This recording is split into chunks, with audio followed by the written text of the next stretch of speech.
card. It's horrendous, Dave. It should be changed. I don't agree with the system at all. You know, I like to think I've got a say, and my opinion kind of matters in that, because I've come through the Q School, I've come through the Q Tour, so I've come through a lot of different systems, and I don't think Q School is any value whatsoever, especially for the players. You know, the psychological side of it. It's absolutely savage. And Neil Foulds is bang on the money there. That best of 7 in the last round is nonsense, really. Yeah, I think if you lose a best of 19, you know, you can accept, okay, I've had chances all day, and, you know, it's a match that, you know, that's the length of the World Championship, isn't it, early on? But best of 7, very tough. Anyway, it was Kah Wai Chung who got the win. Jack Bradford, meanwhile, going along nicely here.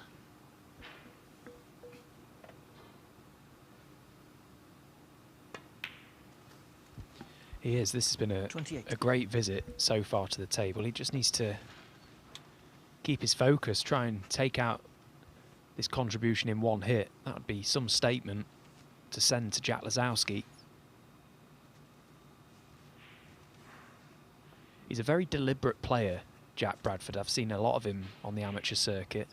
You see this pre-shot routine he does. He does this every time, very disciplined with it. Stands behind the shot. He's got this little sort of shuffle into it, and then he's down and locked in.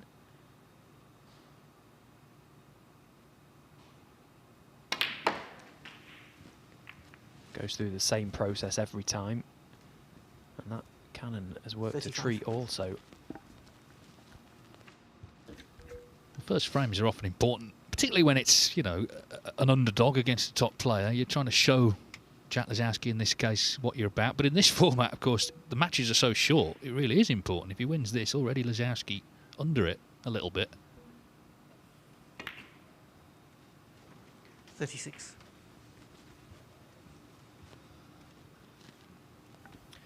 Now, it might be worth playing the cannon just to the right of the pink, that red, that lone red. Just push it out the way. You've got 2 reds, 3 reds even, to guarantee yourself on to this right corner. Just completely opens the table up.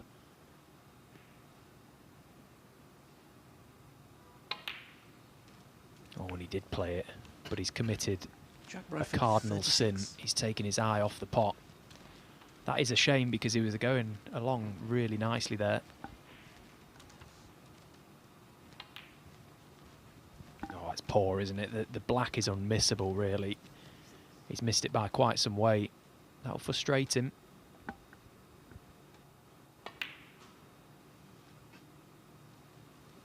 Well, we're now going to see a different style. We're going to see Lazowski playing how he plays, which is far more quickly, instinctively.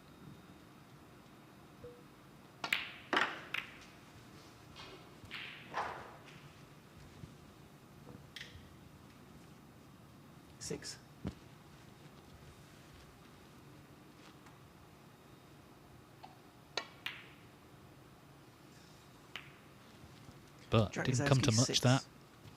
And now, what a chance for Bradford. 30 in front.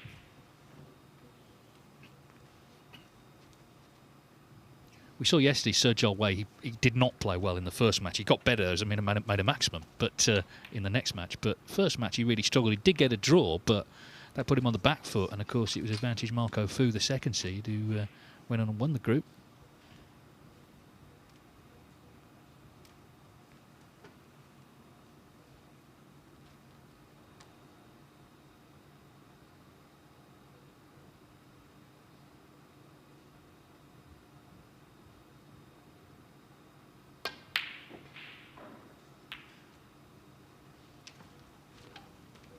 He chose to take that one. He was hampered by the yellow.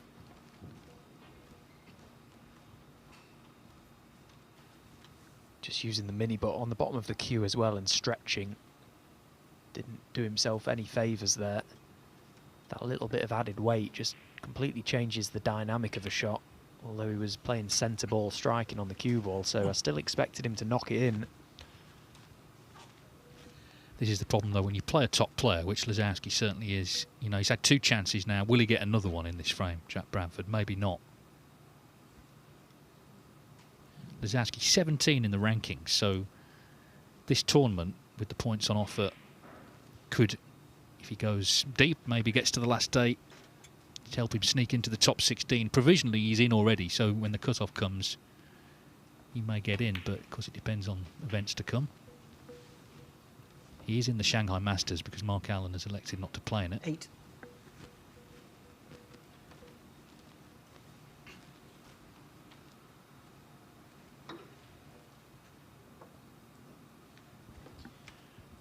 Well, he's not perfect on this red. The black could have been played slightly better. Now, 2 things to consider here. First of all, get the pot. And then secondly, can you control that cue ball through the gap for the black?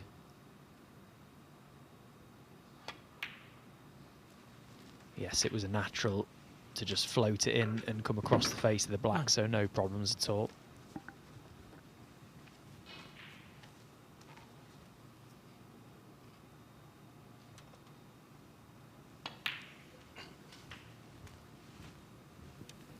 Well, we had so many great moments last season. Of course, 60. we were years of becoming world champion. That break Mark Selby made to win the UK Championship. Ronnie O'Sullivan's 2 maximums. He's 153. And many other candidates. Sing Tong in the Players Series. But 17. I think right near the top of the list was this man winning the Northern Ireland Open, beating his great friend Judd Trump in a decider. All the emotion that came afterwards, the interviews as well. It was just an incredible night of snooker. Yeah, the pullage on the heartstrings was right up there for that one, wasn't it? 25. Yeah, and also it was played at the Waterfront Hall in Belfast, packed out, very passionate snooker fans there, wonderful venue. Just a sort of perfect evening, really, for Jack. Subsequently got to the Welsh Open final, where I think his challenge was blunted a little bit by winning that bonus prize the night before, the 150,000 courtesy of BetVictor, for doing the best across the home nations. He got a trophy, and it was almost like he kind of won the tournament. And I think he struggled to sleep ahead of the final with Barry Hawkins, who dominated the opening session.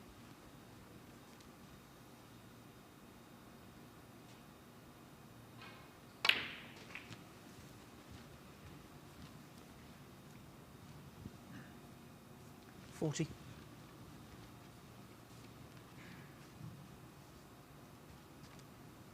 Well, Jack Bradford's lead has disappeared quickly. And he can't really 41. have too much to complain about because he had a great chance at this level. At any level, really, you can't afford to miss blacks off the spot. His hand was on the table right behind it.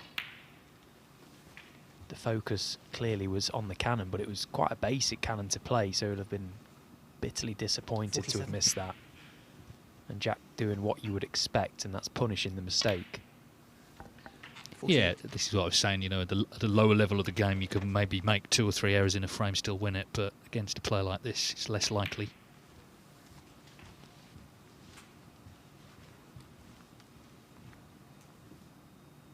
$54.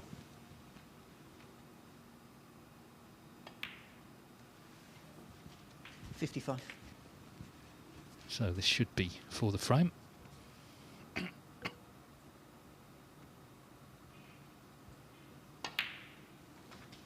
did commentate on his match with Chang Bing-Yu in the China Open qualifying, the last round there, and he was well beat 6-1. Now we know that Chang is red hot at the moment, but Lisowski really struggled in that match, so he's kind of back to work now, isn't it, properly? He was putting in some practice just before we began, and as I say, if you can get back in the top 16, it unlocks a lot of doors. 63. For a start, you don't have to qualify for everything. You get held over. UK Championship, you get seeded through. Masters, of course, is huge. Crucible seeding is huge. 66.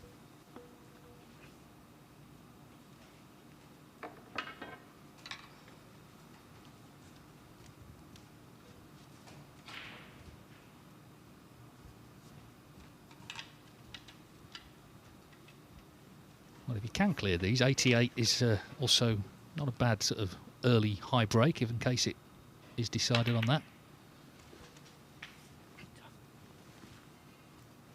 Well, it seems less likely now.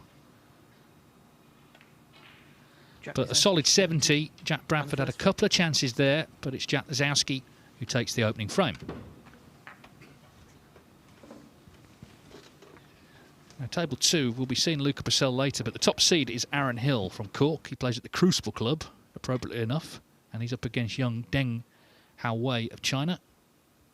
Another talent coming from that snooker power. So just as I say that, of course, he misses that red. But anyway, not much in the first frame. Yeah, it's been quite a nervy, edgy start, actually, from Deng. I've been keeping one eye on this table. And he's missed a couple of sitters, to be honest. And that was another. Aaron Hill, a player very much on the rise, isn't he? You know, he's climbing the rankings. He's well established now on the tour. He's a serious threat on his day. Looks to be building that confidence as a professional snooker player, and probably going to see a lot more of him at the latter stages of big tournaments soon. Yeah, of course, in his corner, Fergal O'Brien, former British Open champion, Masters runner-up and general wise owl of the sport. Deng came through the Asia Oceania Q School to get his tour card. So it'd be interesting to see if it does come down to Aaron Hill against Luca Brecel later. Again, that's a sort of clash of personalities in a way, and should be a great match if that is the decisive one last on.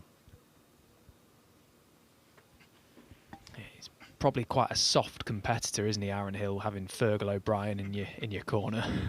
Can't think of too many hardened players than him. Yes, well, Fergal gave it everything when he was playing, and I'm sure has instilled the same in Aaron. Anyway, we'll be back to checking on that Second later, frame. but now Jack it's back to the Bradford to two break. jacks.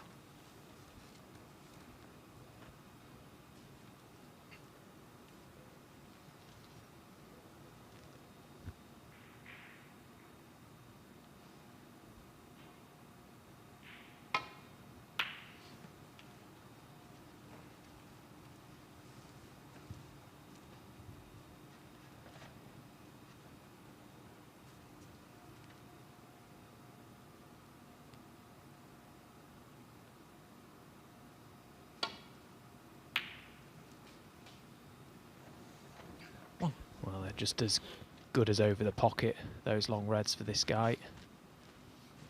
When Jack Bradford broke off, he saw that red leave the main cluster and he feared that he may leave it. He needed cover behind the green, didn't get that. So Jack Lazowski straight back in amongst them.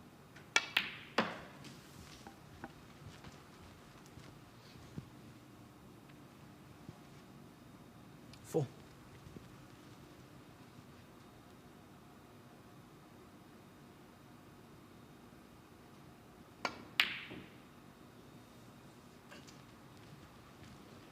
Jack Lazowski, 4. Well, I guess that was a surprising miss, but will he be punished? Can Jack Bradford do something here? Yeah, what a difference it makes playing that shot as a stun run through. If he goes low on the cue ball and holds the white, he pots it all day long. Obviously he wouldn't have been on the black playing it that way, so that's why he had to try and go forward with the cue ball a touch. Very easy to just miss time then.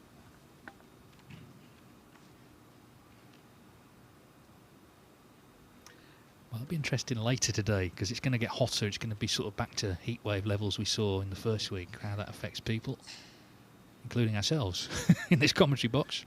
It's all right at the moment.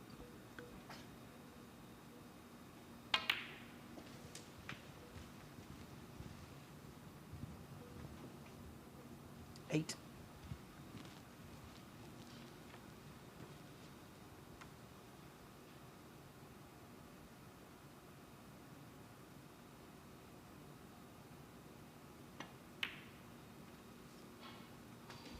Nine. Well, it just about crept in. Yeah, he seemed to move very quickly there as soon as he struck the white. I can't quite work out if he was walking round because he thought he was in or if he thought he'd missed it. Either way, it's just wriggled in.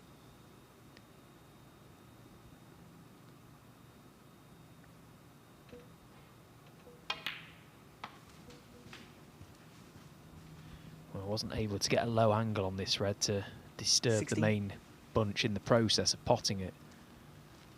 So he's running out of options here, Jack Bradford. He's got one remaining red in open play that's easy accessible.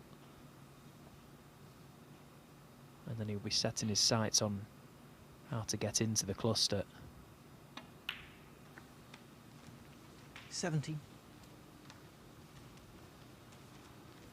Here's this one again, a real feet wiper.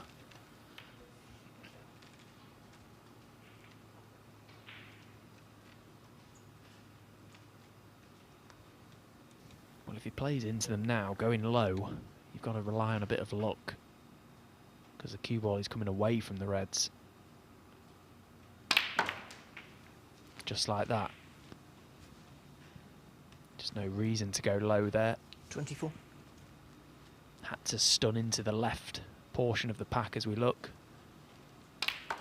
Try and catch that half ball and go the other way. And that's the downside to leaving it to the last second.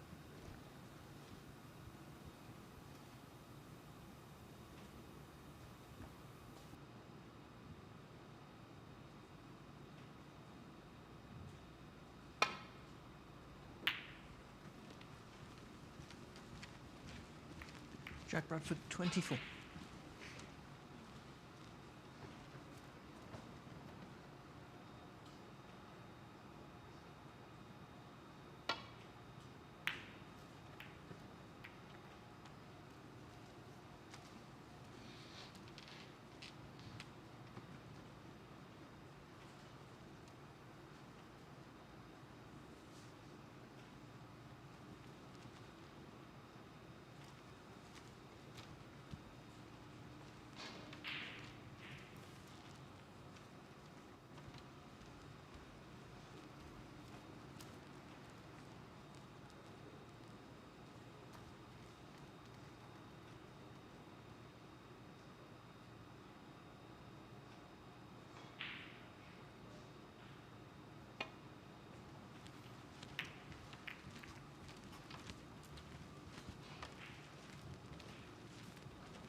Lazowski, when he was a junior in his teens, he played in the Junior Pot Black final against Mitchell Mann at the Crucible, because Mitchell's in the other group today.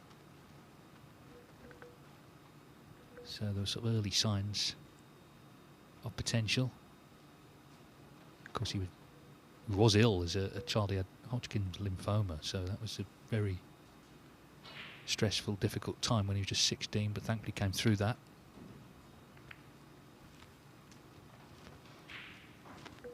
I think he's a player, there's so much goodwill towards him. That's why people were so happy when he won that tournament, you know, because he plays an attractive game, he's a nice guy, and people were just happy for him. Even Judd Trump, I mean, Judd Trump obviously wants to win tournaments, but it's probably the easiest sort of defeat for him, the fact that he saw his good friend winning a trophy.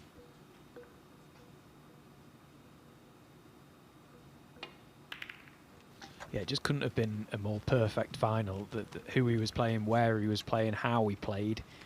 You know, even the match itself, how it went. He got to 8 first, didn't he? And then he nearly collapsed, and in the end, eventually fell over the line. It was, yeah, such a memorable night of snooker. It's one of those matches that you'll just never forget. You'll remember exactly where you watched it and exactly how you reacted to it.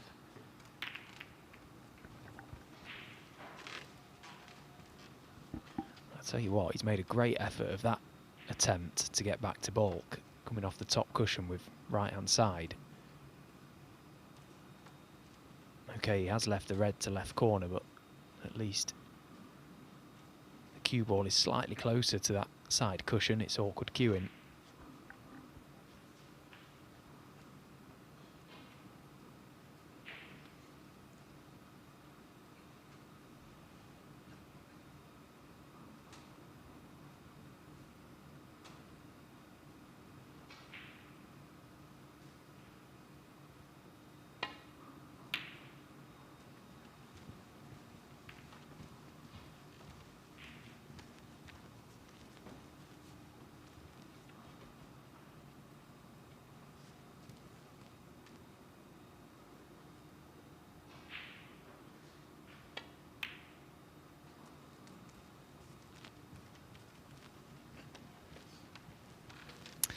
Well, Jack Bradford has got to recognise there's an opportunity here. Lazowski, okay, eventually made that good 70 in frame 1, but you know, he needed a couple of chances, and now he's missed another one. First frame on table 2, by the way, still going. It's a bit of a scrap over there already.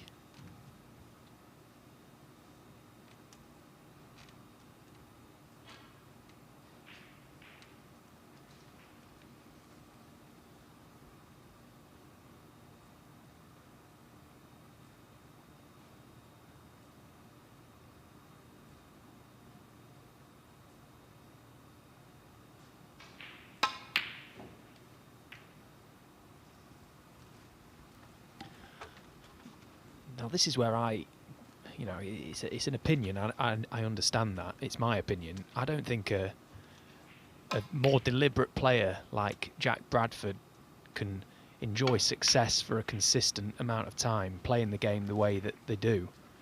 You just spend too long behind the shot looking for problems, building the shot up. I think if he was to get down a little more instinctively and just play the shot, he knows the shot he's going to play, but it's hard to commit to that way of playing. I look at some players and I just think they're a perfect example of over-coaching, and I just wonder if that's the avenue that Jack Bradford has taken throughout his time. Looks to be very coached.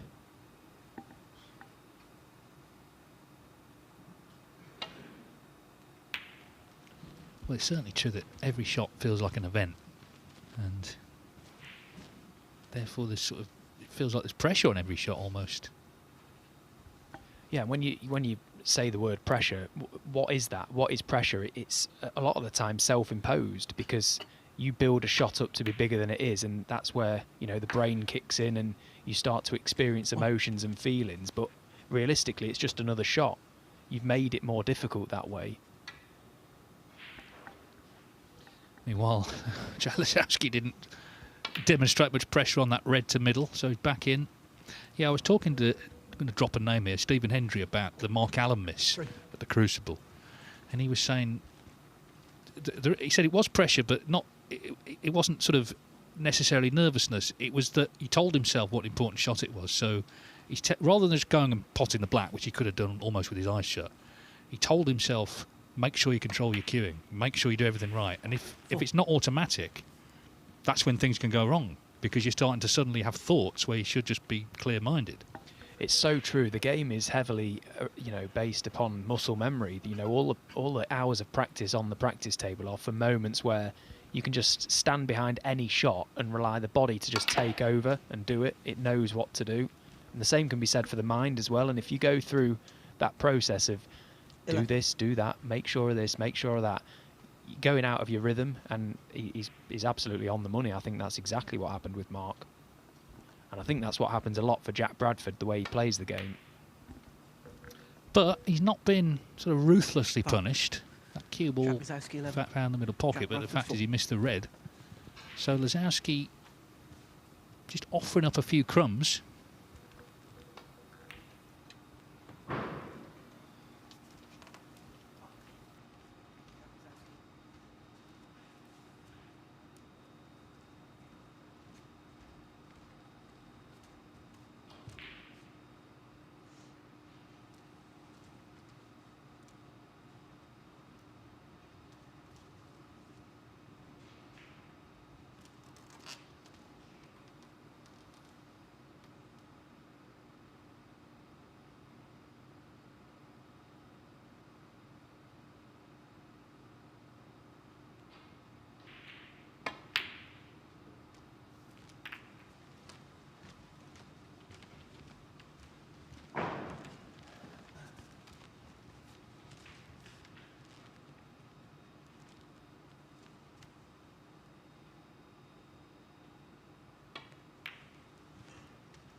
Yeah, that's a pretty decent return. Jalezowski will probably try and cut off the left portion of these reds in getting back to balk. If he can get the cue ball more over to the green side, that would be beneficial. Or at least use brown and blue as covering balls down the middle of the table. And he just tried to get past that brown, or he's going to be fortunate here. What a flick. What a flick.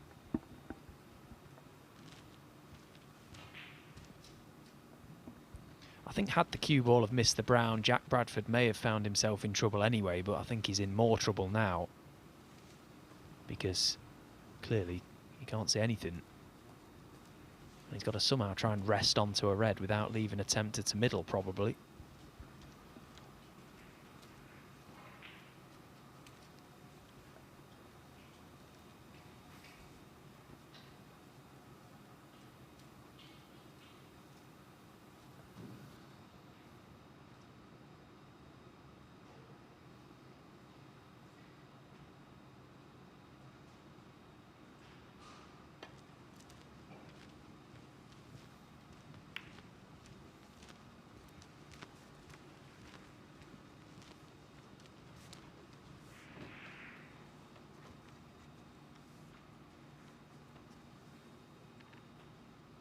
Well, a bit of fortune certainly for Lazowski setting up this chance, and he will not feel guilty, I'm sure, in trying to take it. And of course, if he can win the frame, guarantees him the first point of the group, with a chance to get all three. The red that was just above the black that Jack has just potted, I just wonder if Jack Bradford could maybe have come 2 cushions down the table, played the little glancing blow to it and trying to get the cue ball back to baulk rather than trying to rest onto something. It seemed unlikely to work in his favour that way. The margins were so small.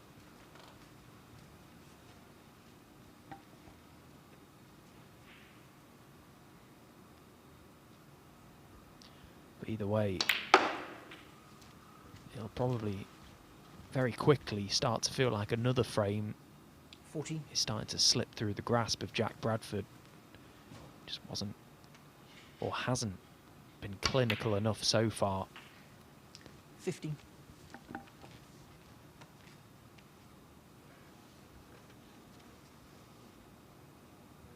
No, the first frame was the one really, because he got in a couple of times there, but just couldn't keep it going. Whereas when Lazowski played Chang Bingyu in that China Open, you know, he wasn't getting 3 or 4 chances of frame. He was getting 1, and if he didn't take it, he was going to be punished.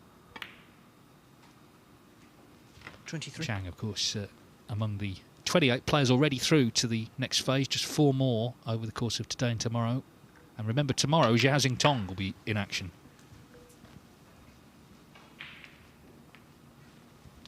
How do you think he's going to fare 29. this season, Zhao Xingtong, having, you know, lost that world title defence, obviously, but maybe feel like the shackles are off a touch now?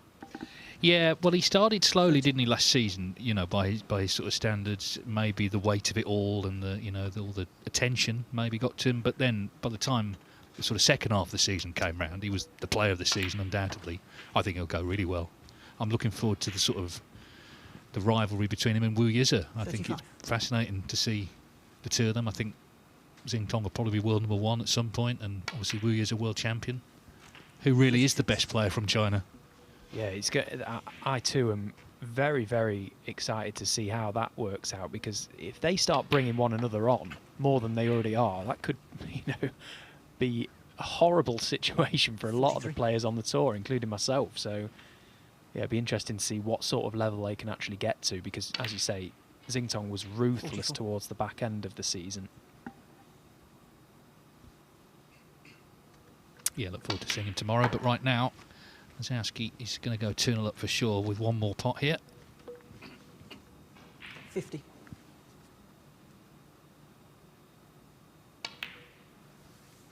51 Yeah, Xingtong, his status now, he was in the Raw box at Wimbledon earlier in the week. You're here in the commentary box with me, Stephen. Yeah, alongside Ken as well. Ken managed to sneak in, didn't he? Of course you did. Hey, listen, Dave, I know where I'd rather be. 57 Never forget where 58. you came from, eh?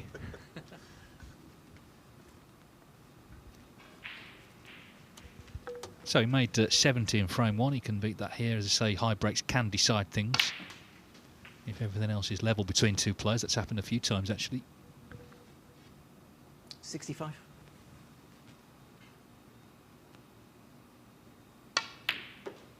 67 It's just so lovely to watch Jack Lazowski in this sort of rhythm. Yes, there are areas of his game that might not be in tip-top condition right now, but the season is very early, and when he gets in this position in amongst the balls, he's just liquid gold, isn't he? Makes the game look stupidly 74. easy. This is how a lot of professionals play in practice, but he plays like it all the time. Lovely to watch. 79. And he's guaranteed himself at least the draw, but he'll want all three. 85 on the frame. 85 then Jack from Jack Lisowski to emphatically take a 2-0 lead over Jack Bradford, who has had chances, but just not quite able to take them yet. The best he can do now is a draw. Now, they're still in frame one on table two. It's not a speedy affair, this, between Aaron Hill and Deng Hao-wei. But this is the position. Hill 13 in front on the colours. Deng with a chance at the yellow with the rest. That's a good pot on these pockets. He's played that well. So this frame, 37 minutes, but is it coming to an end here? Deng, 23 years of age. Actually kind of looks younger, doesn't he? But he's a new pro. As I say, got on through the Oceania Q School, which is held just before the UK one, out in Thailand. And they play that in a proper arena. It looks like a great setup, actually. Yeah, have you seen the thrones that they sit on? That is some statement. Yeah, they even almost outdo the Championship League chairs. That's how good they are.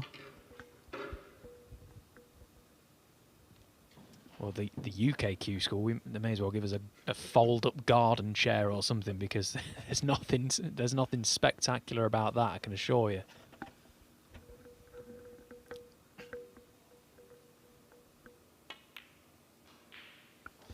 Well, it's all new to him, of course, on tour, coming to the UK as well. So he'll be finding his way. Often find players do struggle a bit year one. Yao Peng Cheng did last year, but suddenly this year he can't lose.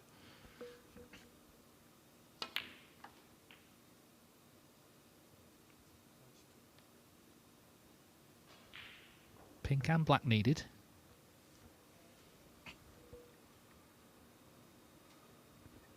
Yeah, and that pink has just slightly landed awkward. Cue ball has run on a touch. He's taken his medicine there, and that's good to see. He didn't try and get, right in behind the black. Just a trace of left-hand side. Black for the frame, a marathon opener. Yeah, nice clearance. I thought the yellow was a really good shot, actually, with the rest, and he's won the opening frame as Deng.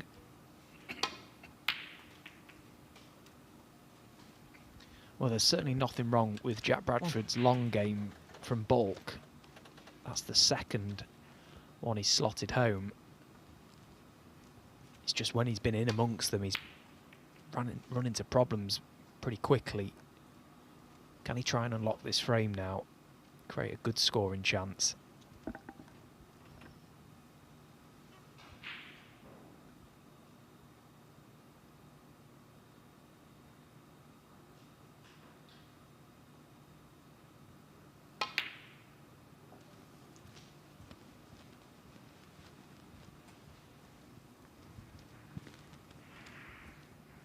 Six.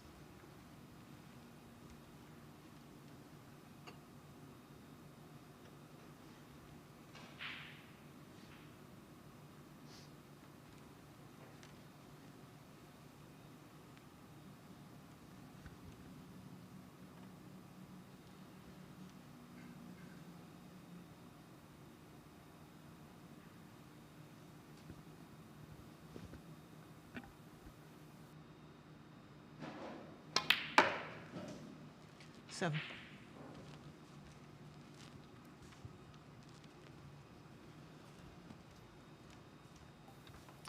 Well, I just landed a little low on this black, so he might have to go deep into the cue ball. Just screw through the gap of the single red in the main cluster and take the red far right into the right corner. Try and regain prime position.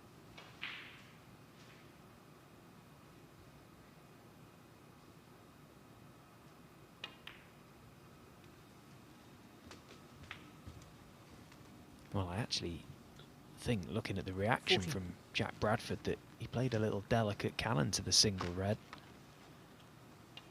I'm not sure why, because he could have just got into that cue ball a touch more and played for that lone right red.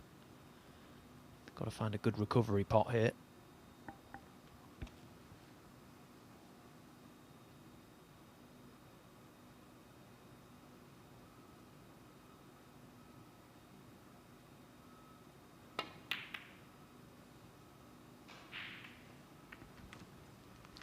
Jack Bradford, 14.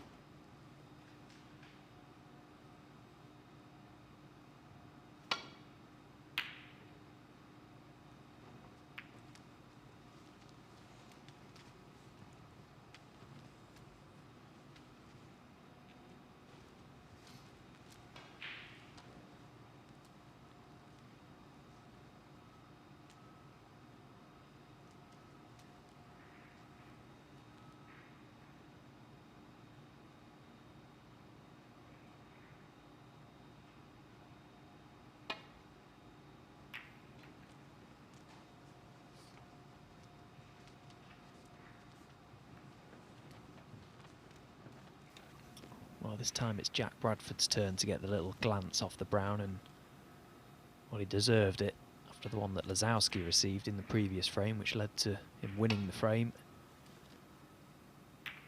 Yeah, that's the shot I thought Jack might have found, actually, in the last frame, the two cushion glance back to baulk, rather than try and rest onto a red when they were already open.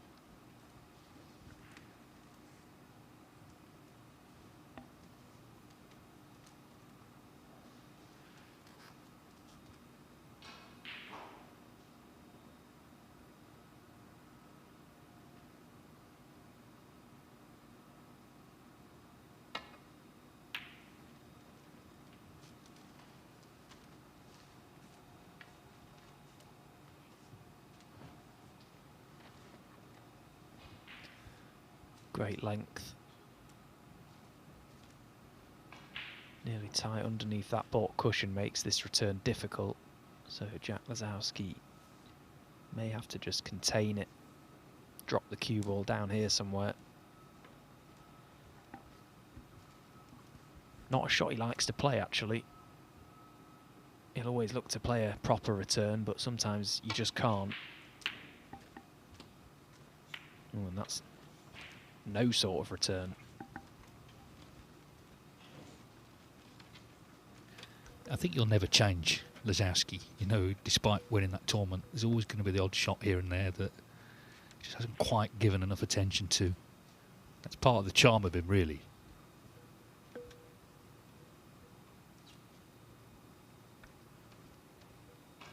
I think what'll be interesting this season for Lazowski is, can he actually firstly get back in the top 16, which seems likely, but can he stay there rather than this sort of revolving door, actually bed himself in, become a bona fide top player rather than, you know, in and out and back to the qualifiers and all that. We'll see. It's about results, isn't it, ultimately? Yeah, and you look at the players that are heavily involved in the top 16, and they're all serial winners, aren't they? And that's the difference. You know, is Jack going to become a serial winner? That's the question. And also, can he win one of the really big ones? I feel he can. I think he could, you know, if he went to the UK Championship or something, he could definitely win one of those tournaments. He's been very close to the final before now. Mark Allen beat him in a decider a few years ago in the semis. Got to the semis of the Masters. And was a frame from the semis of the Crucible. You know, John Higgins beat him 13-12. So, you know, he's been close. Now he's got a title. Will that make a difference? It's all. The problem is there's so many players you can make cases for, isn't there? There's more than ever, actually. Yeah, and I don't think the issue with Jack Lazowski is can he win a big one. I think, you know, he sort of proved that in Northern Ireland. If he can win that, he can obviously win a big one. It's can he consistently back it up season on season, because that's how the rankings work. And you talk about that revolving door of the top 16 dropping in and out. You've got to keep backing up tournaments, haven't you? 8.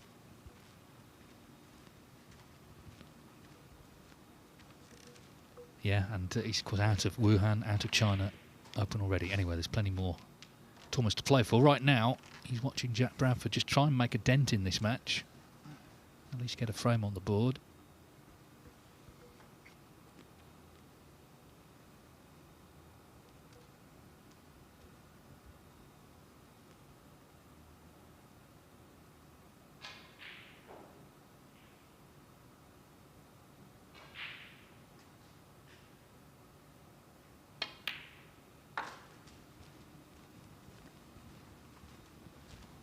was a nice pot on the pink to middle.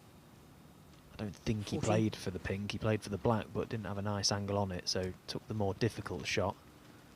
Played it nice and confidently. That's a good sign.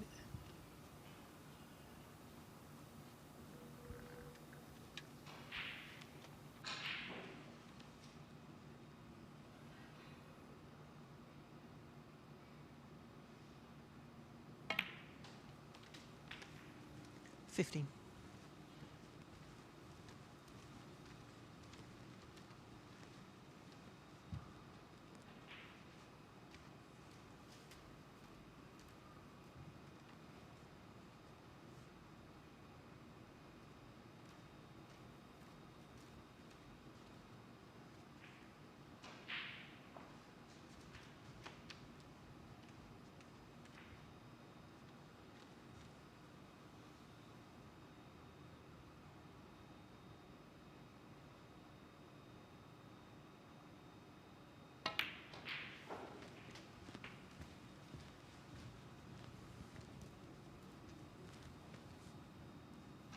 $21.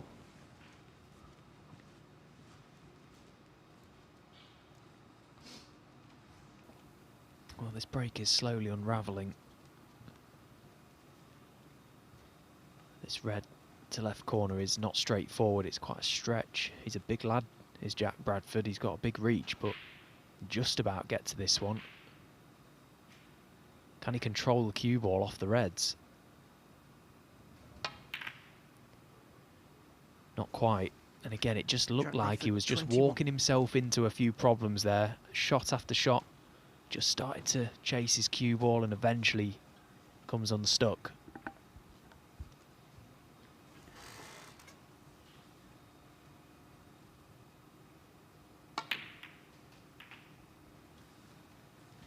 One.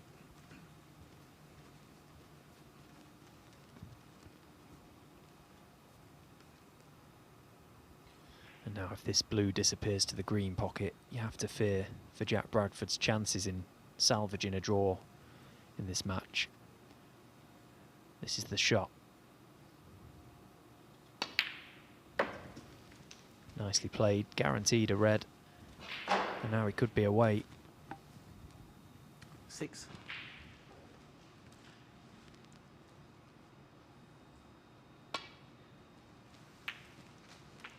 $7. Yes, he's just had enough chances, or so it seems, to get this match won.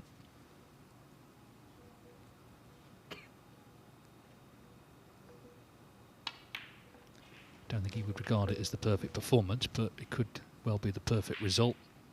14. Did have breaks of 70 and 85, another sizable one beckons here. So 15. for a first match, pretty satisfying overall. And of course he's got a long break now till he plays Zhao Hanyang at 4:30. Not won yet, of course, but he's got a good chance to. It's funny, isn't it, how those score sheets can 22. be sometimes a little bit misleading. It looks like there Jack's played like, you know, a world-class performance, 2 big breaks so far and this one and counting, but Jack Bradford will probably have regrets, I'm sure he 23. will. Had chances in every frame. That'll be the disappointing thing if he gets nothing from it now.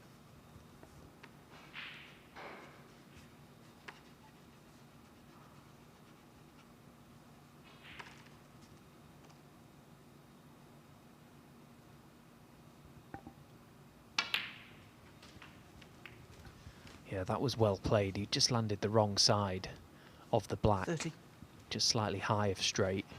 Meant the cue ball was always going into that red on the side cushion. He gambled a little bit with it to bring it into play. 31. At the expense slightly of the cue ball. But one good shot again on this pink. And then everything is in play.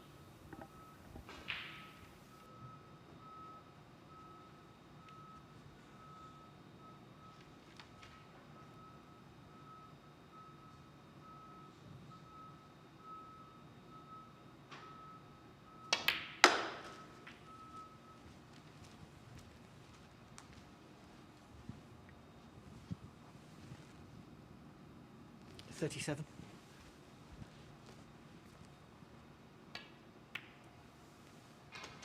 38.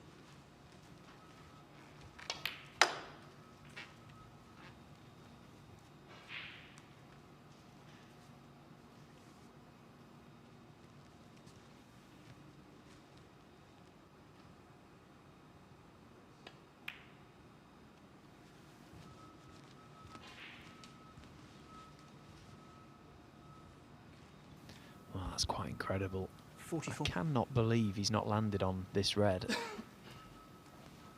He's got so much room to play into there. That is a complete miss hit. Or is he on it? I have to chuck a little bit of right-hand side on to turn this one over, and if he does have to play it that way, this is so missable. Well, he's refusing to leave the table anyway.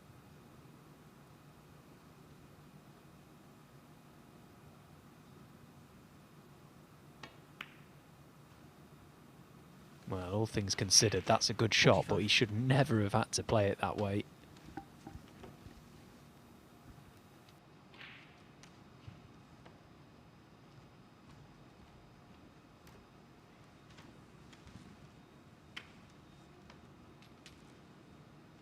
I think the middle red of those three will pop to this right corner. If we can just get high up past the pink, he'll have a shot at that. Don't miss the black.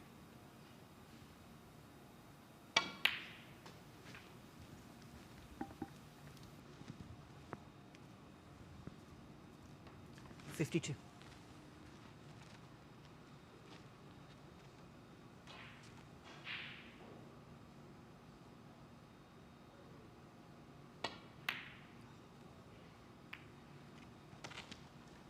Jack Bizowski, 52. Well, just when the match was looking like it was petering out, he breaks down. He's not left anything on, though.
Well, the concern for Jack Bradford is this red close to this left corner. He can't see it, but he's going to have to move it.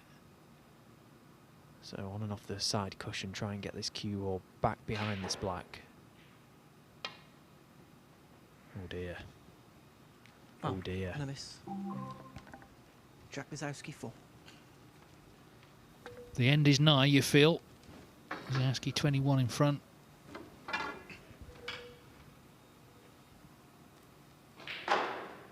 All three reds in open play. It's all he needs.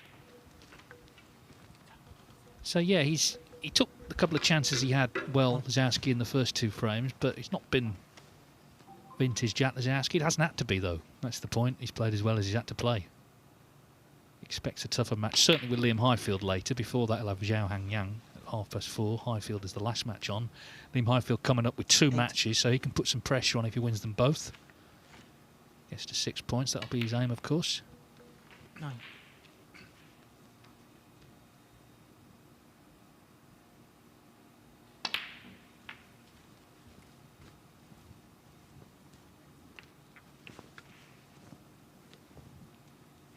$16. 17. But this is now done, and it's going to be terms of the scoreline, the perfect start for the top seed. World number 17, Jack Lazowski. So this Championship League could tip the balance in terms of him getting back in the top 16. 22. Frame and the match. And in fact, Jack Lazowski. the concession has come. So Jack Lazowski then the winner of the first match of this group. 3-0. We'll see him later. In 5 minutes, we'll see Liam Highfield taking on Zhao Hanyang.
Every new beginning starts with courage. And round here, we have that in spades. One shot, the break, it changes everything. Made better by pressure. Two rivals at every table. A crowd free to live in the moment. From the four corners of the globe, the greatest players arrive, chasing more than a title. $500,000. 6 days of pure drama and unrivaled tension. And when it comes down to the final, they'll need every lucky 7. Take 8 seconds to steady the heart and sink the 9 for glory. The U.S. Open. Witness history in Frisco, Texas.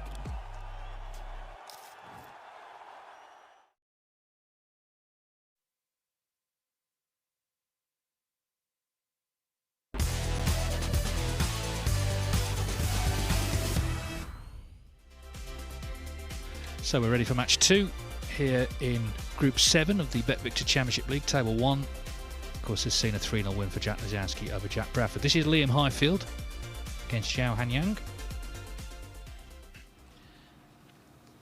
Liam Highfield from Stoke-on-Trent, and of course Zhao, one of the Chinese contingent, second year on tour. He's actually from Xi'an, where of course there was a ranking event, but it's now moved to Shenzhen. The first frame. Zhao Hanyang to break. Yeah, I think for Highfield, Zhao will be an unknown quantity.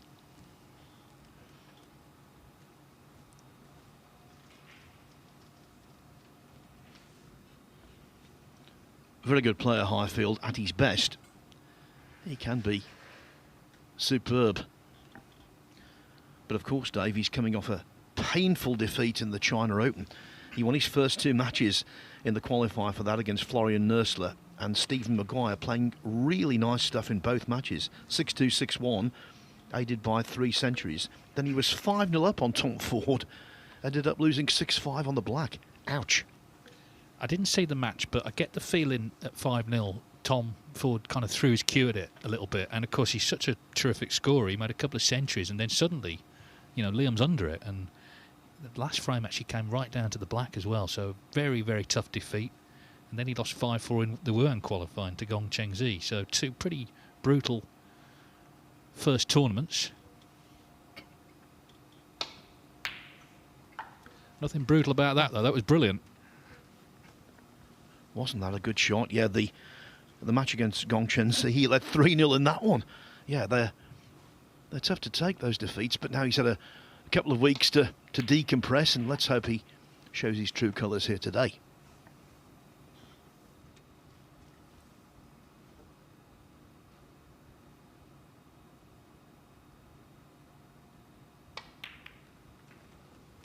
Well, of course, he had the first chance to inflict the Crucible curse on Zhao Xingtong because he drew him day 1 at the Crucible, the World Championship this year.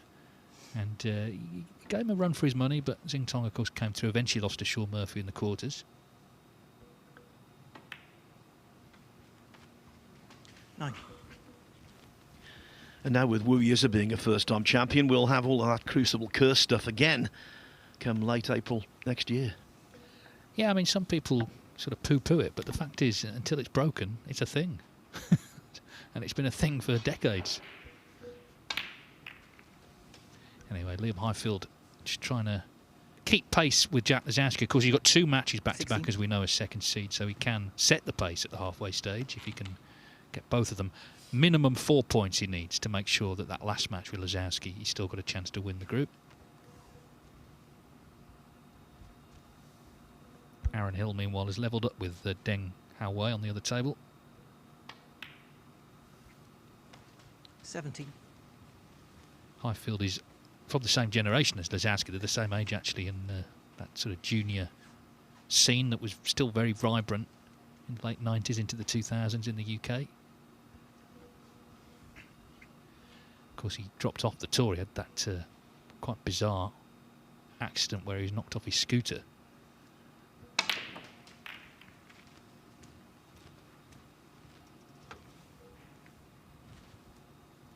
24.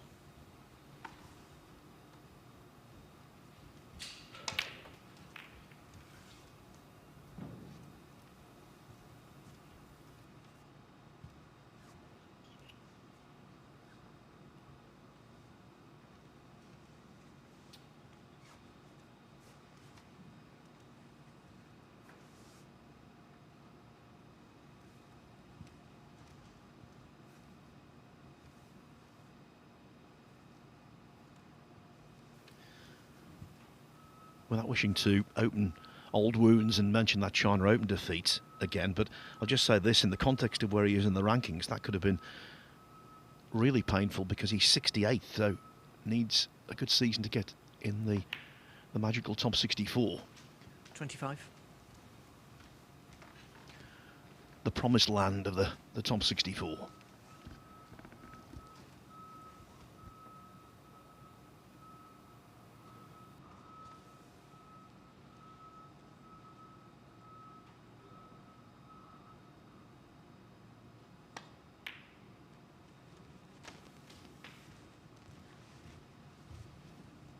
I think he's always been a great talent. Maybe he hasn't quite realised the potential in the way that he hoped, but there's still time. I mean, Lazowski kind of proved that last year.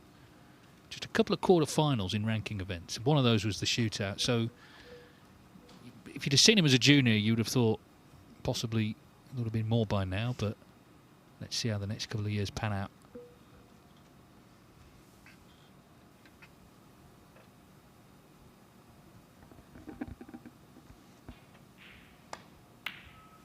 Yeah, there's no doubt he's definitely got the talent to go really deep in a ranking event, maybe even win one, because the one prerequisite to compete at top level these days is to be a heavy scorer, and he most certainly is.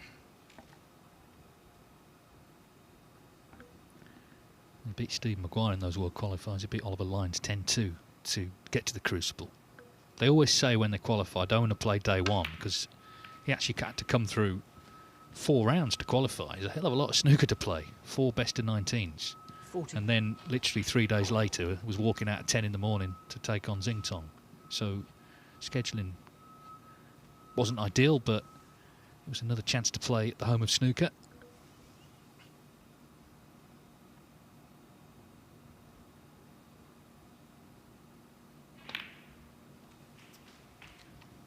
$41. Well, this is a tester. Yeah, just slightly thicker kiss on the second red than he wanted. That's why the cue ball is close to the side cushion. Mind you, Lazowski knocked in a couple of shots pretty similar to this in our first match today. They are knee knockers, there's no doubt about it. And if you miss these, quite often you overcut them.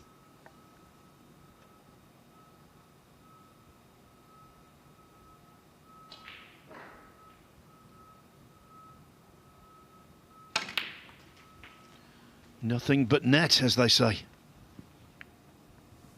Well, that was a terrific recovery. 48. Really was. And, Phil, he's still on the blacks, on all blacks. Well, I did the max yesterday. 2 in 2 days, why not?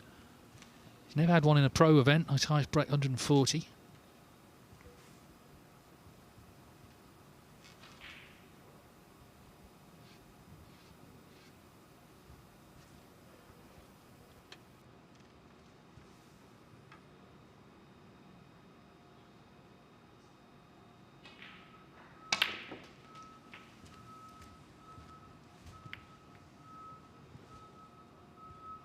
$56.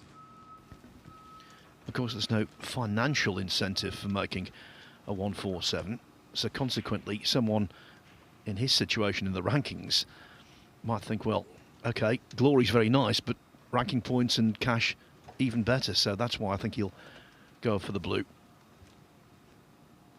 Maybe not the way he's playing it.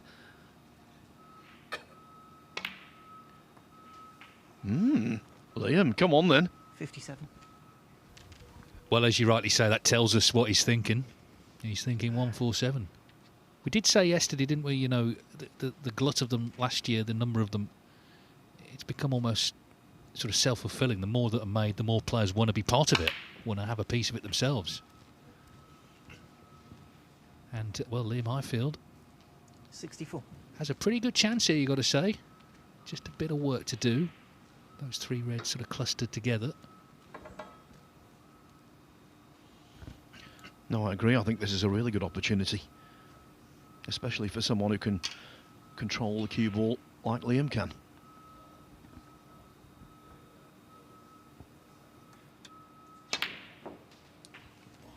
That one and wiped its feet, but he's close now to, of course, killing the frame off, and then he really can 65.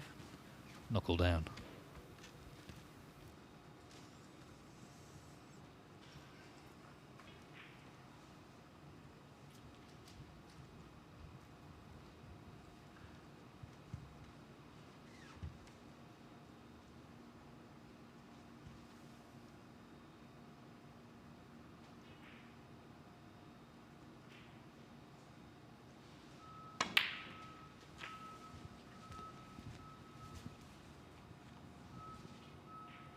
$72.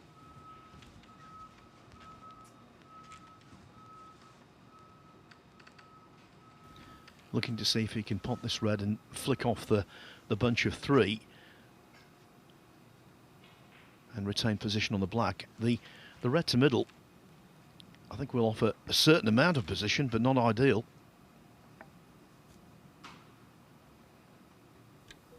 Needs to pot it as well to secure the frame, which he's done. 73.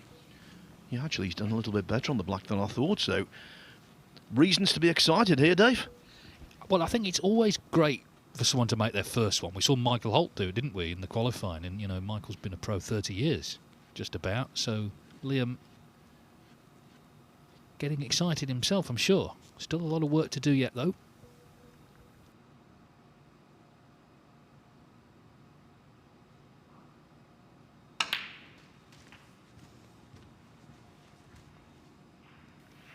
Looking for what would be the 26th 80. maximum in all versions of the Championship League. Just went too far for the red to right corner, so it's this one to the middle, which he may have sort of just been saving a little.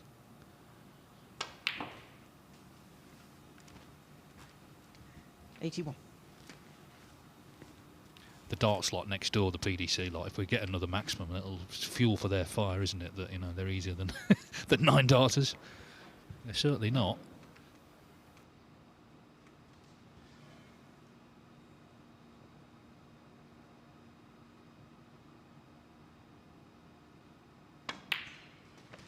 Yeah, apparently there were actually 2 9 darters in that event being played Monday, Tuesday. Now then, got to 88. get back for the black here. Not got a nice angle on the red to do so.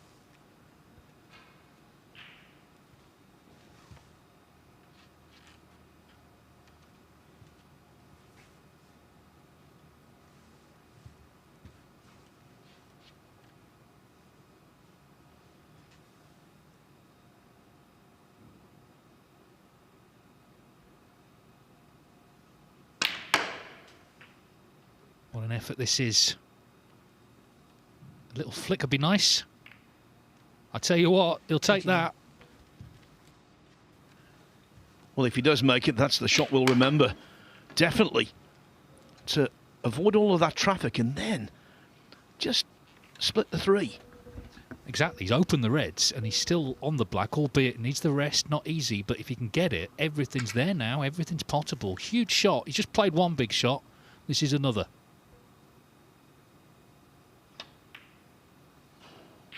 No, what a shame. What a shame. He really wanted it right from early on. You could see he was going for it. So no maximum, but Liam Highfield makes an 89 to take the first frame. Yeah, I mean, we know there's been 243 147s, but how many near misses have there been over the years? Someone gets to 80 odd. Just shows how hard it actually is to make one. Yeah, you were talking about first maximums.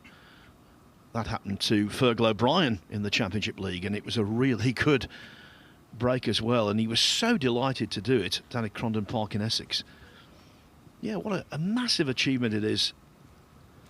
15 reds, 15 blacks, all the colours. It's break building perfection. Yeah, and by the way, 9 darters are very difficult as well. The only good thing about darts, though, is that the segments are always in the same place. It's a game of great accuracy and skill. But in snooker, there's so many variables when it comes to the breaks. The balls are never quite in the same places.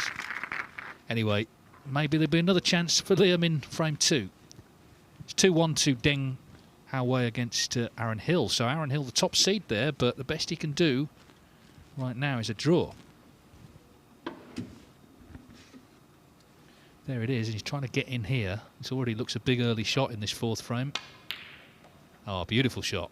So he's giving himself every chance there.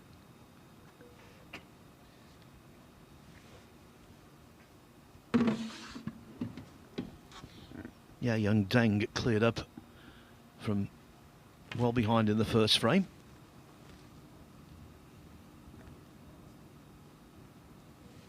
Andrew Barklam setting them up. He actually refereed Jackson Page's 2 maximums against Alan Taylor, who was with us yesterday in the World Second Championship.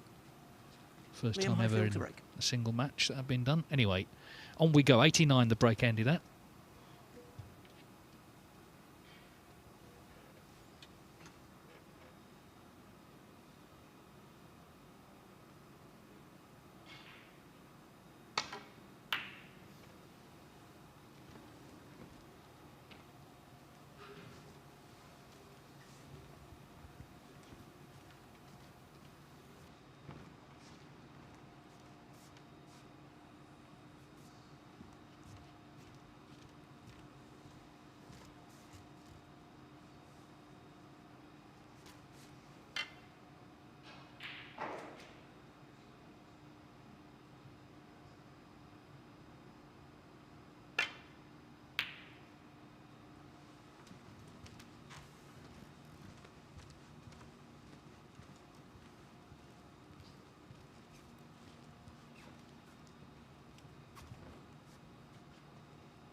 Well, a superb break in the first frame, but quite an easy red mist in the second. And that was purely and simply because of the positional considerations.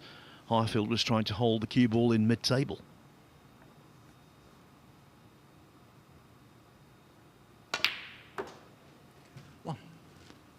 So Zhao Hanyang comes to the table, 26 years of age, second year on tour, got through the Asia Oceania Q School to start last season as his first year.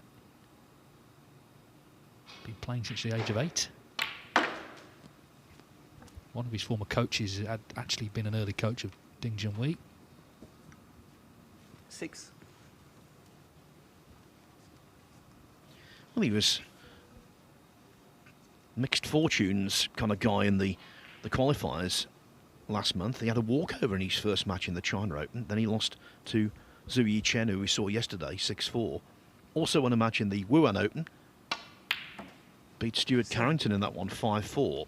And he made a 95 break in the decider, so we know his nerve is good. But then Zhao was beaten by Ben Wollaston in the Wuhan second qualifying round.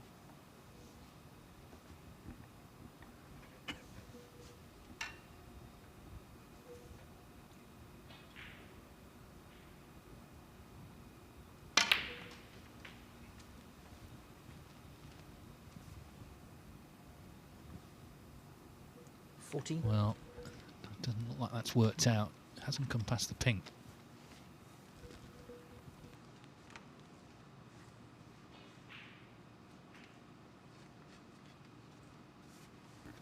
Deng Haowei is in the balls in the final frame against Aaron Hill, so the top seed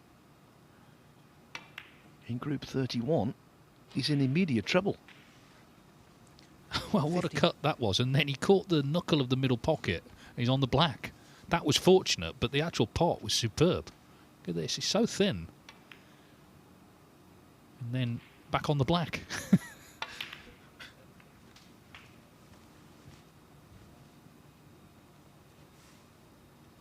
22. 31 Chinese players on the World Snooker Tour this season.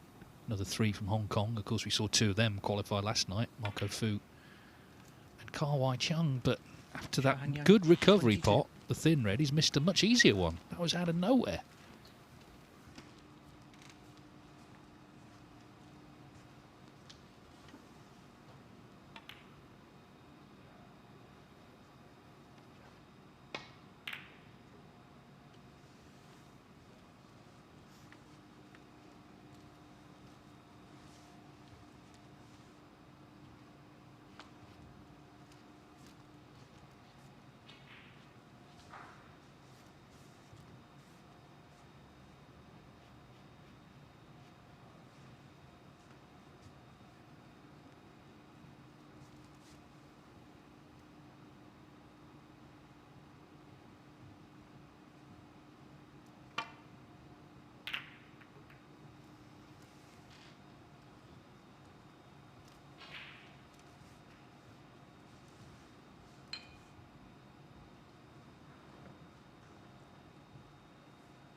Nothing but containment. Thinking, you know, Dave, this is day 15 of the BetVictor Championship League. Very lengthy tournament, and we've still got a week to go. You know, it's been a lengthy tournament when we've encountered 2 separate heat waves in the same event. The first one was in week 1 for about 4 days. It was sweltering here. Then the temperatures abated last week, but now they're on the rise again. Yeah, I was saying in the first match, I think it'll be interesting later when the temperature really gets to its highest around sort of 5 o'clock, sort of 5, 6 o'clock, because we did see, you know, the players understandably struggling a bit in the first week because they've got the hand fans and all that, but if anything, it's hotter in the arena because the under-table heating, the lights, the equipment.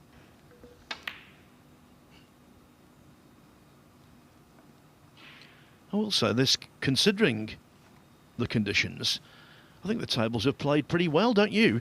Obviously they've been tight, but that's something that all of the players have to contend with. Yeah, sometimes when you get excessive heat and humidity, the tables really play up, but that's not been the case.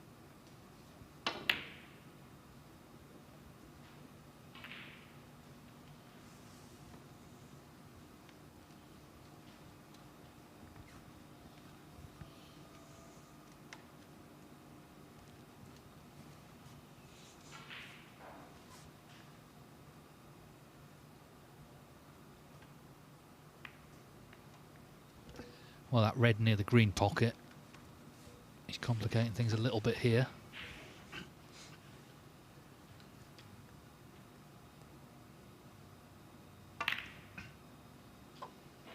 And that's got now red spread everywhere, so a lot of danger.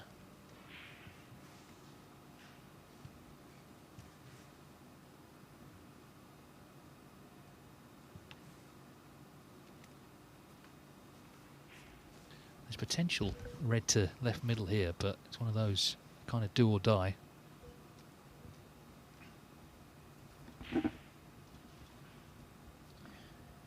Yes, if he can't see any safety guarantees, I think he might well take it on, but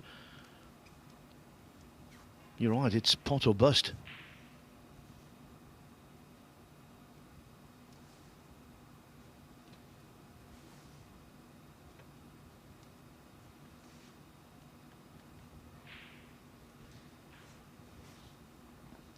Well, working on the principle that the longer you take to weigh a shot up, the tougher it is.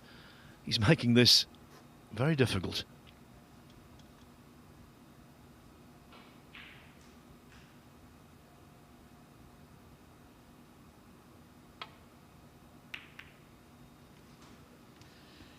Just had to get it, didn't he? And he hasn't. So Zhao Hanyang, already 22 in front, can help himself.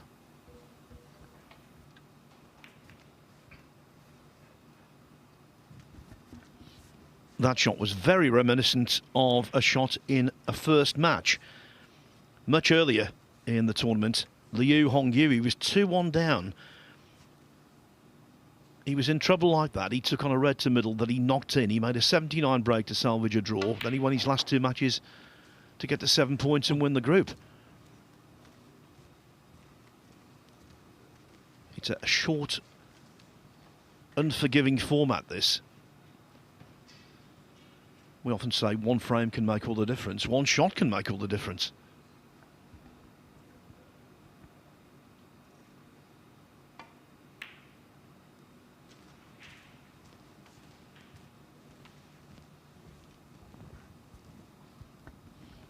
Now, if you think 6. that Zhao can pot that red to left middle, you are mistaken. No way. Far too acute an angle.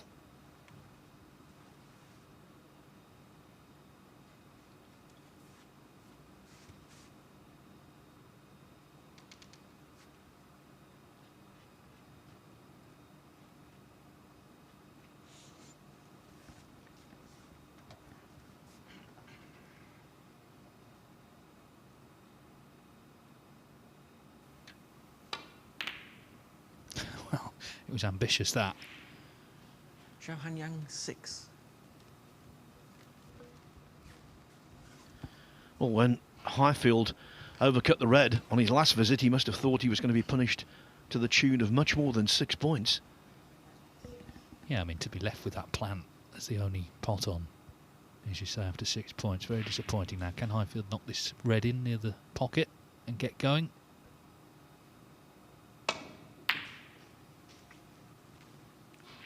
One. Well, he knocked it in. He's looking at cutting this green in. You think he's bound to be on a red.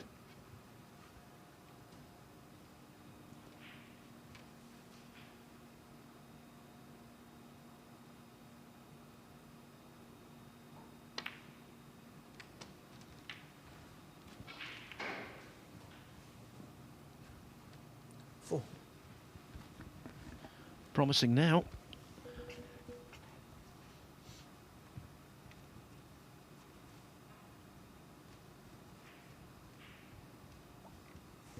I remember last year he won 2 of his 3 matches, so he was a bit unlucky to miss out on 6 points. But if he'd have won the group, the second stage would have been on the night of the Oasis gig, because they came back last year. And Liam's a massive Oasis fan, not just because of his name, but he was kind of obviously wanted to win the group and get going again on the tour, but he would have been gutted to miss that.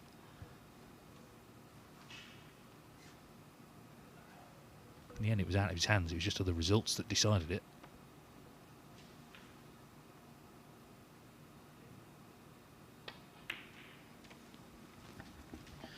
Well, I don't know about Wonderwall. During that attempted 147, he potted a couple of wonder balls, but 10. not good enough.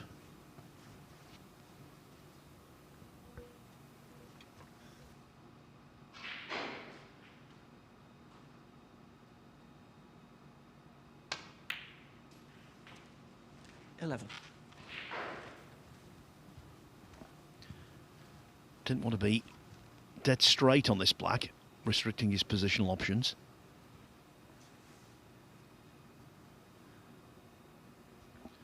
And what's more, hampered queuing. So keeping it simple, playing for a choice of the 2 reds to left middle. 18.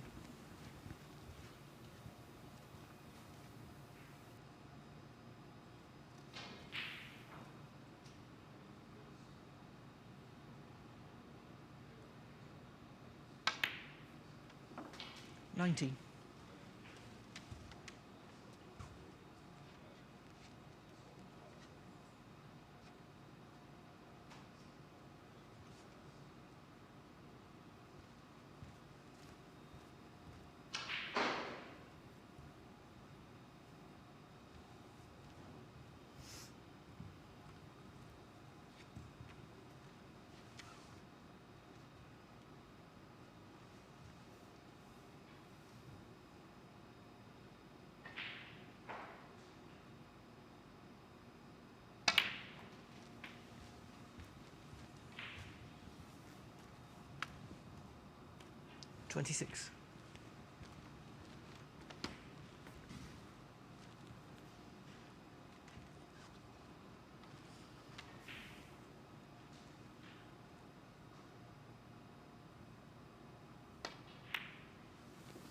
$27.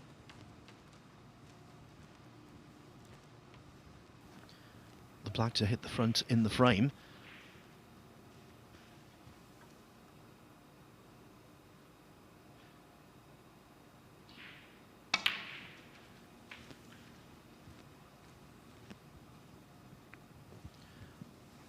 And in a couple of shots' time, I think the action in this break will switch from top of the table to bottom of the table.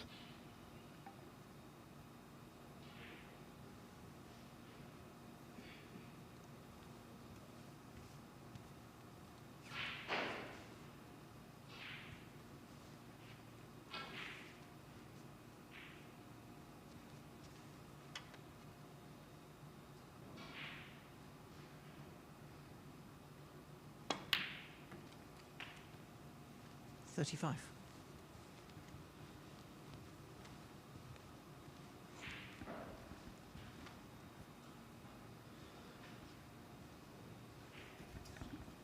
All about plotting your course playing for zones.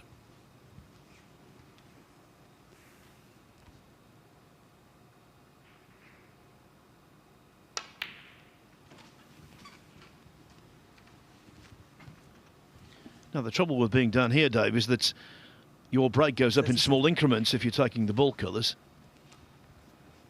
What happened to Little Fisher Sweet? I heard you doing that one yesterday. Yeah, I'll give that an airing once every so and so. 38.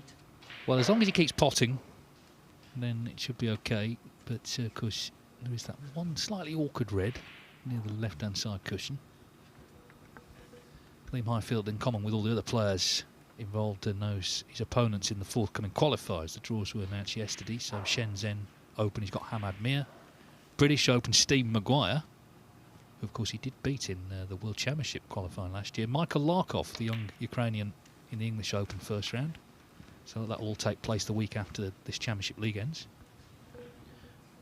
Yeah, it's a very important part of the season for the non-top 16 players involved in qualifiers. Do well there and you can set yourself up very nicely.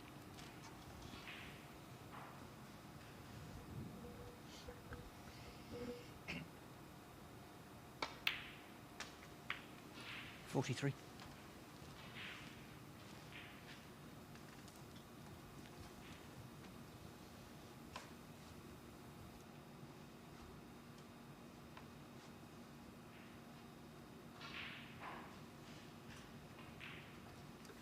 I'm very surprised about the length of the first match on table 2. Never imagined it would be in excess of an hour and a half. And they've still got snooker to be played. Whereas here, Highfield dominated the first frame and he's looking good in the second. 49. Just pushed that red I mentioned a little safer. So he's 21 in front. So, yeah, he's just working it out. He's going to need 2 high-value colours with the remaining reds here. Needs really a pink and a black, doesn't he, to leave Zhao Hangyang needing a snooker.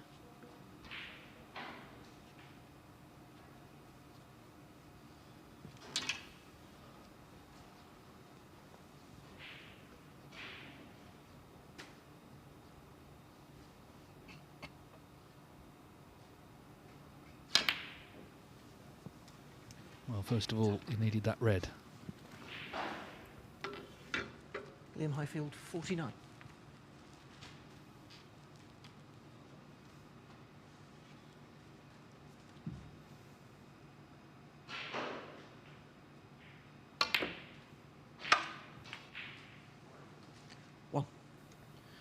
I was remarking yesterday about the fact that a lot of players have had a lot of trouble when it comes to playing doubles, but there was no issue there for Zhao.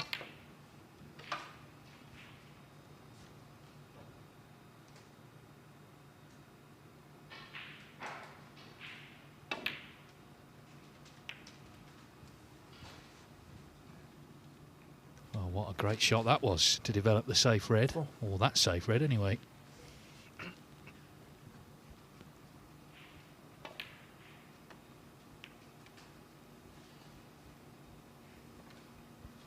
But this one by the black also needs some attention.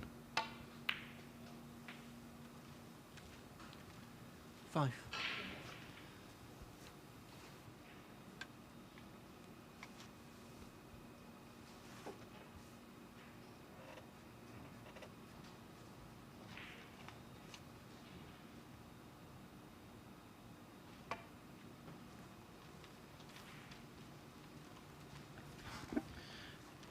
Well, I think it's safe to say, Dave, that did not work.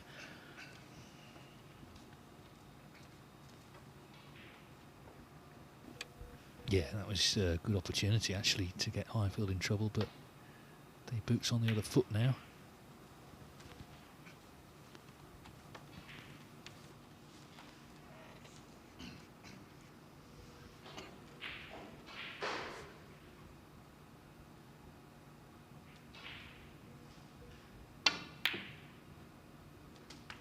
Likes a double, doesn't he?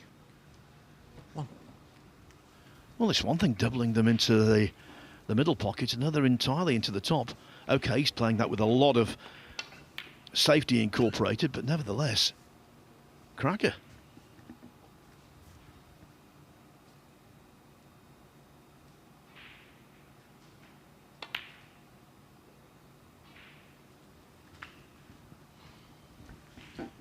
And now he's in to win the frame.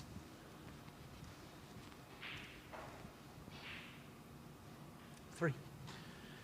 He's 13 behind, so he needs all of the colours.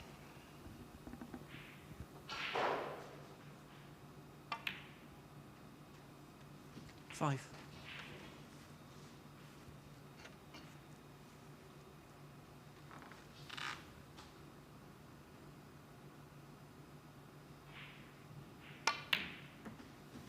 Eight.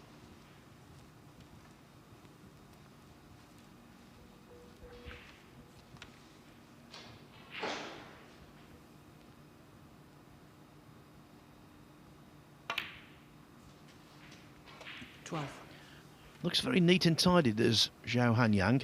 Not the kind of player you would expect to mess up.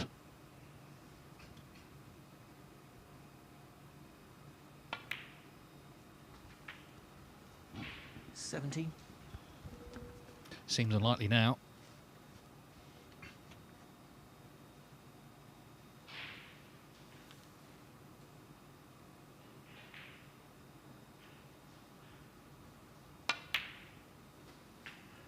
$23.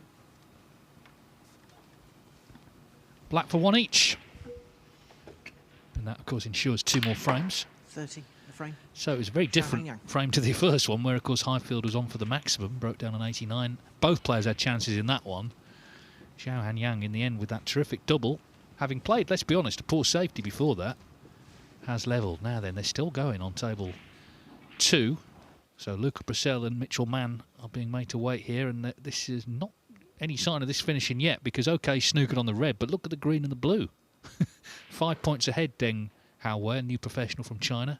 2-1 up on Aaron Hill, the top seed in this group, who's in a bit of trouble here.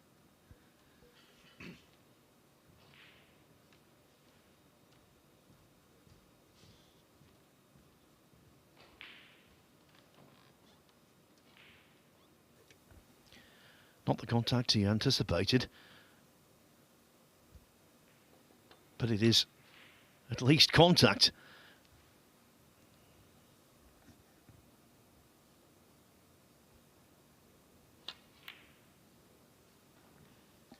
You could tell from Hill's expression that the red wouldn't pass the yellow, so just had to keep patient. And that's what you have to do in this situation. So often we see this, where a top seed has to win his last match in his last frame in his first match to get a draw. They do that, and then they really improve as the day goes on. Pang Junzhu was a prime example of that in this tournament. Biggest improver between sessions, no doubt, Stephen Maguire. Lost his first match in his group to Anton Kazakov, and then came back and played brilliantly in his last 2 matches to top the group in the end. The defending champion.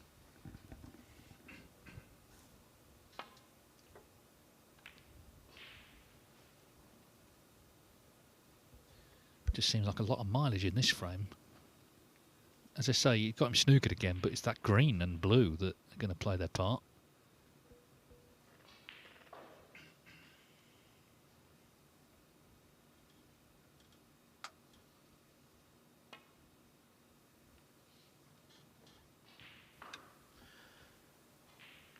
It's a marathon first match, Dave, but not in the scale of Stuart Bingham and Mark Joyce the other day. He sat through the whole 3 hours, 12 minutes. Yeah, it was an absolute epic. I think even Christopher Nolan would have thought about 2.5 hours in, this is the time to cut it short. Our odyssey will be at an end a week today here at the Championship League. And of course the last day is really exciting because you have the 2 final groups and then a playoff final, best of 5, between the 2 winners. Well, it's not getting any better this frame. We'll let you know what happens, but we go back to table 1. Players are back, and it's 1 apiece, so 2 more frames to come. I'm sure Jack Lazowski, as much as he is following these results, would love to see a draw.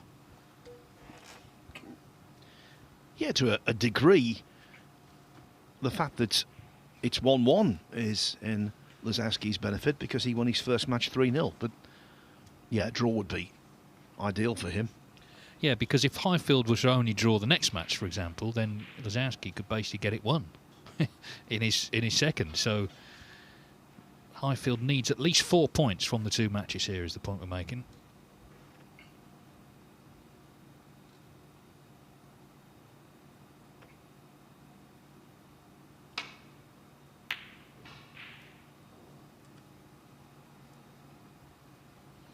It's actually been quite amazing, these groups of 4 players, how many permutations have come up.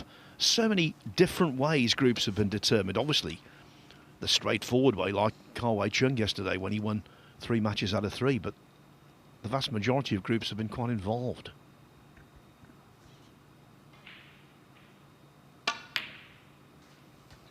Very nice indeed.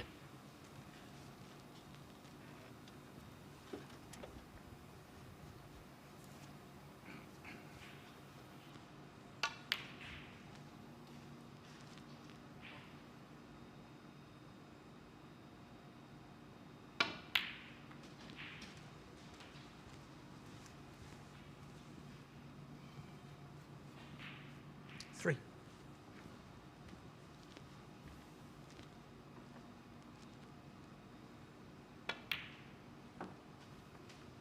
Four.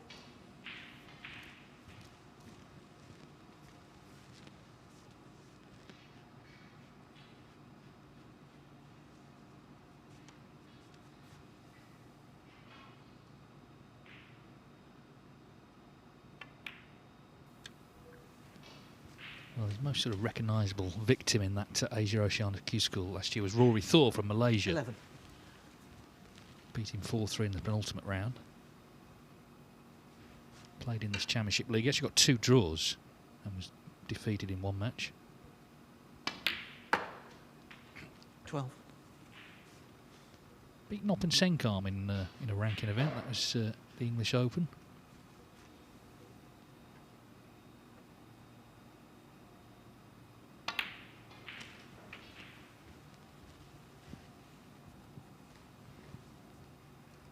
And indeed, he beat Sergio Way in the first round of the World Open.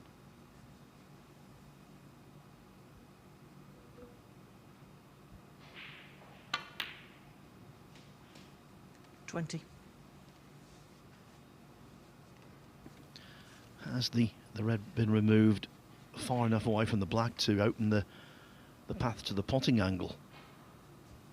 Yes, it has.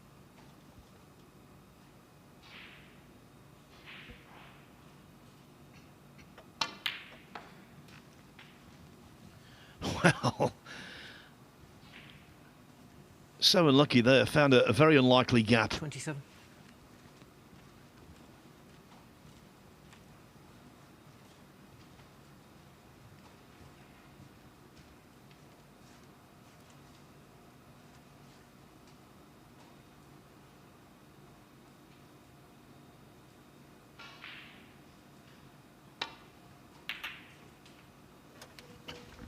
Just an update from table 2. Aaron Hill was snookered and has left a free Zhao ball Yang, on the 27. yellow, but Deng has missed it.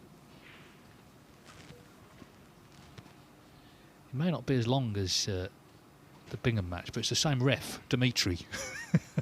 Getting flashbacks.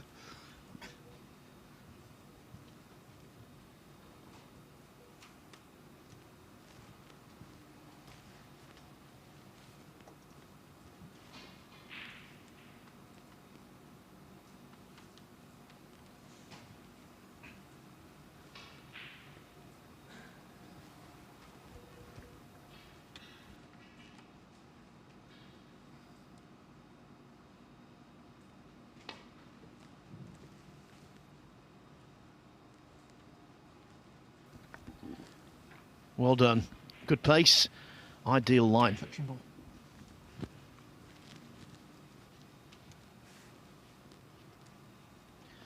Yeah, Liam Highfield is from Stoke, and back in the day, well, there was a big tournament there that was televised on ITV for many years at Trentham Gardens.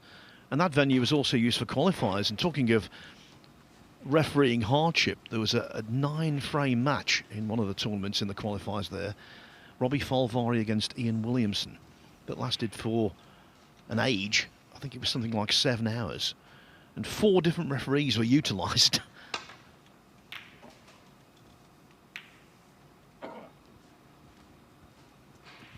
Trentham Gardens, yeah, I went there in my youth to that tournament, that International Open, and it was just after Stephen Hendry had played James Wattenaar in the Asian Open final. So Wattenaar was the new star from Asia, and they drew each other. We thought, well, we've got to go to this, it's quite local. But of course, what we didn't consider was everyone else wanted to see it as well. So we got there, it was sort of first come, first served. There were no seats left for that match. So the next one along was Terry Griffiths against Steve Newbury. Now, I love Terry, but the match was so bad. Honestly, it was about as drawn out as you can imagine.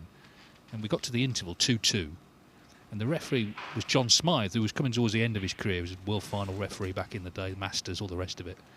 And he did the normal thing. He allowed the guy to brush and iron the table, set the table up, and then he just sat in Terry's chair with his head in his hands. And I thought, yeah, you might be ready for retirement, John.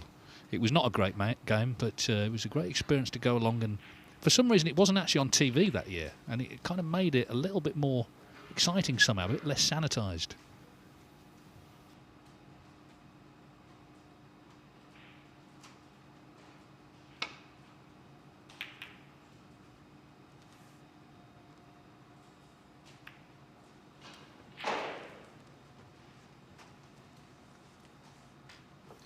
It's a really nice place, Trentham Gardens, actually. I was there last year.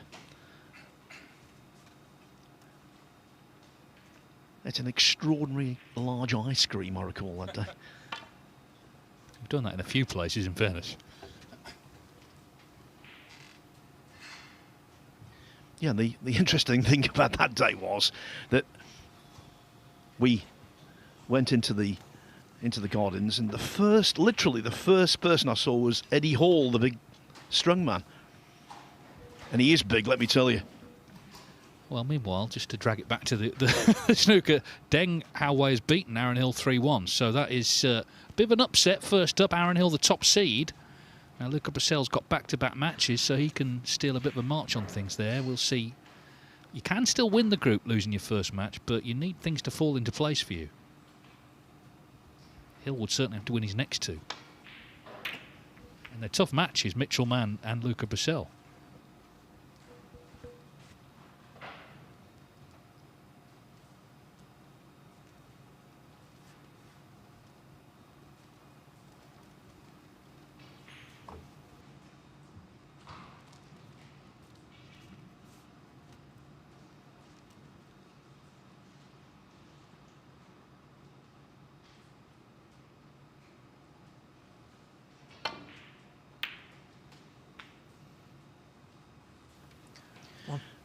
Well, Zhao unluckily found a gap earlier. That time, finding the gap wasn't too bad.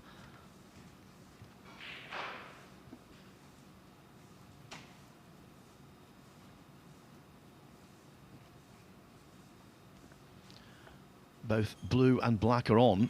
The black is a tougher pot, but it's got more positional future.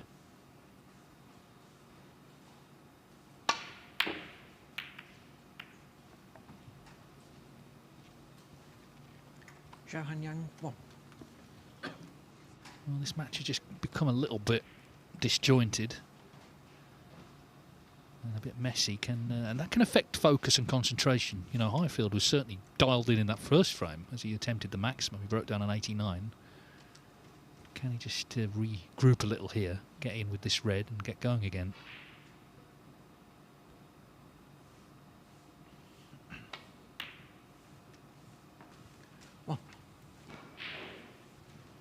On the very provisional end of season rankings, he's 59. Now that's taking points off, and obviously a lot of points can go on, it can change. But it's a guide as to where you start the season. So at the moment, if that was the cut-off now, end of season, his tour card would be safe. But you're talking a few thousand here and there at that level. So this tournament here, you know, if he could win this group, that would really be a help.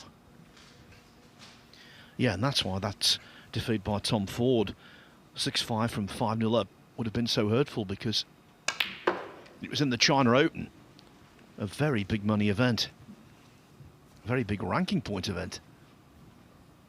3.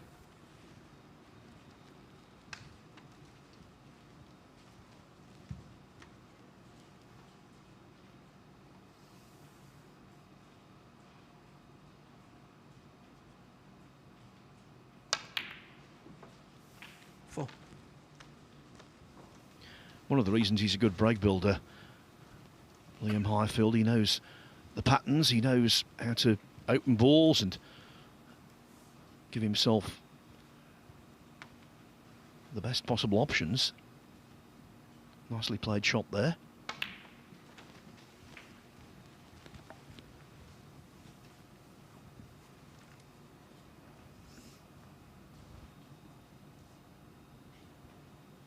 $11.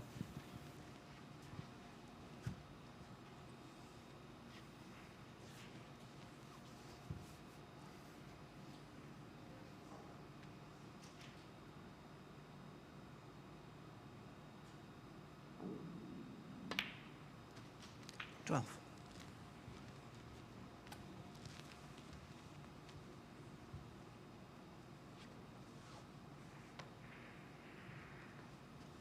The other thing, of course, when you've had protracted safety, balls can go a little awkward.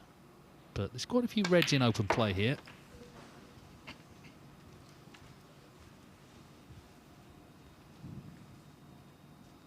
$18.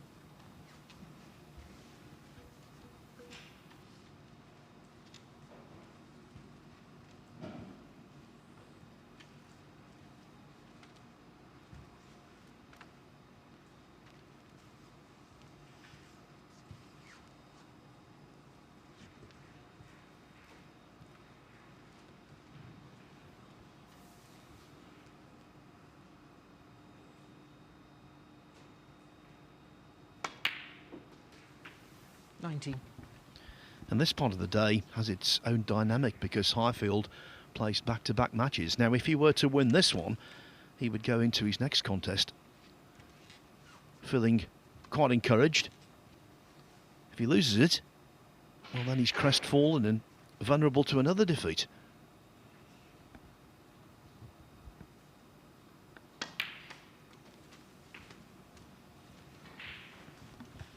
So what happens in match 2 often influences what happens in match 3. 25.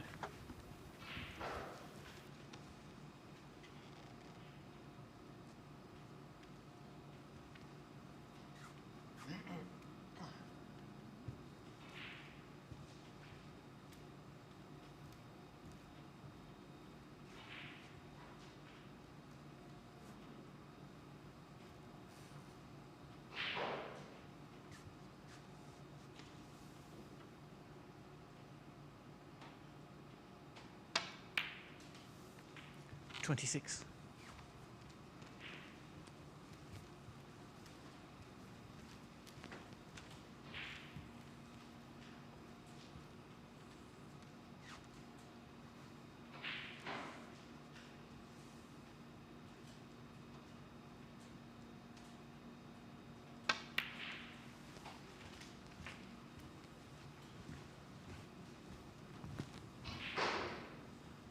$32.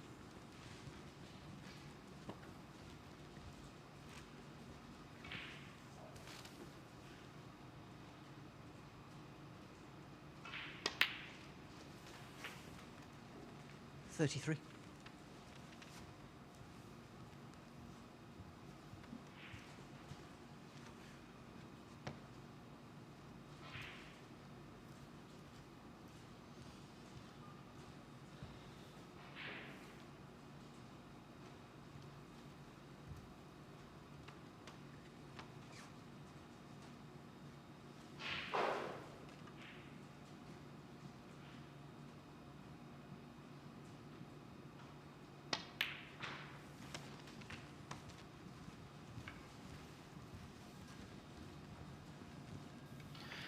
Now this is where the intricate stuff starts.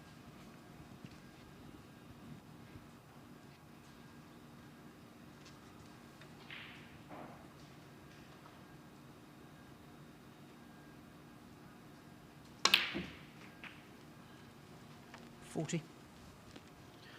Now, is he straight enough on the black to flick one of the reds out of the way?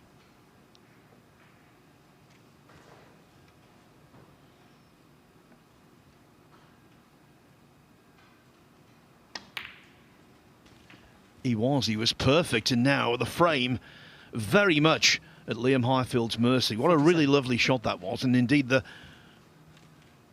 shot before it. Yeah, and I think what's impressive is he has done what I was talking about. He's reset, refocused after all the sort of scrapping about. Kept his discipline 48. during that exchange, and now looking good to take a 2-1 lead.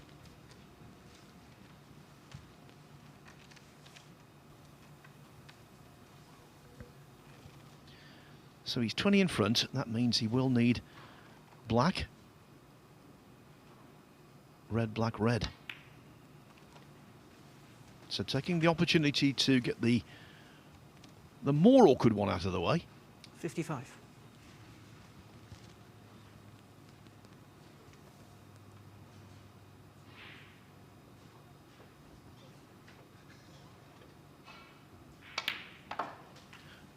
Luca Brissell has just broken off in the second match of the day on table 2 against Mitchell Mann.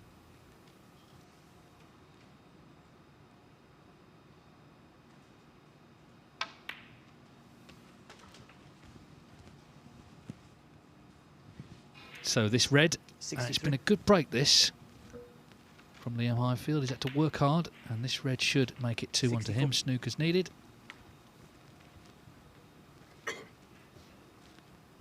Not quite enough on for a century, but still a fine break from the Stoke man. Yeah, and there's a powerful argument to say that this has been a better break than the 89 he started the match with.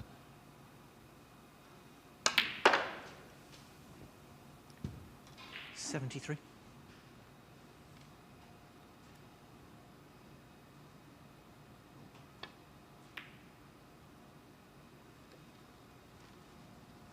$76. What a lovely, delicate green that was. Yeah, time will tell whether high breaks are going to decide it between him and Lazowski, but he has already made a higher break than Jack did, 85. 89, of course, it was, and he can beat that here.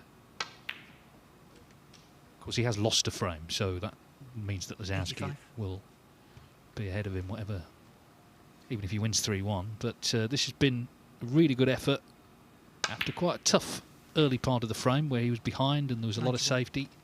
He won that battle, and he's won the frame.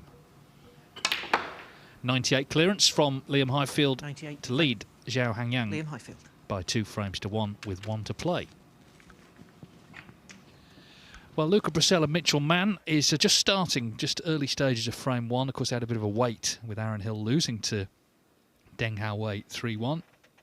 Now, Brissell starts the season 44th in the rankings, so obviously has tumbled since winning that World Championship. But it's worth saying, at the start of that season, so 4 years ago now, 2022, he was in about the same position when he won this. He won this Championship League at the start of that season, and of course things improved thereafter, so you never know, that could be some sort of omen. And there's a chance here, I guess, with Aaron Hill losing, if Brissell can get points on the board in these 2 matches, then he's really looking the favourite in this group. Well, if he plays his best, I think he'd be favourite in the vast majority of groups. When he's buzzing, he's a joy to behold.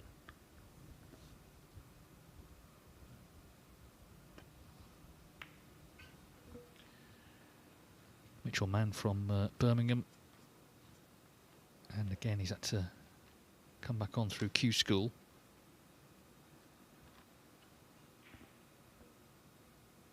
Which is no mean feat getting through that, because it's brutally difficult. He beat Alan Taylor, our colleague from yesterday, 4-2 in the second event, having lost in the first round of the first event. So it was all on the line, but Mitchell Mann has got another 2-year card. Yeah, Mann and Taylor actually share something in common. They both practice their snooker at a golf club. Not on the course, obviously, on a table in the clubhouse, but you know what I mean. Well, I didn't think that was on the course, actually, but anyway. Of course, the Championship League started in a golf club, didn't it? The Crondon Park, down in Essex.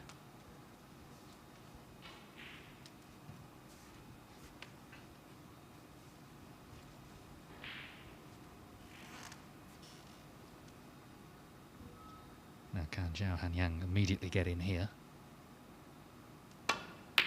Ooh, not close. Ball's running all areas. He's watching that red very closely. It's just gone close to that green pocket. Yeah, not easily reached by a left-hander. This, yes, it's adjacent to a pocket. Could so easily be missed using the rest. Well, could so easily be missed with his hand on the table.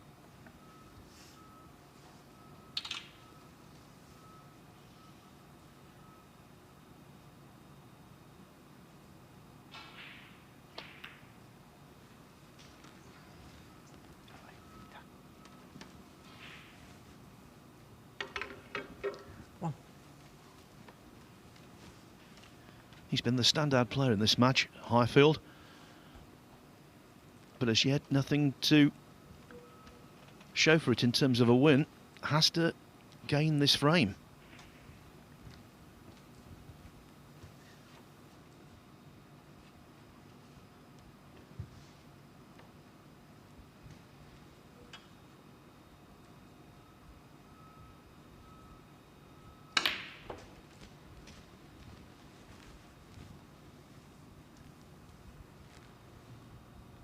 Four.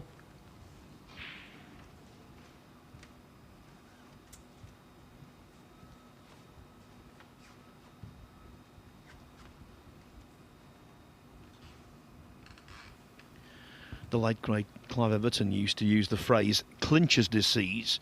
He made it up actually, and it's perfect. Basically describes a player who keeps getting himself into winning positions, getting close to victory, but can't quite slam the door. Five. As we hear a door slam. That was great timing. Yeah, and I think you might say, well, Highfield suffered from that at the start of the season with those two qualifiers. And when you have lost matches from a position of great superiority, then the next time you're in a position to get over the line, William Highfield, five. you might feel a degree more nervous than you would normally.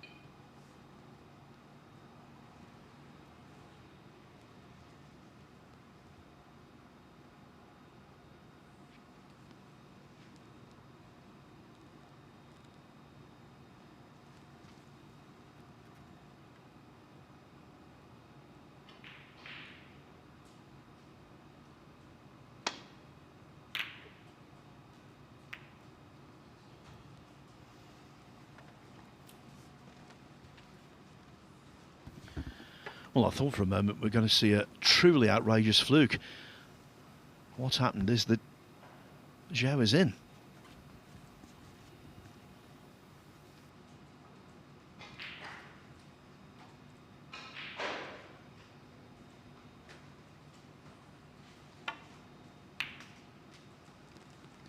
One.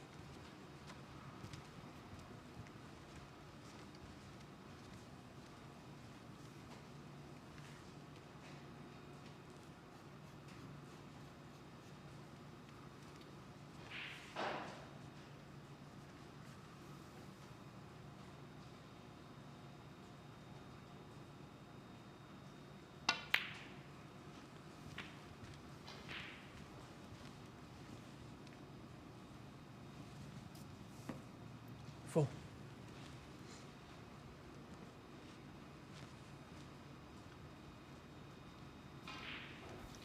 Must say, Dave, really looking forward to seeing Zhao Zintong tomorrow. not just a winning machine last season, but it was the way he did it. He plays the game so elegantly. It's great he's in this, and of course he does have a chance to become world number one, maybe quite soon, and the points from this event, if he does well in it, could tip the balance. And if he does win his group, he'll play again on Friday, so he'll be here straight away, and then of course back on Wednesday next week if he does come through that.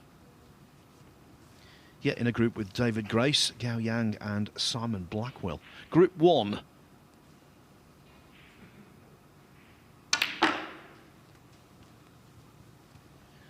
Well, Zhao took route 1 there into the reds, but didn't hit a thing. 12.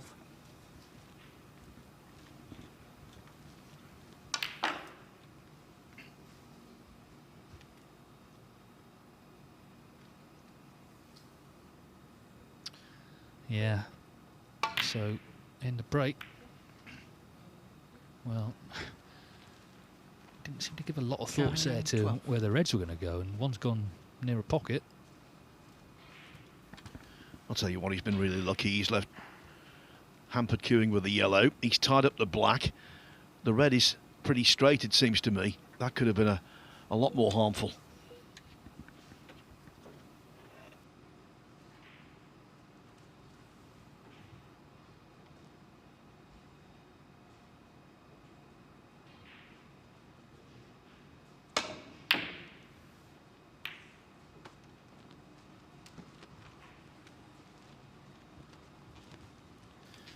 And that's what you get when you force the issue.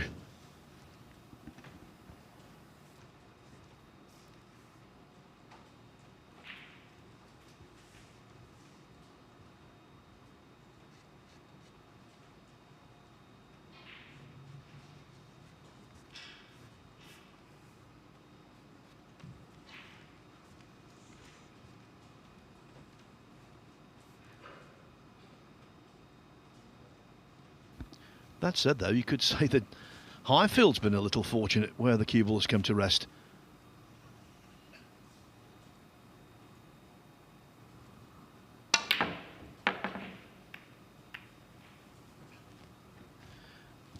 Well, at least the black's been opened.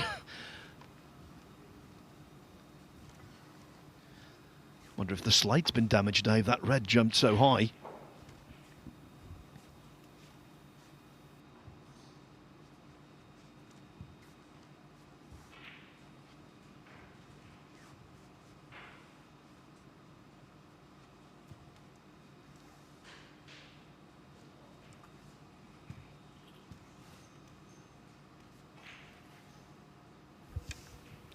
Well, this is sort of how the last frame started, but of course in the end Highfield kept his discipline, got in and made a nice break. 98 clearance. I think in this format, as a player, they must feel every frame really does count. You know, it's not like a best of 11. If you're 2-1 down, it doesn't really worry you too much. But here, for Zhao Hanyang, he knows if he loses this frame, then he's sort of chasing the rest of the day, really. With two senior players in it, Lazowski and Highfield.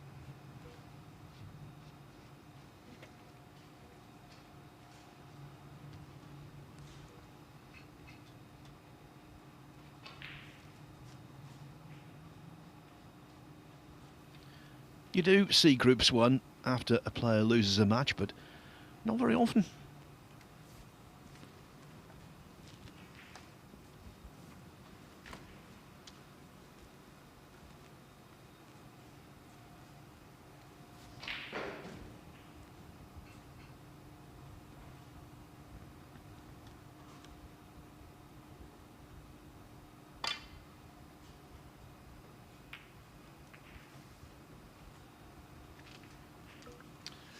Well, not good, and Liam Highfield does get a better chance now with the black free.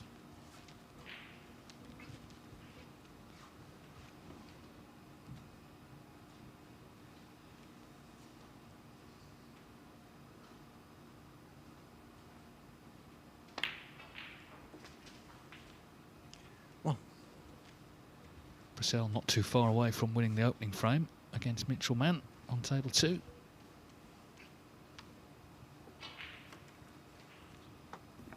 Yeah, on a break of 74, immediately into stride. Doesn't he play smoothly, Purcell?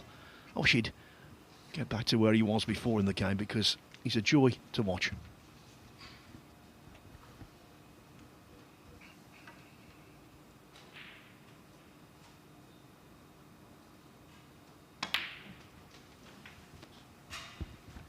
And by the way, talking about smoothly, lots been made of Sergio Wei's 147 yesterday, but what a performance from Marco Fu to win the group.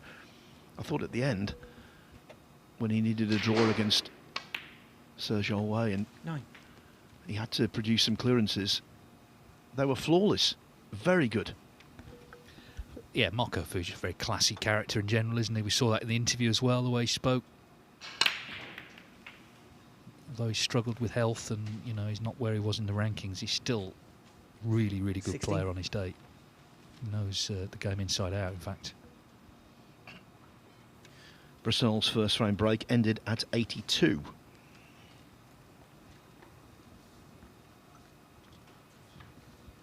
Highfield would be helped here if the blue was on its spot, clearly, but it's not. Pink, not great either.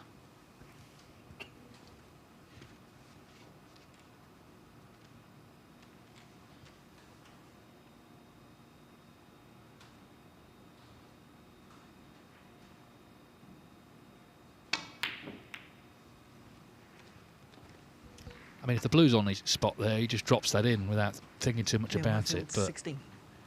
it's unravelled a bit, so okay, he's been fortunate where the white's finished, but it'd be disappointing not to continue the break.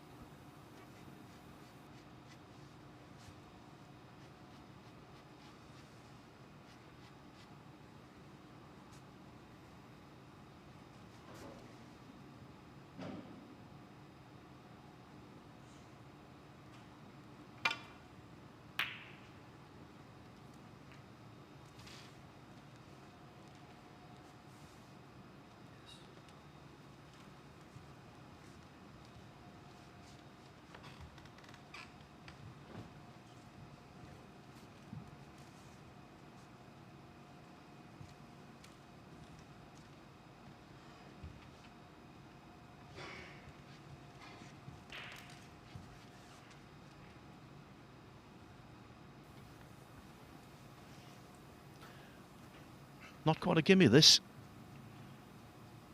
Best to inject some pace.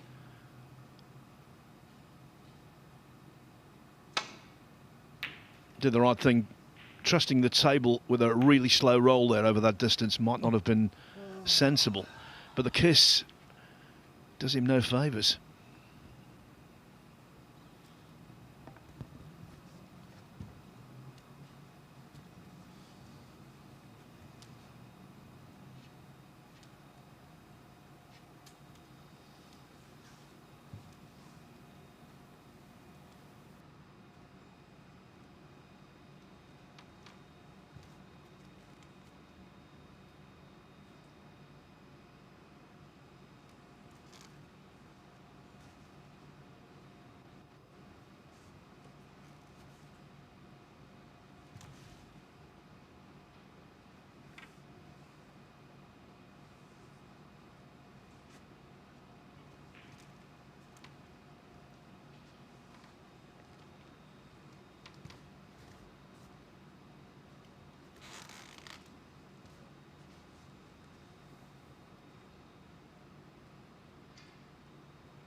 Liam Highfield, 1.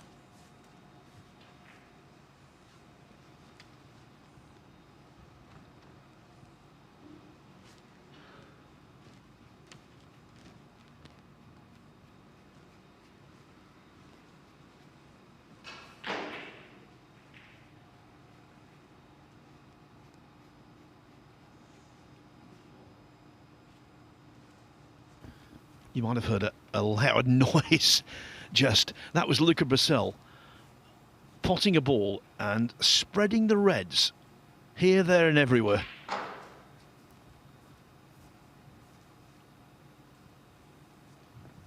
Very quiet, of course, in this arena because there's no crowd. There you can see how the reds were spread from a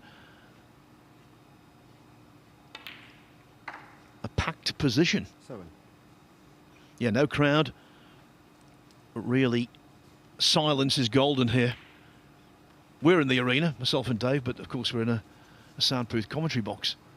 And so when Brissell played that 14. thunderous shot, you could hear it on both tables. 15.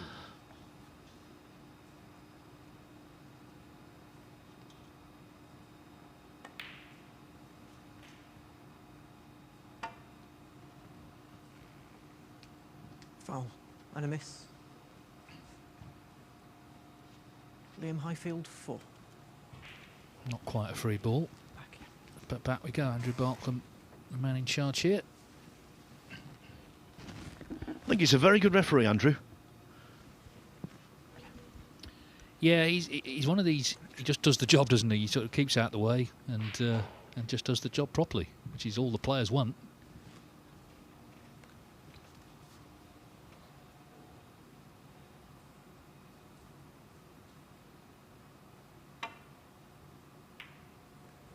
Slight adjustment made.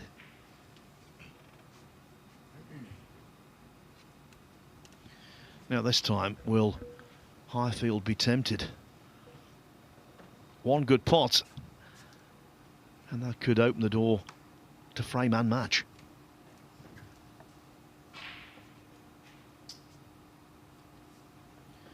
Knowing the way he approaches the game, his philosophy, I'd be surprised if he wasn't tempted.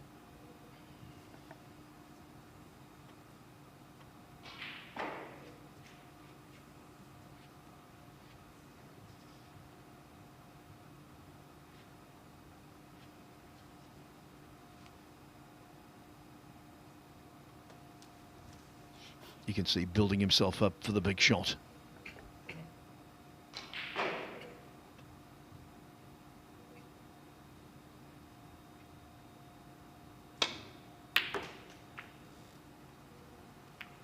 One. Again, the kiss not kind.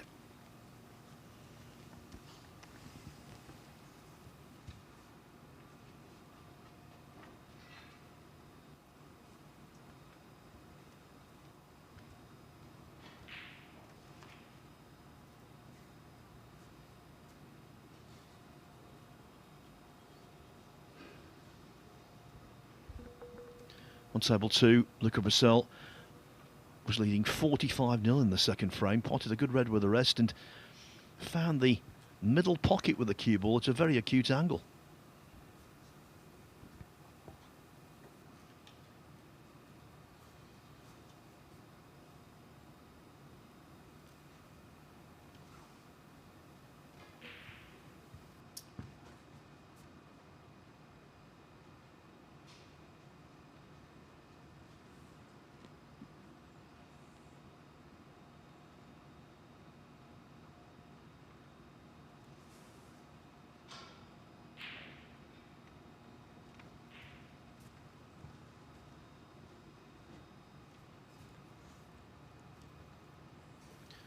Fair to say, Dave, that Liam Highfield being rather circumspect, you can understand it.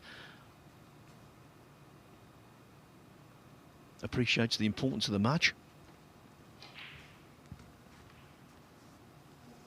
And he doesn't want to lead, or doesn't want to let another lead slip. Yeah, you do wonder if the shortness of the matches does Liam affect Highfield. shot selection. You know, as I say, if this was a best of 11, you know, we wouldn't be anywhere near the end of it now, and you'd be a little bit more freer to play the shots you want to. But he's just desperate to get to 3 here, rather than a draw. Try and keep pace with Lazowski, at least in terms of points, if not frames so far. Got Jack Bradford, of course, next straight up, and then it'll all conclude with the last match later tonight against Lazowski.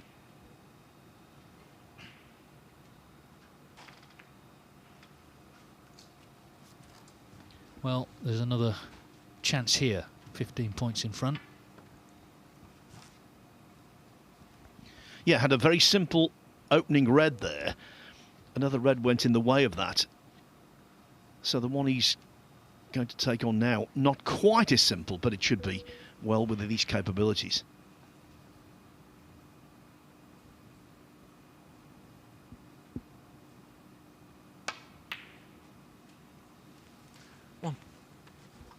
Yeah, I think he's kept his patience well today.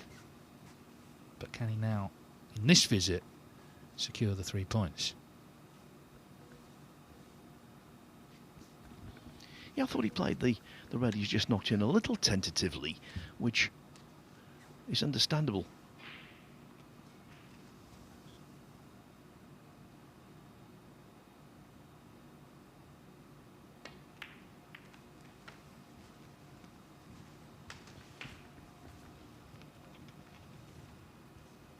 Eight. Now this red, we've seen this missed so often. Whichever red he chooses to take here, actually.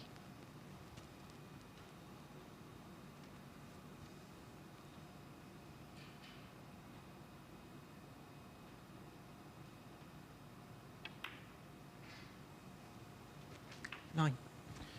Now though, Highfield is in absolutely prime position.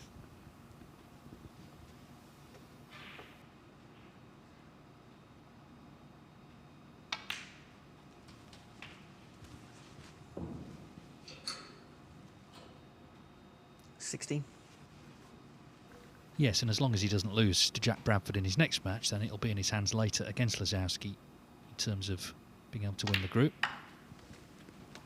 17.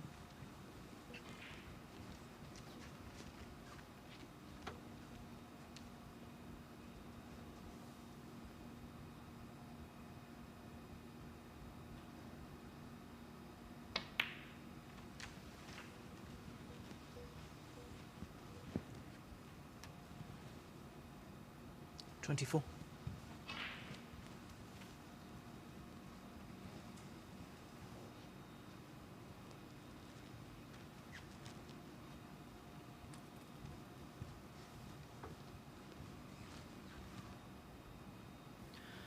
This is Group 7.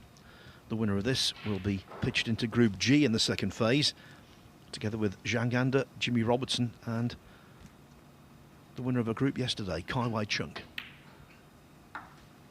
25. And they will return next Tuesday.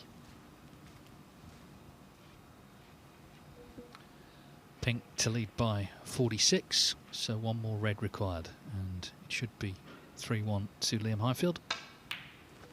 The match started dramatically. He was on for a 147 in the first frame. Broke down on 89, Mr. Black. 31. Next frame was a bit scrappier, went to Zhao, and then a good 98 after, again, a little period of scrappiness from Highfield. This has been a bit of a slog this frame. Balls went awkward. But that should be the winning ball, and it's looking like Lazowski v Highfield tonight, 32. one way or another, is going to decide this group. Zhao Hanyang not necessarily out of it yet, but he's going to have to win his last two matches to stand any chance. 39.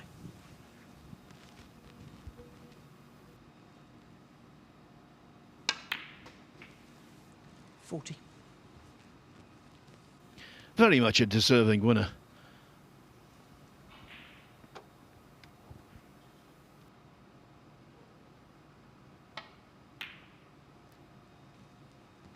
Yeah, that shouldn't Liam matter. He's 55 40. in front with 35 on. Just waiting for the handshake, which is unmatched. coming.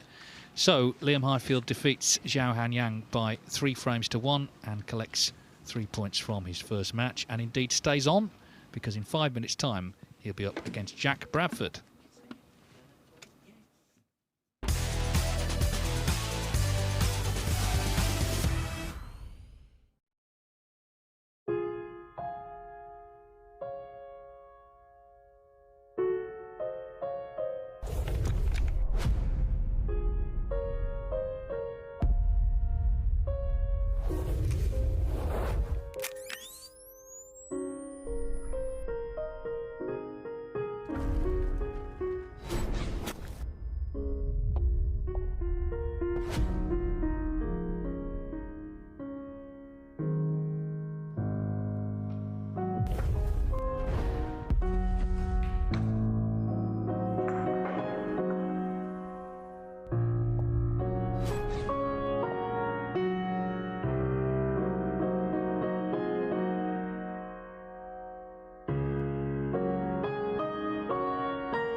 Every new beginning starts with courage.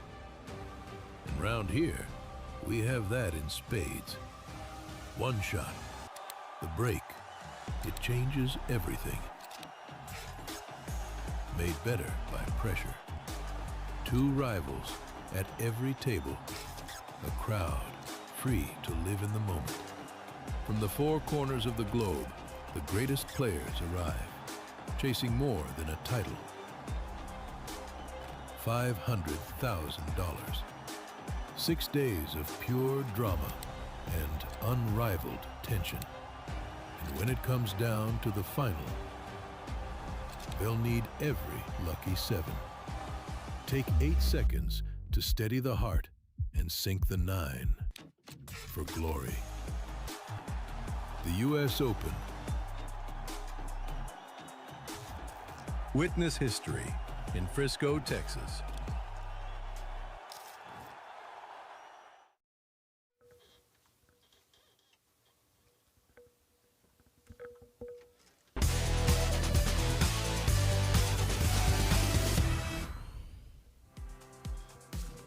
Two matches gone in this group, and already the top 2 seeds are justifying that status.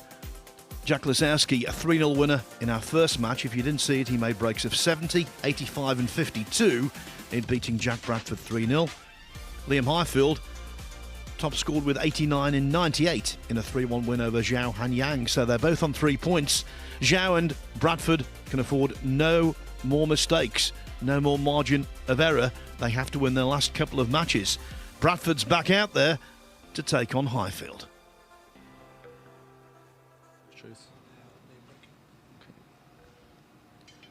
So Bradford won the toss, asking Highfield to break. Yeah, it was your break. We've banged on about this on more than one occasion, Stephen. First but if frame, you're yeah, the second I seed, totally which Highfield is, and you win your first match, then you go straight back on. It's a real advantage. I think so. You can put a bit of pressure on the top seed as well, can't you, if you do get those 6 points in total, and just ask the question. They might slip up in the first game of the evening session, and then all of a sudden you might only need a draw going into the last session. It's all if, buts and maybes, isn't it, really? There's no sort of correct way to go about this Championship League. We've seen some crazy results in some of the groups gone by. All you can do is take care of business when you're at the table, and so far the top 2 seeds have done just that.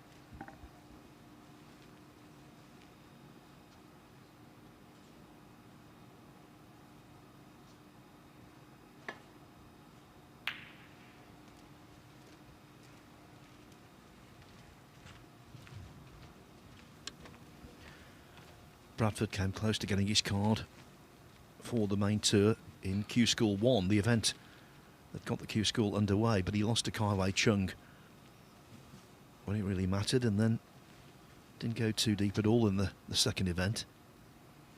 But when you've been on the cusp of gaining pro status for the first time and you don't win that match, it must be very difficult to bounce back. Yeah, I mentioned that to Dave Hendon in the first game of the day. You know, the psychological impact that has on you, it's tough to sort of pick yourself up again and go again. So that might have been one of the contributing factors as to why Jack Bradford didn't do too well in the second event, but he's managed to get himself 10th on the Q School Order of Merit, which, you know, sounds good, but realistically it's probably not going to get him in all that many World Snooker events this season. I can't see 10th place getting in too many, which is a shame. Yeah, I'd say 2, this and the shootout. Anything else would be an unexpected bonus. He's got plenty to build on, actually, from his opening game against Jack Lisowski. I thought he looked good in patches. He potted a few brilliant long balls to get himself in. It was just when he was in, he wasn't able to keep himself there. And against someone like Jack, you're just going to get picked off, unfortunately. So you'll want to cut out those odd errors in this match.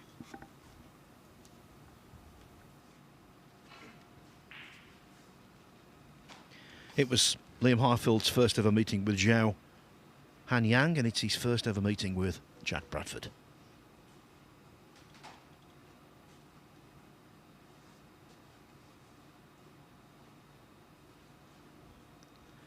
Now the priority for Highfield, well, at the very least, get a point.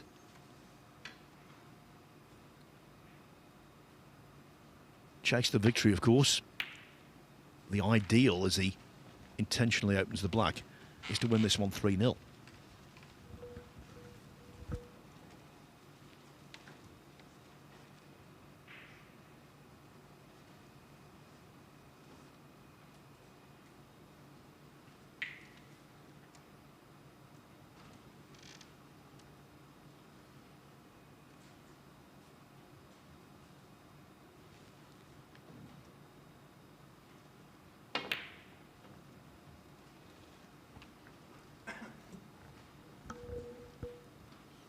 I can tell you Luca Brissell did win a tight second frame against Mitchell Mann, so it's 2-0 to the Belgian.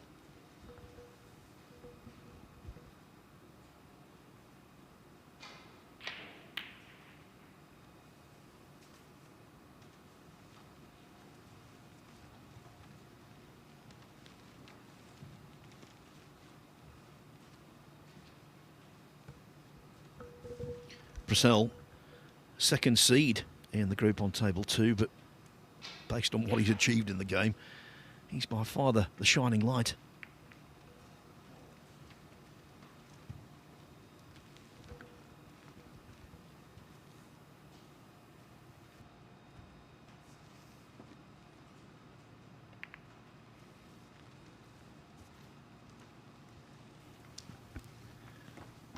Well, it's tough to see how this frame is going to develop now with the reds in the bulk area. I wouldn't be surprised if either player offers a little glance. Either way, it's going to end up like one of those frames where the reds get spread far and wide, so it's who's going to blink first.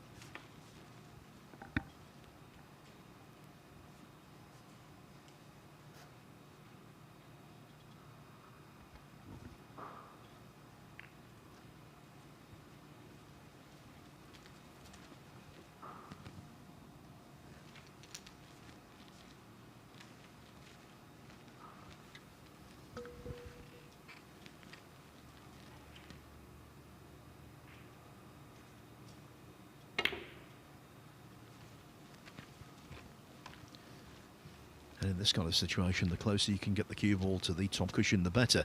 Although there is a sort of get-out clause, which is this one, just trickling into the bunch.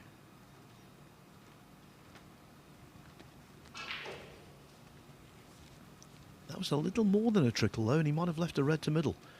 No future in it, mind you.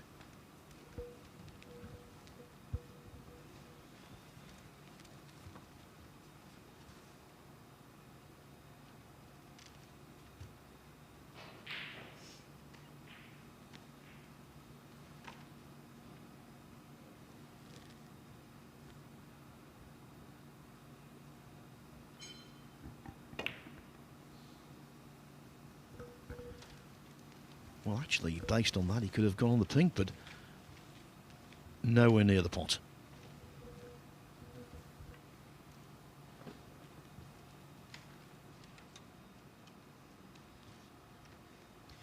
Yeah, and a chance for Liam if he gets a real good cue ball here. Could put Jack Bradford in a bit of trouble. Yeah, that's a nice shot. Might not be able to get back to this top cushion now. Didn't look much, that shot, but it really does just limit Jack's options.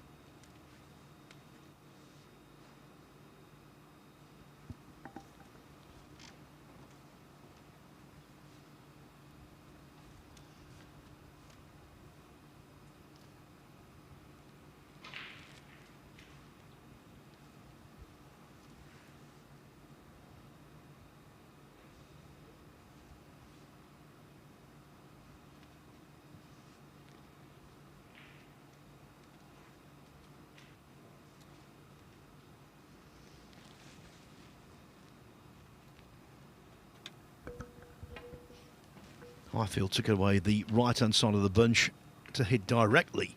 But of course, coming off the cushion was no issue. Yeah, I'm surprised, actually, what you said, Stephen. I thought that might come to pass by now. The little acknowledgement that they were going nowhere.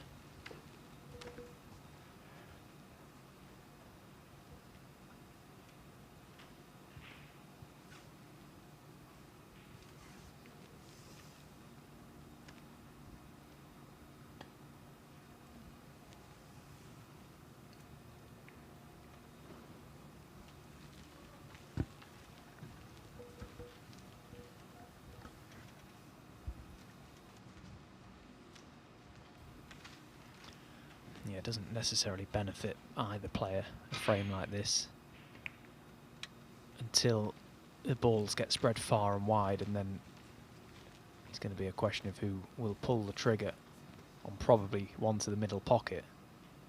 I think Liam's almost playing for the re-rack now. Sort of a little grimace on his face.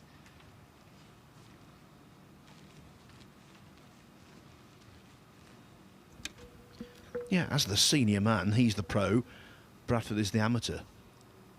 I'm a little surprised that Liam hasn't mooted the re-rack already. Although that changes things. Yeah, he's glanced in the direction of Jack Bradford on a couple of occasions, but no eye contact was made.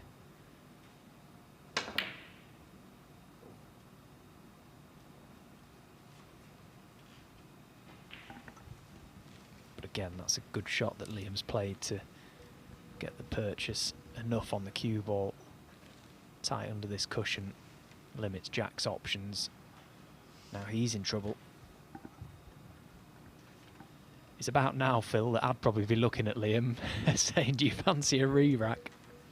One 5-letter word comes to mind: blank. He would be blank. He wouldn't acknowledge you.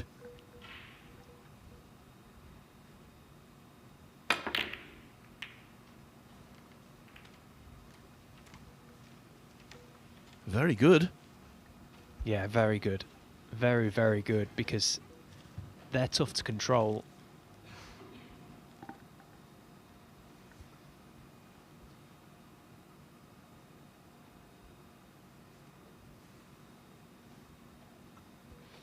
Normally in a frame of snooker, there's development work with the pack when you're building a break. Nothing like that here. They're all open, even before one ball has been potted.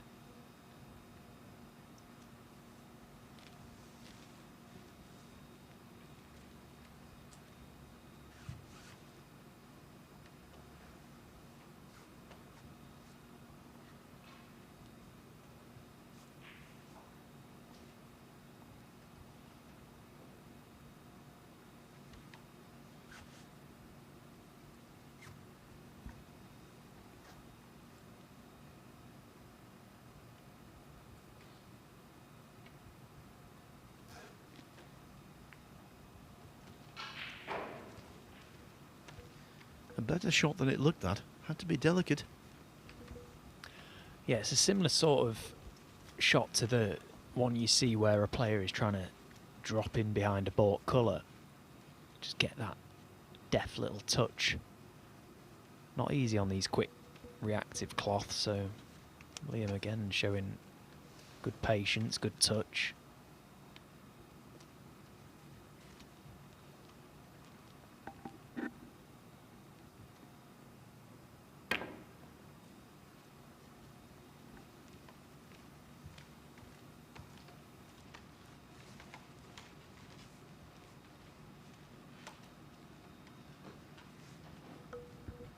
In the second frame of his match with Zhao Hanyang,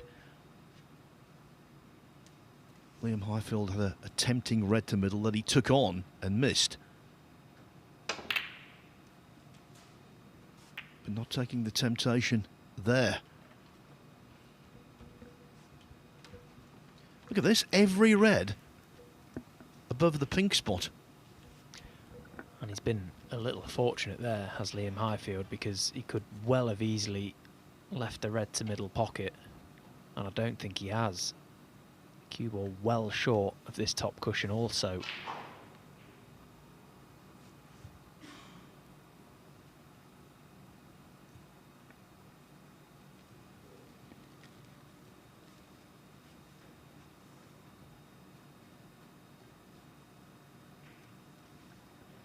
Well, there's a king's ransom available on this table for whoever knocks in the first red. Is Jack Bradford gearing up to take one on? I think he is.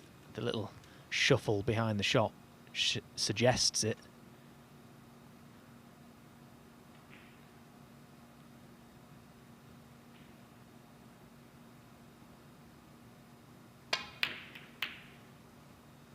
Oh, and in the end, nowhere near.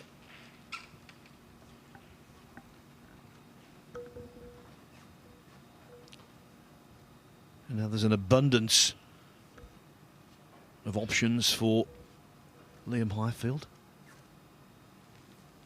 With situations like this, it's not just about potting them, it's potting them in the right order.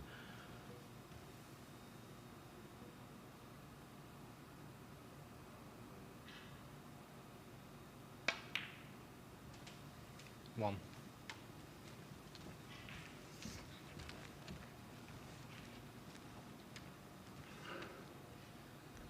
During the initial phase of this break, it will be easier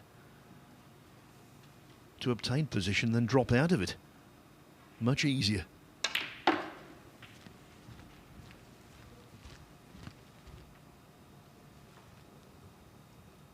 Six. When building breaks, players like familiarity, so getting the pink back on its spot, that would be an objective.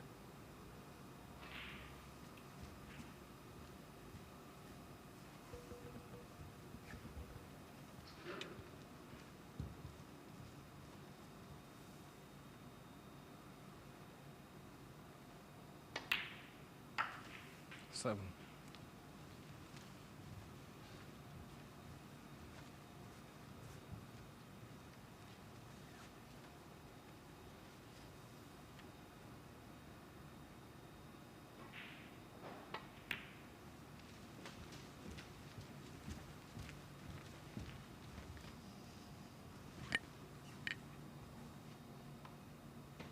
Thirteen.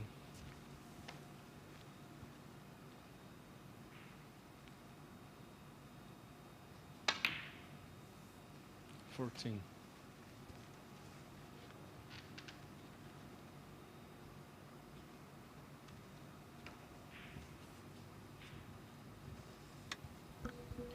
So just 3 reds left in the top half of the table now, and one of those is out of commission really under that side cushion. It's funny, the reason we say not many players enjoy this sort of frame, it's hard to see why. When you look at the table, you just presume, well, there's so many reds available that surely this is a great chance, but it's quite an unusual situation to be in, isn't it? 20. When the balls go like this, there's almost too many options, and quite often that can lead to seeing too many problems. So I suppose the key is to keep it simple. Yeah, the agony of choice. And I think Highfield's done well here in the sense that while he's got the chance to take high value colours, he's doing that. 26.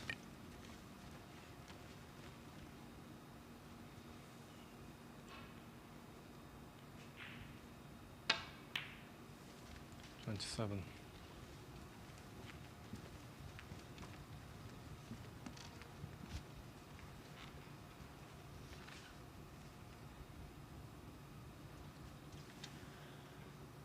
'Just looking ahead, the brown passes to its left corner pocket. That's no problem. The green, it does pop, but not much point in knocking it in just yet, because it would then be respotted on the black spot.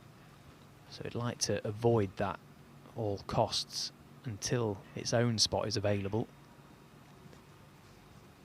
So again, it's more of just a thought process, this break, rather than actually knocking the balls in. That they probably should just go in. There's such sitters. 34. But it's just planning that route correctly.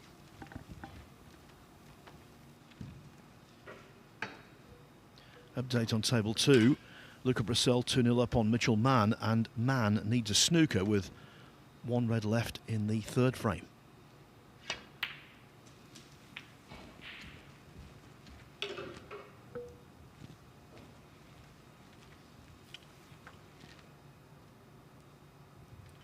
37.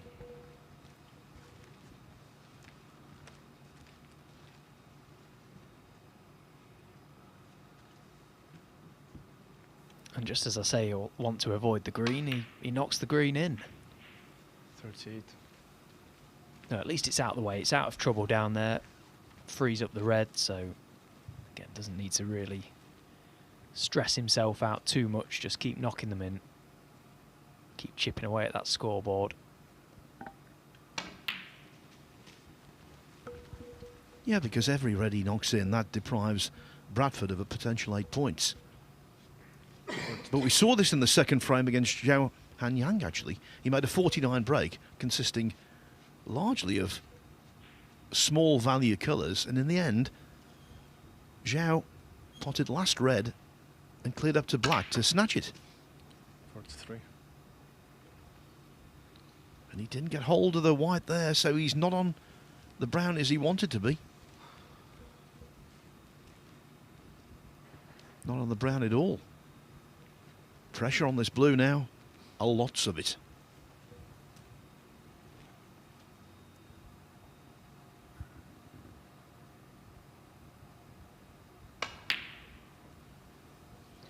And I'm not surprised in the least he missed it. Again, just an example there of just got in the way of himself, really. Didn't quite manage to solve that puzzle in bulk as well as he would have liked. Again, the red on the green spot was the problem ball, because had the green have been on its own spot, Liam would have been able to pot it there. They're always tough breaks, those. Like I say, they look quite easy, but they're not. Can't tell you, Brissell did complete a 3-0 win over Mitchell Mann, and Brissell, who's the second seed over on table 2, remains out there to take on Huawei Deng.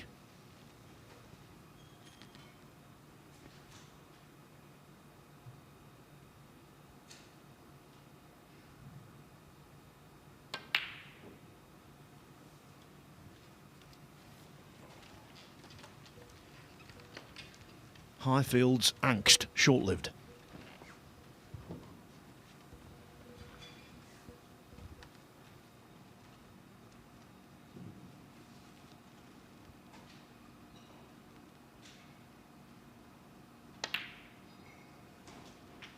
One.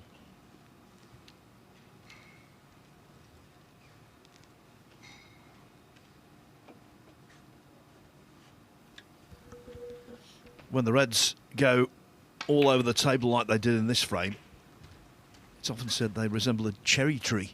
Well, this is the second bite of the cherry for Highfield. 5.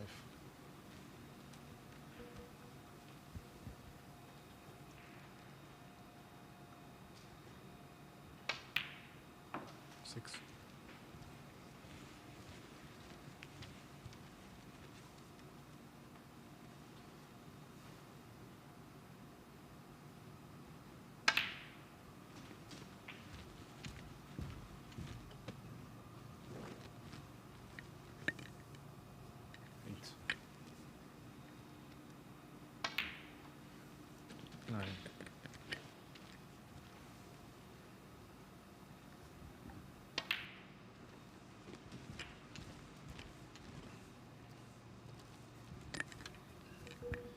Not very often a frame is 54-0 and a player arrives at frame ball.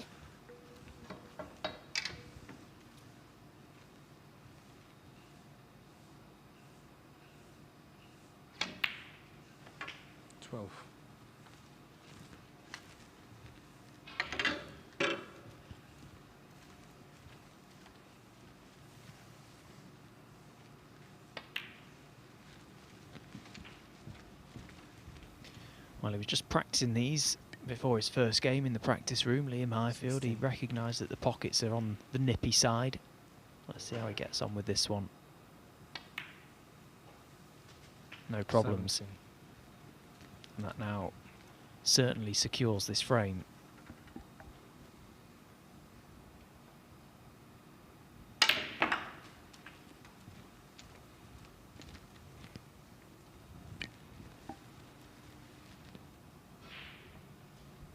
21.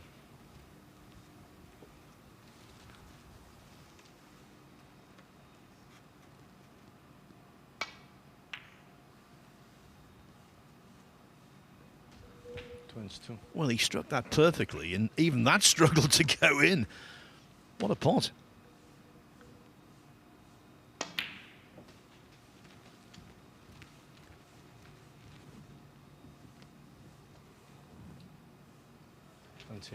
I'll tell you what, how good's this clearance been up to this point?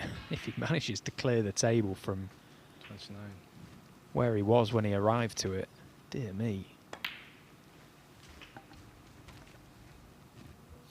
Should bottle this one up and keep it for when it's important.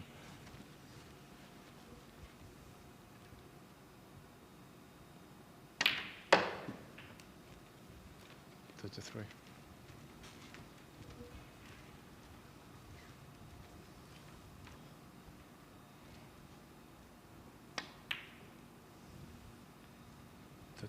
And the frame, Liam Highfield. Breaks of 43 and 33 for Liam Highfield. Jack Bradford, by contrast, doesn't bother the scorers. Highfield 1, Bradford 0. Yes, so coming up next on table 2, they're not quite out there yet. Luca Brazil takes on Deng Hawei. And if Brazil were to win that match, he would be on 6 points in a pretty strong position. And that's the same thing that applies to Liam Highfield here. He could steal a march on Jack Lazowski. Lazowski's second match, by the way, comes up at 4:30. It's the start of the second session, and he faces Zhao Hanyang.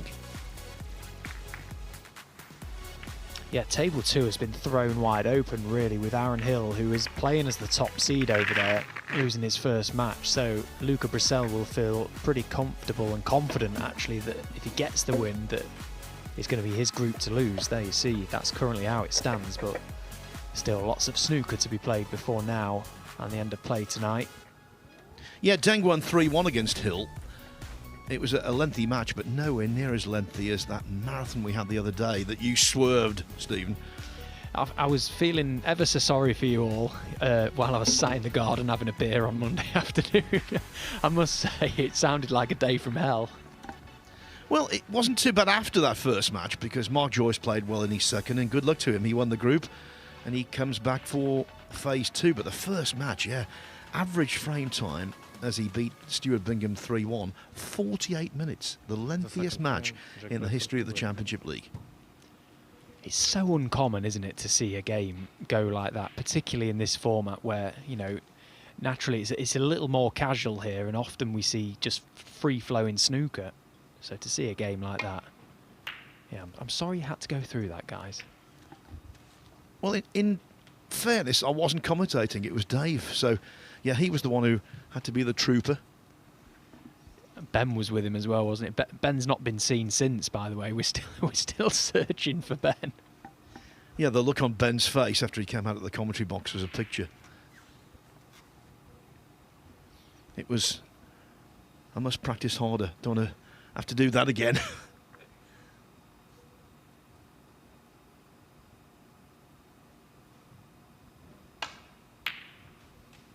Very nice from Highfield, not just the pot but the position as well.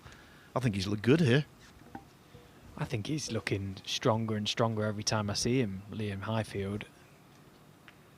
What I really like, and I'd be interested to know if it's something that he's worked on. I know he's working, or believe he's still working with his coach Anthony Hamilton. He seems to be a lot more composed around the table. His rhythm as he walks from shot to shot is a lot more relaxed. It's a lot slower. Just allowing himself that bit of time to just process everything. Keep his emotions in check, which have let him down over the years. He makes me feel calm when I watch him now, whereas before he made me feel quite anxious, and that is quite a good thing to have out there. Yeah, I think that's true. As we see, a really good shot from Highfield. Where the cue ball went, he wasn't really in control of that, but it's not too bad. Yeah, I think when it came to his pace, The problem was, in years gone by, it was inconsistent. Now there's a definite measured rhythm to it. This is a big shot, mind you.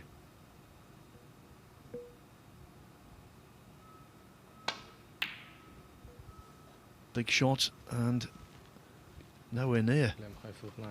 Yeah, it's a horrible feeling when you strike a ball that badly, but he'll allow himself to forgive himself because of the position of his bridge hand next to that red.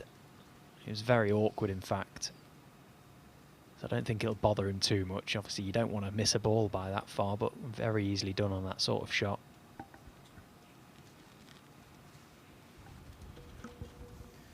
So I mentioned this in his first match, but I'm going to go over old ground again. In the China Open, he played Florian Nursler in the first qualifying round. He won 6-2, did Highfield. Breaks of 135, 103, 86, 77, 67. Then he beat Stephen Maguire 6-1. Breaks of 106, 93, 80 and 69. So obviously he's playing beautifully. Then he takes a 5-0 lead over Tom Ford and loses 6-5 on the black. How do you deal with that? Psychologically, how do you deal with that as you drive home? Yeah, it's that is why this game is so mentally taxing on players. It's just undealable, really. It's so tough to get over a loss like that, and I think that's why it had such an impact on his Wuhan qualifying a few days later. Lost in a decider there, as you say, and no doubt the memories of that match against Fordy would have been in his mind there. It has to have been. Yeah, in the Wuhan Open, he lost to Gong Chen-zi, and it was a similar story. Breaks of 130, 72 and 53, led 3-0, beaten 5-4. Because you get into a position, and it sounds crazy to be saying this, but because of what's just gone by, you get into a position where you're so far in front and you're so comfortable, you almost start saying, well, I can't possibly throw this one away. I can't let history repeat itself. And that in itself brings about a different pressure, a different mindset, which is all wrong. And then when they do start to make a comeback, you start to feel like you can't possibly win. So on the circuit these days, lots of best of sevens. You see, many a match went from 3-0 down, 4-3. When it comes to best of nines, well, coming back from 4-0 down, unusual, but it happens. But rarely do you lose a best of 11 from 5-0 up. I remember it happened to Barry Hawkins a few years back against Nigel Bond. And for a while afterwards, Hawkins was nowhere to be seen. And we know what a phenomenal player Barry is.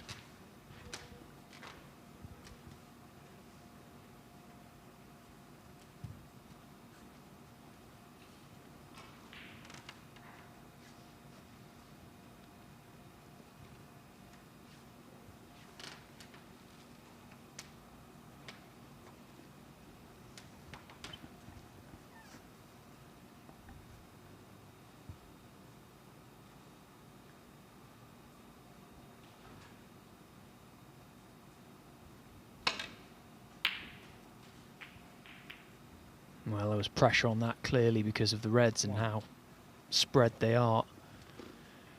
Didn't necessarily have an idea of where that cue ball was going. He knew it was going into the Reds and into danger. He was just hoping more than anything. And okay, the Reds disappeared, but probably end of break. Chance to take a firm grapple on this frame, though, in terms of the control of the table.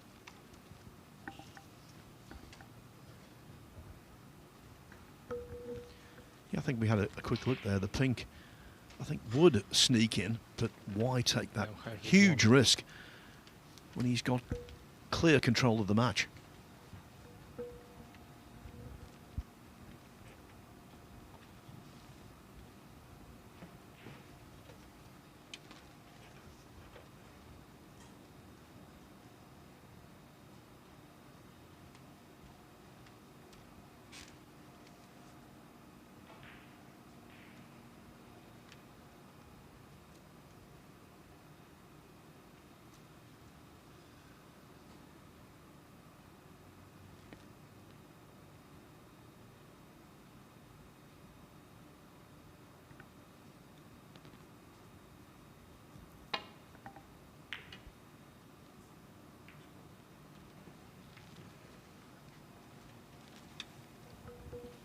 was paramount to avoid the red on the way back.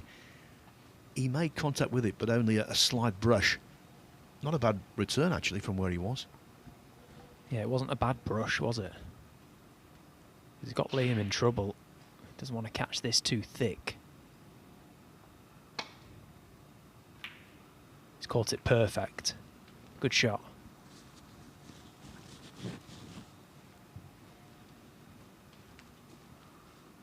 Well, that's a fabulous safety shot. It really is, and Jack Bradford knows it.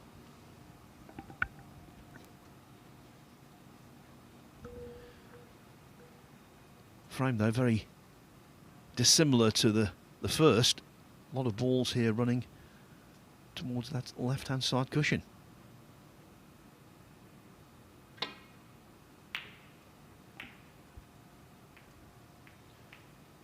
And there's another one.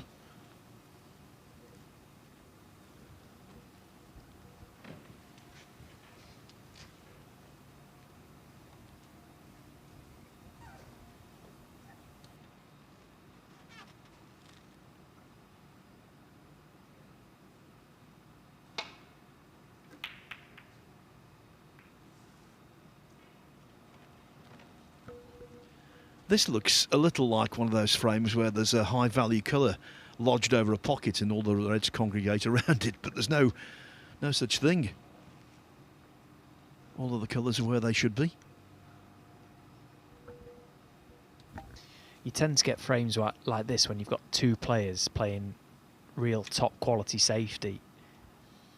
The reds often eventually find their way towards a cushion. And at the minute, both players are producing, well, we've seen flicks, we've seen flukes, we've seen all sorts in this frame.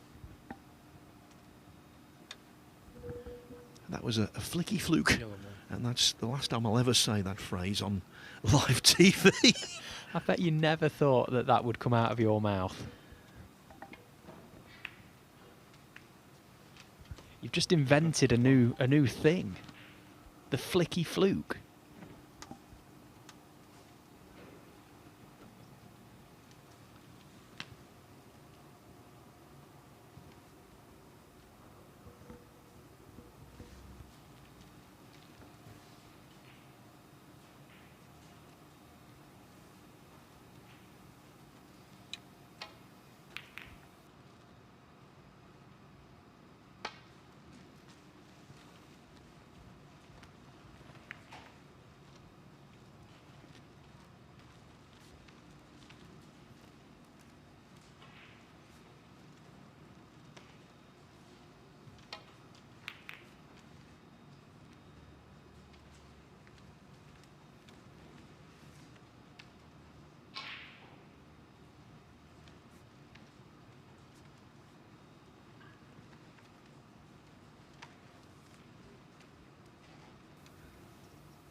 Well, Jack might be trying a thin edge here, trying to get that cue ball back to baulk. Easy to catch this too thick. Just cueing down slightly, and that's exactly what's happened. He's been fortunate because that red just about put the brakes on. I thought he was going to be over this right corner pocket.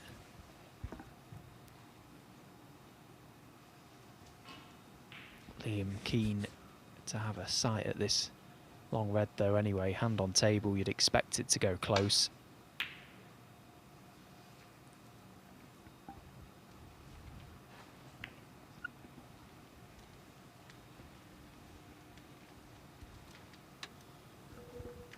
No fluency here, but on table 2, Luca Brissell in his first frame against Deng Haowei, looking good for a 1-0 lead.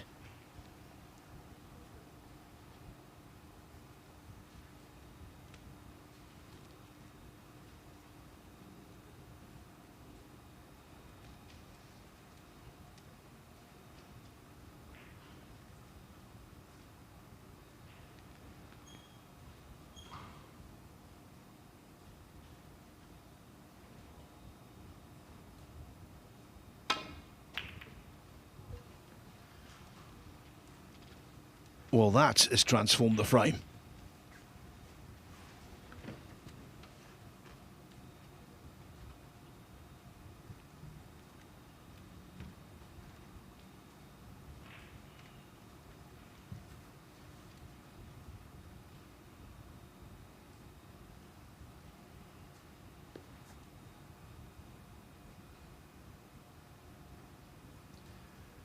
Can you believe it? Highfield can't get through to pot a red.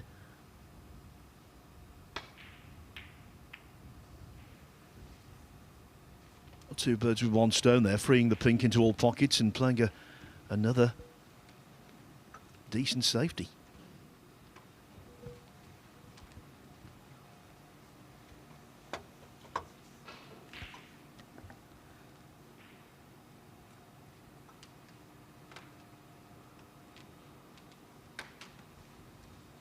Again, Jack's got quite a nice line around the back of the black. Bit of left on the cue ball, swing it round. Try and get it somewhere to where it is now, in fact. Not quite. Well, it's okay. I thought he was just going to cannon into the blue. So it's not too bad. The glove there, Phil. That's going to be a very handy garment to have on in conditions like this week.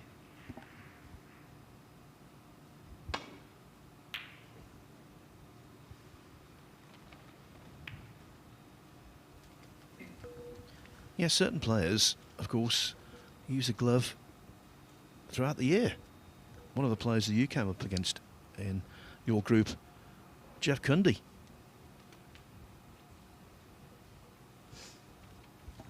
I don't think he's ever taken that glove off, you know. Every time I've seen Jeff over the years, he's had it on. He had a substitution glove with him last week when we played, a little spare one for in between frames, just a little refresh.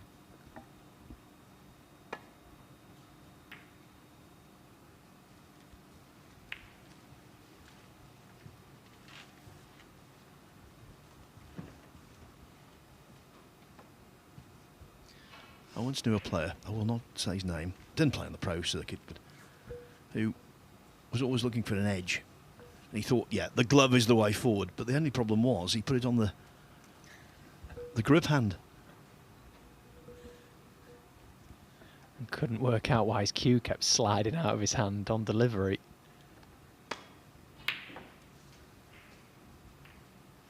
One.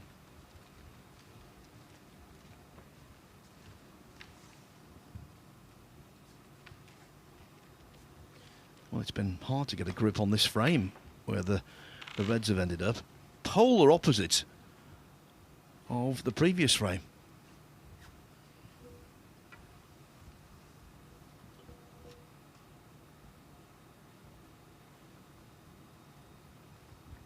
Just finally on the glove situation, I think back to a few years ago, you know, Phil, my old practice facility used to be on an RAF camp up in Waddington in Lincolnshire. And it was the sort of place that in the summer it was unbearably hot in there. There was no aircon or anything, just air vents, so it would tend to drag in the air from outside. So summer it was boiling hot and winter it was freezing cold. I remember one winter going in, or one day, sorry, going in to practice, and the temperature in the room was unbearable. It was borderline, you just had to go home.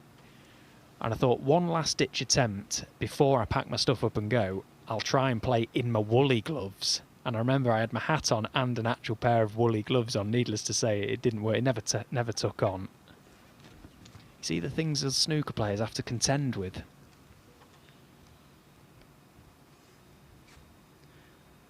Well, of course, for many years, I used to travel around to tournaments with the late, great Clive Everton, and obviously, during those car journeys, he told me all kinds of extremely interesting stories. One, he played in the World Amateur Billiards Championship in Sri Lanka, and it was so oppressively hot in the venue that every single player pretty much in that championship wore a glove, every single one. It was sort of needed, imperative you wore one.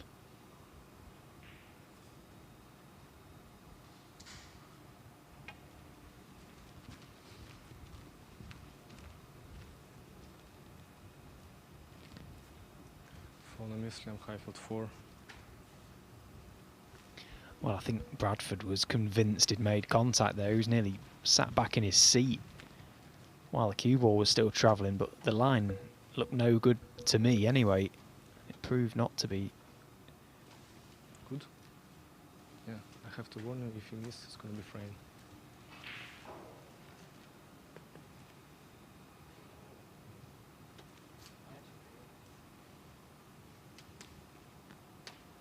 makes a big difference as well, doesn't it? You've got to make contact now from a shot that was quite basic, really. Oh, you watch this between your fingers. You don't want to miss cue.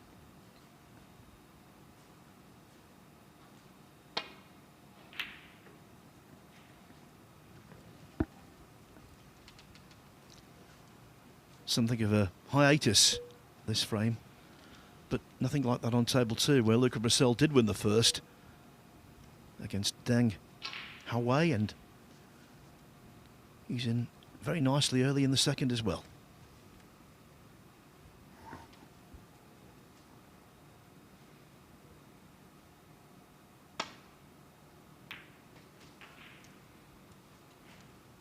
One.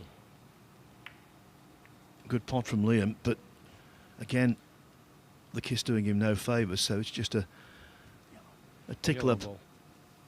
to the yellow for the guaranteed snooker behind the brown. Liam Highfield 1.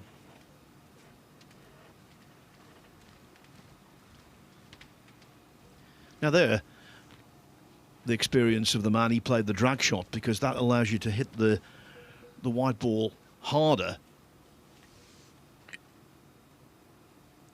and it's much easier to execute.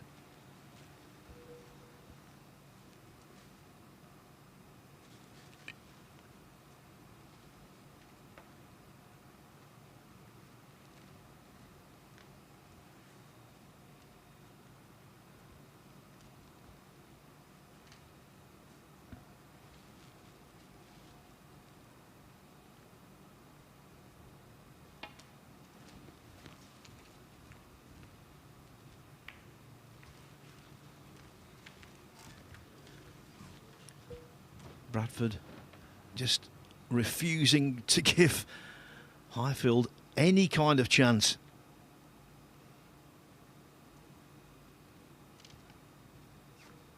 He's been in trouble several times in this frame. But Highfield as yet just can't get in amongst the balls. Maybe if he knocks this one in, that will change.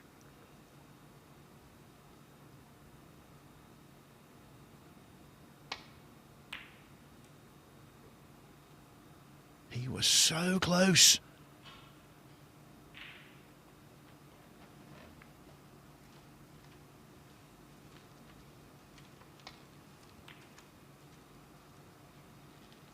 Almost dipped there, the red, Stephen. Yeah, but still the frame is a little bit in lockdown, isn't it? Where those reds are, whoever gets in, it's not going to be a good scoring chance. I suppose Liam Highfield's got a slender advantage. It would probably be more beneficial to him getting in and just taking a few points off the table from Jack Bradford, but whoever gets in next is certainly not going to win the frame at that visit.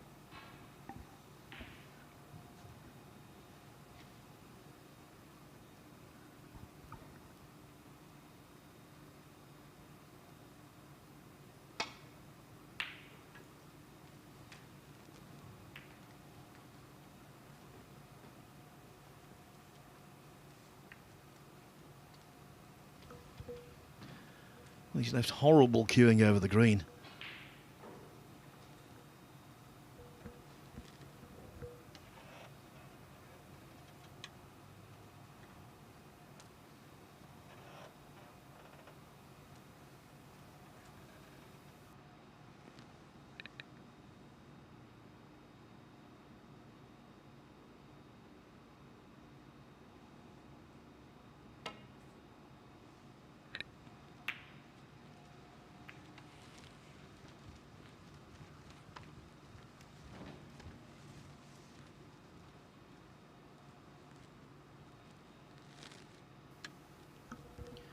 Classic example this, that sometimes the way the balls run can determine just how awkward and difficult a frame can be.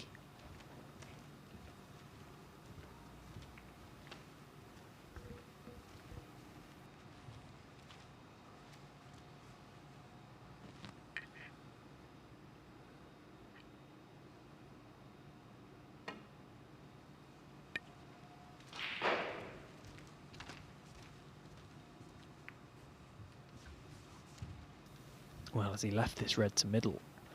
Okay, he's dead close to it, but if he's straight enough, he just needs to jab at it, Liam. Doesn't need any consideration to the angle. And again, it would just take 8 points off the table. I wonder if that's an option. He might have played it by now if he feels he can pot this red.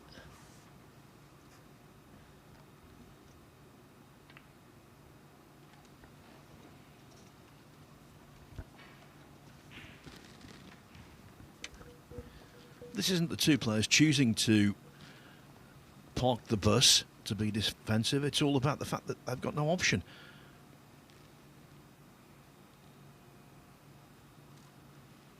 Nine reds still left on the table, all in one particular segment of it.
Well, look at table 2, Phil.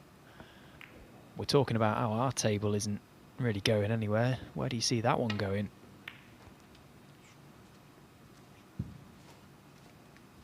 That red over the corner pocket causing issues for both, unless someone eventually leaves the opportunity to plant a red onto it and pot it.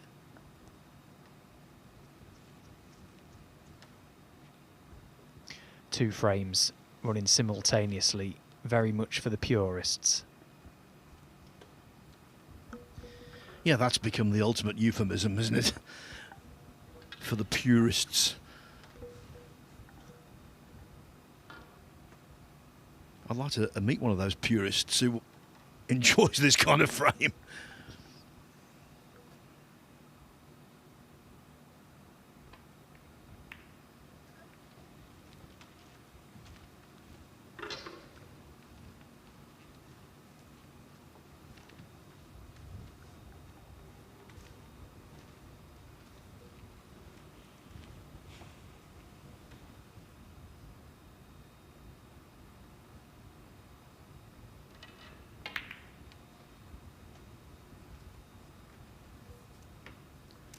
Right then, some movement, as it were. A red goes into a different part of the table. Another one in the middle of the table near the blue spot.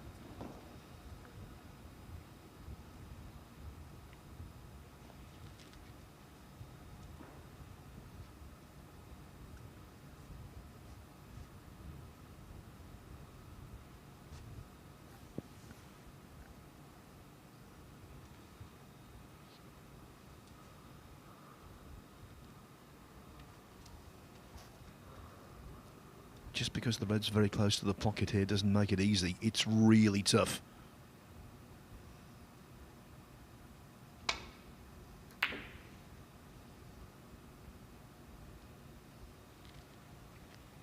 Yeah, that was a low percentage shot for me.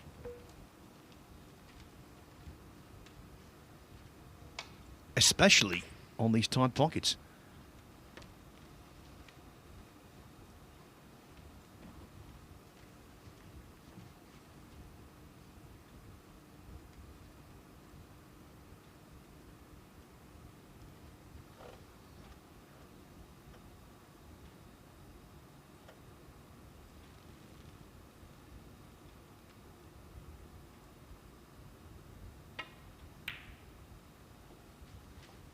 One.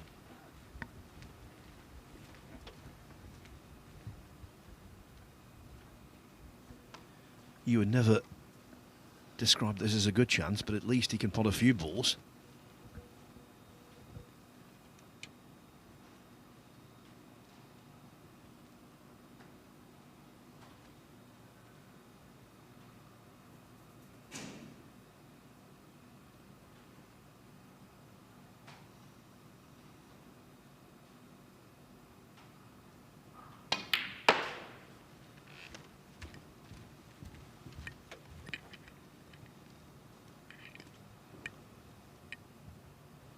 Seven.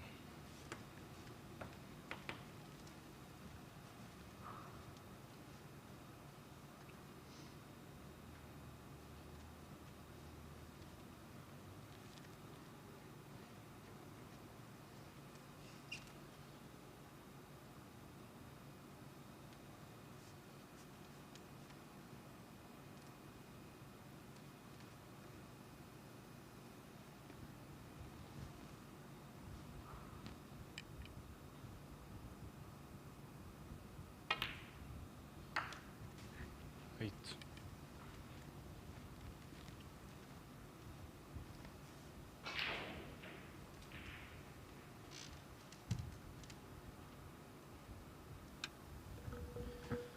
We noticed this when he played in this tournament last year.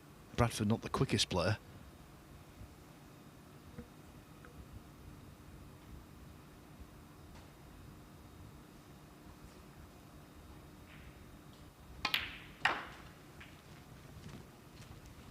But he's very determined indeed. 14.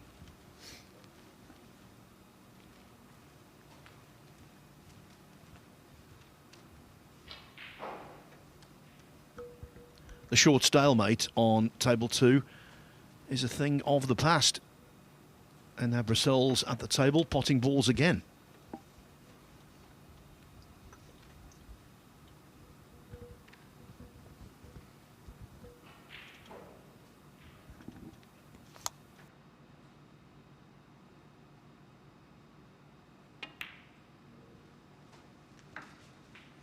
$15.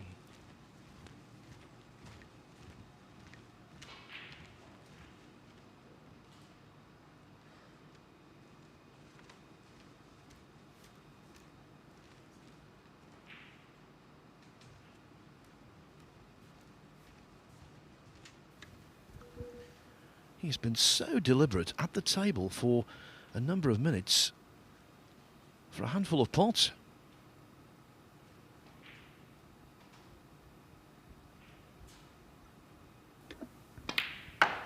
Yeah, I think that's where a player like Jack, he struggles in the rhythm department, and it's just tough to get any sort of fluency in amongst the balls 21. because, again, we mentioned this earlier, you're almost just looking for problems and looking for things to go wrong, over-analysing the table, and eventually you've got no rhythm going forward into your next shot. Tough to build.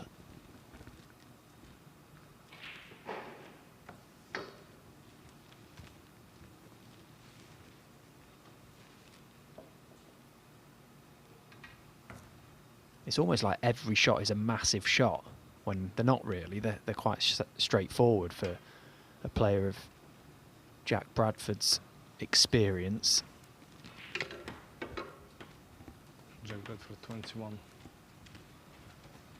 But it's a fine line, that age-old debate of rhythm and how quick or how slow a player should play. It's purely unique to everyone, but I'm yet to meet a player that plays better playing slow. Yes. Jack Bradford 34. Well, how about that for a mistake from Highfield? Missed the reds completely and left a sitter.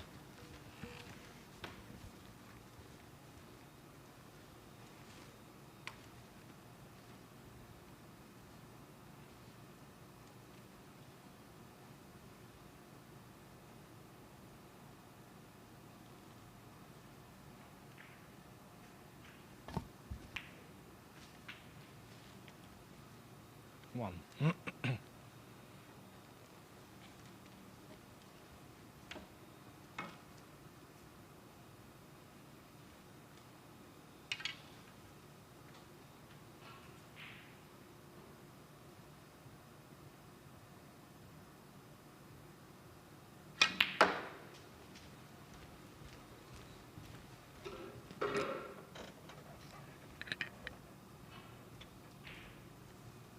3.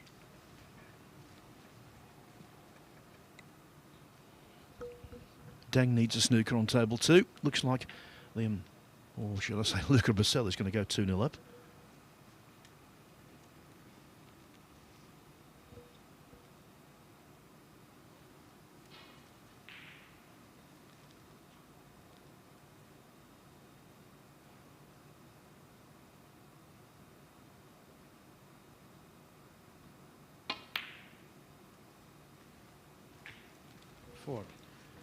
Nicely done.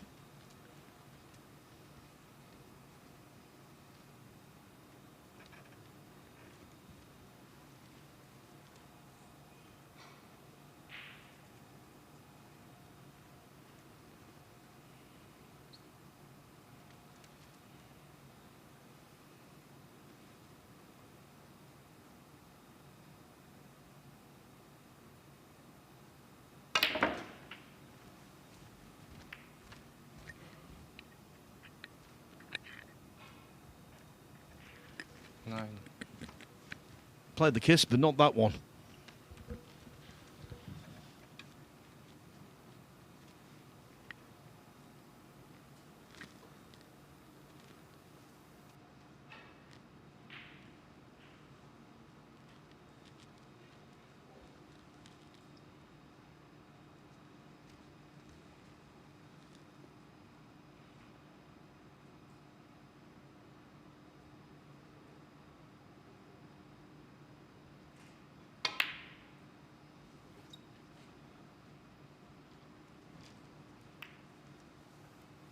Preferred 9. Played with fire there, a little thinner kiss off one bed, and the other one would have been over the pocket. Yeah, Liam's had a quick glance at his options, but there's no point in anything other than lifting this red off the side cushion. Just get that into play, put Jack on the baulk rail, make him play a shot. Well, he's missed a trick there, not getting a tight cue ball, but it still forces Jack to play something. Quickly, it is 2-0 for Luca Bracell. So he's played 5 frames, the former world champion, and won them all.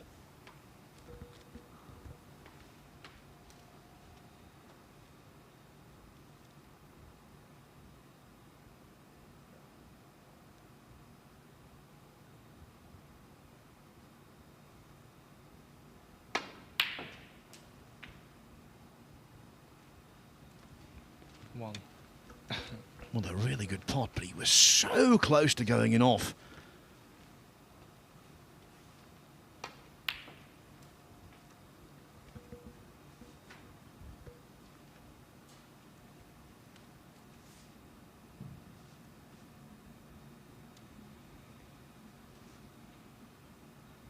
Blue ball.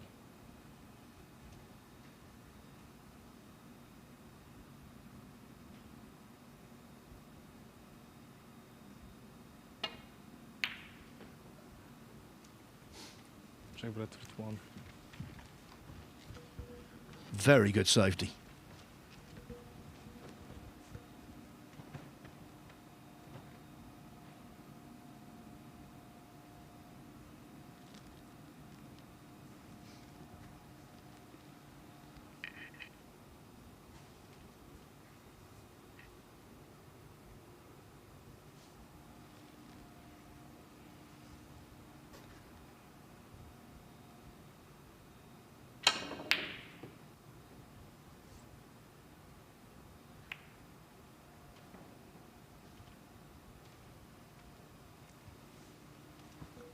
So much side on that cue ball, even at the death as it came off the last cushion.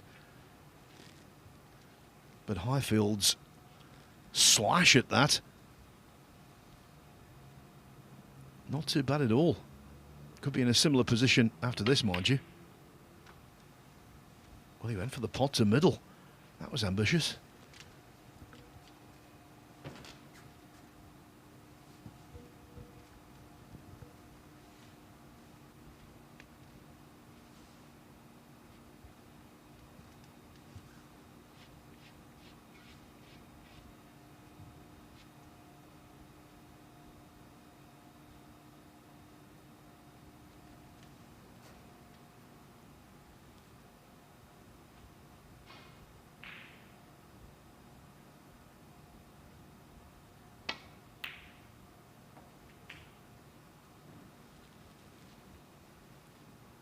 1.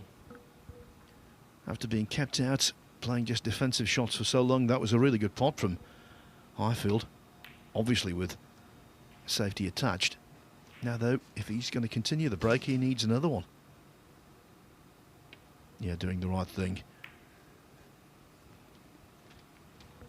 Liam Highfield 1. Well, suddenly, after a very lengthy spell, the table looks normal, Stephen. Yeah, it's game on though, isn't it? Because the scoreboard, very little to separate them, 15 in it, and now nothing really safe. So this is where the hard work starts for both, particularly for Jack Bradford. He is desperate to get something out of today. Okay, he's playing here as a Q School top-up. He's not going to be banking any ranking points, but you don't want to leave empty-handed. Nobody wants to leave empty-handed. And having lost his first match of the day 3-0, you feel he's got to get a draw out of this at the very least. And being 1-0 down, it's a tough task.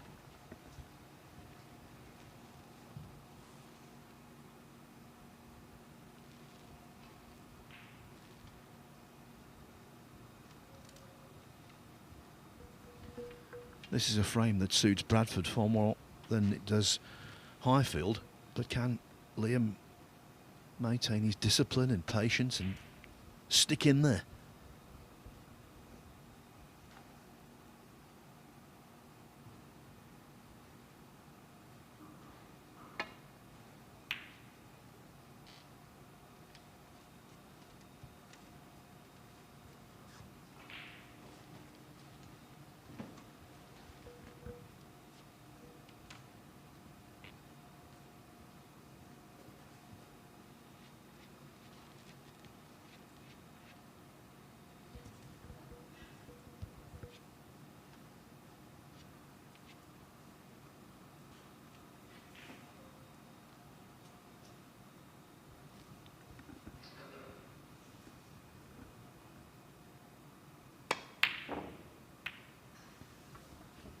Oh, again, an example of just how brutal these pockets are playing.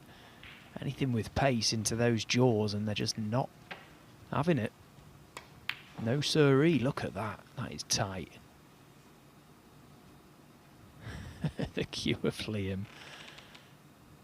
I think if that was in practice, that cue might have been thrown a little harder and possibly into the yellow. Yes, he's irritated, there's no doubt about that.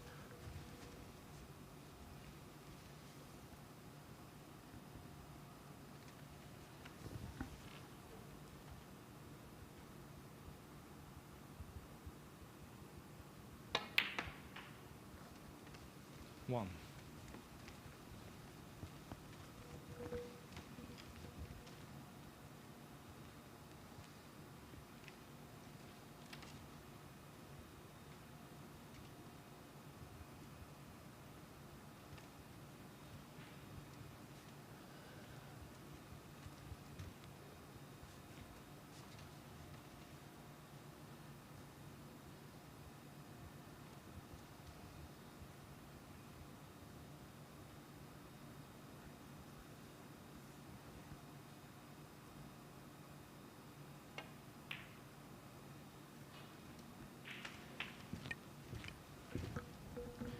Yeah, good pot.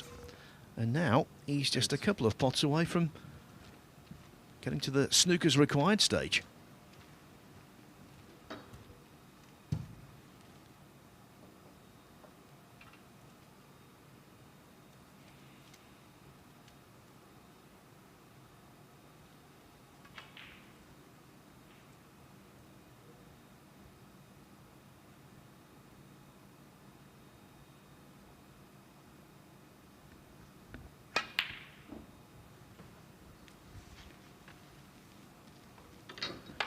Not surprised in the slightest he missed it though, because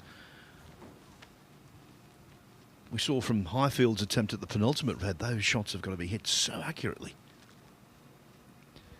Yeah, there might be a little bit of value in Liam taking this red on now. It's just gone beyond the middle, but the corner pocket will be screaming at him. I just wonder if he can play it in such a way that if he misses it, it can come away from the bag. The green pocket is covered. There's every chance if he gets that close, it runs along that cushion.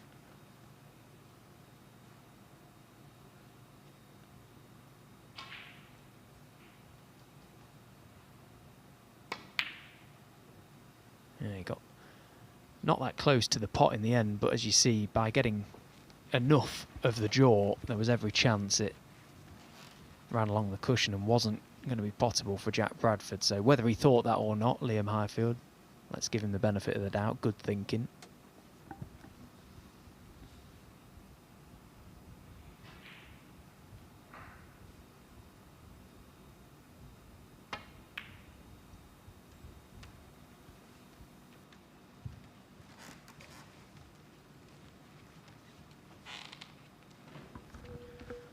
Luca Brazil going about his business in a very fluent way on table 2.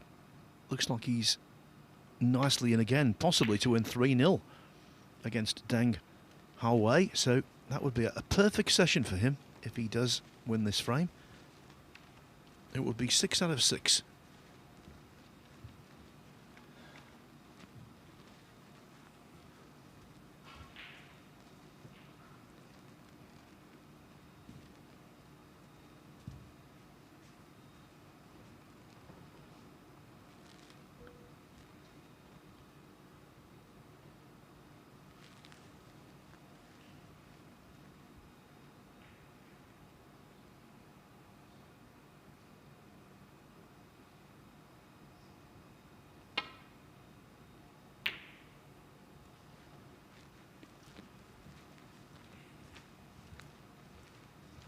For all of Bradford's toil, and it's been considerable.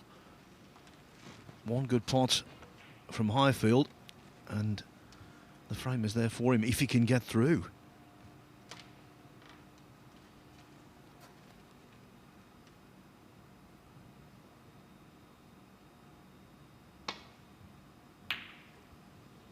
Just keeping the door locked.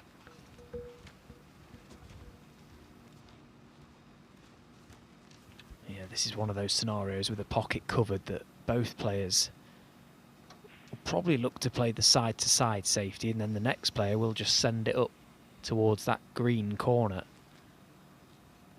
Jack's got to be careful. Well, he's gone the up and down route and he's judged it well. I was going to say, if he plays the side-to-side, there's every chance he leaves a possible double, and with the green sitting, it would be a chance to get the frame won, but he's played that safety shot nicely. The frame already in progress of 46 minutes.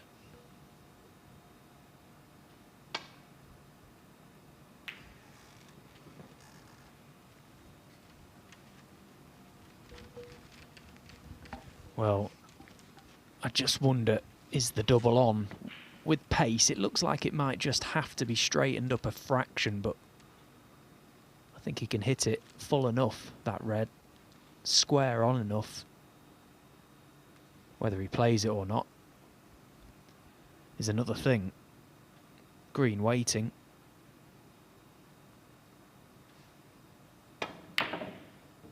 Well, in fact, he squared it up too much.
Well, it's Liam looking at the potting angle of this red.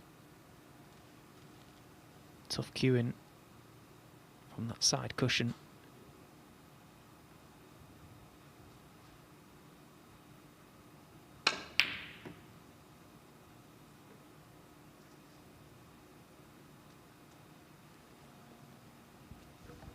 You might think, well, he was miles away with that, and he was.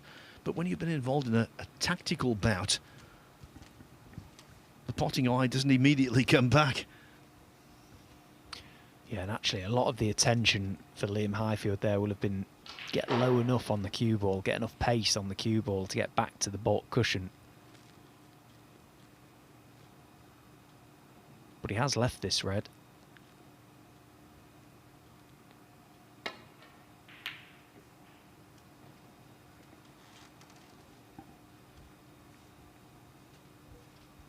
What a truly unattractive frame this has been. But someone's got to win it.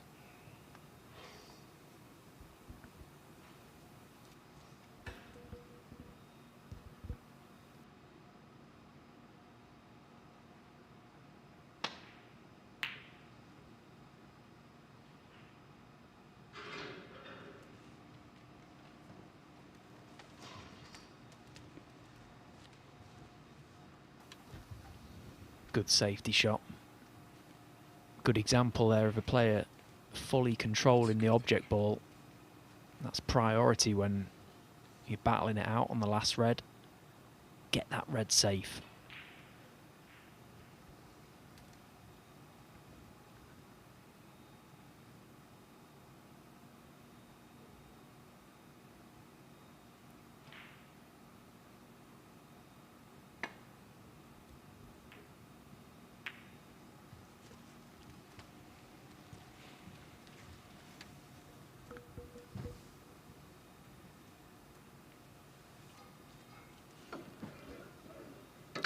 The blue being brought into mid-table means that whoever pots the last red will have a glorious chance of winning the frame. Obviously, Bradford only needs last red and another couple of pots.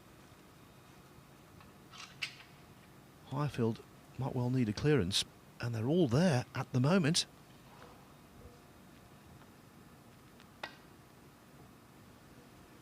All but missing the red is calamitous. On the miss. Check Bradford. 4. Well, it's no free ball, but Jack probably should make Liam play from where it is.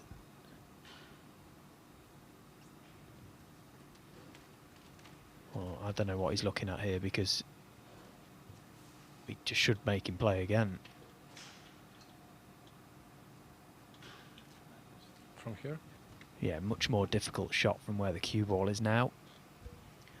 Luca Brissell 3, Deng Haowei 0. Brissell sitting pretty on top of the table on table 2.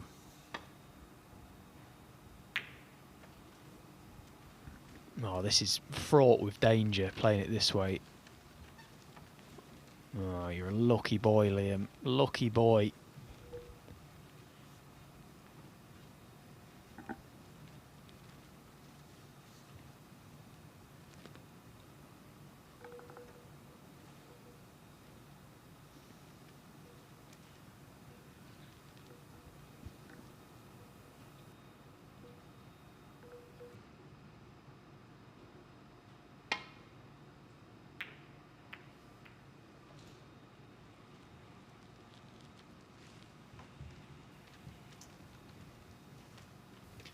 Well, I don't know if he had to swerve round the yellow there. It didn't look like it, but he played that with right-hand side, which is completely the wrong side to play the shot with because it's always going to check up and kill the pace off the second cushion. If anything there, you want to be left-hand side to accelerate it and get it away from that end. I mean, just catching the thin edge when it's so close to the rail is hard enough, never mind trying to judge the throw of the cue ball.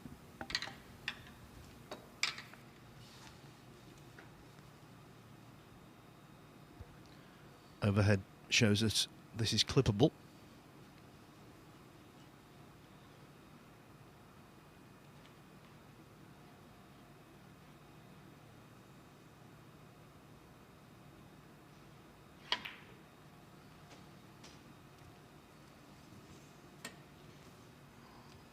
1.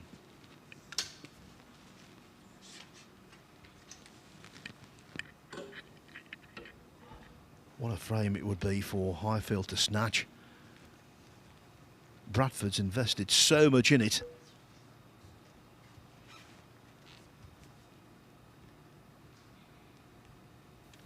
Yeah, now just looking, the green's obviously unmissable, but if it respots on its own spot, obviously, will the yellow pass?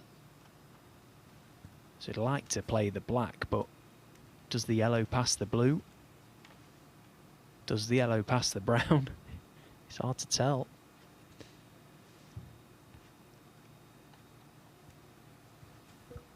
The way the balls have ended up in this frame, you knew nothing was going to be straightforward.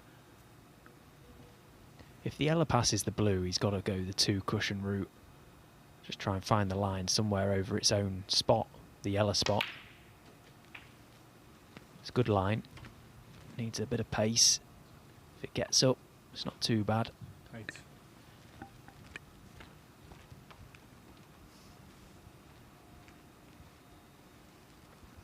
Well, it's not as easy as it looked on the overhead, really, is it? That cue ball, a good 8-12 inches short.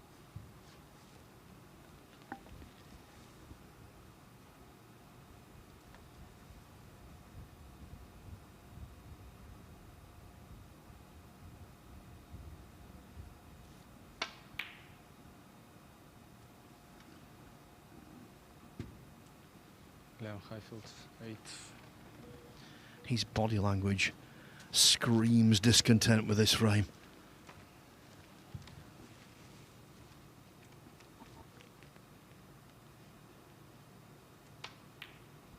Had a really good rhythm, I thought, in his first match. He made breaks of 89 and 98 to beat Zhao Hanyang 3-1.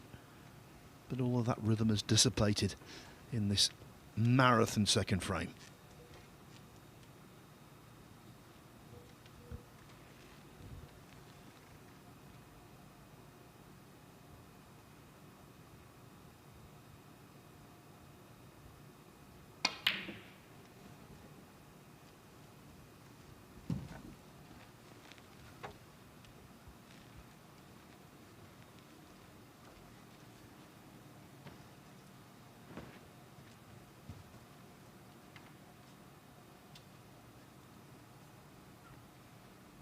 Well, I can only imagine Liam Highfield must be just simmering at the minute. We know he's not scared of showing his emotion, but I kind of want to see him have a little bit of a tear up, Phil, just for something to discuss.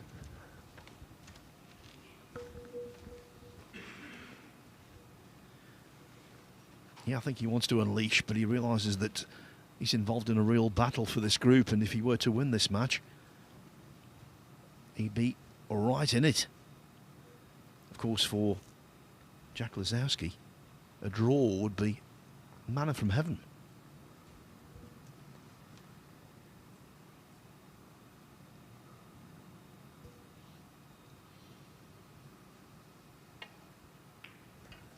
Well, now that black's over this left corner pocket, this frame has got the potential to never ever end. Both players now have got the option to send the yellow up top right or bottom left without fear of leaving a pot on.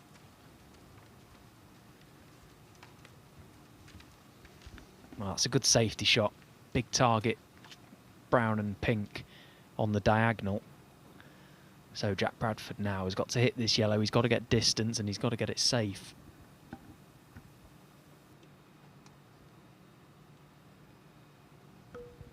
The frame coming up to 1 hour in duration, 58 minutes and counting.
you know, in a situation like this, Phil, something seriously has to go wrong from a safety shot, doesn't it, to even leave as much of a tempter to pot this yellow. When 2 pockets on the diagonal are covered, it genuinely may never end.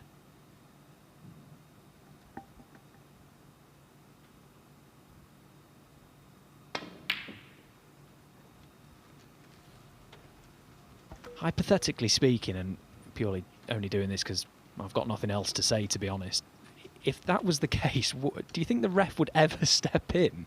Because they'd be playing proper safety shots, but the frame would never be going anywhere. Yeah, it's a really interesting point, actually. Oh, I think it's a moot point now, though. Remember, Jack Bradford is 19 in front, so yellow and green, which should be a certainty, would leave Highfield requiring a snooker. And maybe he wouldn't have the stomach for a fight. Well, do you see what I did there? I jinxed it, didn't I?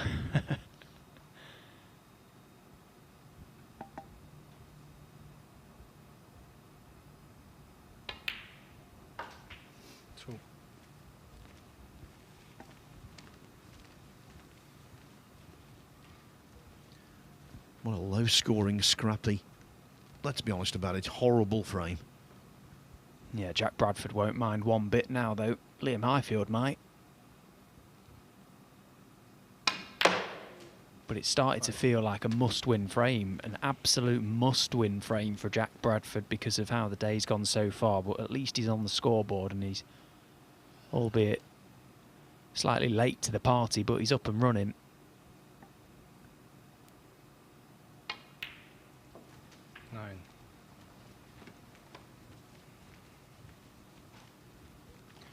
Yeah, the concession will arrive regardless now. The frame, just a small matter of 62 minutes.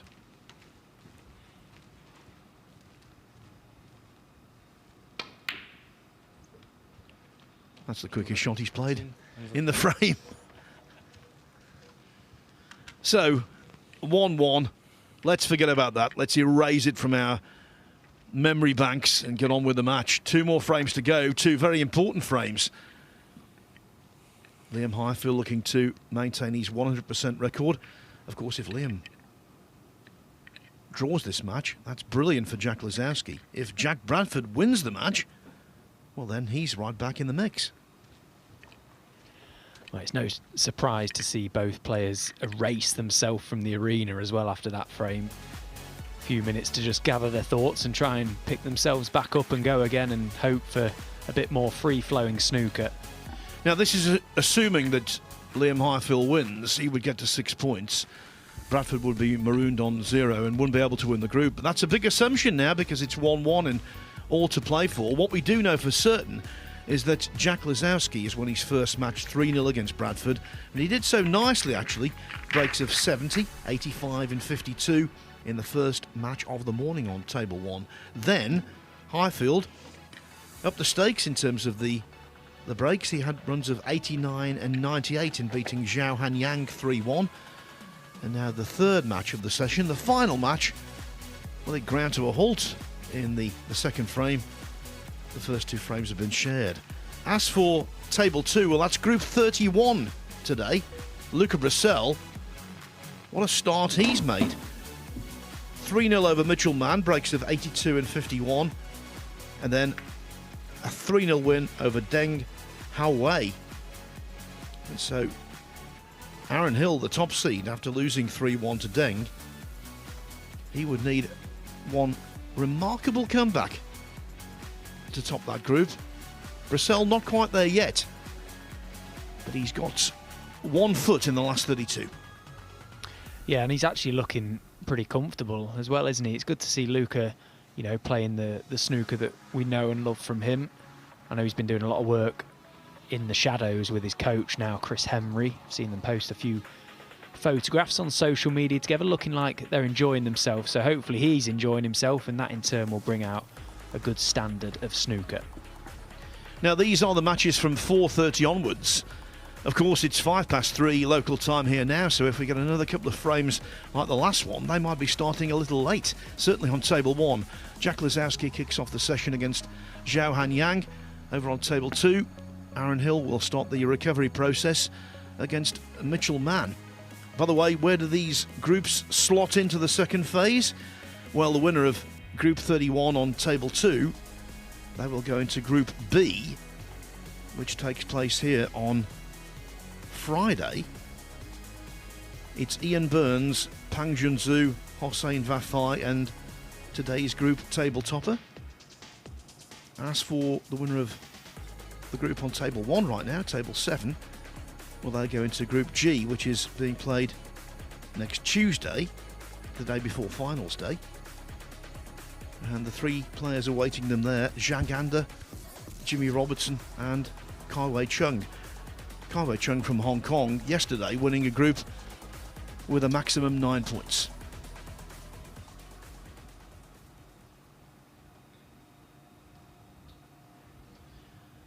So if Liam Highfield is going to retain hope of winning this group with a maximum 9 points, he has to win the next couple of frames. How has the last one scarred him?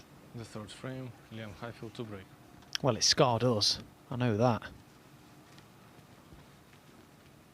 Let's hope for our chances of getting any dinner today, Phil, that these next 2 frames are a little bit quicker.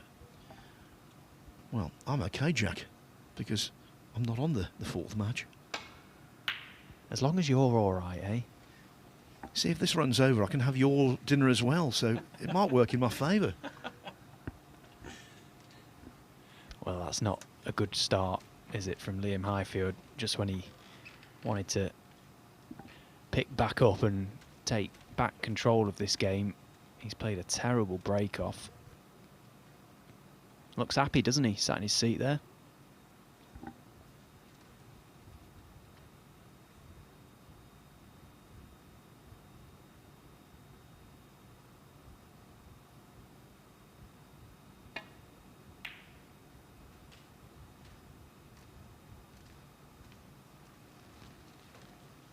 One.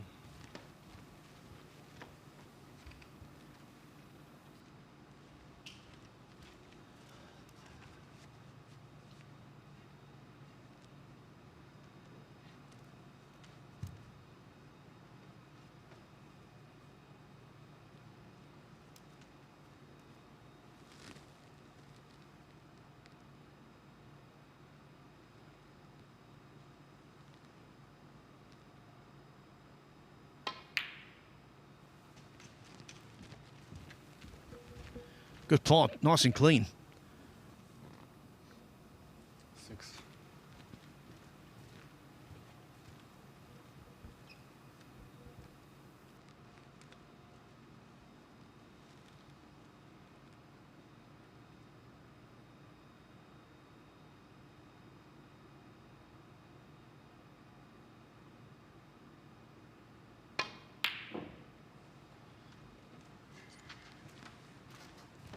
Jack Bradford 6.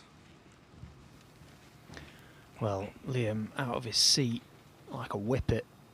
He couldn't wait to get back to the table, having seen this one rattled, so straight in amongst them, and will probably look to build a bit of momentum, a bit of rhythm. Can't see Liam playing at a pedestrian pace now, particularly how that last frame went. As the tensions and temperature rises here at the Mattioli, very warm day. Can he get something going? Yeah, no doubt Highfield hot under the collar, metaphorically and physically. 9. And I think we would see a display of great displeasure if you were to miss one. Certainly one that's easy. Well, there's the temperature gauge on the table. That's 57 degrees, but that's Celsius.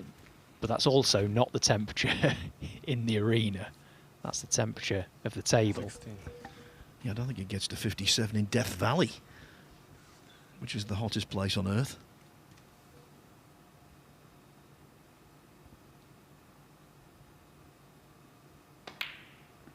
You know, it's an important point to raise as well, and one that many people will not really appreciate or even notice, to be honest, but the temperature certainly affects the playing conditions. All of a sudden, the ball striking just isn't quite as crisp, and the reaction just isn't quite as great. Play a little heavier. So keep a keen eye on how the balls are moving on the table as the day progresses.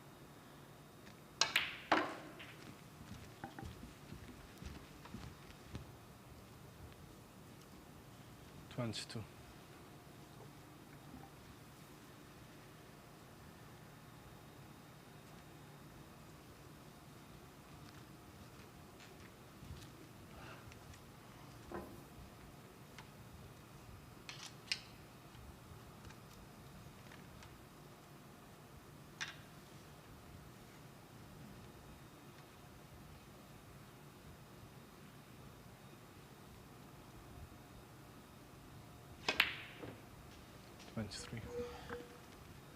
Jack Bradford comes from Wrexham in North Wales.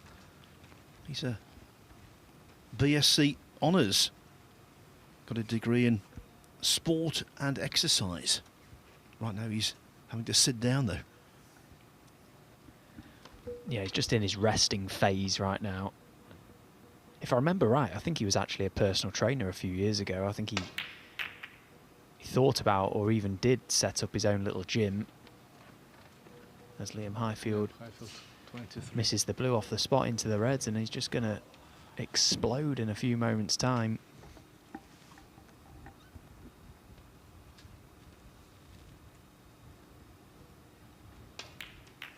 Yeah, shot he should not have missed, but of course concentration divided by going into the bunch.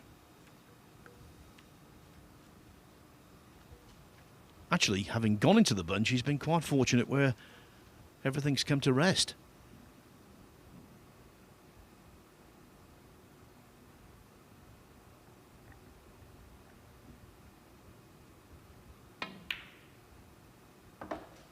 Well, that's a brilliant pot, isn't it? Because look at what he was leaving. That's a good sign for me, because Jack Bradford should be aware that Liam Highfield is struggling. He's starting to show signs of a poor temperament. He's got to pounce on that. He's got to pile pressure on now. Especially how he won that last frame.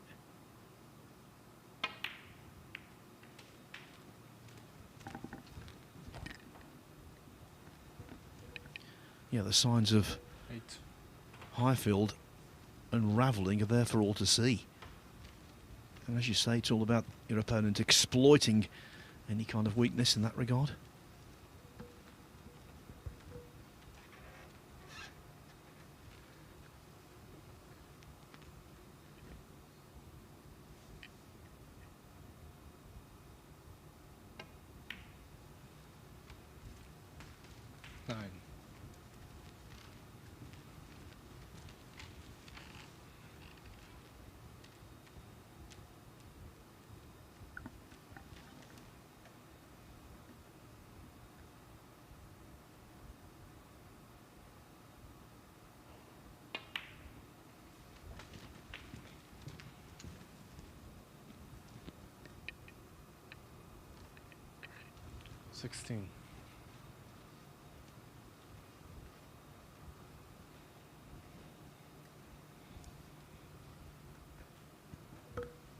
Even when he's banging the balls like this, the pace never really picks up, does it?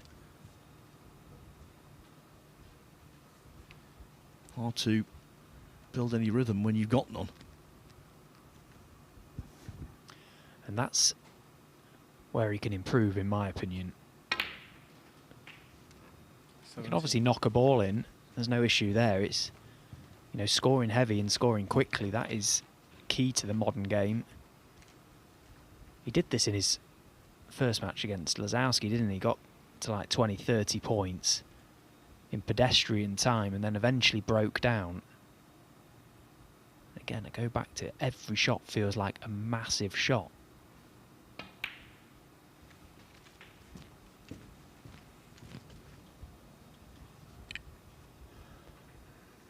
wasn't very well 24. played.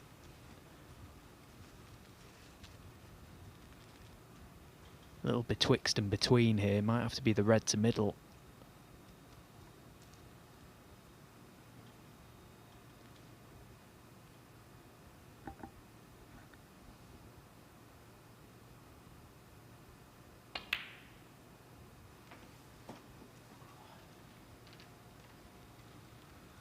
Jack Bradford, 24.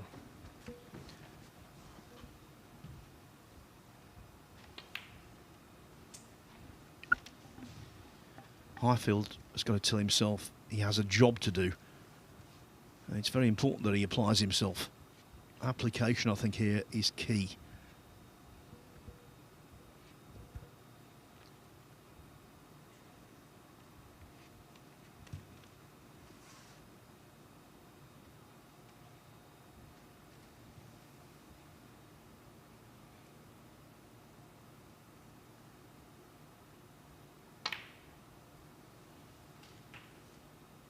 One.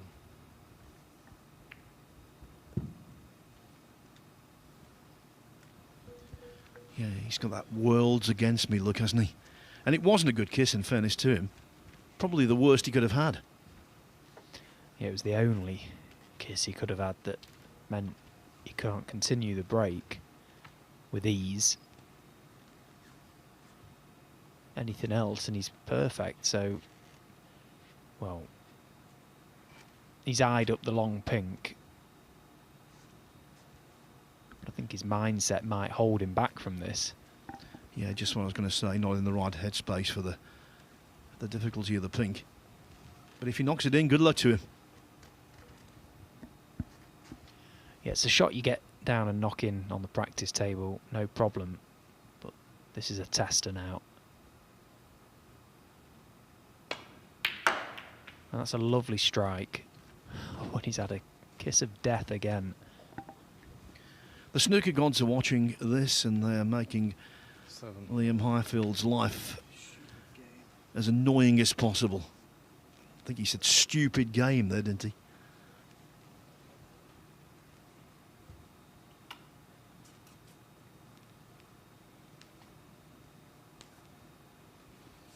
And he'd be right. It is at times. But there are a lot worse things you could be doing.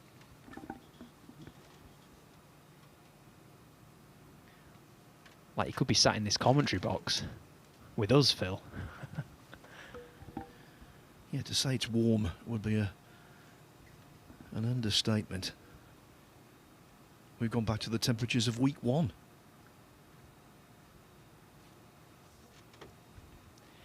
It's frustrating, isn't it? Because he geared himself up for that pink. He really steadied himself and he knew it was the big shot. He knew he wanted to play it, committed to it. And the game just hasn't rewarded him for that bravery. But that's part of the game, unfortunately. Liam Highfield, 7. At least, though, he pulled himself back, took his time to play the correct safety. Needed cover on the red close to the pocket. That's provided by the green.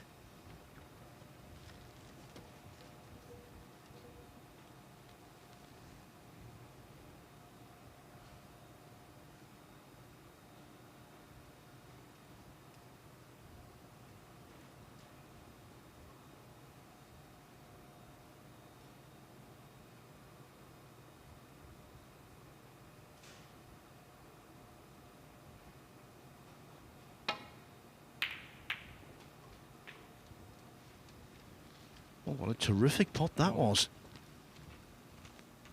And he's been the one penalised by a bad kiss this time.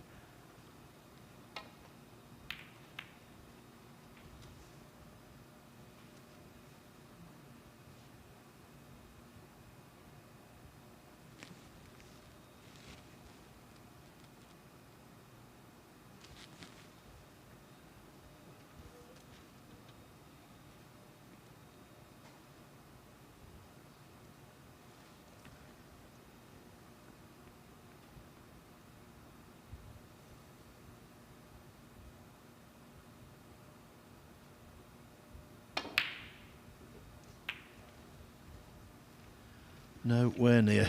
Jack Bradford, 1.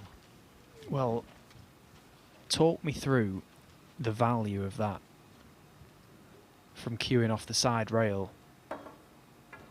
He's got Liam Highfield exactly where he wants him. Under pressure, in trouble, showing his emotion on the ropes, basically. And he pulls out a shot selection like that. Sorry, that's never been the shot. He could have found cover in baulk and protected sight at this red over this left corner. Over this right corner, sorry. There's enough balls to cover that. Just keep the pressure on.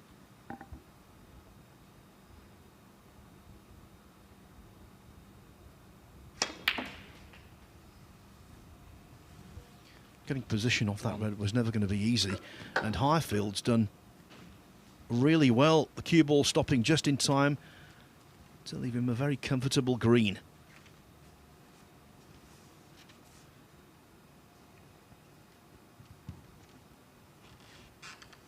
The green being the only ball on the table, the only colour that's on its spot.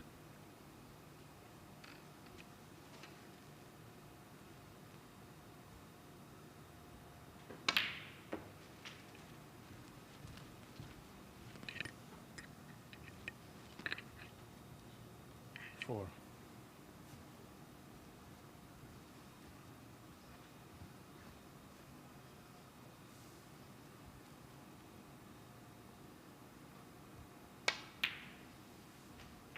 Five. Now has to be careful here. This black to middle is by no means a certainty.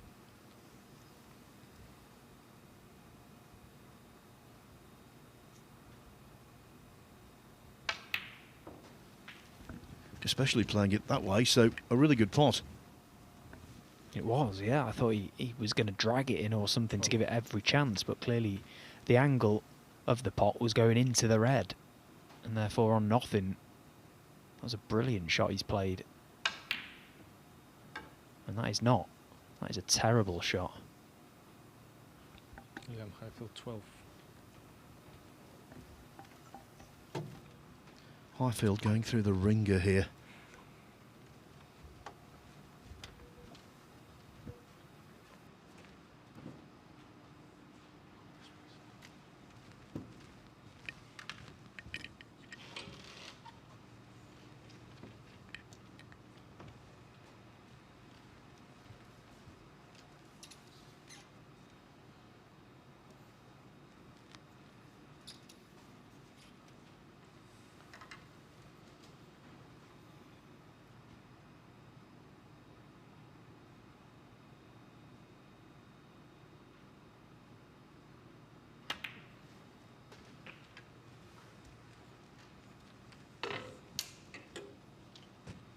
One.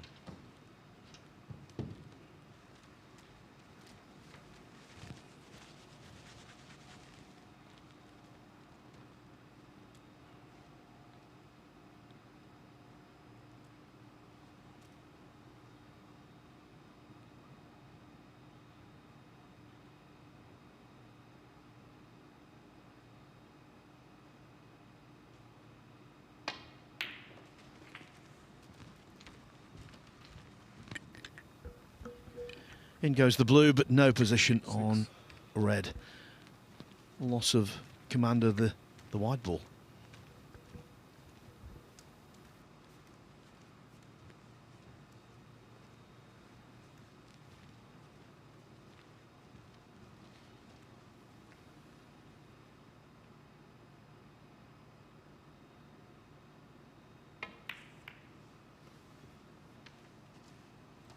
Jack Bradford 6.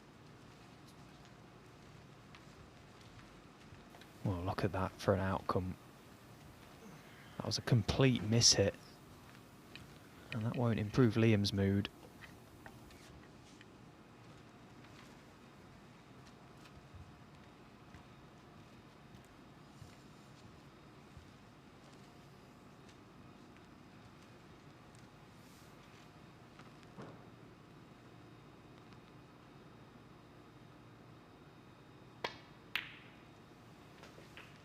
Well, in fact, it wasn't as bad as I first thought.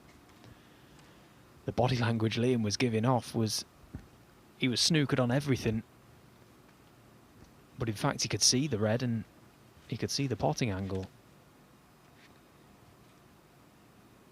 Now this cue ball is smelly under this side cushion, but nothing to do with it. Just float this black in. Red's waiting. Nice cueing. Wasn't it just? 8.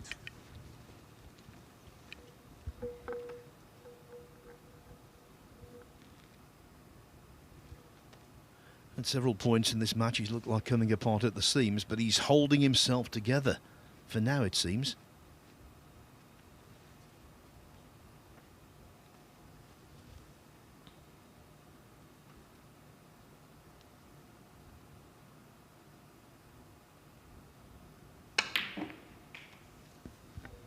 What a good shot that was. Well, that's arguably shot of the match for me. That was tremendous cueing.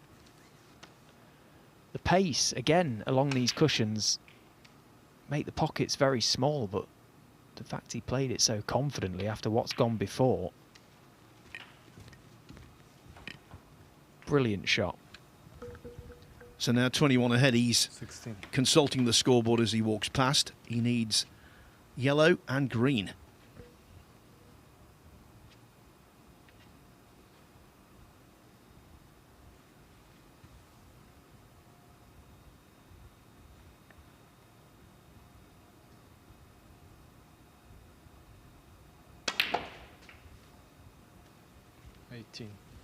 Well, this is one of the best 18 breaks you're ever likely to see.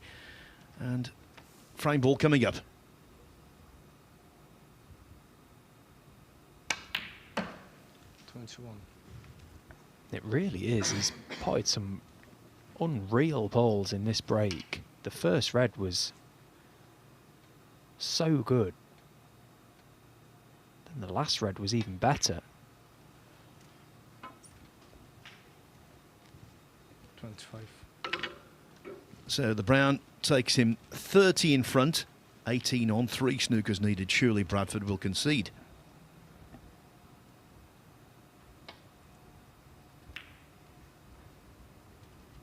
Liam Highfield, 25 in the frame. Indeed, he does. And so that was a mini triumph for Liam Highfield. It was another frame he didn't particularly enjoy, and yet when the chips were down, he produced 5 or 6 pots of the very highest quality. Now he's guaranteed a draw, which means he will get to 4 points after this session. That means he will be the table topper in Group 7. And it will mean that on 4 points, if he beats Jack Lazowski in his last match, he will advance to the last 32. Of course, that's not the full story, though. He wants a full complement of 6 points. And to do that, he has to win the last frame that's coming up now. So this is what's on offer in terms of pounds and also ranking points, which equate to the same thing. If you win a Stage 1 group, you've earned £3,000 and you're guaranteed a further £1,000 for being in Stage 2. If you win the first 3 stages, well, that adds up to 13,000. And then you win the best of 5 frame final contested here next Wednesday night. It means a total of £33,000 will be wending its way to your bank account, and 33,000 ranking points will be going on to your total. And for players who are in the mid ranks, that would be a big boost, a big bonus, a big move up the ladder.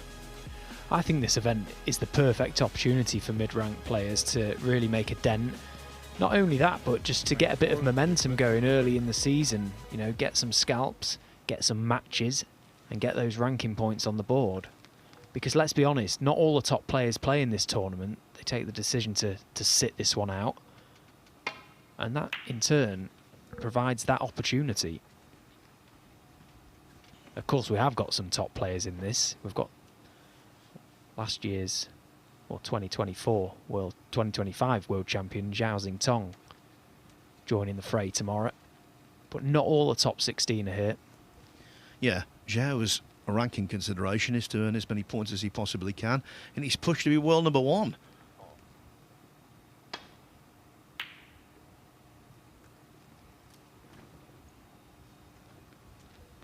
Well, the good thing for Highfield after this is he gets that cue ball nestled almost in behind the green. The good thing for him, he can now have a rest after this frame and doesn't have to come back into the last match of the evening against Lazowski.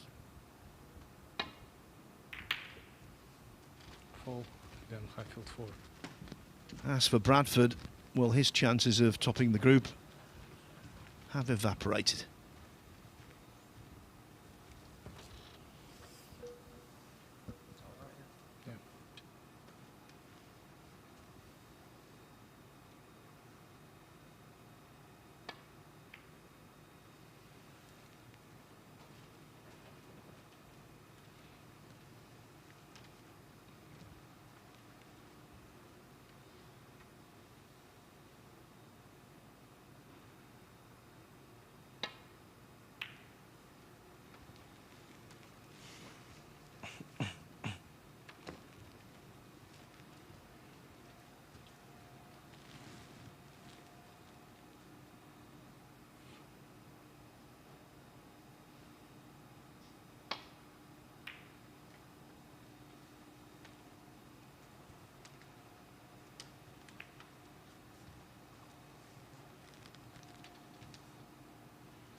I thought he struck that quite well.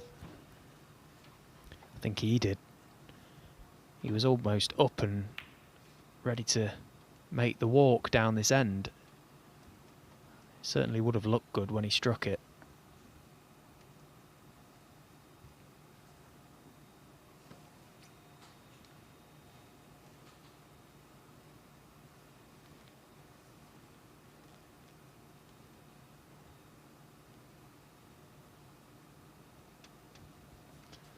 It's an awkward cluster.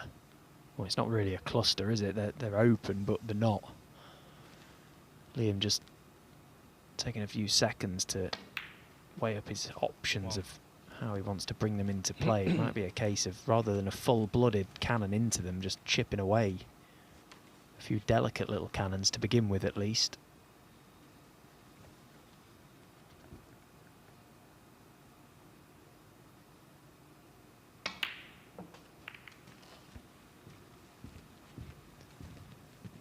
May have just missed the cannon he intended for there. Just wanted to catch the left edge of the red directly above the black, but it's worked out okay. Red to the green bag shouldn't be a problem.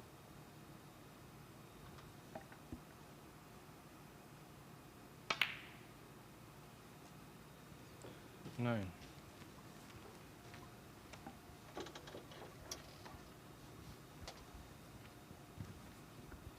And again here, might just want to chip away a red from the other red.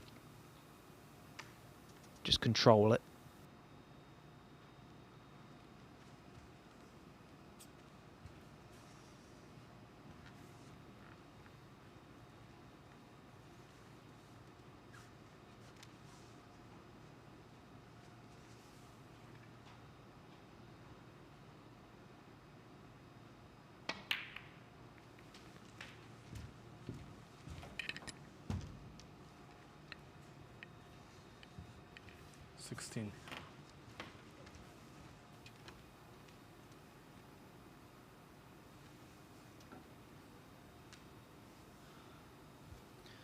To the high kick there in frustration.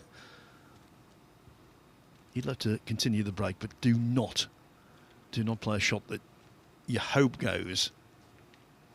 You only play shots that you know will go.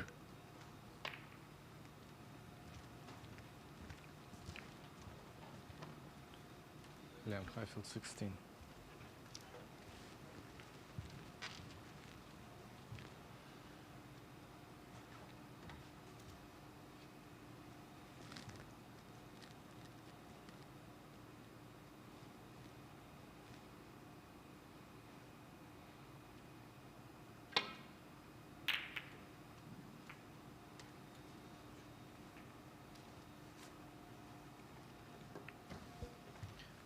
What a good safety that was. Actually, I think Bradford's safety has been to be applauded. But you need more than that. It's just one component. Fall on the miss. Jack Bedford 4. Yeah, his safety's been good, and you want a good safety game, of course, because you're hopeful that that will create openings and with it chances to score. But that bit is what's been letting him down. When he's got in amongst them, he hasn't scored. So it's all well and good playing the good safety shots. If you can't capitalise on it when it arrives, it sort of cancels it out. Yeah, safety is a means to an end, not an end in itself.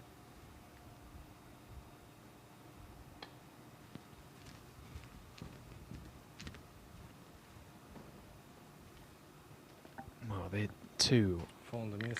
Jack wides Bedford from Liam Highfield.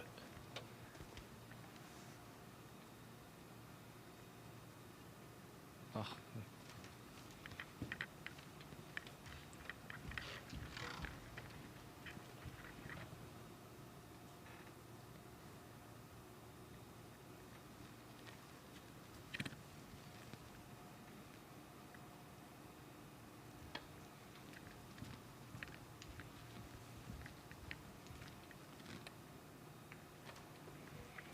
First two attempts a little too narrow. That one on the nose.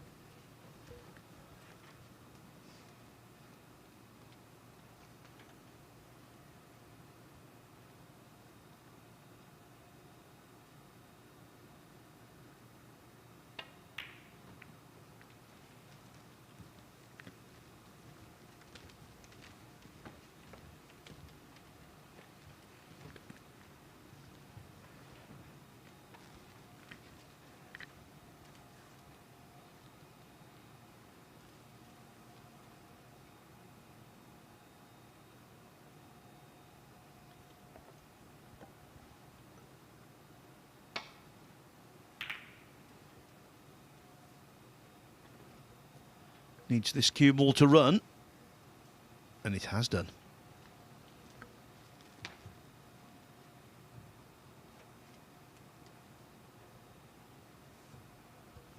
Well, it's a better looking table, Stephen, than it was on frame 2, when the balls were horribly placed. Whoever gets in here could make a nice view.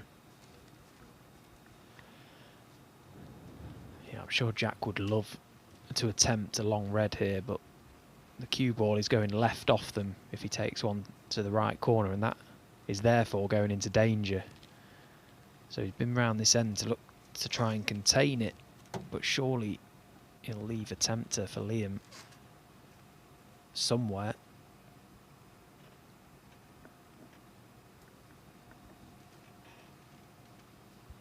This is where you've got to weigh up the value. Do I play the containing dump shot, chuck the cue ball down this corner and let Liam have a stab at one, or do I have a go myself and try and win the frame? I think he's chosen the latter. Hold on to your hats.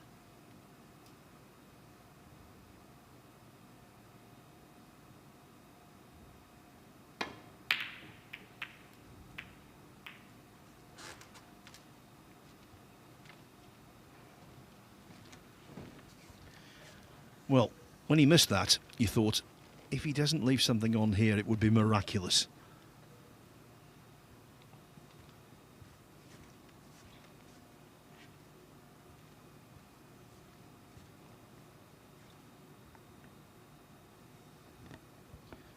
Actually, not quite as straightforward as it might well have been.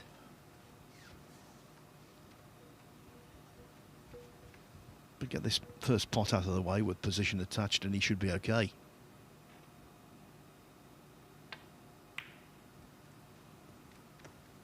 1.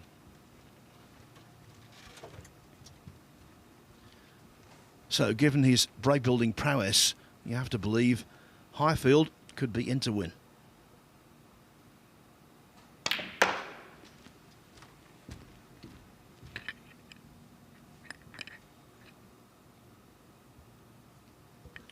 Although the way the match has gone, maybe that's a little optimistic.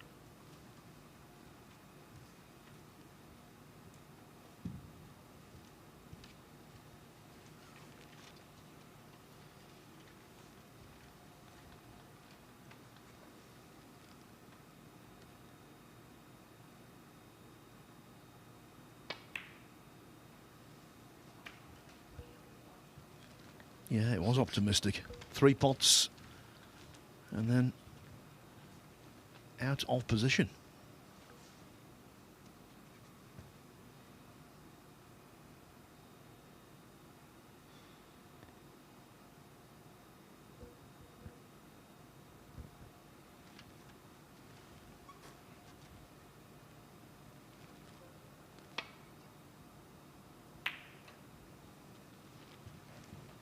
Then Highfield 6. Best case scenario, Stephen, there won't be a great amount of time between sessions today. The closing session of the day due to begin in 50 minutes' time. And there's plenty of snooker left in this frame.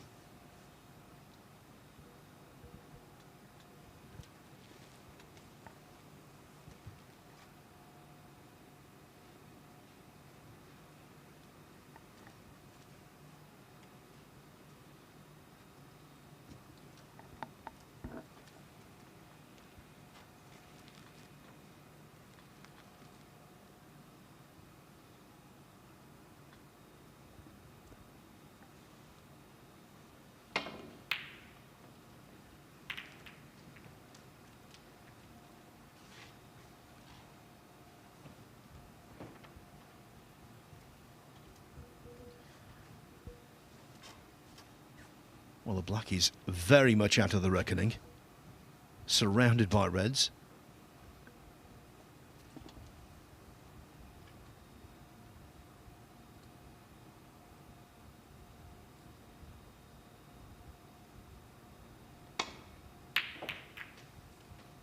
One. Well, it's a good red, and I thought he played arguably the harder red of the two that looked available to him. The red over the right corner from where the cue ball was looked easier. But he's potted it anyway. And if this pink drifts past the underside of the red to right middle, this could spell the end for Jack Bradford.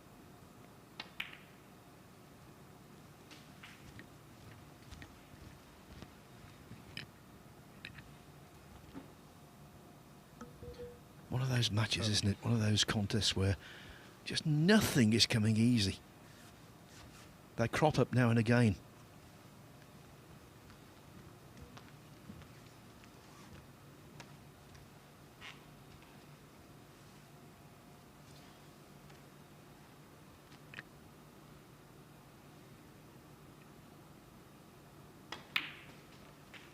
Eight. But there was room to squeeze that red in. Only just though, you could see it went in off the knuckle and there wasn't a full pocket to aim at, so that was well played.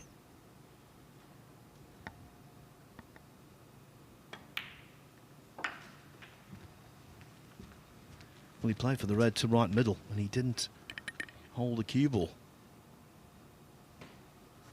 You saw him look away in disgust, but there's an alternative here.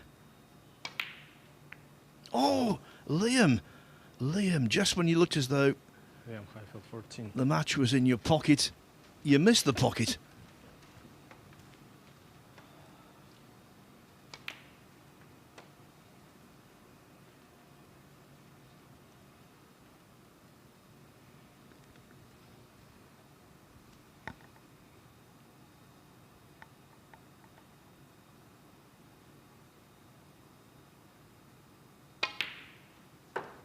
One.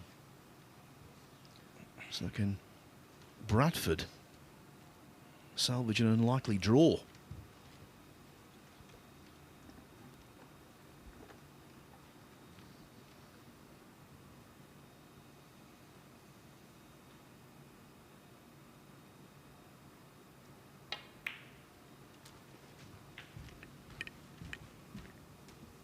If he could beat 6. Zhao Hanyang later,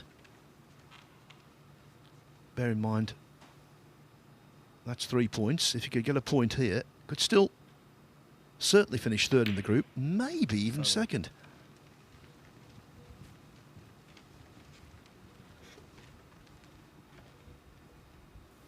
Well, off this pink, if he leaves himself straight on a red along this top cushion, there'd be value in just playing for the black while he's got that red over the right corner pocket. Just a free chance to get the black back on the spot. Don't think he'll be doing that now in taking this red. Too risky.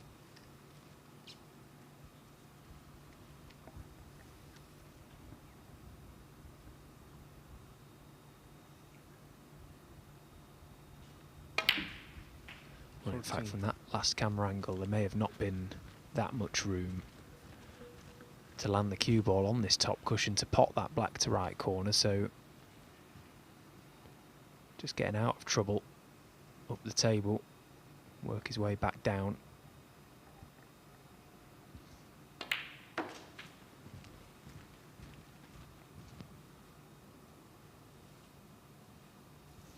$19.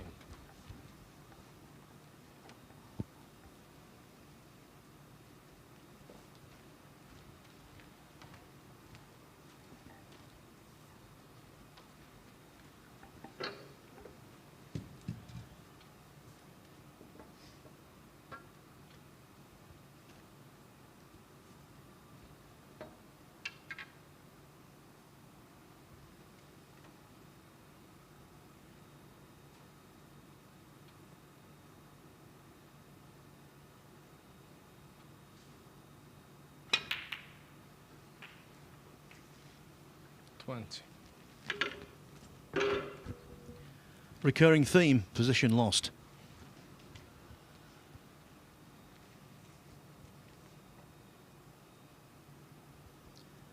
What an almighty grind this match has been.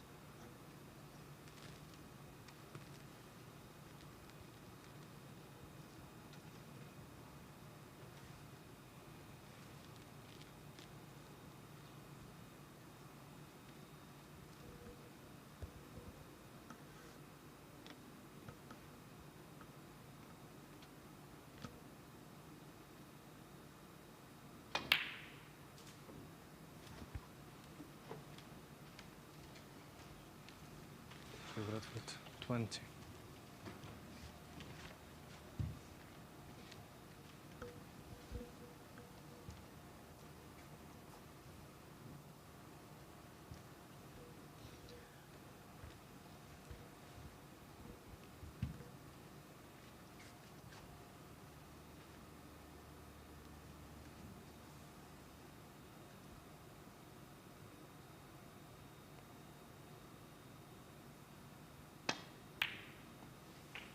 One.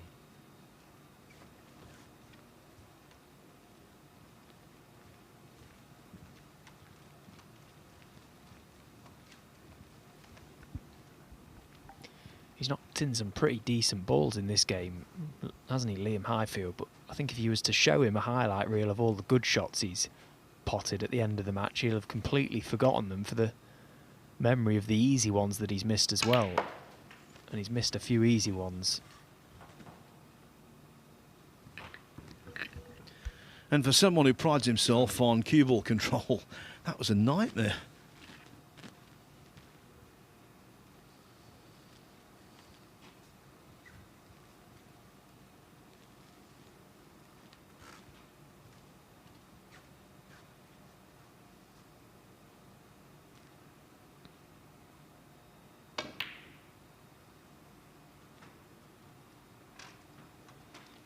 Liam Highfield 7.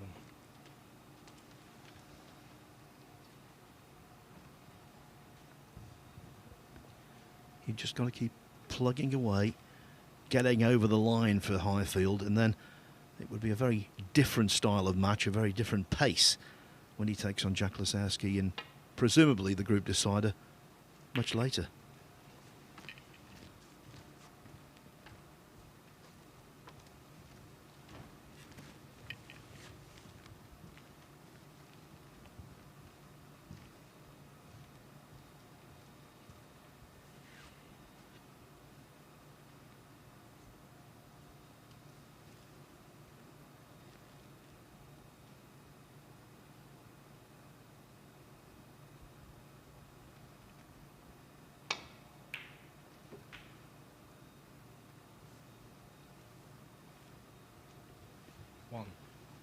When you hit a ball as fine as that, you can't really say for certain where you're going to leave the cue ball. You can't legislate for how it's going to run around, but from Highfield's perspective, that was absolutely perfect.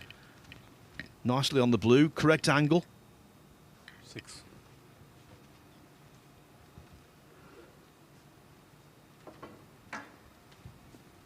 Yeah, that sort of highlights what I've just said. For all the good stuff there's been from Liam Highfield, there's been some shockers in there that will certainly make him forget all the good stuff that's happened. 7. The bottom line is, if he gets this one and gets all 3 points, he won't care.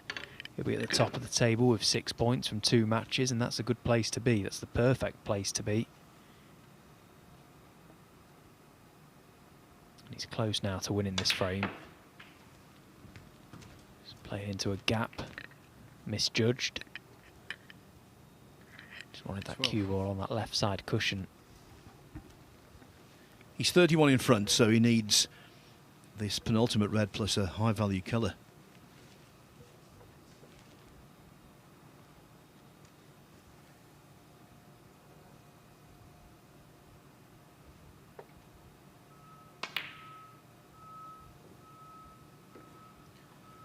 I think he thought that might have Then Highfield 12. been good enough.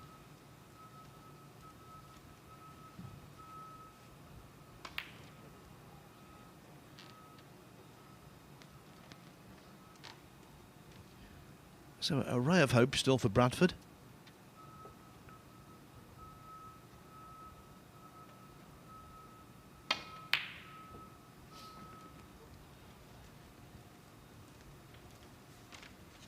Oh, look where that cue ball's come to rest.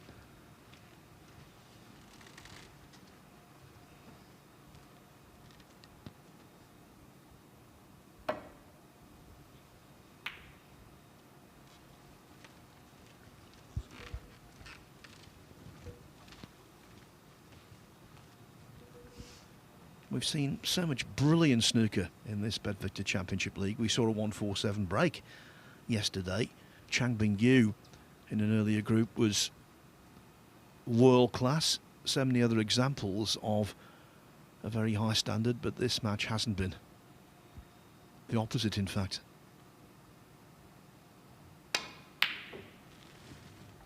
What has been your highlight so far, Phil? And you can't say the Stuart Bingham Mark Joyce match. Well, the obvious thing to say would be the maximum. But I would go for Chang, actually. I thought he played brilliantly in that group overall, not just in one frame.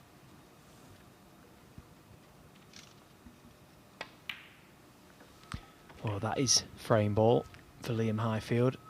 Barring snookers now. He is going to take all 3 points.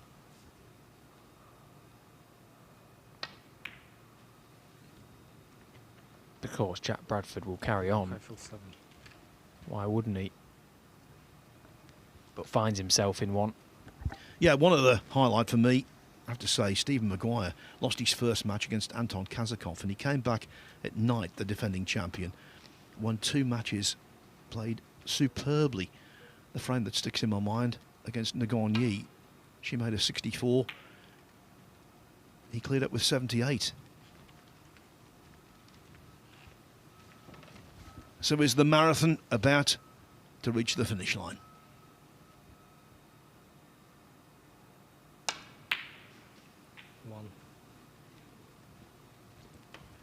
Surely that's enough.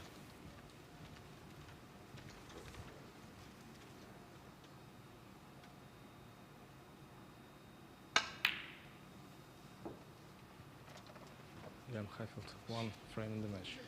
There it is. Liam Highfield defeats Jack Bradford by 3 frames to 1.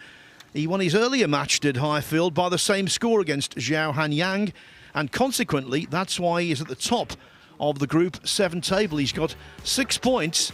That was a real struggle, mind you. Jack Lazowski, it wasn't a struggle for him to beat Bradford 3-0 with breaks of 70, 85 and 52. Lazowski has 2 more matches to be played, and one of those is coming your way in around 35 minutes' time when we return here to the Mattioli Arena in Leicester for session 2, the final session of the day. Next matchup, Jack Lazowski against Zhao Hanyang. Over on table 2, Aaron Hill will start the session against Mitchell Mann.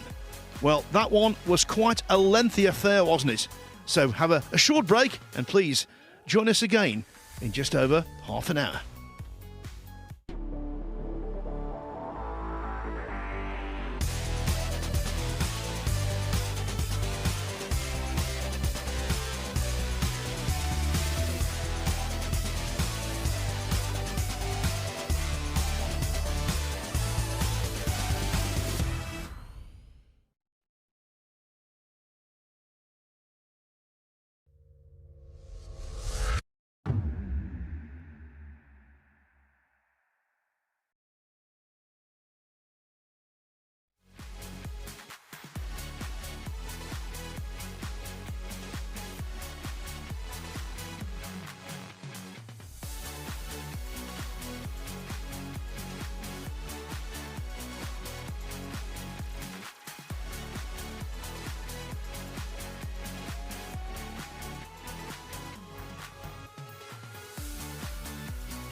Good afternoon. The temperatures are soaring here in Leicester. We're back at the Mattioli Arena where the action is hotting up at the BetVictor Championship League.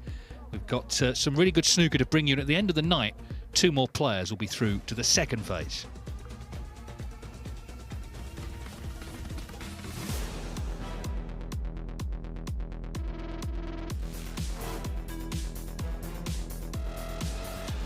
Very sharp, very focused.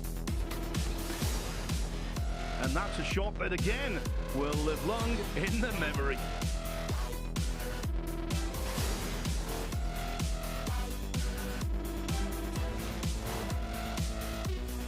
He's got the hot shots all to himself. The break of a multiple world champion, exuding class.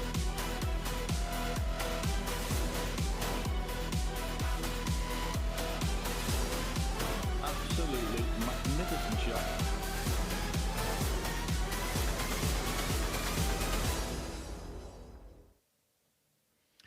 Yes, welcome along to the Mattioli Arena. So a big evening of snooker. Now on table 2, Luca Brissell has made the perfect start. He's won 2 matches by 3-0 score lines. Aaron Hill is the top seed there. He lost his first match to Deng Haowei. So as you see, Aaron Hill in big trouble. He's got 2 matches to play.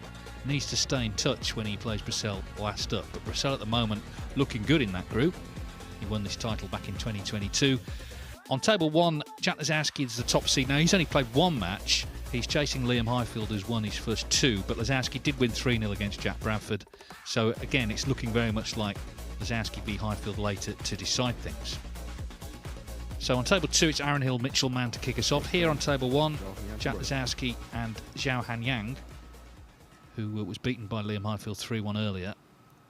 So Lazowski, at the moment, of course, he is, although he's played 1 fewer match, if he can win this one, he will be ahead of Highfield because of the frames. And that means he would only need a draw in the last match. But there's a lot of ifs and buts there. Let's see what happens. He's had a long break. Just having a little game of darts upstairs, wasn't he, with Phil Haig from the Metro? But anyway, back to business now.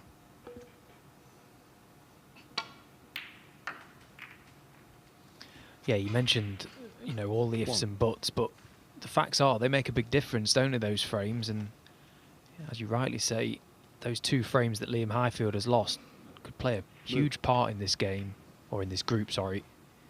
Jack Lazowski, if he can get the job done here, get 3 points, he's a big favourite to come through this group.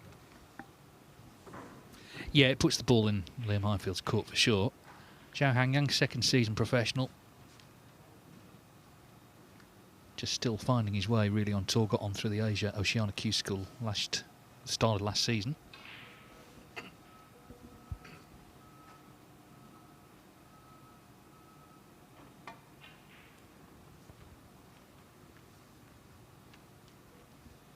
Just walked past the practice table, Stephen, and saw Zhao Xingtong getting ready for tomorrow. Good to see him here. Yeah, very rudely taking over the practice tables when these guys are trying to have a knock and they're actually playing today. Of course, he's not playing until tomorrow, but it just goes to show when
guess he feels if he puts him back in, he just makes the slight adjustment. You could always dig out a plant, I suppose. 1.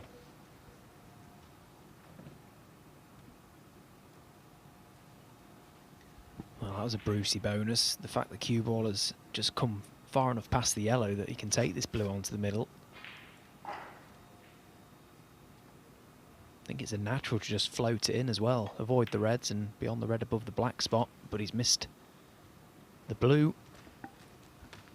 Kwiatkowski 1. Yeah, and that's what I'm saying. You know, let's say he stayed on after his first match and went straight into the next one. You kind of fancy him to get those, but it's just sort of clicking back into gear again.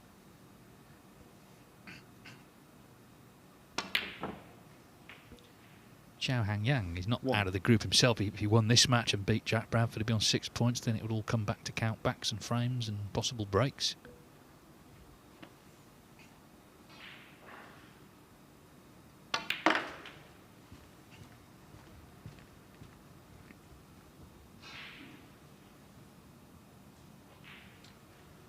Six.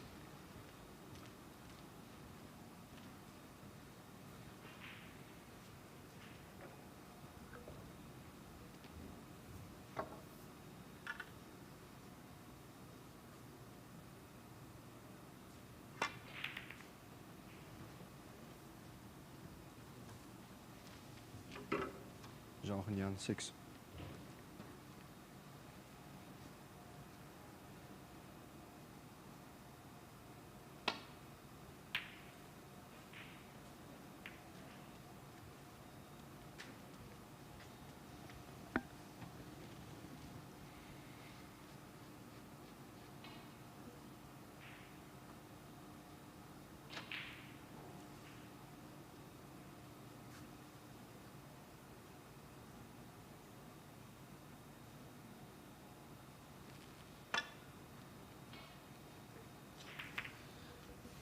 Oh dear.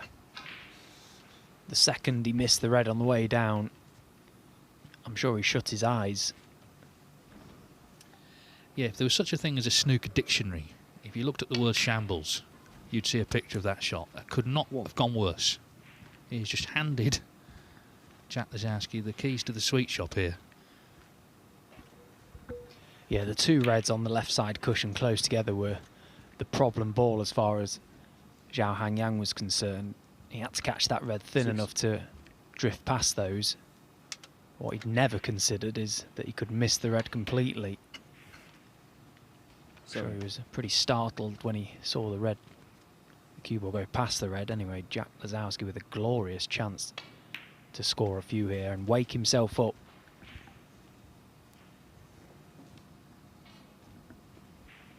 $13.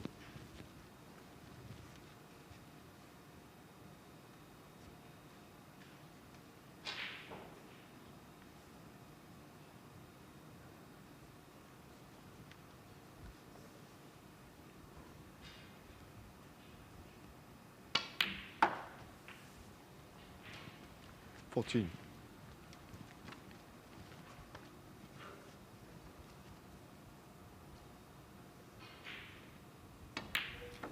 So Fedor, the referee from Latvia, one of the two. Been doing a great job here. Dimitri, his colleague, seems to have had a lot of long matches. Just the way it's worked out. They've put in some proper shifts, haven't they, to be fair? They're the sort of unsung heroes, as is always the case with the referees on the tour. It's a tough gig at the best of times.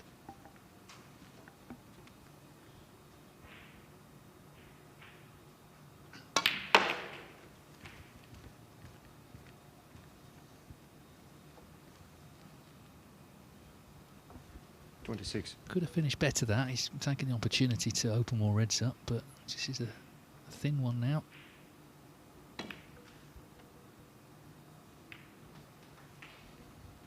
$27.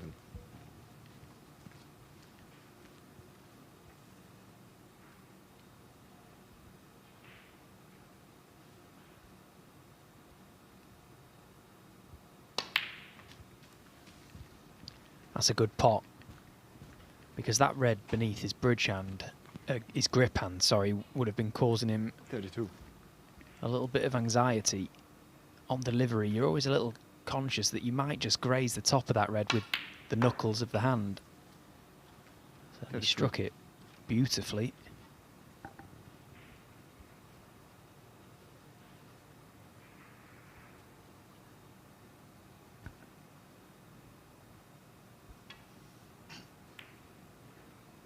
Well, the tables are quick, but they're not that quick. Jack Lisowski, 33. I think he knew as soon as he struck that, there was no way near enough pace on that. Well, speaking of quick, Aaron Hill with a 92 break has won the first frame against Mitchell Mann. He needs to win his last 2 matches there, Hill, having lost his first, so not out of it yet. But of course, Luca Brecel awaits in the last match. Of course, Brecel won 3-0, 3-0, so that's the perfect start.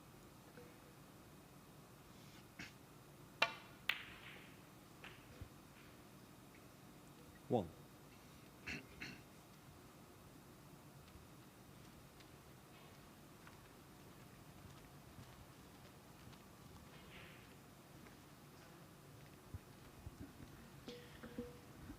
Well, he's got an angle on this pink, and he's well behind in the frame.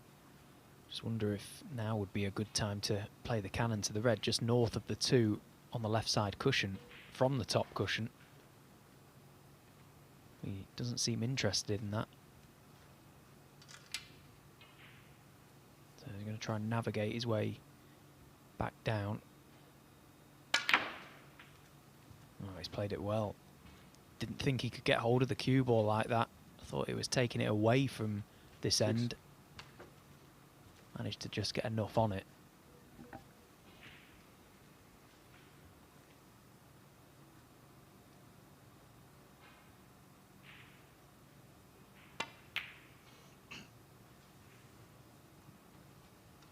Jan, 6.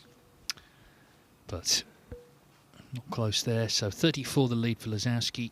Need a couple of reds here to win the first frame, barring snookers.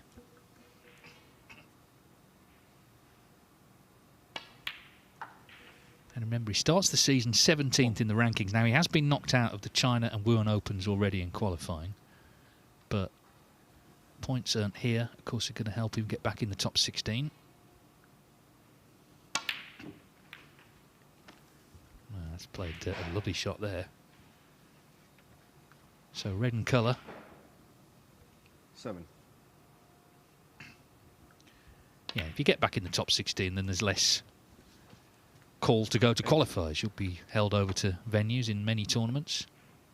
And of course, in some tournaments with the different formats, you know, you'll start at a later round. So definite bonuses to getting in. Yeah, it's funny, we was talking upstairs after his first round match. He mentioned his ranking and the position he's in. He referred to his good friend Judd Trump, how he's got it easy just turning up for these events, but that's what's possible and what's achievable for Jack Lisowski if he gets back in that 16. Jack Lisowski, 15. Nod of the head from Zhao Hanyang, and it is 1-0 to Lazowski. Yeah, Trump's got it easy, but mainly through winning 5 tournaments a year. Most years, but anyway. Jack trying to get back in. As I say, this tournament could certainly help. Now, Aaron Hill, I reckon he's got to win 3-0 here and 3-0 against Brecel, because Brecel not only winning the 2 matches but not losing a frame has really put pressure on. But there may be a route for Hill to win the group. He's got to win this match. He's come out really determined. He was practicing beforehand as well. 92 in the first frame against Mitchell Mann, and in again at the start of frame 2. Yeah, it was nice to see Aaron on the practice table, actually, just as we was coming down to the commentary position. And I actually think he played awful in his first game. I've not seen Aaron Hill miss so many balls as that for a long, long time. And I think he probably gave himself a good talking to, and that's why he was on the practice table and hitting it hard. And as you say, he's kicked off this match lovely. Great start.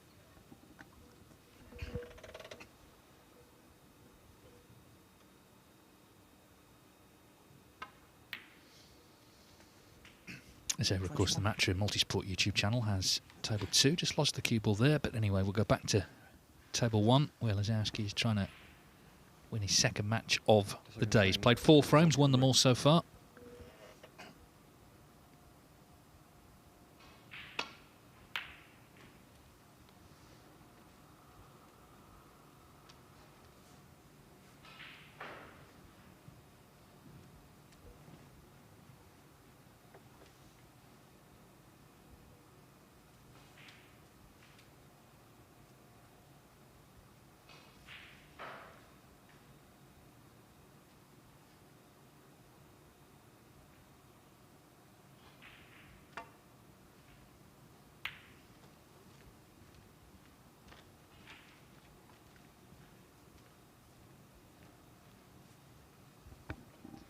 Well, Jack Lazowski is such a good potter from anywhere on the table, really. You don't particularly want to leave tempters for him,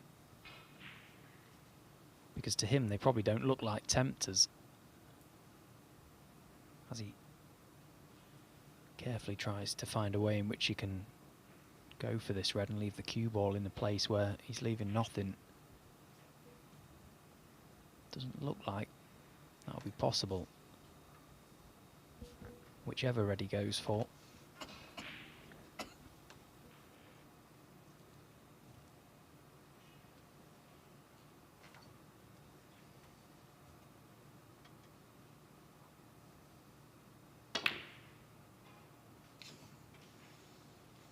One.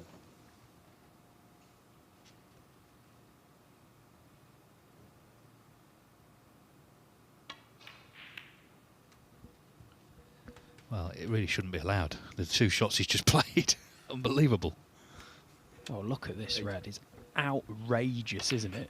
I mean, you can tell how well he's hit that by the arcage of the cue ball around the back of the pack. That is just ball striking at its finest. 9. And then 1 ball positional shot, and he's on nothing.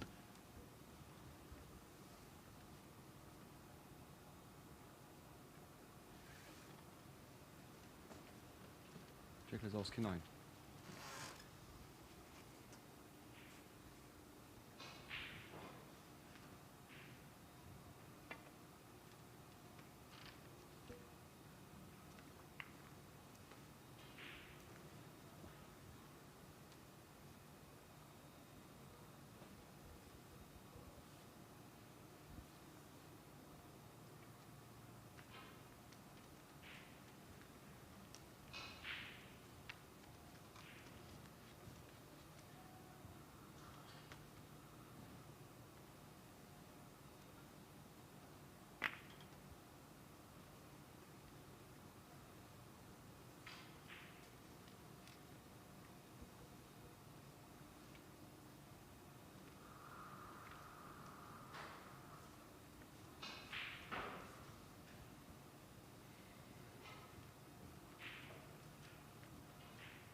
Well, Jack can resolve this stalemate now. Take the red that's beyond the line of the middle pockets.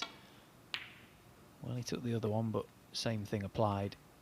Dump that cue ball into an area where this red isn't cuttable.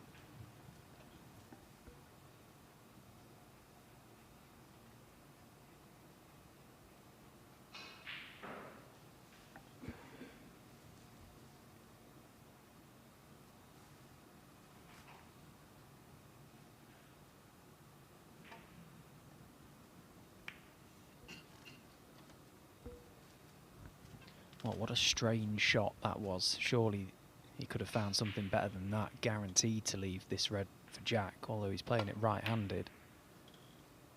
That was a bizarre shot selection from Zhao Hangyang.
Well, Jack will probably move the red away from the black because he knows eventually he's going to want that black in play. He had other options, but you'll notice with Jack Lazowski, he always looks to play an aggressive selection. Again, even though that safety shot didn't look much, he's forward thinking. If he gets a chance, he needs the black.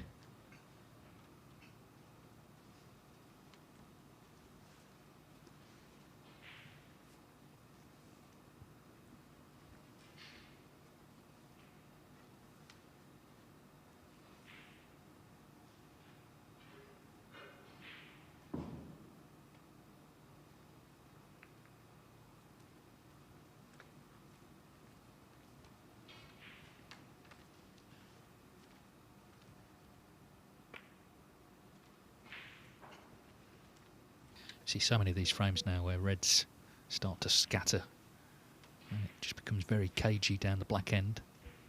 I must say, I feel like I've seen more of these frames in this event than I have for a long time.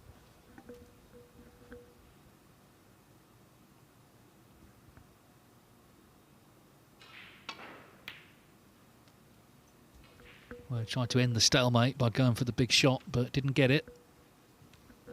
Yeah, I suppose if you are going to see frames like this, you want Jack Lazowski to be involved in them because one way or another it's going to be resolved quickly.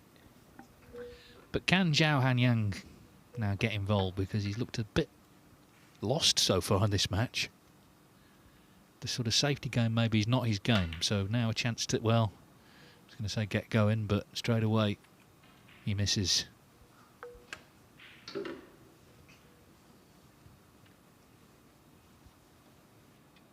Well, it's saying, you know, he's a relatively new pro, and just playing someone like Lazowski, who I'm sure he knows plenty about, he's actually quite a big deal. 1.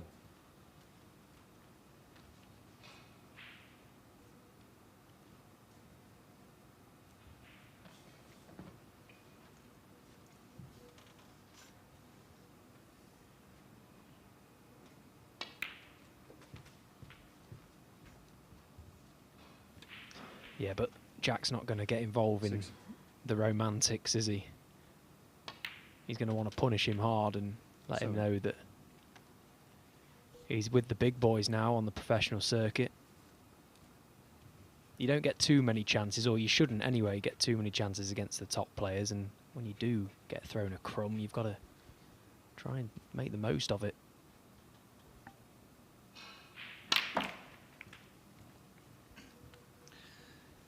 Wasted no time getting them open. 14.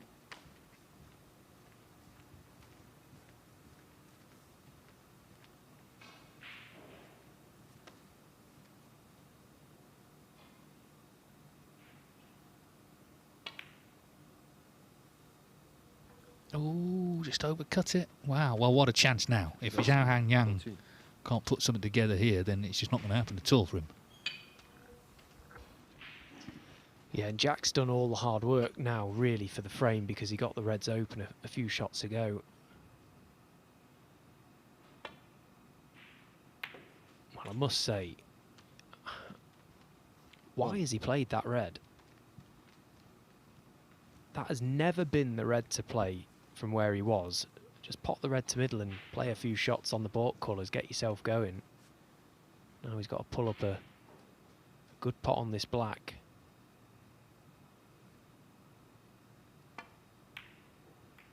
And that is absolutely deserved. And to be honest, I'm glad he's missed that black, because hopefully that will be a lesson learned. It just showed a lack of composure there. Just straight away to the table, just pot the easy red. That is disappointing.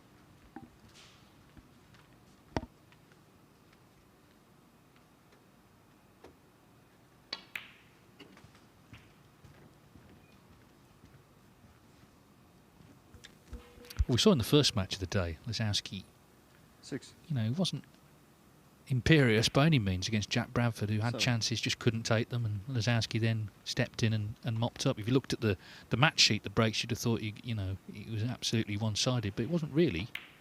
but he made the key contributions. Yeah, and the thing with Jack is, listen, he'll show respect to every player on the tour, but he'll be acknowledging his opponent's shot selection, and genuinely he'll be thinking he cannot lose this game because of what he's seen so far. So Zhao Hanyang already had his work cut out at 0-0. He's certainly got it cut out now at 2-0 down in a few moments' time. The other thing is Lazowski's got to just focus, though, because, you know, if you're not, you can miss anything. So it should be 2-0 for sure, all day long. And then you suspect it'll be 3-0. 21. And that, like Brissell on the other table, will be the perfect start ahead of the crunch match later with Liam Highfield. 27. His darts needs a bit of work, I think. We're watching him play. I'm quite pleased that, you know, a natural talent isn't good at every sport. It wasn't bad, but needs a bit of work. Yeah, I'm pleased as well, because he could be one of those people that's just so annoyingly good at like everything they do. So it was nice to see him, you know, peppering the 1s and the 5s in amongst the odd 20, which he definitely didn't 33. play for. Phil Haig's not bad though, is he? He can throw a dart. 34. He can, yeah. He beat Jack. Doesn't count towards the table though. That's just a bit of side sport. Anyway, he's closing in on the frame. That Brown to lead by 60 with 59 remaining. Yeah, I mean, it's been a shambolic frame, really, hasn't it? Let's be honest, from Zhao Hanyang in all aspects, safety, and then when he had that chance, he just made a mess of it. 39. And there's not a lot of time to recover. The best he can do now is a draw, because there's only a possible 2 frames remaining. Yeah, that's right. If this was a best of 19, you know, you can just chalk it off as, you know, a really bad frame and try and forget about it and move on quickly. But you can't really forget about it in this format because you're afforded very few chances. So Jack low on this black. We'll look to bring that red off the side rail. Just try and push it towards the green pocket. Chance to be on the other one. He's played it well. Perfect, 51. In fact.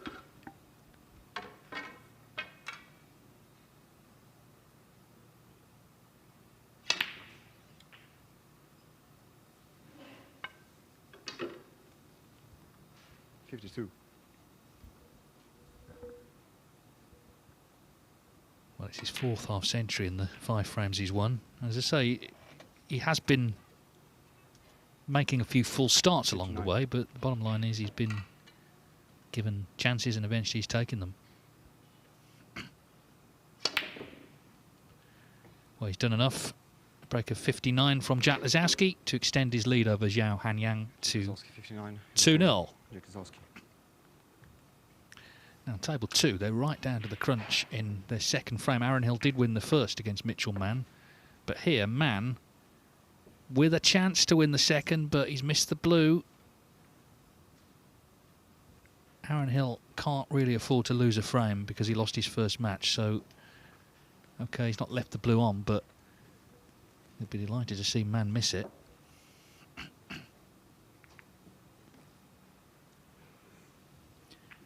Of course, Luca Brissell's in this group, but Aaron Hill is higher ranked by 3 places, 41 as opposed to Brissell's 44.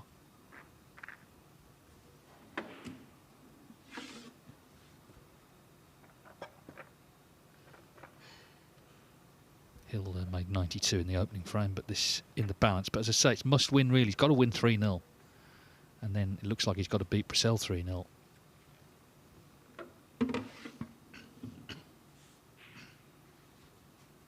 Ooh, double kiss. And now Aaron Hill's golden chance to win this frame. He needs blue and pink. So as long as he gets on the pink here, surely it's 2-0 and the dream is still alive for him.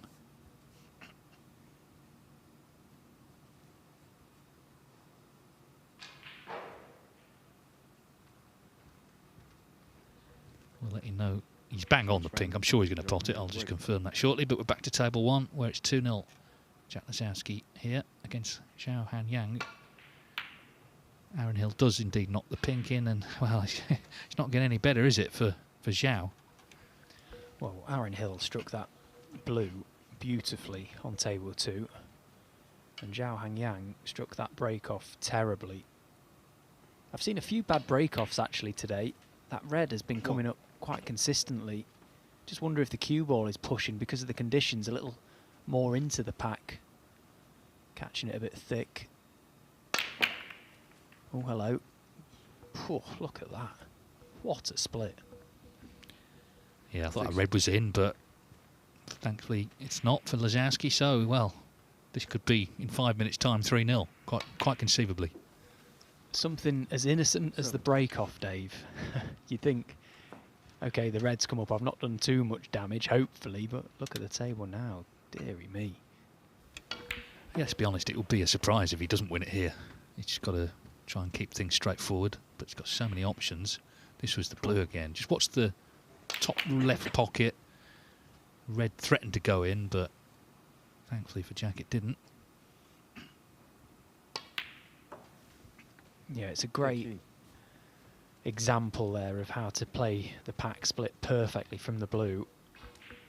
You want plenty of pace in the cue ball, below centre ball striking on the cue ball, and hit the apex pink.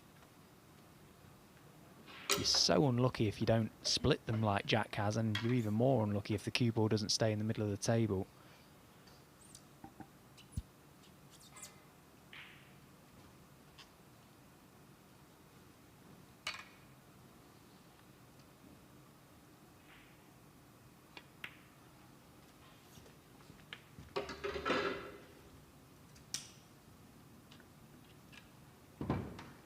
$19.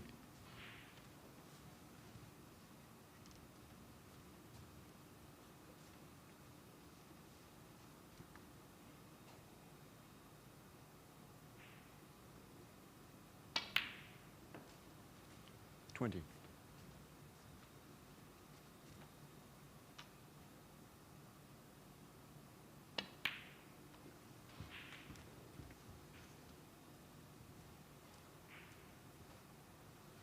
$27.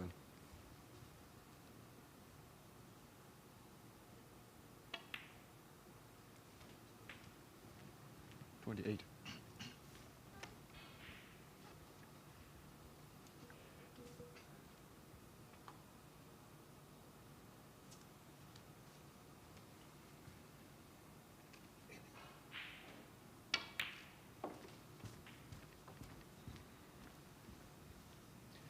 Well, he's left himself with a little something to do here. 33.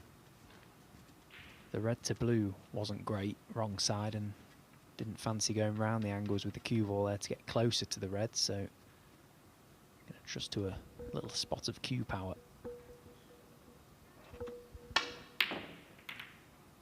And in the end, he's ended up throwing his arm at that one. That all came about from the previous red. 33. Again, a very innocent looking shot that seemed unlikely to go wrong, went quite badly wrong.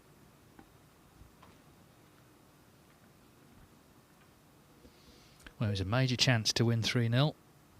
Not to be, though.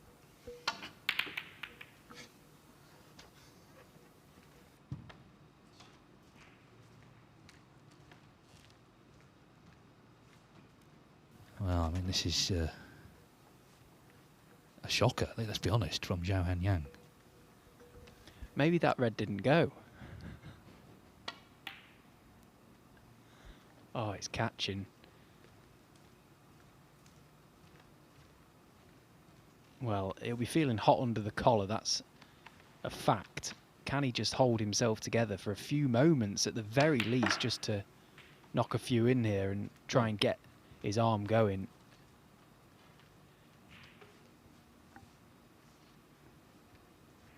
That's what he needs, isn't it? He needs to pot, you know, just 10 balls here just to steady himself, then hopefully, from his perspective, carry on and forget about the sort of butchery that we've seen so far. I think, though, sometimes you see a player really struggle. It can affect the other player. Lazowski maybe couldn't believe what happened there. Maybe he wasn't quite ready for his next shot. Yeah, it's the psychological impact, if anything. As I say, like genuinely, it's not nice to say this, but Jack will be thinking from what he's seen that he cannot lose this game, and that in turn just allows the focus to drop a touch, and you take your foot off the gas because he's missing balls that are just unmissable. 8. And again, to score 8 from where he was, it just can't do it. It's impossible. 1.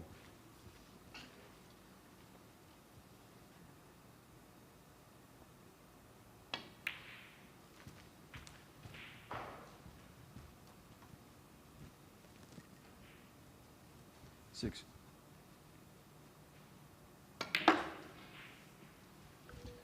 Well, 7. it seems likely now to be the visit that Lazowski needs to get this one. It really doesn't matter how he's played. His opponent has been so far below the level required 14. that Lazowski could have won this in sort of, playing at sort of D+, 15. Never mind A+.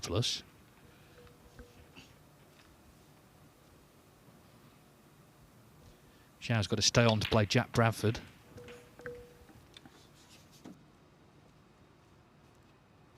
22. 23.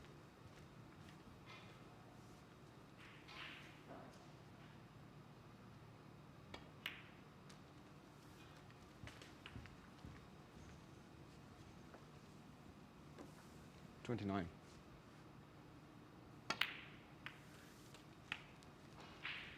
30. Yeah, and it's a big game for Jack Bradford and Zhao Hangyang, isn't it? Because let's not forget the placings, the prize money that's on offer. It's tough to pick a winner at the minute, but Jack must be delighted up in the Players' Lounge watching this 36. performance because, well, Zhao Hangyang can't possibly be feeling good. 37. And it doesn't matter who you are, you don't want to leave the Mattioli Arena with nothing. At least take a consolation prize home. 44. 45.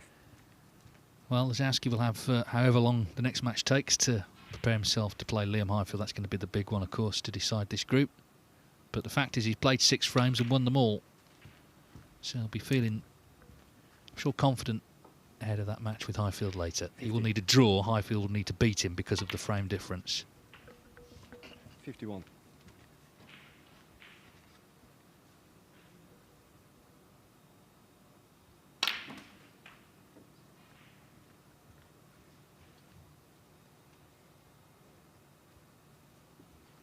58.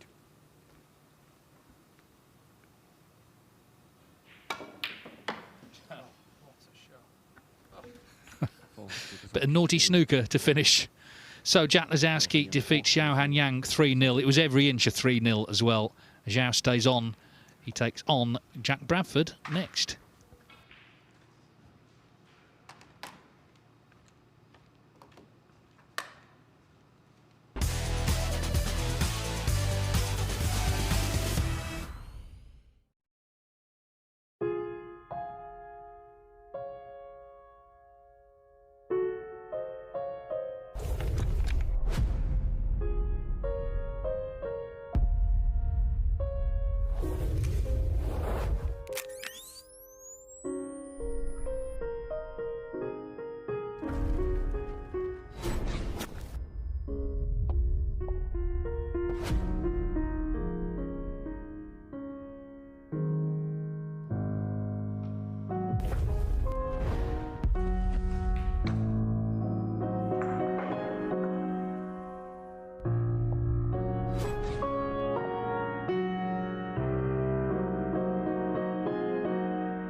Every new beginning starts with courage. And round here, we have that in spades. One shot, the break, it changes everything. Made better by pressure. Two rivals at every table. A crowd free to live in the moment. From the four corners of the globe, the greatest players arrive, chasing more than a title. $500,000. 6 days of pure drama and unrivaled tension. And when it comes down to the final, they'll need every lucky seven. Take 8 seconds to steady the heart and sink the 9 for glory. The U.S. Open. Witness history in Frisco, Texas.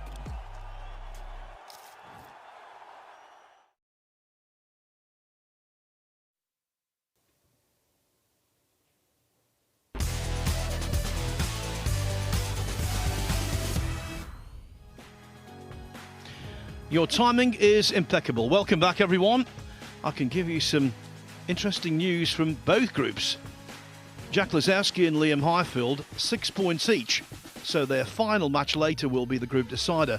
But because of his superior frame difference, Lazowski only needs a draw. Highfield has to win. As for table 2, well, the group over there might just be coming to a conclusion.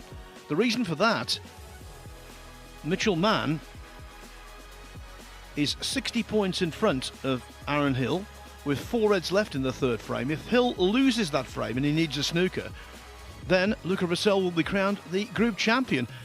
A match early because he's won 2 matches by 3 frames to 0. Can't do any better than that. And so consequently, regardless of what happens in the Hill-Mann match from here on in and the Hill-Russell match, it will be the world champion who carries the day. Here, much less to play for. Zhao Hanyang and Jack Bradford basically playing for third place.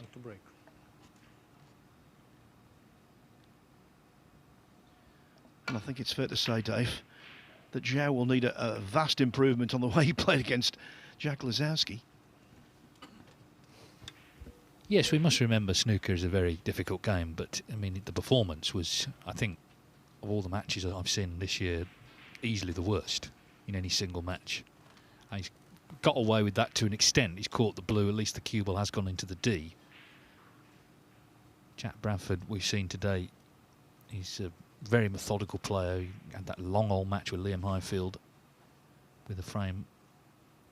One of the frames lasted over an hour, so see what sort of quality we get here from these two. As I was making my way to the commentary area, the much more famous Zhao Xintong was practicing. Yeah. He's going to be involved tomorrow. Looking forward to that. Yeah, I saw him as well, and Victoria's manager, and great to see him here. Great to see him putting the work in as well the night before. He played in everything last year, didn't he? You know, he took being world champion seriously. You know, he didn't have to play, for example, in the shootout, but he did, and just represented himself, China, the sport really well, and of course won all 3 Players Series events, which is very, very difficult to do. Limited fields, the best players of the season.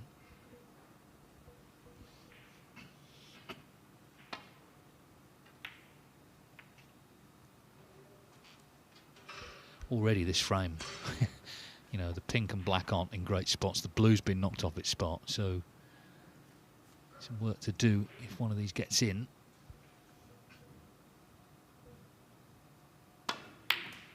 Oh, that's better. Oh, that's a nice shot. But as I say, the problem is the colours.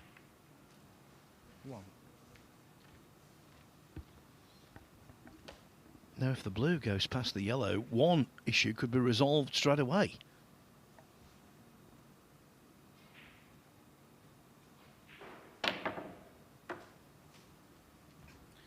Good effort that. It was hard to get on a red from there, but as you say, at least the blue's back on its spot. So he hasn't missed there. He's potted a couple of nice balls.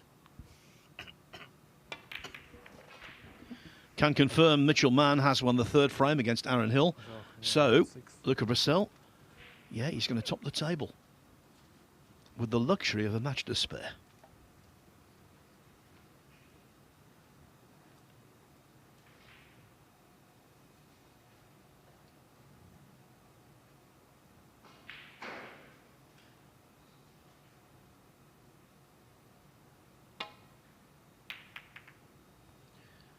To have you talking about the Players Series there reminds me, and we've not really made this point yet here this week.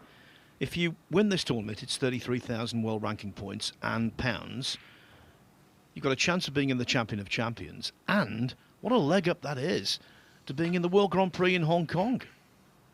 You're not guaranteed with 33,000 to be there, but it's a really good start.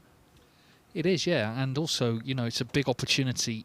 I know we say this every year, and it tends not to happen, but for someone who hasn't won a tournament before, to get that first trophy. Dave Gilbert did it. Otherwise, it's always been won, the ranking event, by actually very established names. Kyron Wilson, Sean Murphy, Luca Brecel, Ali Carter, Stephen Maguire. But there's a lot of names already through who are looking for their first sort of breakthrough win. It's noticeable, though, you get to that last day, and it does tend to be the experienced players who they just know how to get matches and tournaments won. Anyway, Zhao Hanyang lining up another one.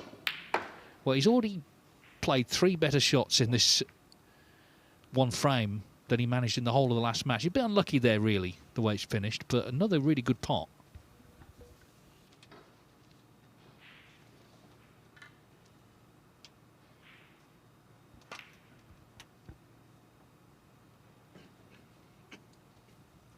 Trying to get in behind the green, didn't quite. Yeah, these two playing, of course, to avoid going home with no money at all.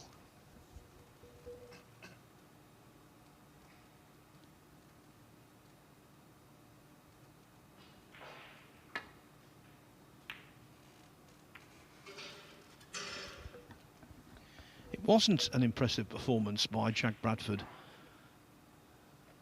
against Liam Highfield, but his safety was very good,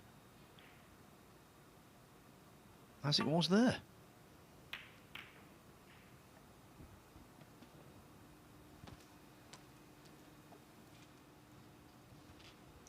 Well, if it's a 2-2 draw, because the frames will be level, then it's going to come down to high breaks. Jack Bradford, his highest so far, 36 today. Zhao Hanyang, 30. So, you know, that could obviously change in this match, but that 36 could actually be worth £1,000 potentially. He's going to pot this, I think.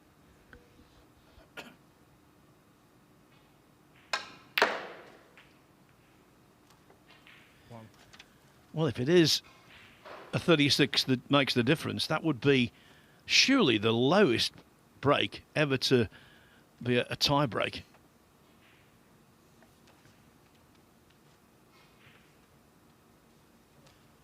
Yellow ball.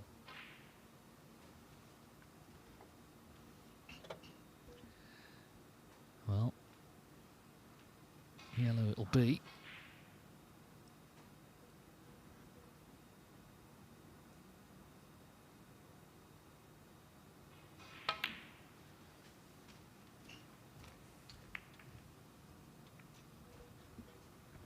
No good, I'm afraid. I don't think he's on anything.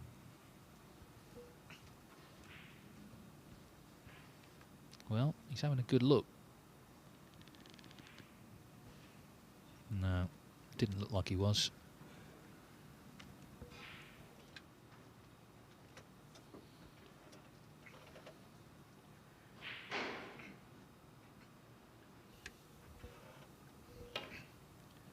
Just on the Zhao Xingtong tomorrow, he'll be in a group with Simon Blackwell, who's a Q-School top-up.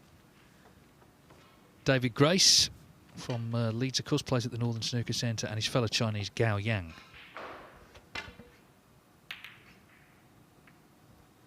And our Table 2 group, Zach Surety is the top seed there. Matt Selt, Andrew Higginson, and Gong Chen Zi. That's a tough one to call, I think. They've all got a call there to win that one.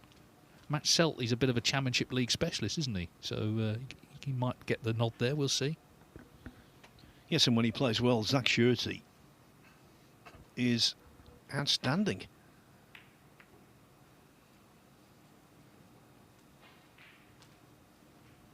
Andrew Higginson back on tour, so to Gong Chen Zi. Yeah. It's finally the end of stage 1 tomorrow, Dave, and then we can get our teeth into the last 32. Yes. Just 2 more places available tomorrow in the next phase, which of course will start on Friday. It all ends a week today.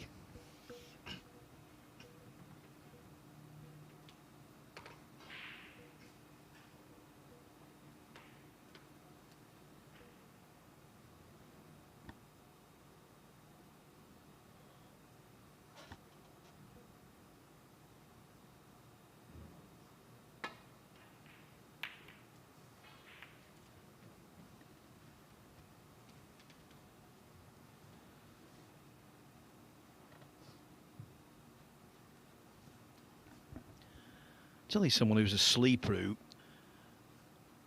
often gets overlooked, but I think he's got a really good chance here. Zhang Anda, unflappable, scores heavily. Yeah, I think he could make his presence felt. Yeah, he's when he gets scoring, he gets in that groove, sort of metronomic. He's pretty formidable. We've got some former winners, haven't we? We've got Carter, Maguire, Gilbert, all through. As Zhao fails to make contact there. Gary Wilson, he's got to be in with a shout. Pang Zhengzhou as well. I'd look out for him. Stan Moody maybe. There's a lot of sort of names. Chris Wakelin, who you wouldn't be surprised to see on the last day.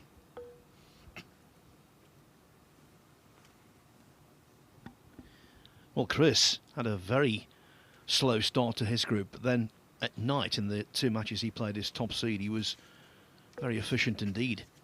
Let's hope his ceiling has been patched up as well, because it was that unfortunate leak, wasn't there?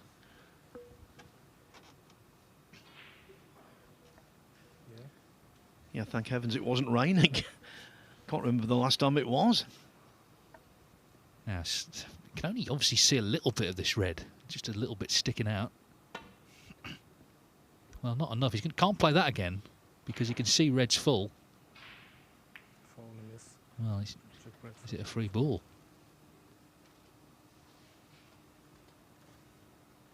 Well, it's not been called by Dimitri, our referee, in the thick of another battle here. He's had some long matches to referee. He's going back, so he can't play that shot again, clearly, because you can see red's full. So do you agree on the brown? It was brown, yeah? Here. Multi-ball replacement, which is not easy. Is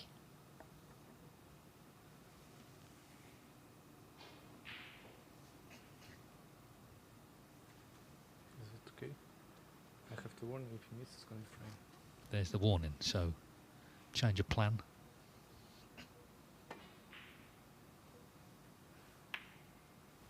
Just a sort of bog standard containing safety, but you can't blame him.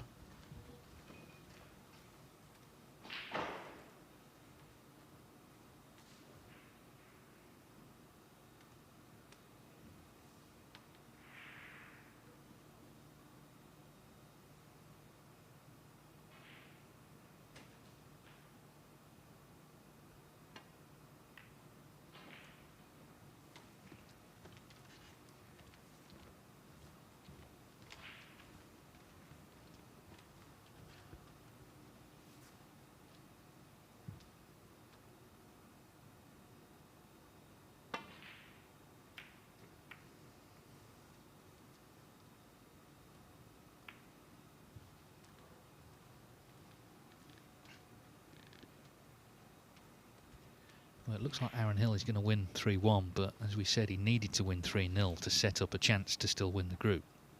And I suspect he'll be aware of that, but now just nail down second spot, I guess. That's all he could really hope for.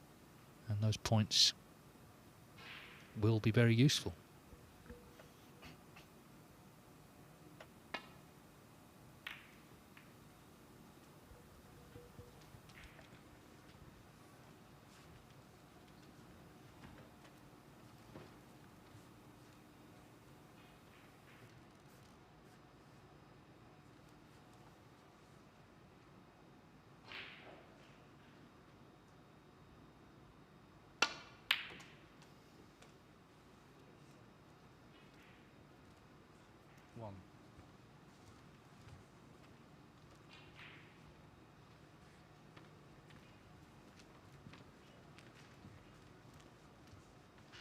Well, the table has opened up a bit, actually. The pink and black are now in potable positions, so just find himself back to the reds, try and stay down this area, and it's a bit of a chance, and maybe also to beat the 36. I mean, it seems kind of strange thing to say, but it could come down to that quite conceivably.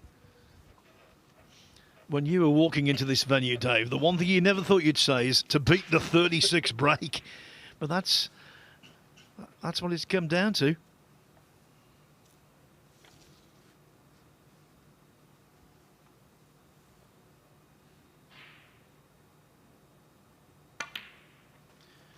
He can score, Zhao Hanyang, when he beat Stuart Carrington in the first qualifying round of the Wuhan Open. He won 5-4, making a 95 in the pressurised decider. Yeah, I mean, that last match was an aberration.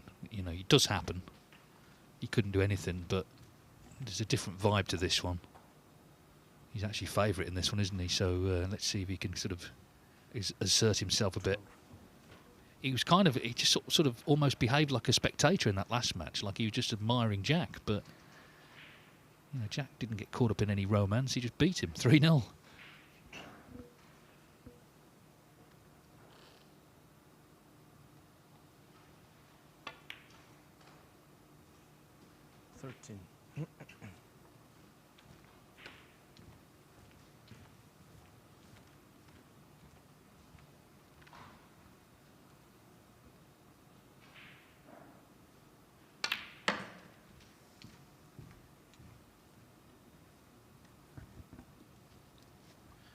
Very nicely judged shot.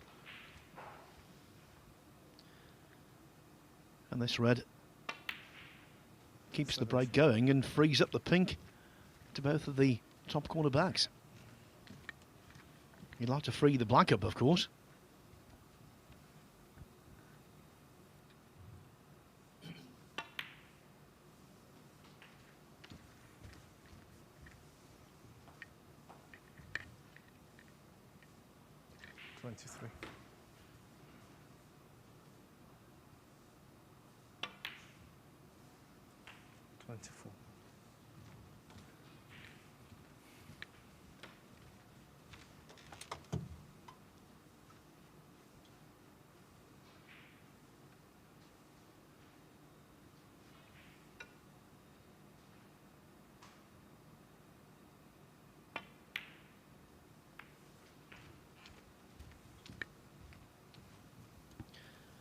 Another very nice positional cannon. 30.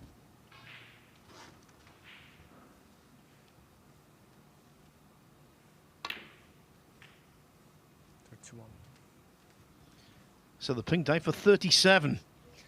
I know. Yeah. Worth potting. I don't know whether he's aware of the high breaks business or not. Possibly not. But anyway, this could be a valuable pot in the scheme of things if this match ends 2-2.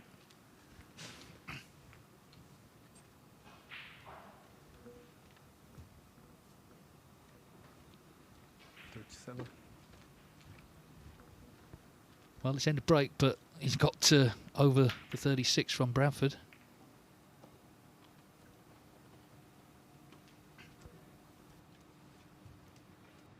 Zhao Hanyang, 37.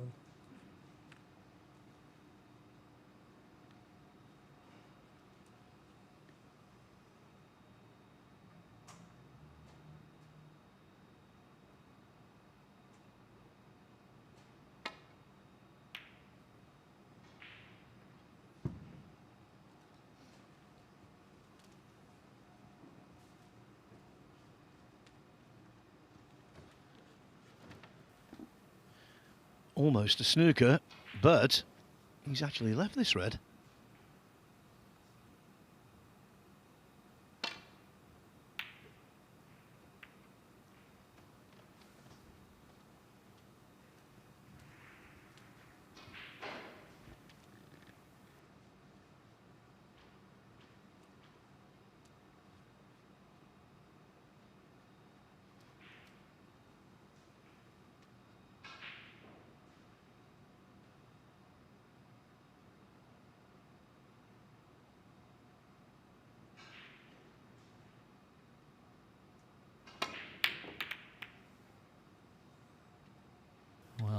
he'll be concerned missing it, bringing reds into play. He's got a useful cue ball, though. There's this red potable next to the brown. That said, looks like it is. Already 33 in front with reds in play now, so definite chance to get on the board here.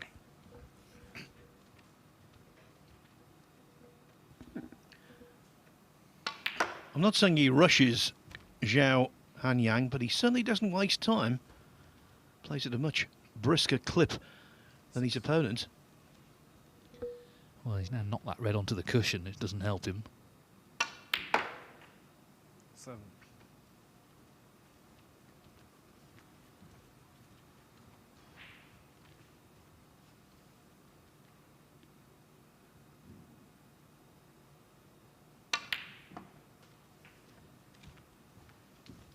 .46 in front, so this red and a reasonably high value colour, and Jack Bradford will require a snooker.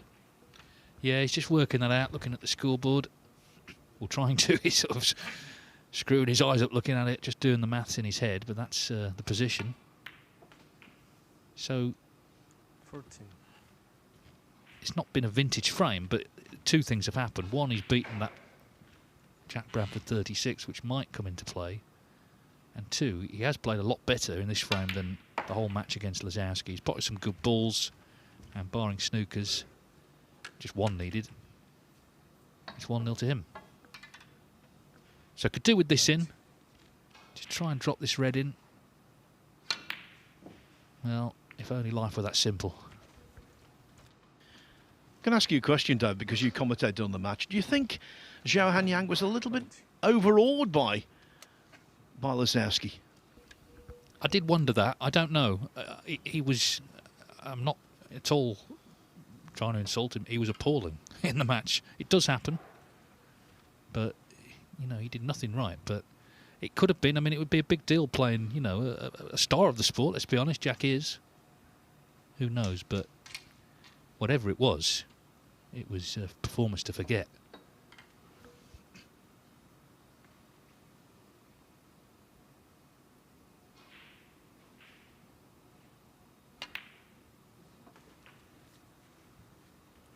So one snooker required here. This frame not necessarily over yet.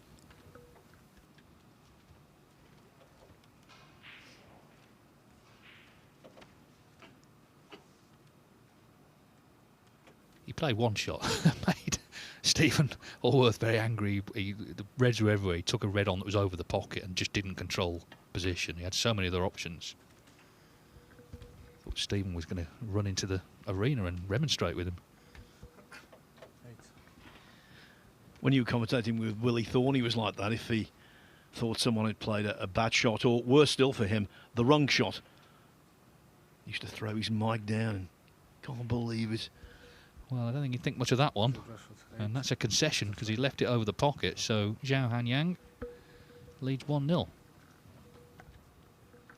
Table 2 shortly. Mitchell, Mann, Deng, Howei. And then, of course, it is Aaron Hill, Luca Brissell. But Luca, I'm sure, is aware by now that he's already won the group. And we're building up to the group decider on this table. Jack Lazowski, Liam Highfield. Lazowski will need a draw there, 2 frames. Highfield will need to win in order to win the group. Yeah, Mann and Deng literally just breaking off now.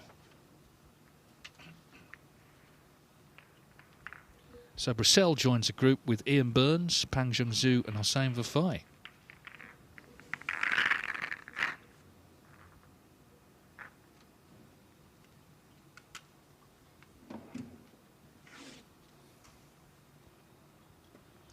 It's a really good international flavour to the second stage as well. Plenty of countries represented, and now Belgium has an interest. Yes, and I do think this Championship League, you know, it's one of the few tournaments. The shootout actually is another one where it is really a level playing field. Everyone plays the same format. There's 2 tables. It's not like there's 8 tables and you're round the back somewhere. There's 2 tables. It's all streamed. Everyone has the same chance. And we've seen, of course, a lot of success for the top seeds, the top 2 seeds in each group, particularly the number 1. We still haven't had a 3rd seed win a group, and we're not going to see that today now. The second frame, Check Bradford to break.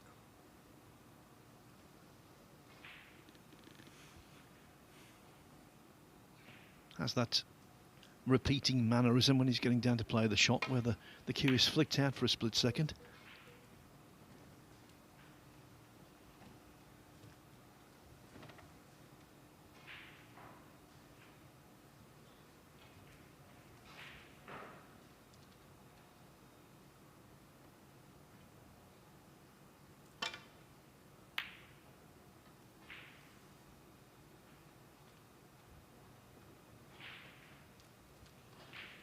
Well, that could be really lucky on Zhao's part because the red is so close to the pocket, and yet if it's frozen against the cushion, that might not be potable.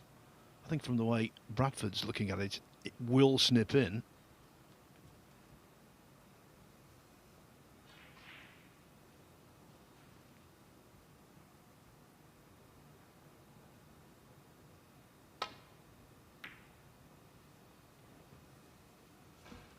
Could have been left a sitter though, couldn't he?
One. Well, a really good initial pot, but this black is a real tester, and there's jeopardy, of course, because surely going to be leaving a red on if he misses.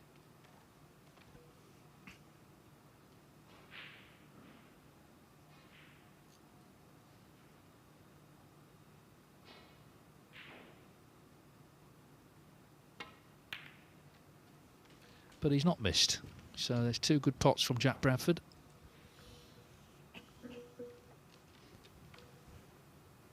Eight.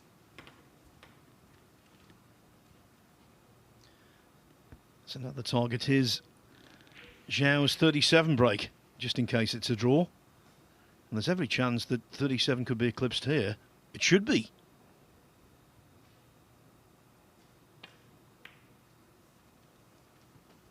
Nine.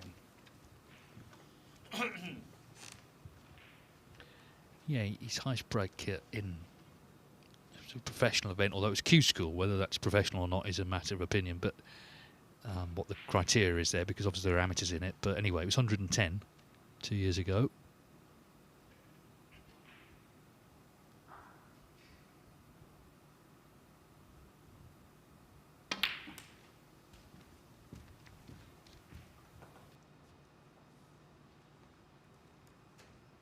Sixteen.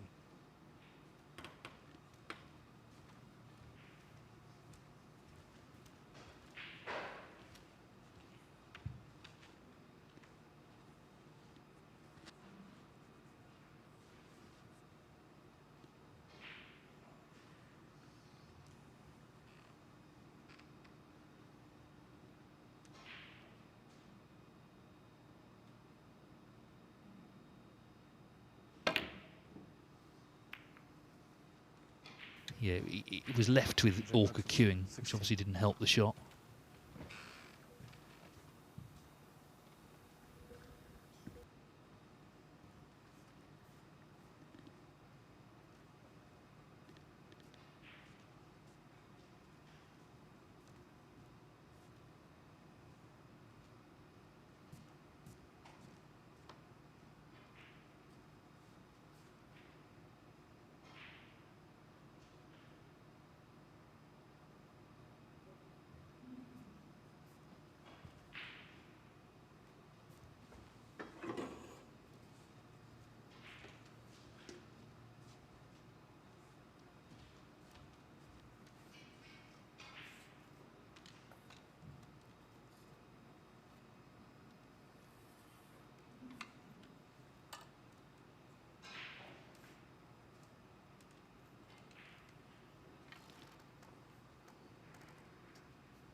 Well, needs to be so accurate here with all the long stuff.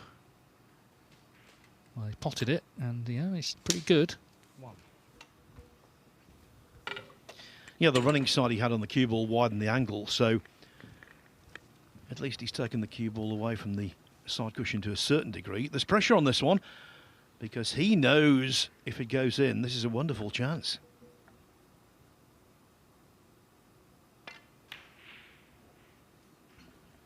And he wasn't close, was he? Undercutted by a distance.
Well, once again, it's an opportunity to beat the 37 of Zhao Hanyang in the last frame, which of course beat his 36. If it's going to be 2-2, which you wouldn't be surprised about, then that will separate the players who's made the highest break on the day. Yeah, and I think it's noticeable actually in this tournament that we've had a lot of qualifying school reserves, top-ups, whatever you like to call them, making the headlines, amongst them Mark Joyce and Dean Young for winning their respective groups. But plenty of others have cashed.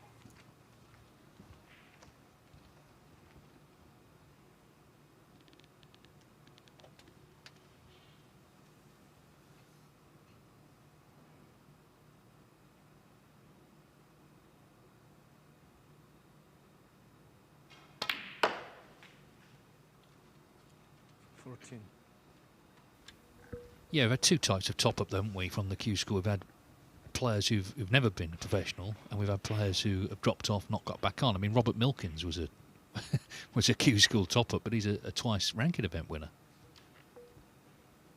Of course, Dean Young and Mark Joyce, who you mentioned, have got through. They've both been professionals in the past.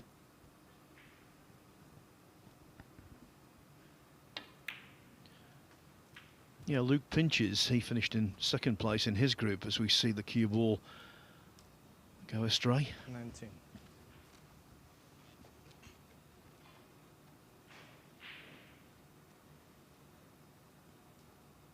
Well, looks like he's still on this red.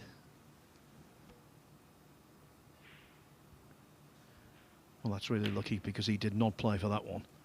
But now 20. the break extended by just a single point.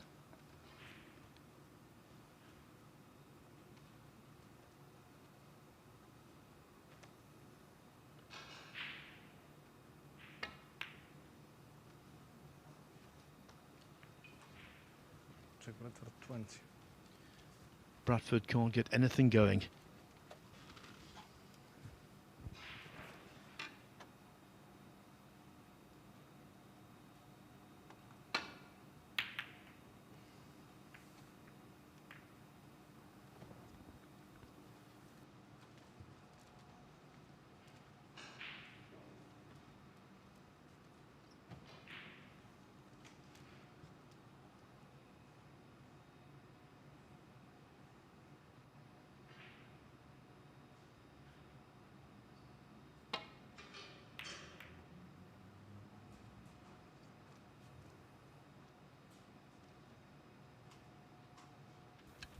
Well,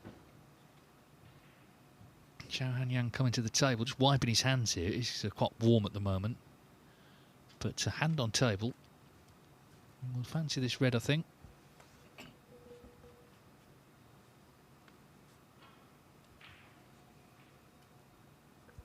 Just looking for one nice piece of cueing to knock it in.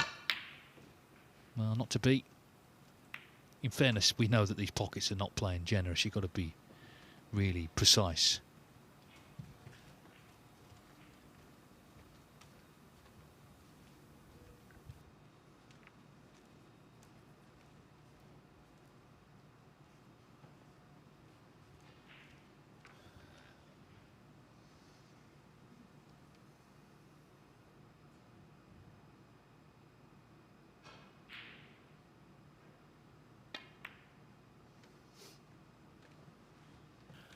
Well, actually, that was a very good example of what you were saying, Dave.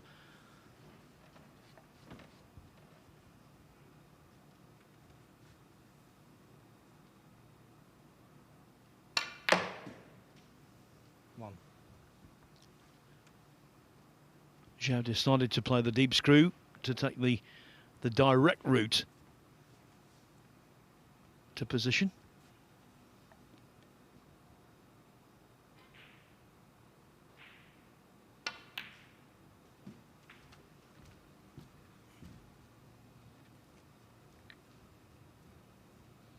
Four.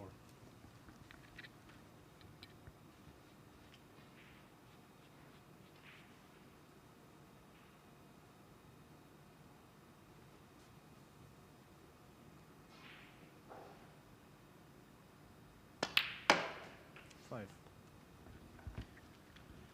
That was absolutely perfect to punch the red in.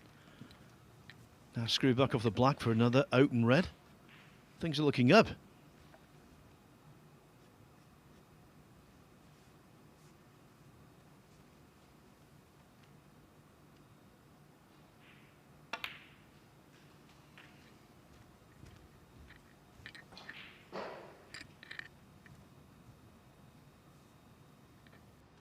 Twelve.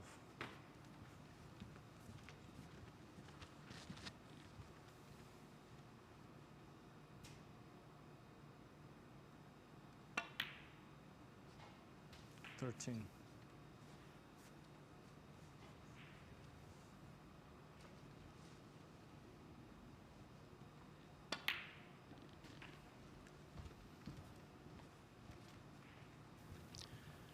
Nicely played. By potting this ready, frees up the other. 19.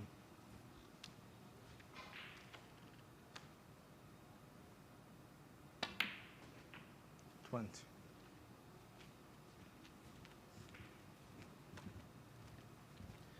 And I presume if he drops correctly on the bottom of the two reds, just beneath the black, that one will pot, and then again the other one will be freed up.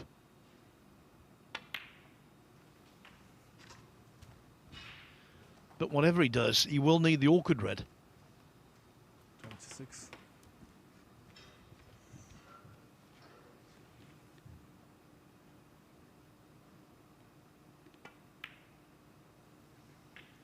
27.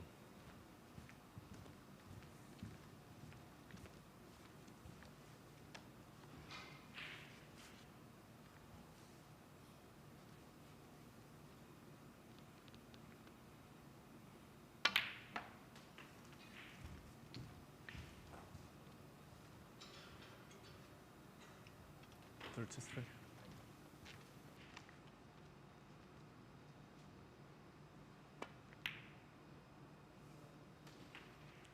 34.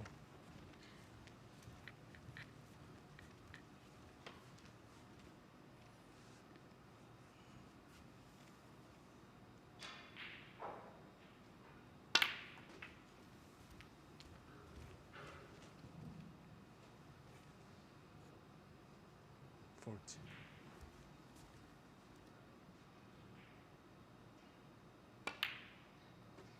41.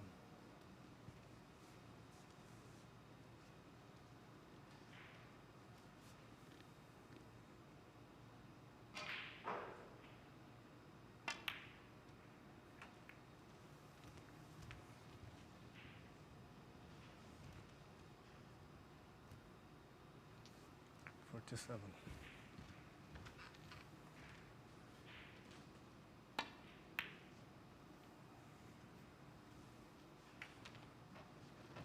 Zhao Hanyang, 47.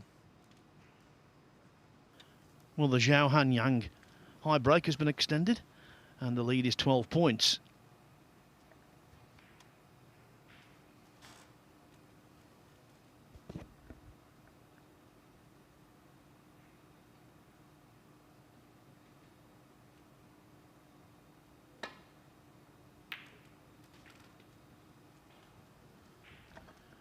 Where's this cue ball?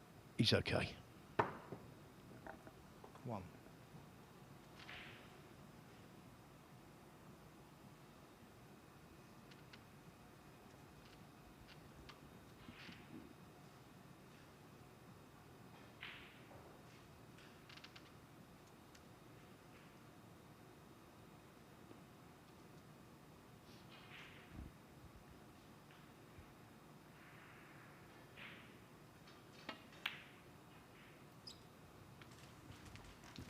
Very nice spot on the yellow, and now where the colours are.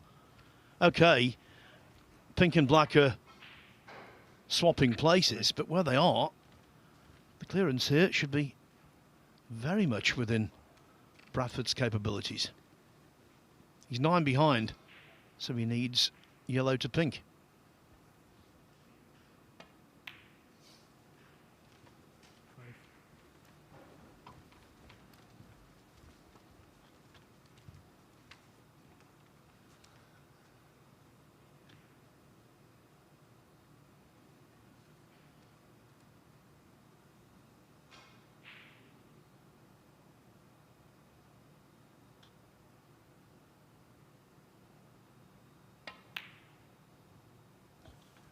Can you believe it? Well, he doesn't deserve cover with the brown after missing a ball like that, but he's got it.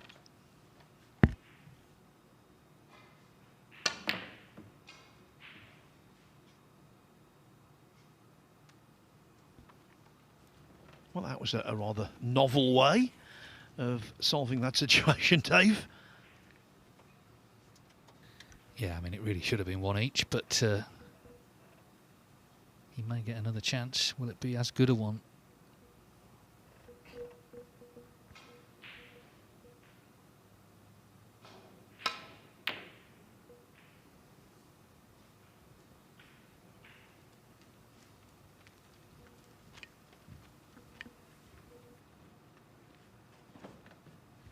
The one thing that stood up today is the fact that Bradford has played quite a number of either very good or very effective safeties.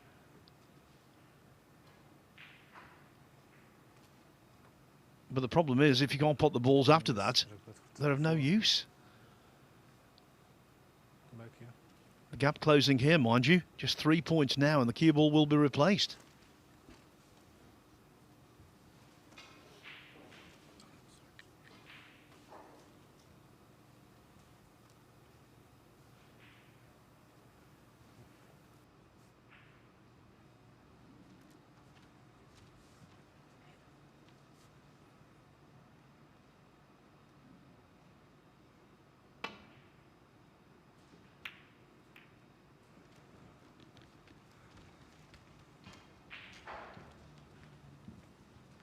Can tell you over on table 2, Mitchell Mann won the first frame against Deng Haowei.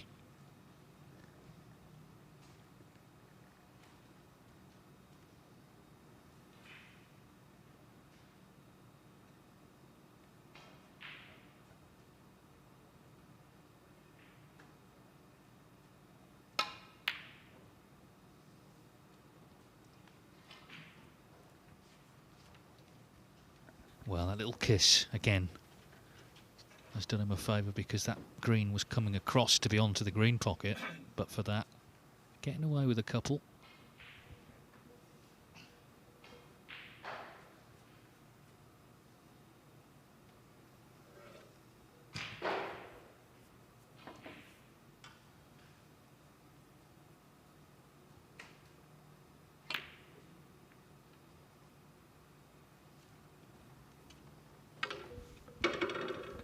Not a bad ploy, that. Purposely leaving really hampered queuing.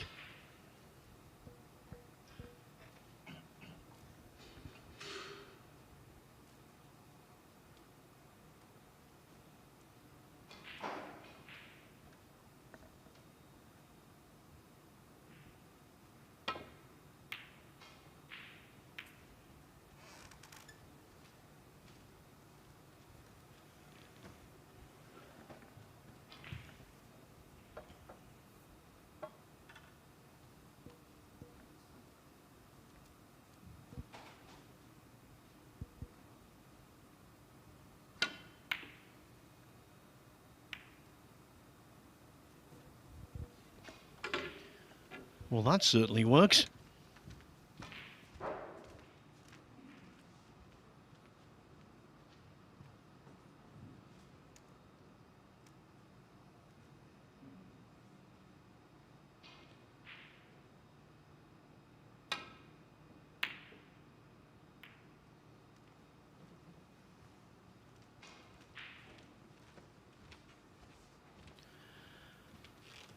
Worse outcomes than that.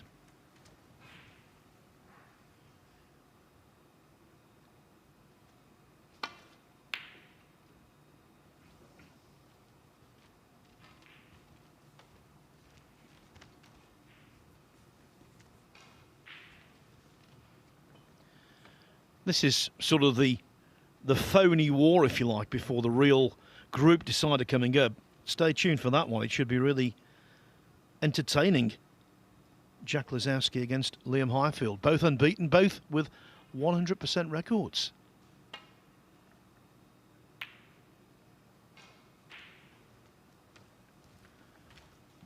The green has travelled. It is available. So, Zhao Han Yang, 3 in front. He needs green, brown and blue.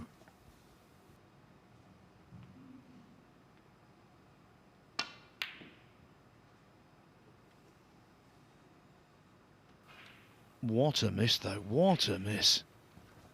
In keeping with the way he played against Lazowski in the match that immediately preceded this one.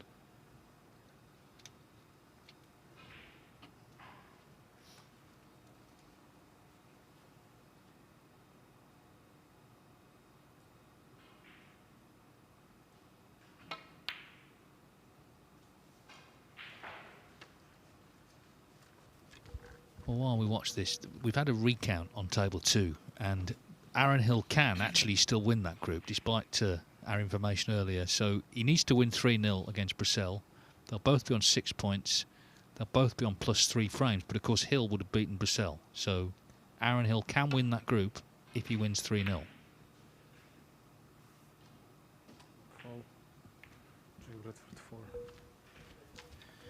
Well, the damage is just the 4 penalty points. Yeah, we were informed of our mistake by Marcel Eckhart, the super efficient tournament director, who came downstairs into the commentary box and told us.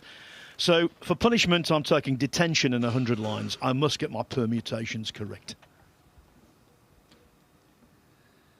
In our defence, it's quite warm in here.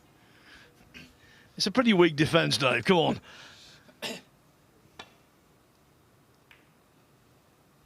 Well, it'd be quite a story if Hill could win that group now, because, you know, he made a poor start and Luca made a great start. Meanwhile, this is a terrific shot. So Jack Bradford just looking to clip this green.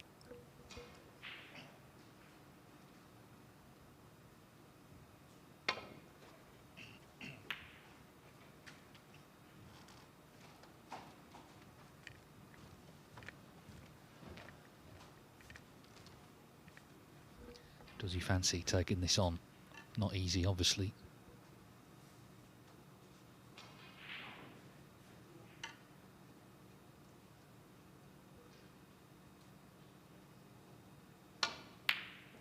Oh, he did. What a shot.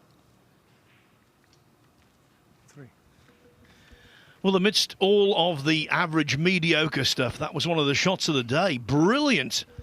Yeah, and what I'd say about that is anyone can play bad. Not everyone can play good. And he's played a terrific shot there. 7. Now, he's going to need this pink. So this is now the potential stumbling block. And, of course, the black over the pocket, if he leaves the pink on, he's surely lost the frame. So really important to get as nice on this pink as possible.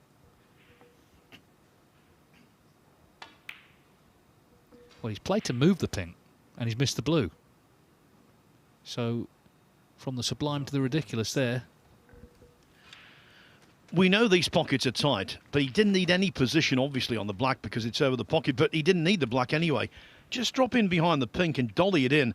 They're not that tight.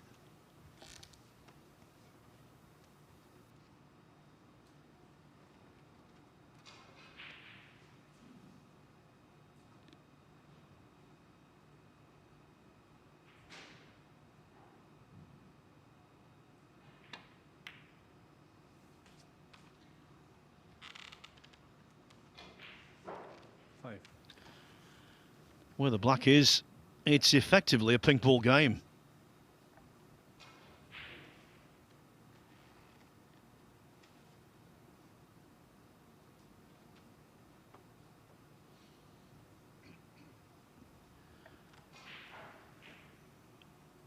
The less pace he injects, the more chance he's got of potting it.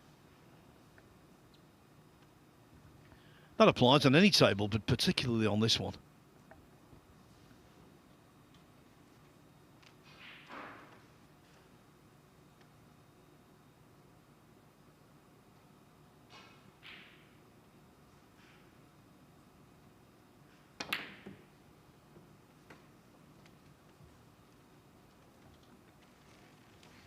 Check Bradford 5.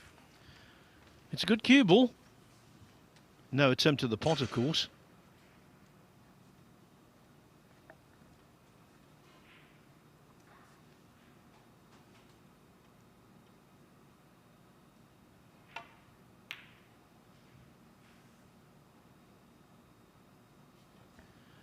Oh, what an appalling shot that was. What was he thinking? Bradford handed a gift, although the pink with the rest is missable.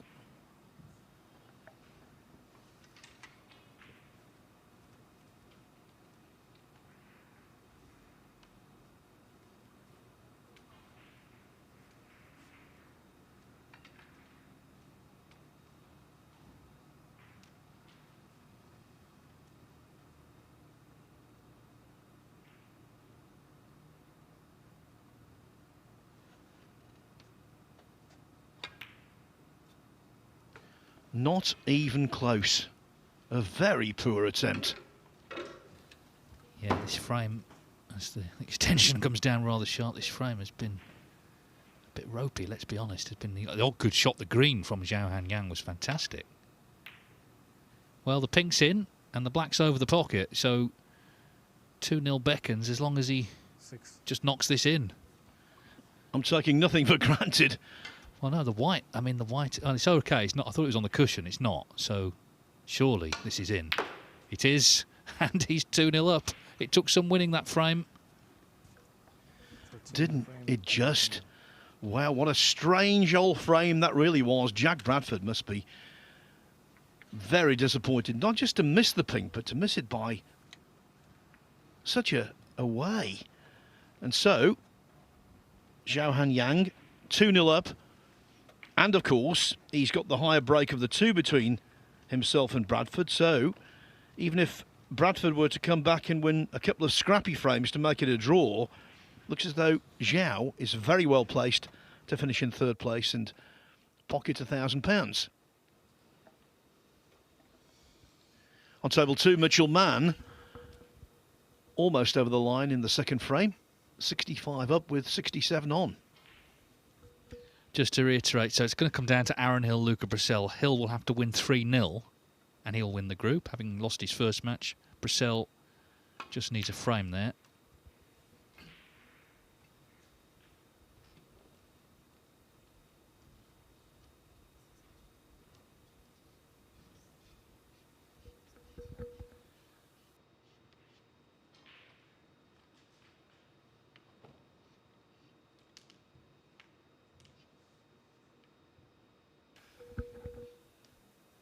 Well, this is the sort of the battle for third, isn't it? And it is significant, as we've said, all through the event, because there's no money for fourth.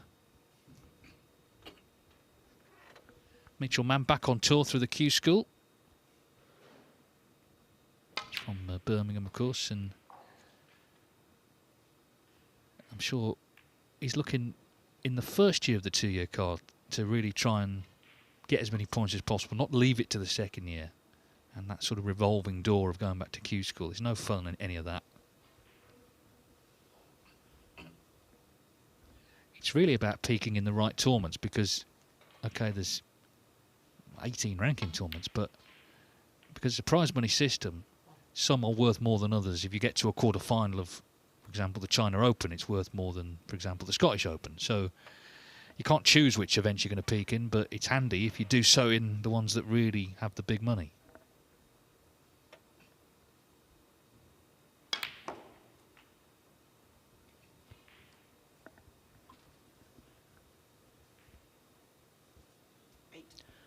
Mitchell Mann practices at Sutton Coldfield Golf Club, which is an absolutely beautiful place. It really is. It was designed by Alistair Mackenzie, who was responsible for so many of the world's iconic courses.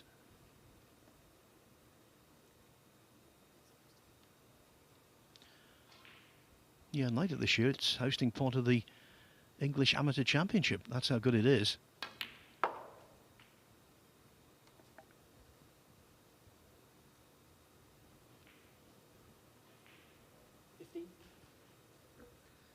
Well, it's looking like a good chance for Deng to clear up. We'll see. But back to table one we go, where it's 2-0 to Zhao Hanyang. He might wonder how, but ultimately he pounced when Bradford missed that ping.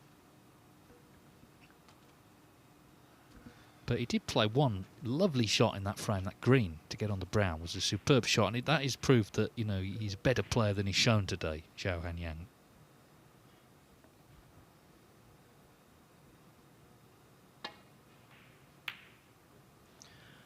Deng Hao just missed a black off its spot over on table 2. Promptly conceded, so Mitchell Mann leads 2-0.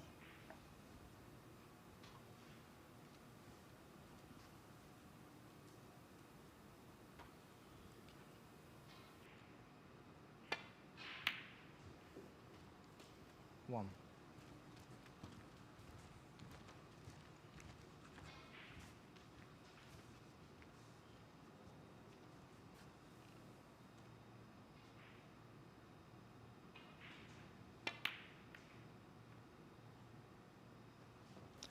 It's the age-old mistake. It's committed by players who are novices right through to professionals. Thinking so much about the positional aspect of the shot, in that case a cannon, he misses an elementary ball. One. Yeah, and we know on these corners, particularly actually that left corner, that nothing is guaranteed. You've got to be precise. You can't just assume you've got the pot, take the pocket for granted.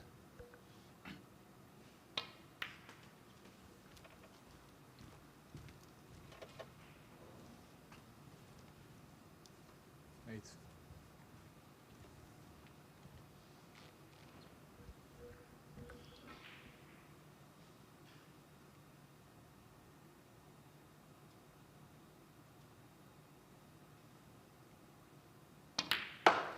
Nine.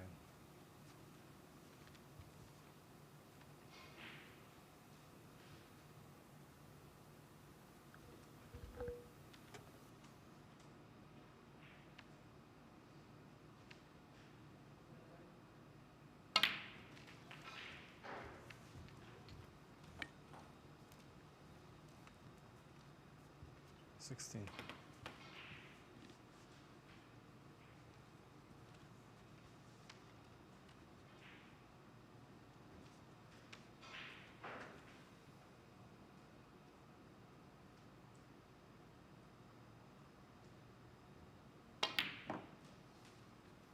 Seventeen.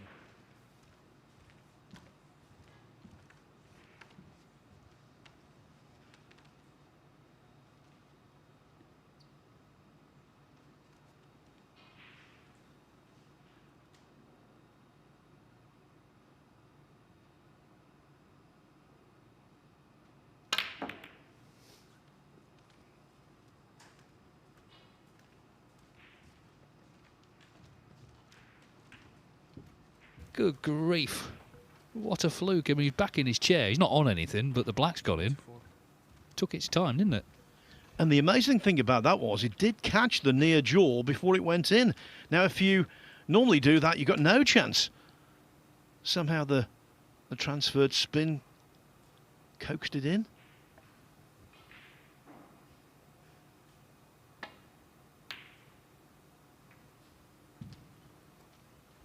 Check that for 24. Yeah, I said he was on nothing. I mean, that was a very tough red. So he's not beaten the 38. That's the big news. Or 37, I should say. Which, if he were to come back and draw 2-2, would need a higher break than 37 to finish third. One.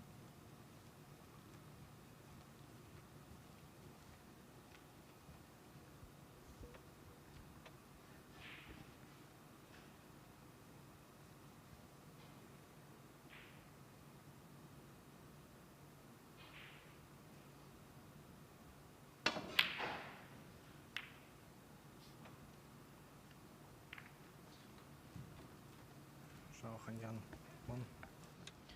Well, the blue does his bidding there, blocking the pocket.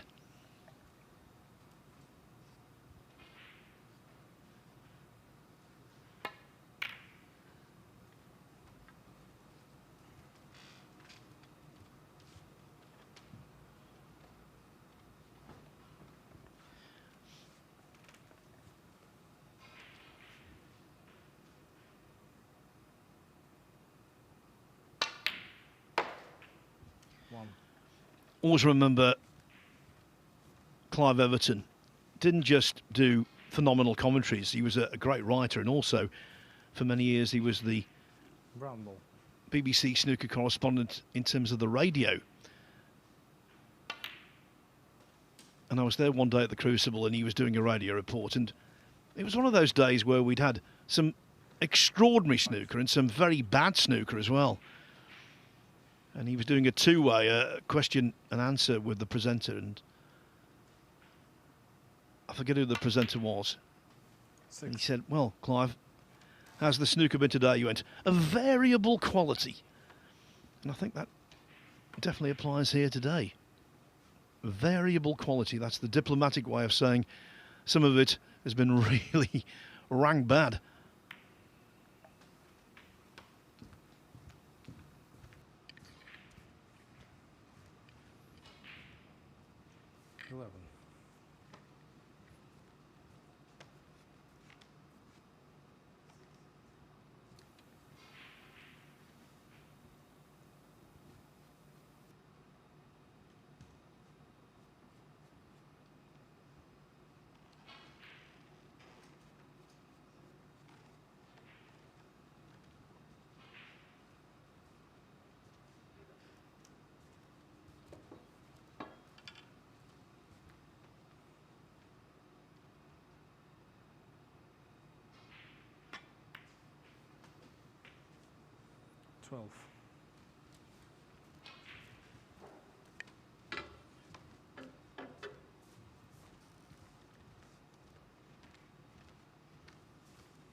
Quite often when he's thinking about position, he's been taking his eye off the ball.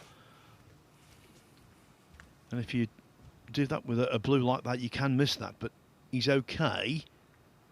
But it's end of break.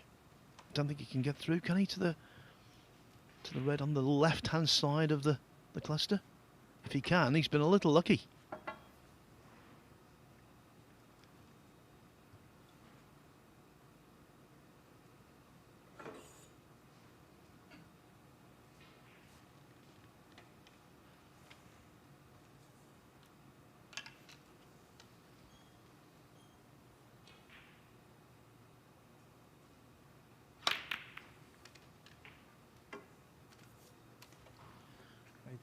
Not a bad pot, but nothing doing in terms of position.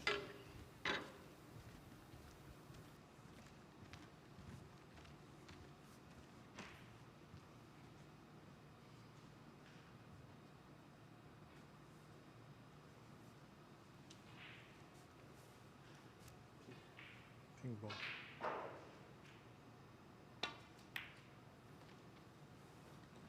Hanyan, 18.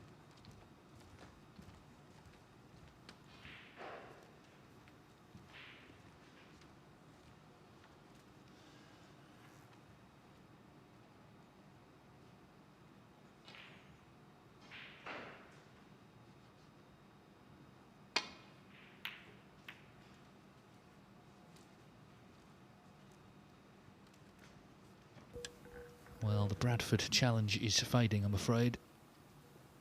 Given Zhao Hanyang another chance, is it the last one he needs now?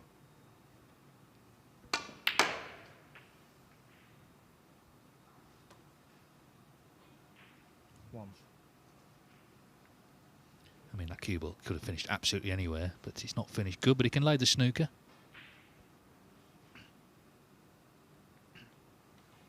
Zhao Hanyang, 1. 2 shots there, Dave. One at maximum pace, one at minimum pace.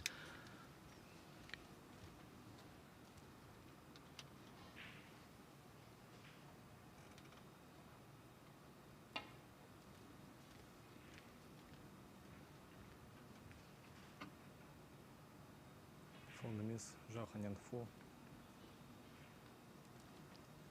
Zhao Hanyang remains in his chair. It was quite obviously a miss. Quite obviously a replacement.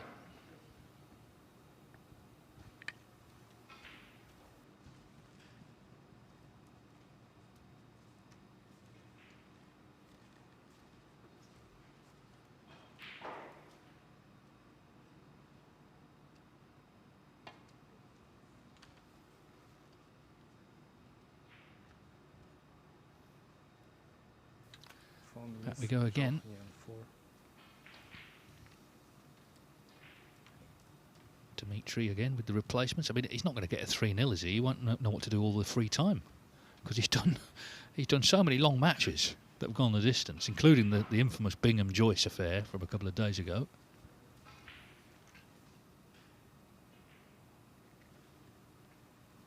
Zhao.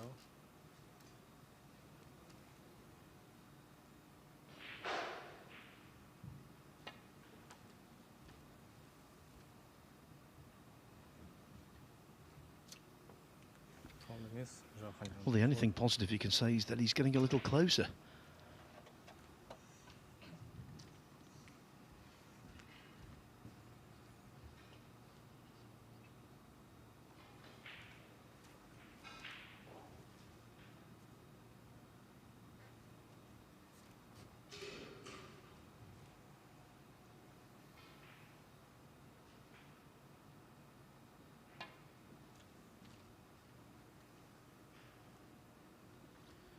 And that was very close. From the miss, But this is now 16 penalty points given away in a scrappy, low-scoring frame. Something you can ill afford to do.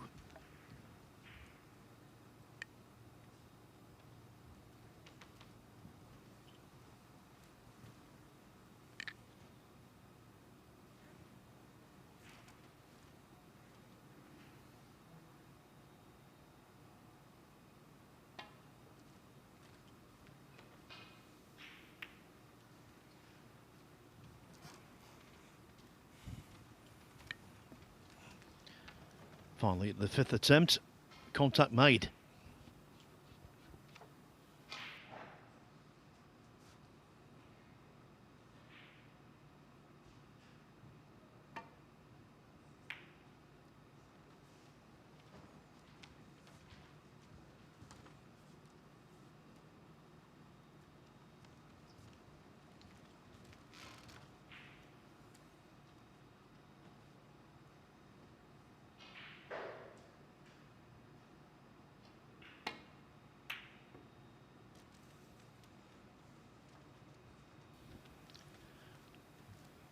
Caught that just a hair thin.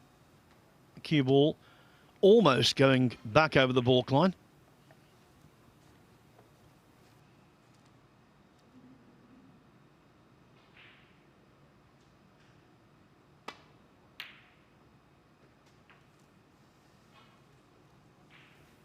One.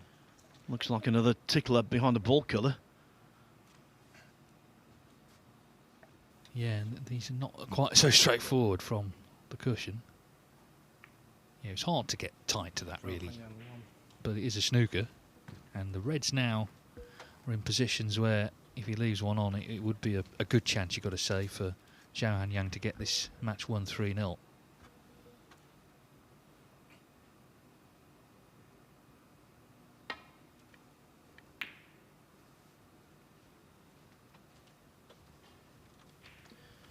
Well, good news, bad news here. Bradford has left a red, but it's by no means easy. Take all the potting, this. Well done. One. But again, the wide ball won't behave.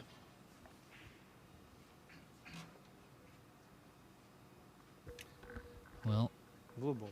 sizing up the blue. Feels like it could be a match winner if it goes in. Oh, it went in all right. What a shot. Saving his best for last, Phil. Well, that was terrific. Places you don't want to put your fingers 6. in that pocket just as the blue was coming towards it. That was hit with great authority.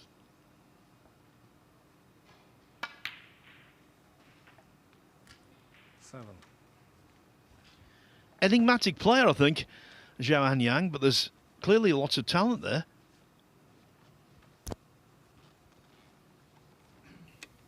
Pink put him 27 in front, so he will need both reds here.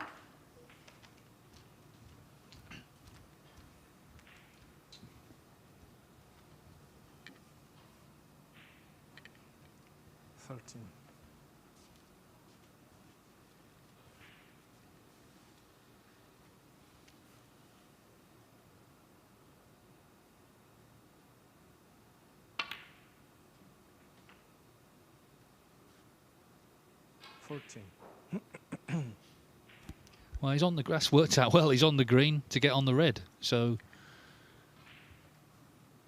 28 the lead, green and red for victory. Don't lean over too far. No, he's okay because he played the shot quite simply. Well, no heroics here, surely. Just make sure. Well, there were a few heroics, but he potted it. Fair enough. Yeah, enigmatic's the word, I think. We've seen some really good stuff from him at the end here. The match with Lazowski was one to forget, but overall, he's got third spot and he's got money out the day. The way he whacks the balls in, actually, Dave, reminiscent for me of Jiang Jun, his fellow countryman, who's developed into a really good player.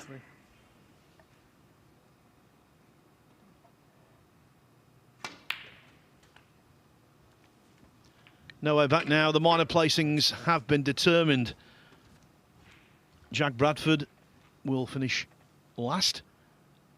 Zhao Hanyang will finish third. 28.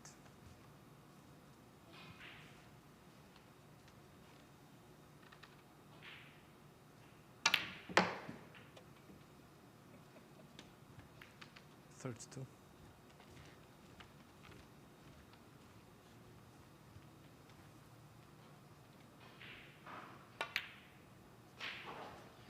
37. Entertaining cameo at the end of the match from Zhao.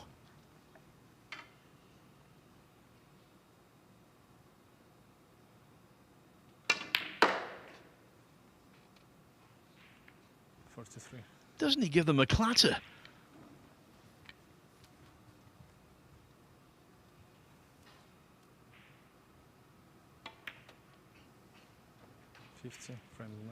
It is a half-century break from Zhao Hanyang, his highest of the day.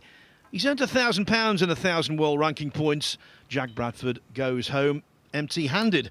Next up in around 5 minutes' time, it's the one we've been looking forward to, the group decider between Jack Lazowski and Liam Highfield.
Every new beginning starts with courage. And round here, we have that in spades. One shot, the break, it changes everything.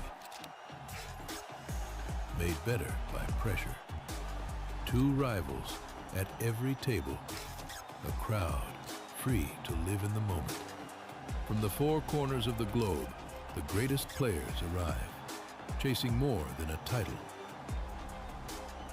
$500,000. 6 days of pure drama and unrivaled tension. And when it comes down to the final, they'll need every lucky seven. Take 8 seconds to steady the heart and sink the 9 for glory. The U.S. Open. Witness history in Frisco, Texas.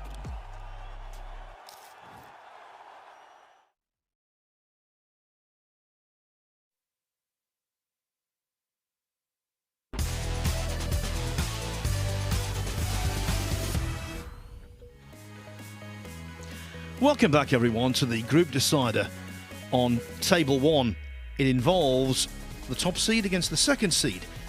Two players who have unbeaten records. Over on Table 2 right now, well, still some unfinished business in the Mitchell-Mann Deng Hawaii match. Mitchell-Mann leading 2-1 at the moment, so if he were to go on to win that, he would be on 3 points, as the table suggests. Up top, the group decider there, that will be Luca Brecel against Aaron Hill. Hill could still get the verdict, you know, if he wins 3-0 in that match, but that's the only result that can see him top the table. Other than that, Luca Brecel, the former world champion, will advance to the last 32. That's Group 31. Group 7 on Table 1. Well, Zhao Hanyang has just secured third place by beating Jack Bradford. It's now up to Liam Highfield and Jack Lazowski to battle out for top spot. But Lazowski does have the edge. They're both on 6 points, yes, admittedly. But Lazowski has won both of his matches 3-0. Liam Highfield has won both of his so far 3-1. So on frame difference, Lazowski shades it, and that means he can afford to draw to top the table.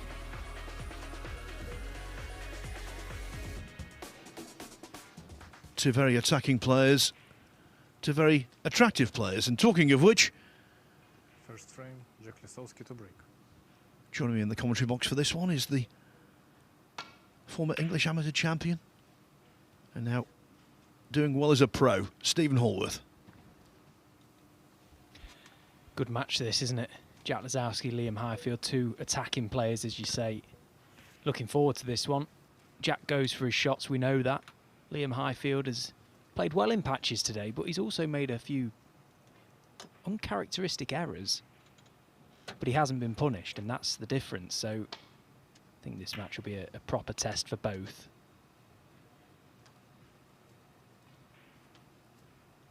Both players will be well aware of the permutations regarding the group table. And as so often these groups conclude, this group will be decided between seeds 1 and 2.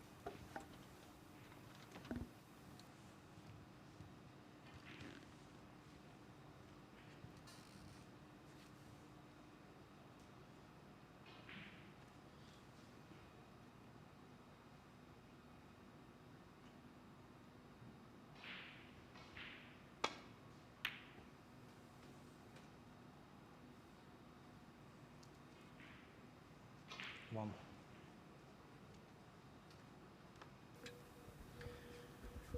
Head-to-head wise, you've got to fancy Lazowski. They've played 6 times as pros. Lazowski's won 5 of them, including last season's British Open. 4-3 in the first round he won. Made a 72 break in the decider.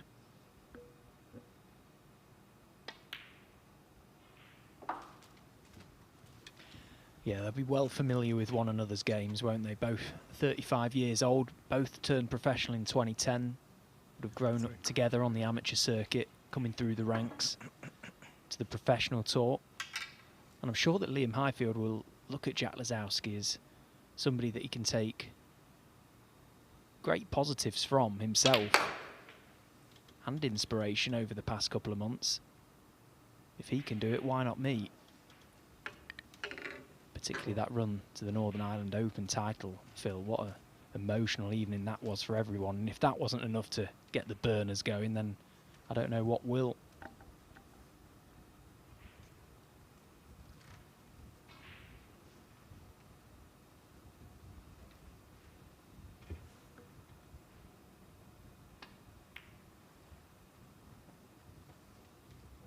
Yeah, Highfield 4.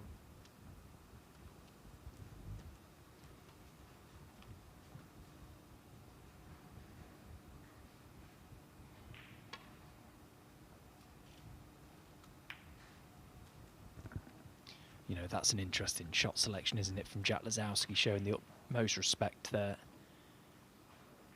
Liam almost asked the question of Jack to play safe off the main bunch, but there was every chance that in catching it thick he could have done the frame. It's nice to see Jack taking the time to think clearly, think properly out there. Well, I think this tournament represents a really good chance for him. World number 17, so to bridge the gap with the elite top 16, collecting first prize here would go down well. But you've got to be in it to win it, and that means you've got to top your group.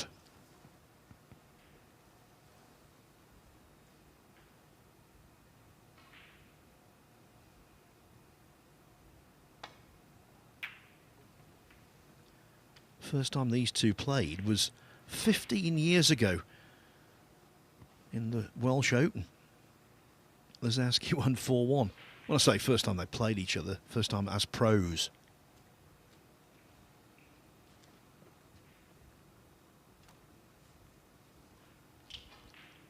Highfield has beat Lazowski though. 4-2, first round of the Indian Open in 2013.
Nice safety shot, sending that cue ball left of baulk. That's trying to force Jack down this left side, and well, that's where he doesn't want to go. Because look at the danger, look at the obstacles via that route. So what can he do? At first glance, not a lot. That's why he's just tried to play a shot, any shot, contain it.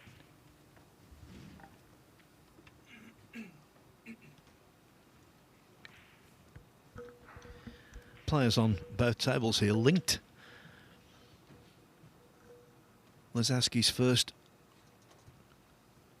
taste of the big time, if you like, playing in the final of Junior Pod Black at the Crucible in 2007. And he lost to Mitchell Mann, who's currently battling away on table 2.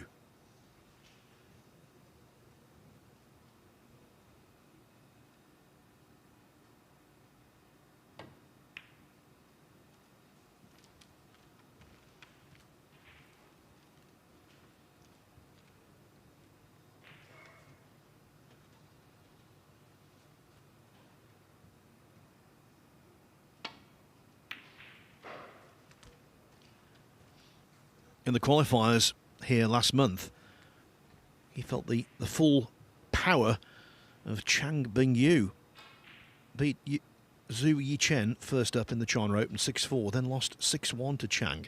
And I had to, when I was doing research on this, just check and check and check this.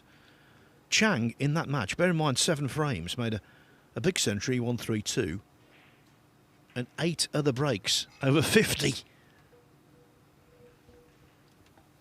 Yeah, I remember it.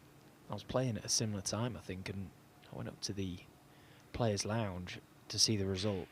We might have even been on the interval by the time that game finished. It was rapid. Absolute barrage of heavy scoring from Chang Bing-yu. He's some player, isn't he? He really is. And then Lazowski was whitewashed in the Wuhan Open qualifiers by Yao Peng Cheng, who had a couple of centuries and 3 half centuries himself. So today, I think, was made more important by those poor starts to the season. He took his tip off at the interval against Yao Peng Cheng. I didn't see it, but I heard it behind the curtain. He was making a right racket in the players' lounge. But it's good to see that he's resolved his tip issues, and the equipment looks to be in fine fettle now.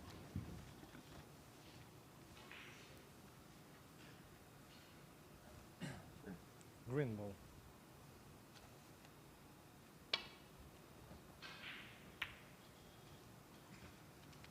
Lisowski won. Nice shot that. I agree with you, Stephen. We want to see him play cavalier, attacking snooker all the time, but sometimes needs must. Batten down the hatches when you have to. And I think his good friend Judd Trump has discovered for many years now that the more you play effective safety, the more scoring chances you get. Yeah, and he needs that side to his game.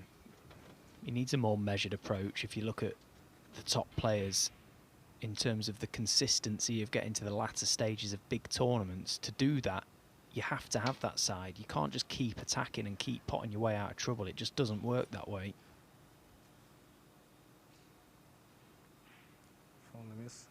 Rzeklisowski 4. And look, at the end of the day, it's Jack's decision, isn't it? It's a fine line between enjoyment of playing snooker and how much do you want to win in your career. You can't fault his approach. We love his approach. But only he will know what he really wants out of the game.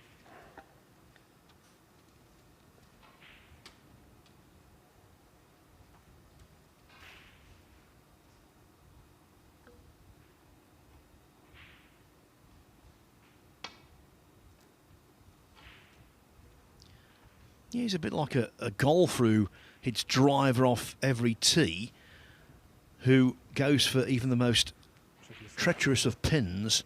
One day shoots 65, the next 80.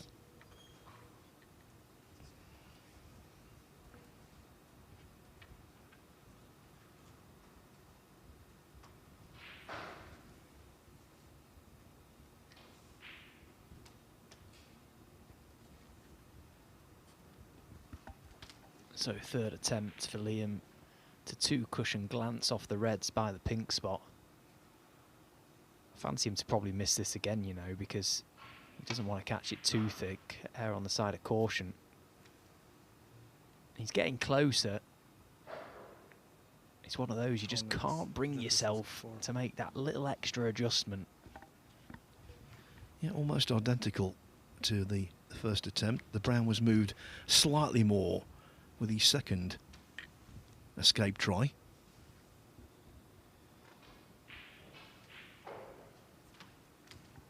It's funny because the snooker player's mindset here is you'd rather give away 60 points than hit this red too thick, which sounds crazy.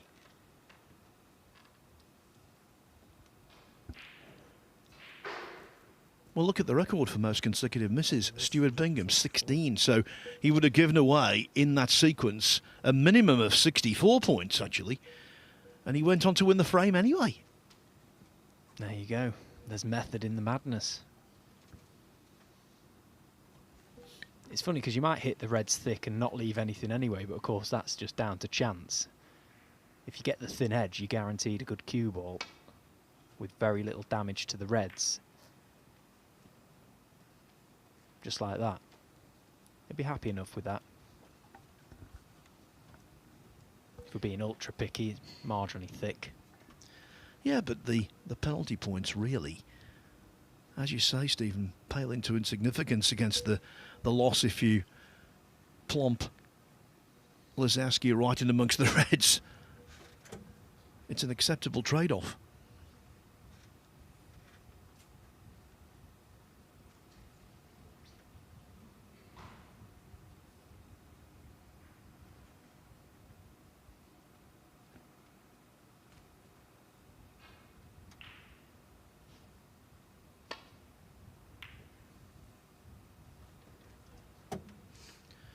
The big group decider on table 2.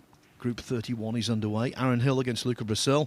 Hill, no room for manoeuvre, no leeway. Has to win 3-0. Nothing else will do. If he doesn't win 3-0, Brecel is the table topper.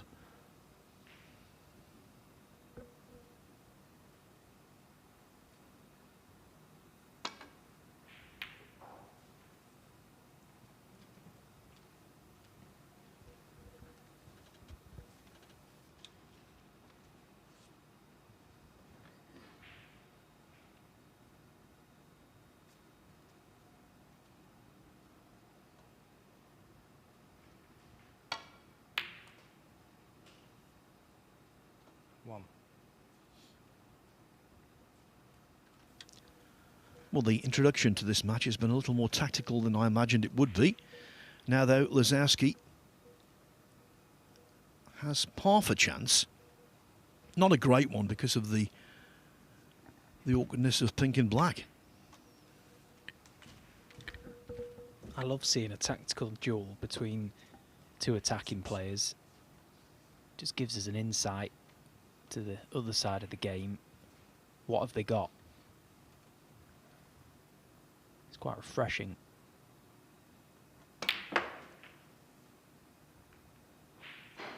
Gets quite tedious, Phil, watching the lads just knock them in off the lampshades.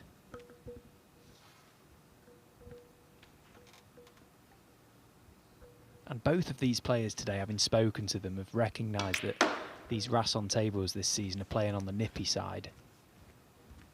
That was very quickly identified this morning. 12. So heavy scoring from the off seemed unlikely. Yeah, it'll be really interesting to see whether they play so tight when we return here to the Mattioli Arena in Leicester in November for the Champion of Champions.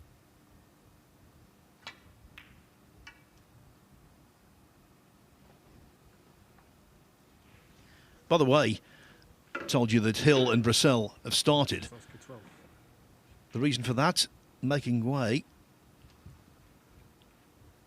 Mitchell Mann beating Deng Hao Hui 3-1.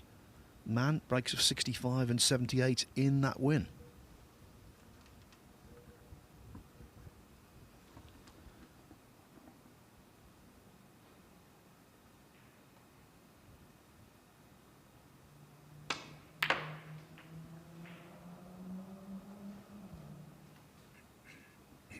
One.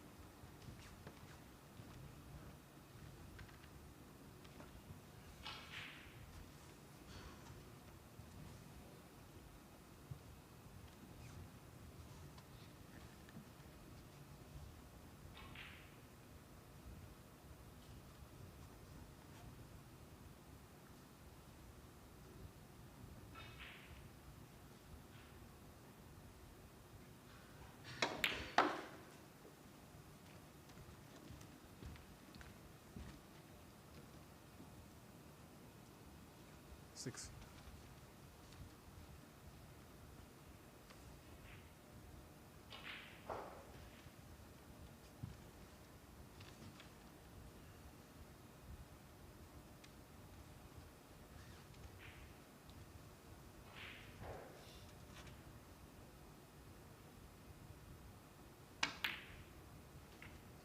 Seven. Would have liked that cue ball back a touch further and have been straighter on this pink to right middle. There'll be birdie in the pink in. Doesn't need to do anything else. There's reds waiting. And I must say the pockets on the tables we know are tighter, but the middles are not. Not on these Rassons. They're quite generous, in fact.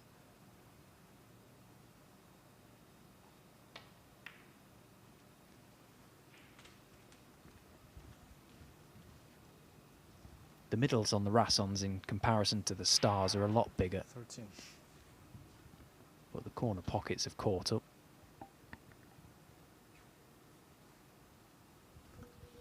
The pressure point for Highfield so far today was his second match. It was a very drawn-out affair against Jack Bradford.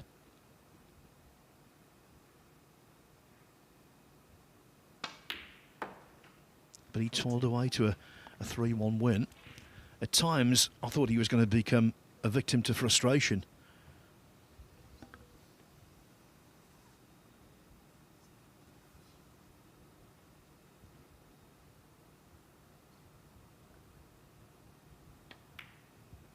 Yeah, me too, actually. I thought there was going to be some serious head loss from Liam Highfield. He kept it in just about, didn't he? Right. I think had he have been punished more for his mistakes, we might have seen it.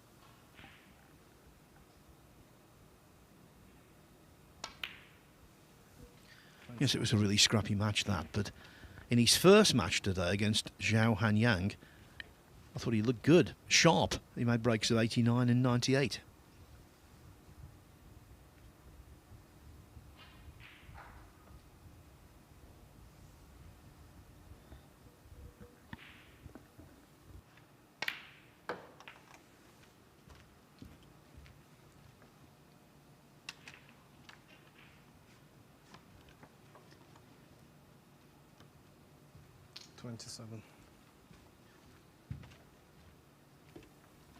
So these are the last two of the properly open reds on this table before that cue ball control is going to be tested a little further.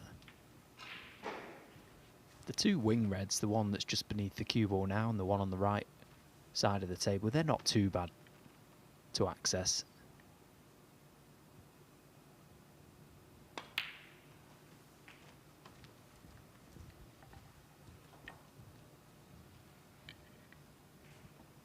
For those reds, you'd probably like the cue ball somewhere on either side cushion. That way you've got a couple of pockets to land on it into.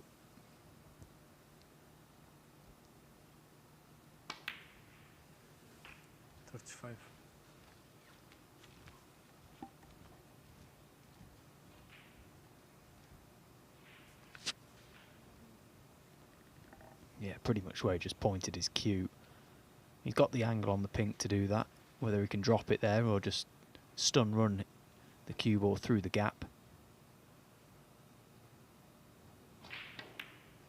Yeah, it was perfect to just float it. Nicely played.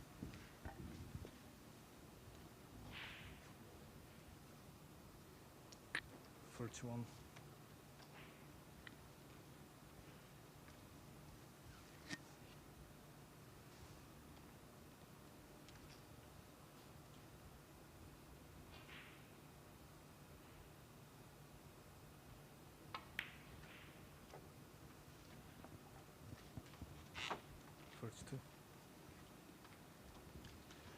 Nice angle now on this blue to again just float it. Two cushions to that right side rail.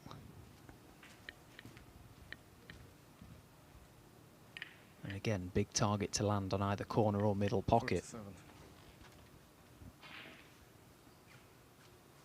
So this is the key shot now, potting this red and getting a nice angle on his next colour to do something with those two.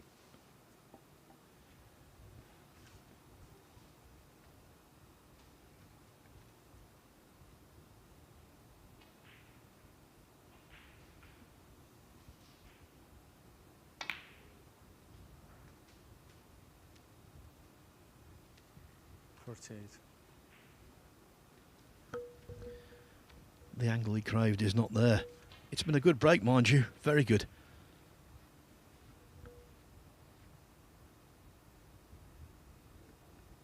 Yeah, I'm not sure it's any good where he's landed. The blue would have been perfect top side. Lovely angle from there into the reds.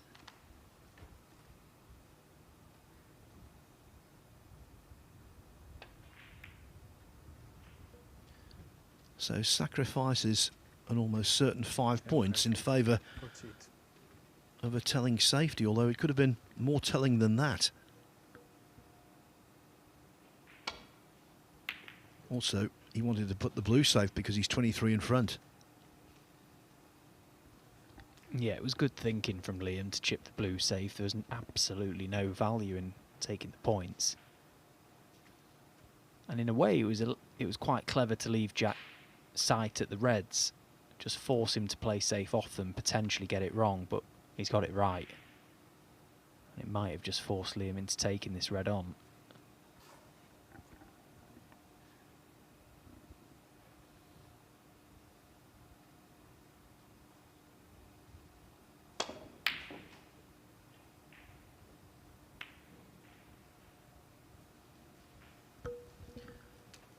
I've seen Highfield's long game better than it's been today, actually. He's missed quite a few by quite some way. Yeah, it's funny because I agree, but on the practice table a few moments ago, he was not missing a long one. Oh, good grief. How well has he hit that? Well, that is a tremendous piece of ball striking from Jack Lazowski from pretty much underneath the baulk rail. Look at this. Oh, stop it. Well, he sees value in this little tuck up behind the blue, does he?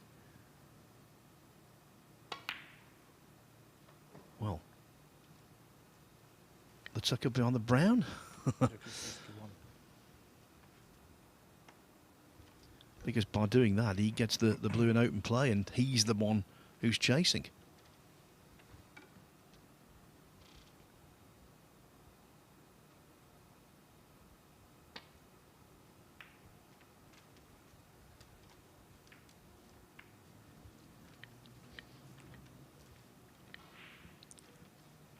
So Highfield now well aware he'll have to mind his P's and Q's.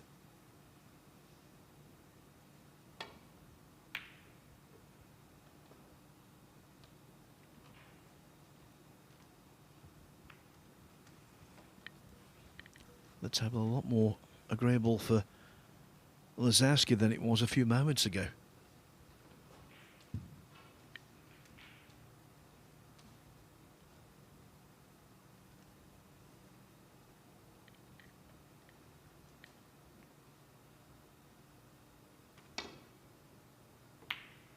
Foul.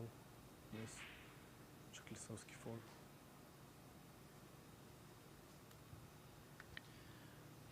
Well, Highfield remaining in place because he knows full well the cue ball's going to be replaced and the miss is going to be taken.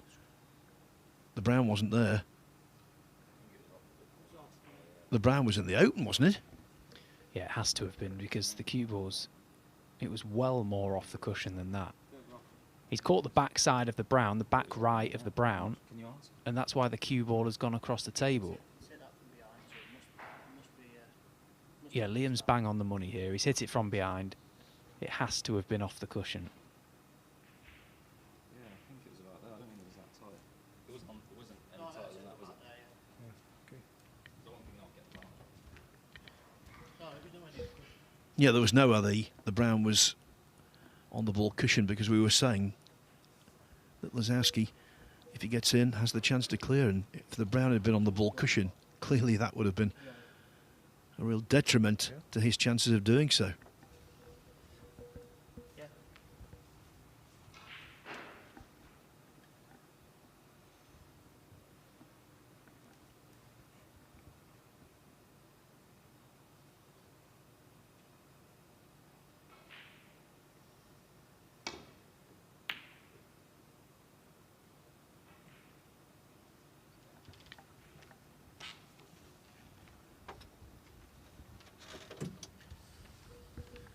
Well, he's left the red in mid-table, but these shots are never appetising, especially with the cue ball so close to the side cushion.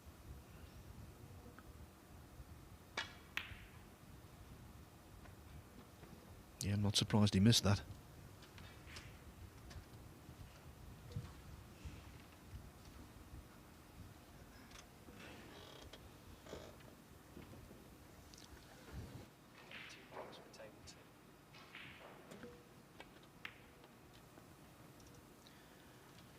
The effective end of the group could be nigh on table 2. Remember, Luca Brecel only needs a single frame to top the table. Spider?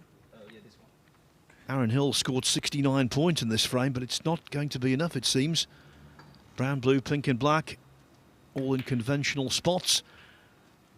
And if he knocks those in, 25. Brecel will advance to the last 32.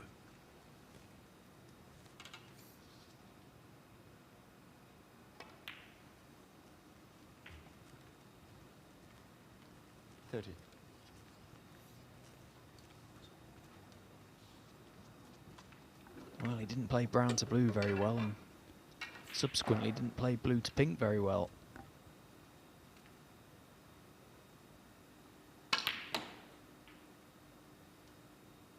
And he's not played that very well, but he's been incredibly fortunate. 36.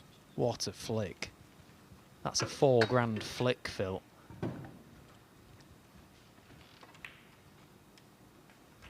Indeed it is. 3 in frame. He's won 3,000 for this group and another 1,000 guaranteed for being in the second phase.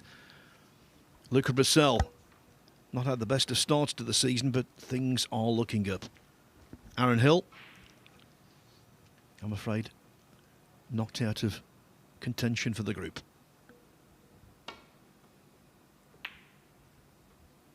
Yeah, he's not had the best of starts to the season, Luca, but he's lost to some good players, hasn't he, Phil? Okay, yeah. Tell us the score. No, I'm not going to flatter you.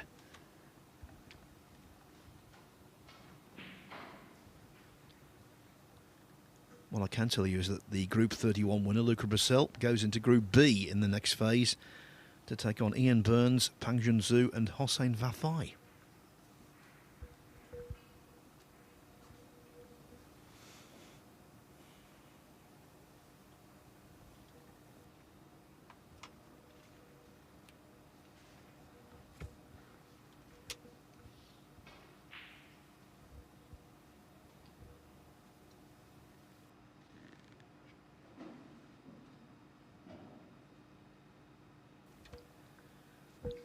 By the way, if you're wondering what we're talking about with Luca Brazil, Stephen Hallworth beat him 5-1 in the qualifiers last month.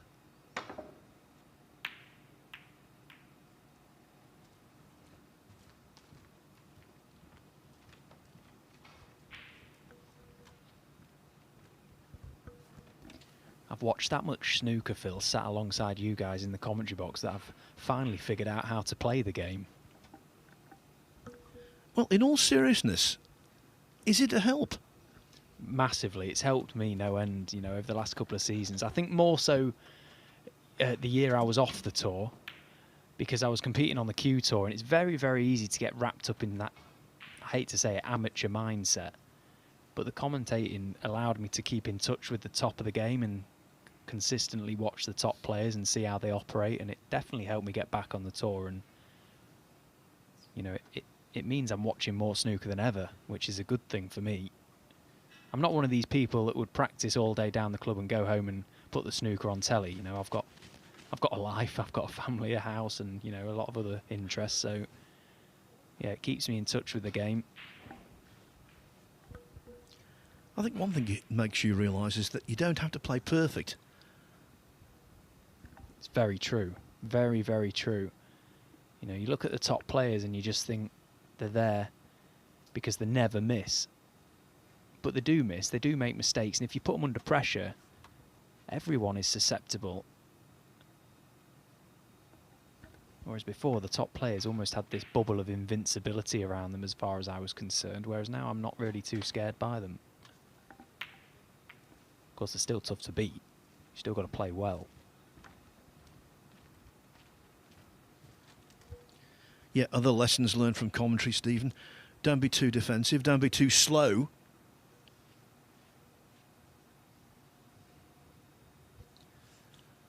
And I think one of the specific thing is that when you run out of position, accept it, take it on the chin and play a good safety. Now that seems absolutely obvious, but so many players lose position through their own fault or not, but they lose position and then they're unable to accept it and just get down and haphazardly play safe. You don't do that. You take a moment to take a deep breath, to get over the frustration, and then play a good safety thereafter. 100%. And actually watching from the commentary box is more of, you know, a bird's eye view of the table, and what you've just said is so true, because you know, everything's a little bit more intense in the arena, and sometimes you can't see it with perspective, and things always seem a lot worse in the arena when I'm watching, and things don't seem so bad. I think that's helped with the mindset, the psychological side of the game.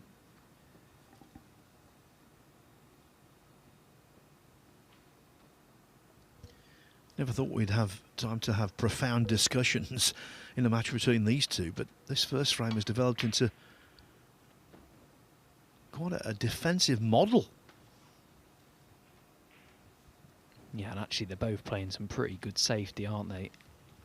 It's clever stuff at the minute from two players that clearly have got respect for one another.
Well, that's worked a treat. Not only has he got the red entirely safe. Maybe even got the snooker. He's got the brown out into open play.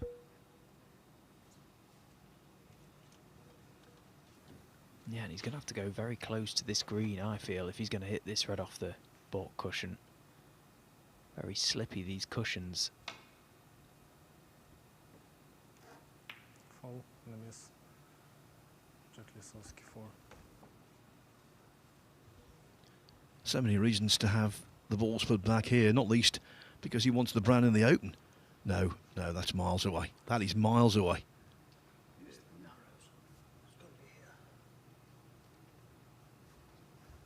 was miles out, yeah. Missed inside the red, and that's what's going to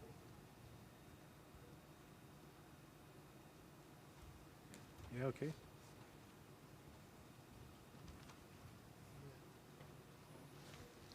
It's going to be a very precise replacement of the cue ball here, because get this slightly incorrect and the whole characteristics of the shot could change.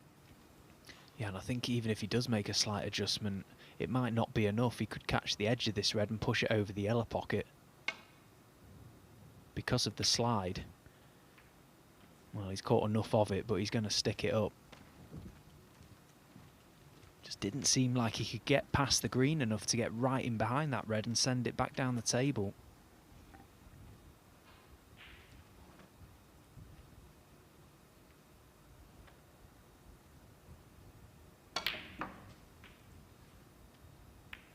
Saw the angle to get the green off. What a shot that was. Okay, he might have sacrificed ideal position on his next colour, but he realised the green needed to be in the open. Yeah, just good vision really, and a good example of taking an opportunity when the balls provide it for you.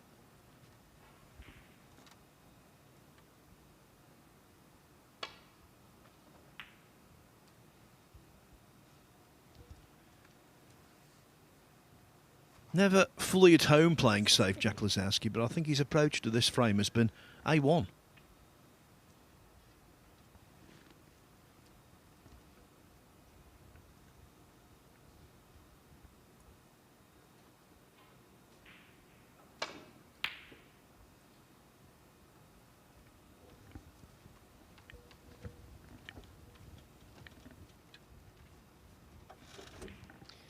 Well, I'm pretty sure he can get through to pot this yellow.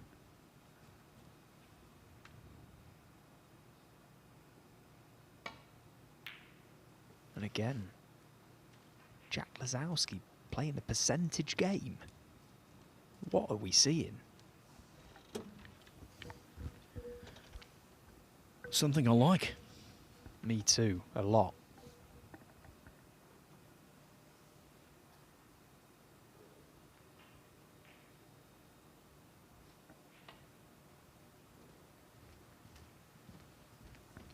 Again, just look at how slippy these cushions are, how wide that cue ball has come off at that pace.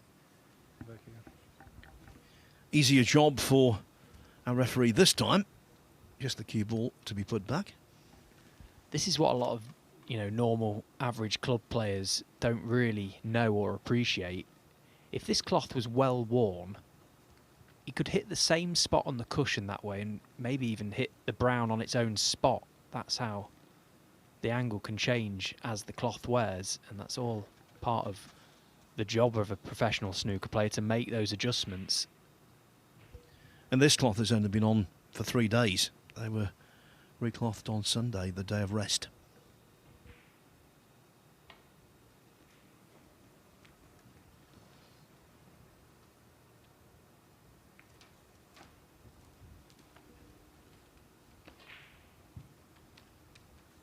Yeah, good hit, but does Jack now just take the chance to dolly the 2 points in and play safe and try and win the battle on the green?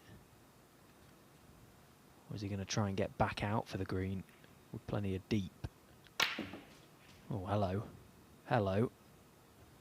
Oh, what a shot he's played there. What a pot he's played there. He's actually put too much juice into the shot for his own good. That was just mesmerising. And what a horrible shot to play across the nap. Yeah, but he's given himself a chance to win this frame now with that ridiculous pot on the yellow at that pace with that amount of side.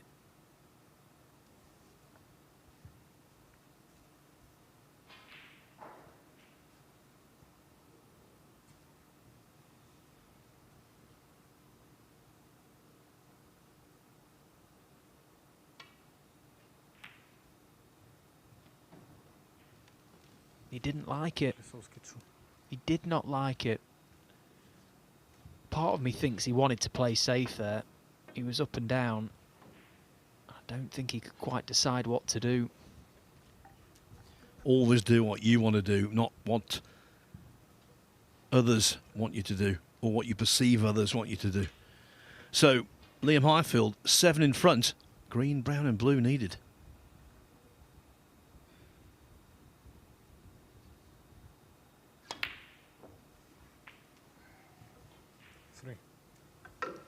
Yeah, that's a lovely pot with the rest. Really well played.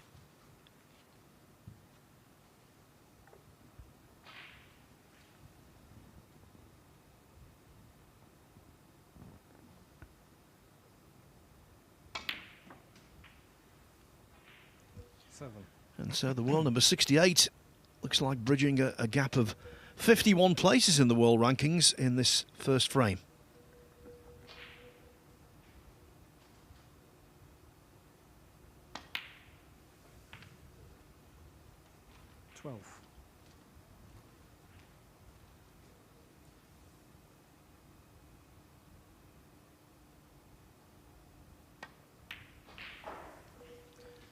That was quite a tussle, but in the end, on the blue, Liam Highfield makes the better start. He wins the first frame. Jack Lazowski, he needs 2 of the last 3.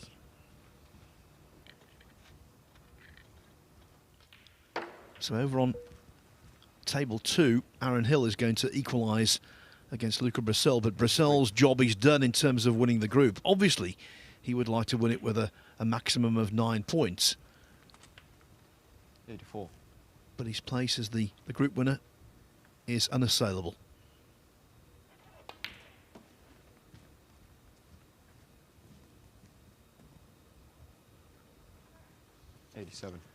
We've got plenty of nations represented in the last 32. England, China, Wales, Scotland, 89. Iran, Thailand, Ukraine, Hong Kong, Belgium, but no players from Ireland. 92. Northern or the Republic.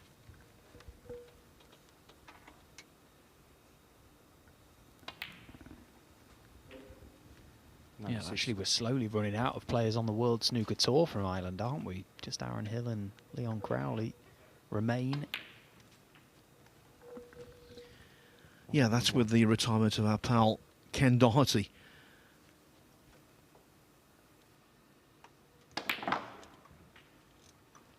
What is it, 7 in the frame? Aaron Hill. So 1-1. Yeah, Ken, the 1997 world champion, and in terms of ambassadors for the sport, certainly in the top 3 of all time for me. Doesn't mind a day out to Wimbledon either, apparently. He gets everywhere, doesn't he, Ken? Yeah, well, his son is a very, very good tennis player. Junior tennis player, so yeah, he knows all about that sport.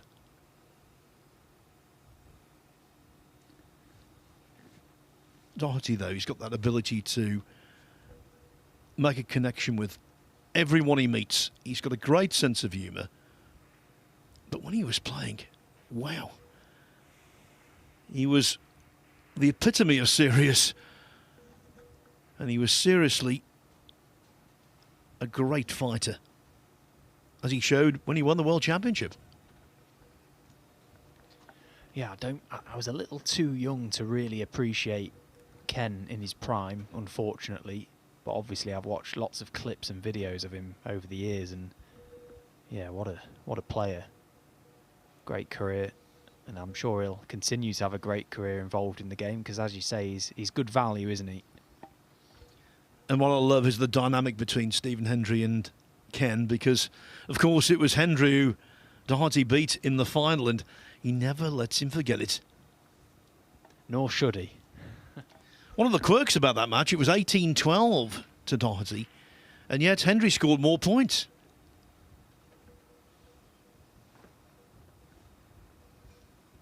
Just goes to show the big breaks, the century breaks, they only win you one frame.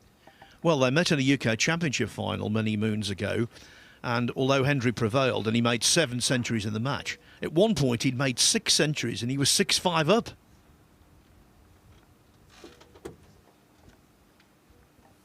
I rest my case, Your Honour.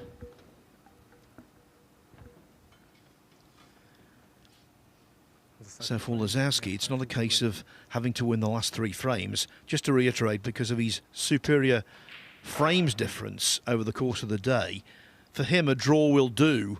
For Liam Highfield, it has to be a win.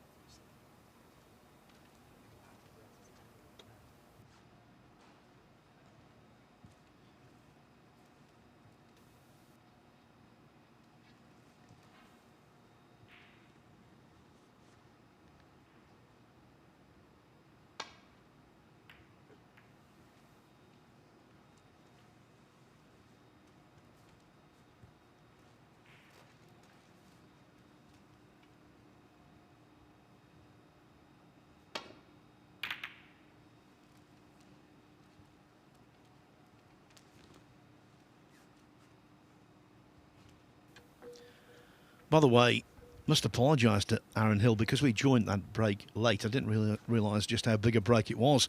The break he made to draw level with Luca Brazil was 107. And when he lost the first frame on the black, he made a 69 break in that.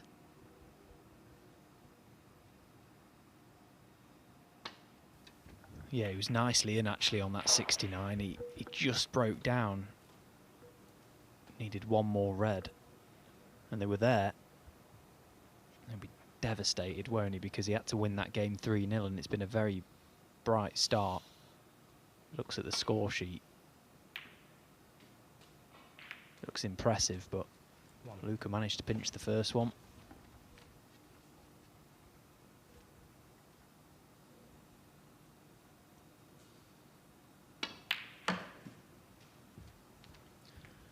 Pot some really good balls, Lazowski. Whenever he's at the table, you always think, even when it comes to what seems like the impossible, can be probable. But he loves to score, loves to be fluent, so he'll hate the fact that the black and indeed the pink at the moment are unavailable. Blue off its spot too. Yeah, it might be wise to play the brown here, around 2 cushions. He might even play into black or red on the left side cushion just as a stopper, because he's guaranteed on the red at the bottom of the cluster. Playing it that way. Got close to it.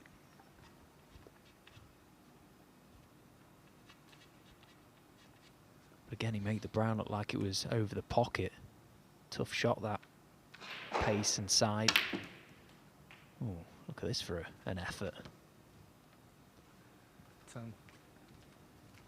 Well, it wasn't so much Jack Lazowski there. It was a bit of a jack in the box the way he struck that one. He was up immediately.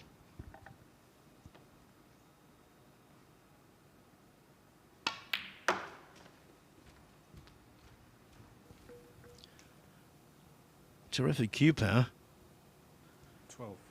But of course it was being right under a side cushion that cost him the previous frame when he missed that really tricky green to middle. 13.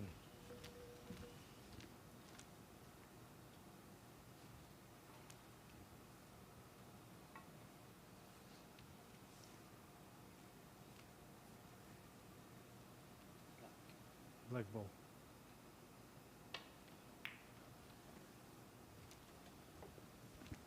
perfectly, so 13. Feeling happier now that the black is back in the party.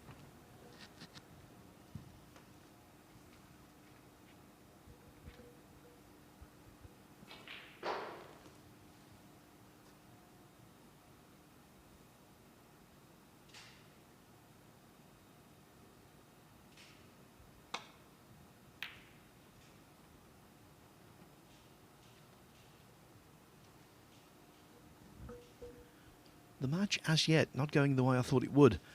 More fragmentary than I imagined.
Highfield playing hardball, and you can understand why.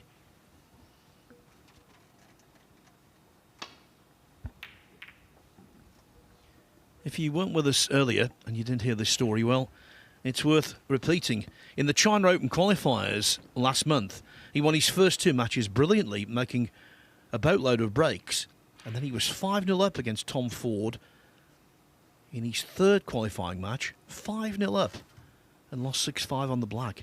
Then he was beaten in his first match in the Wuhan Open qualifiers by Gong Chenzi after leading 3-0 with a succession of big breaks. So he comes here badly in need of encouragement, and winning this group would provide it.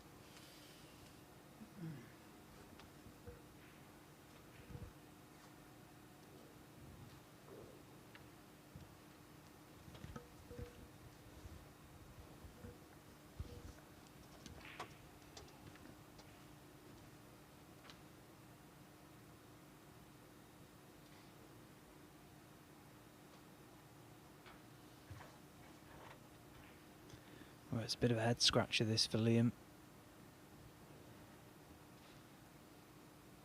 How does he get the cue ball back to pretty much where it is now? That's where it's safe.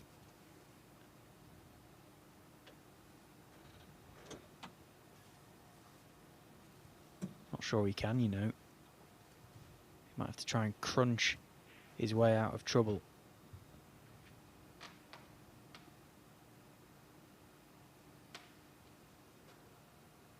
If he misses the red, there's every chance it will move the red away from the left corner, but try and knock it in, pot your way out. Great shot.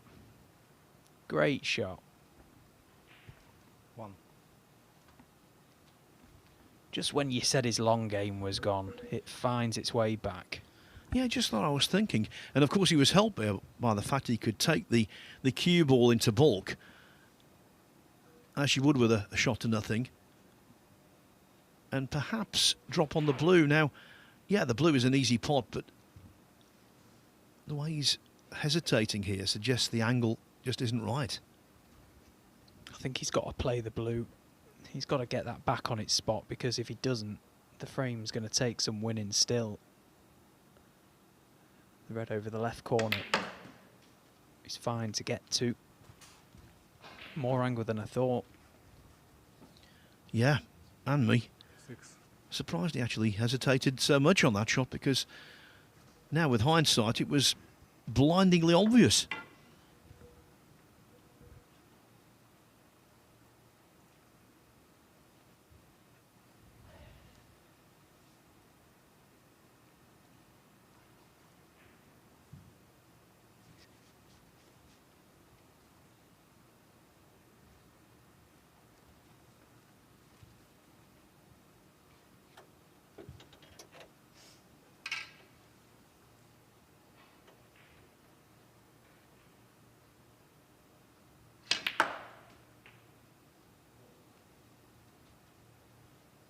Seven.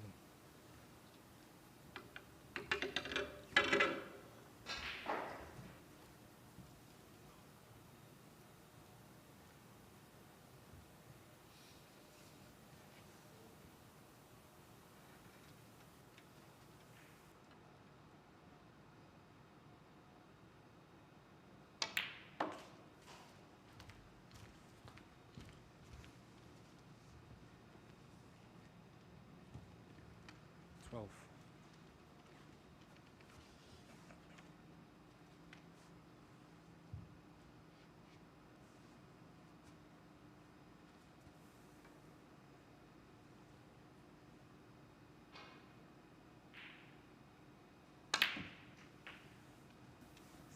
Well, every credit to Liam. He's making a good go of this break. And now he's got the opportunity to get that black back tidied up onto its own spot. Now, where does the next red come from?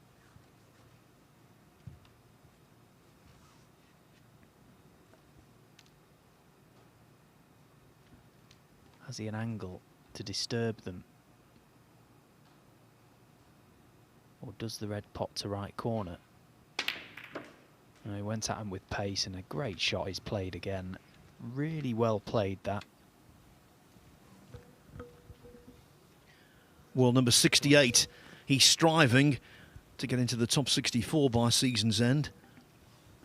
And winning this group, yes, it's very early season, we appreciate that, but winning this group would help in that regard, because even though he was ultimately beaten by Tom Ford in the China Open qualifiers, he did win 2 matches in that beforehand, so he's picked up handy points there, because the China Open is such a big tournament.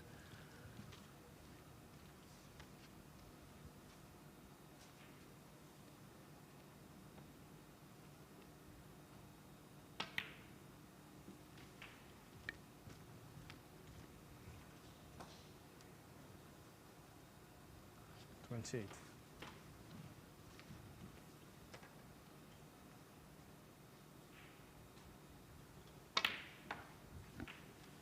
29. Well, what a chance this is to extend his lead. Remember, Liam Highfield needs to win this match. What a perfect start it's been. I think he's controlled this game really well. He's certainly controlled his emotions. He's kept them intact. Looks calm and composed, doesn't he? He looks a lot more stable and content than he was this afternoon when he was playing Jack Bradford, that's for sure.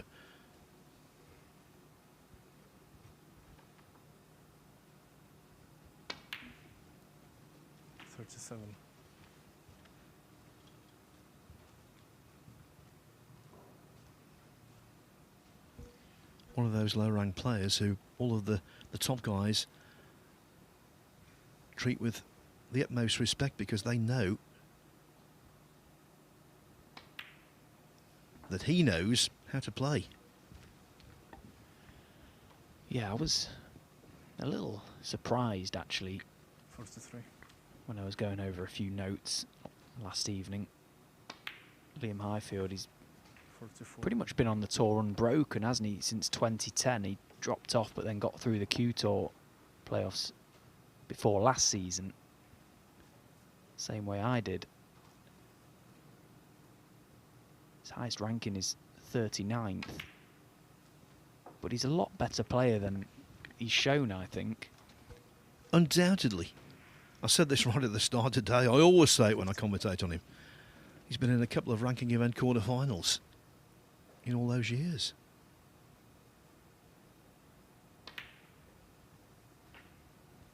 And then it begs the question, why?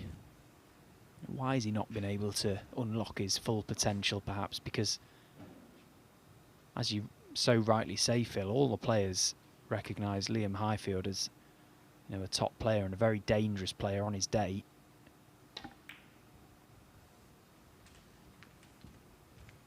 Perhaps it has been his temperament. 56. It was frayed around the edges this afternoon in his middle match, but in this one, exemplary so far.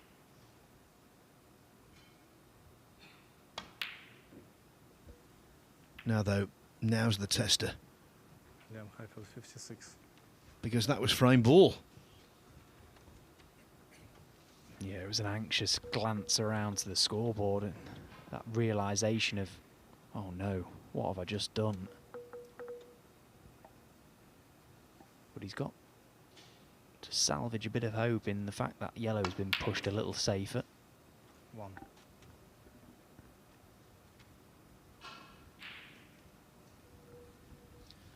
Didn't play for the blue in the yellow pocket, but he will gladly accept it.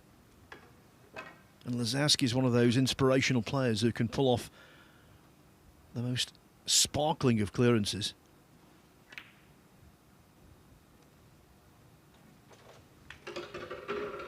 The clearance here would break Liam Highfield's heart. 6.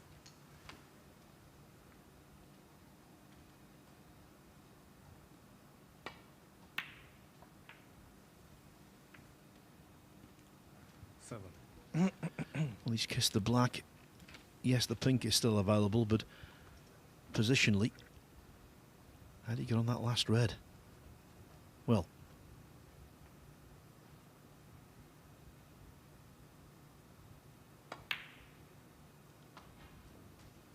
you don't get on it. You take your medicine. Yeah, and had the cue ball have pulled up 6 inches, the double would have been screaming at Jack, but not sure it's on now. Too risky. Too much of a cutback.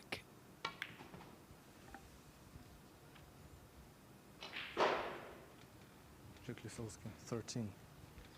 Even though he's behind in the match and indeed in this frame, this is a version of Lazowski I like. Playing safe, playing properly.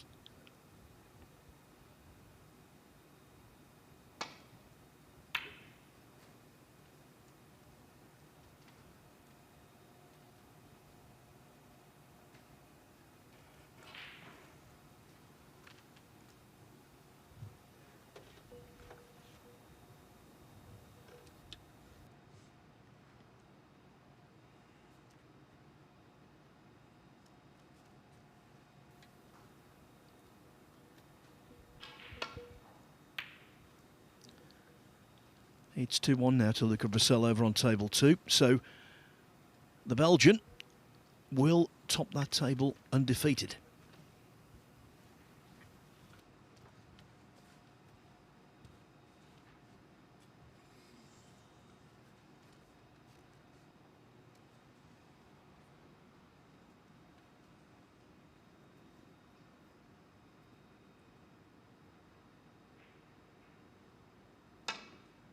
Fall and miss. Jack Lisowski 5. Well, missing the red was bad enough. The side on the cue ball made it even worse. Apart from the yellow, they're all there for him. And you could say he deserves a chance because the safety shot he played on the red was magnificent. Although that positional shot is something to question. That's a shocker. He could have landed that cue ball 3 feet towards this black spot and it'd have been perfect. Yeah, and the word that we're going to use applies to Jack a little more often than he should do. That was just loose. Lack of concentration. Black ball.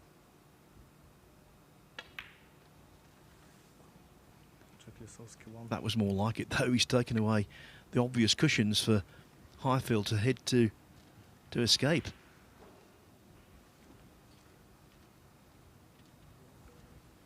Well, he's thinking about the ambitious Massey. Tell you what, Jack's played a pretty good shot there, hasn't he? It's not easy to get touching, or nearly touching, the top of the green from where he was. These cloths are so reactive. Fantastic shot.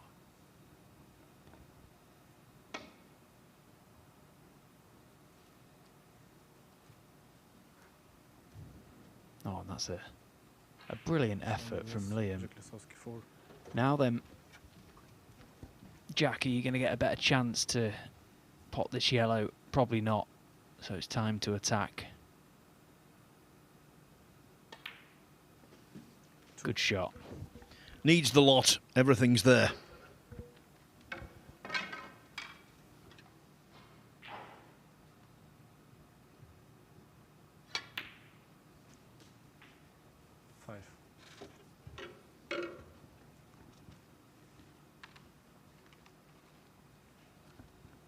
How quickly these frames can turn. Liam Highfield missed that red to middle and it was all but 2-0.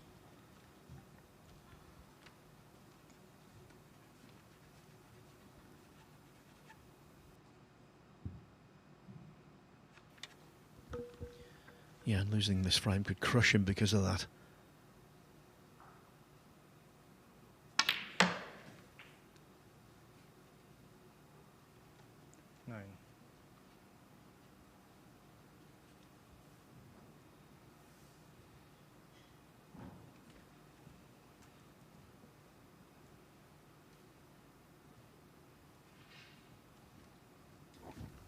You can really tell how much he wants it, can't you?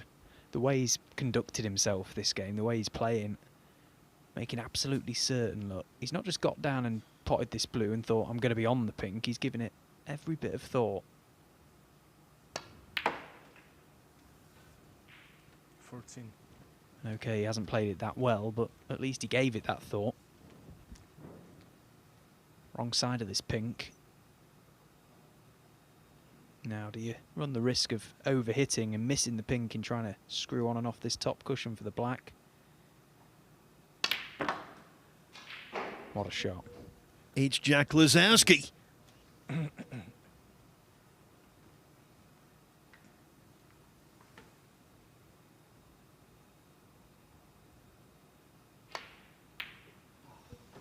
It's Jack Lazowski.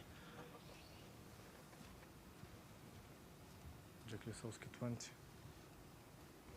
All the hard work and then the black is missed. At least it's run safe. But I think Highfield's just delighted to get back to the table in any capacity. Yeah, he's missed the black by a long way, hasn't he? The natural side you go on the cue ball there is right for that shot, and he's pushed the cue ball way too thick. Misjudged it completely.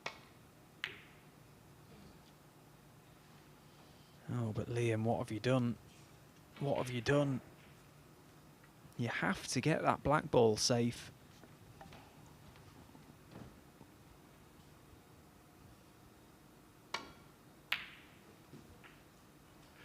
And no mistake this time from Lazowski. The second attempt at the black was much more difficult than the first, but he knocked it in as though it was over the pocket.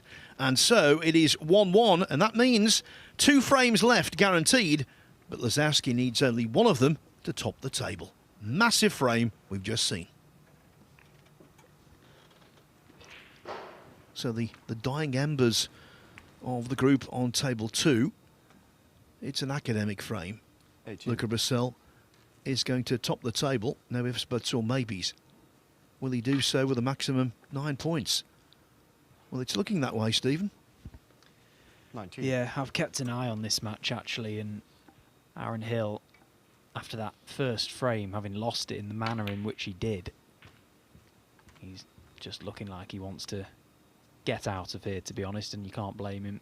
The group was done. 24. Been a disappointing day for Aaron, actually. His first match, he was poor, I thought. A player that is well on people's watch list in terms of progressing up the rankings and potentially get into the latter stages of big tournaments in the coming seasons.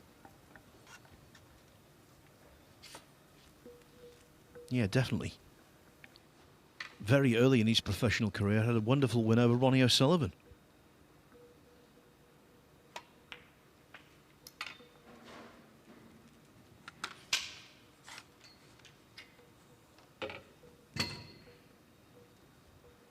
One.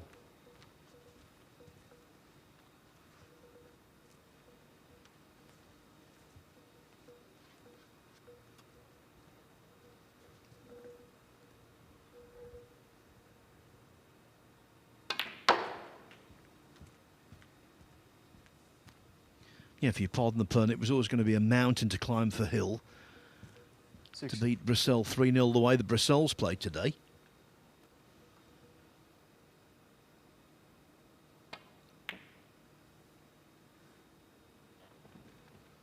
But the fault really didn't lie with this match. It Aaron Hill 6. was a case of a very slow start, as Stephen has told us.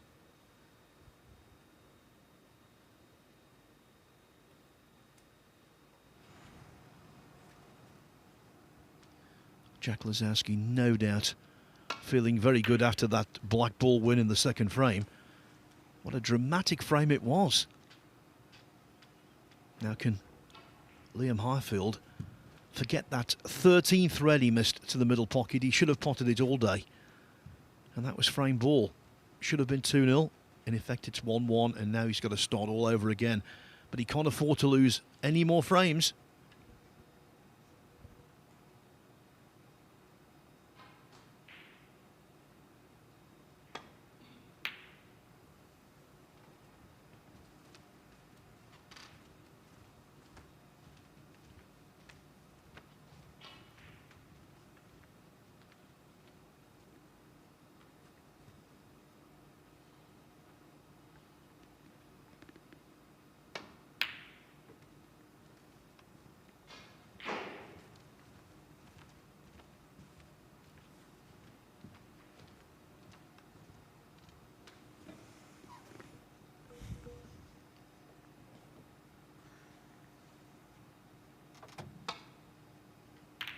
From a neutral standpoint, you always want to see these groups go down to the very last match. Ideally, you'd like to see them go down to the very last frame. For that to happen, Highfield's got to win this one.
Can confirm that Luca Brissell prevailed 3-1 against Aaron Hill, so 9 points out of 9 for the world champion, 3 years removed.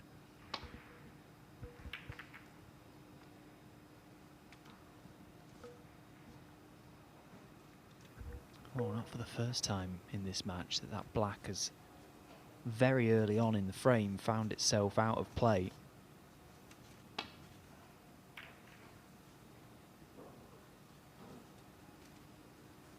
That's part of the reason why this match, or at least the 2 frames we've had so far, have gone on probably a lot longer than most would expect between this pair.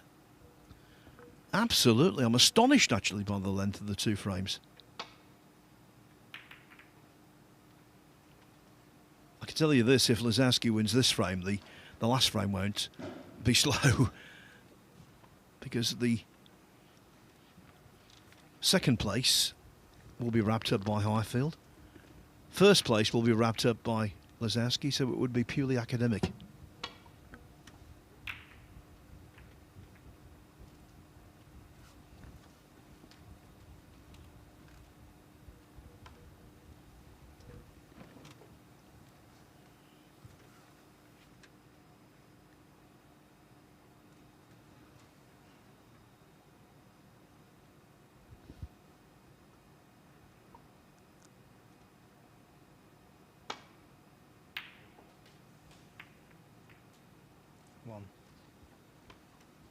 Well, there was a series of flicks there that I thought were going to result in Liam being perfect on the pink or the black. And actually he's on neither.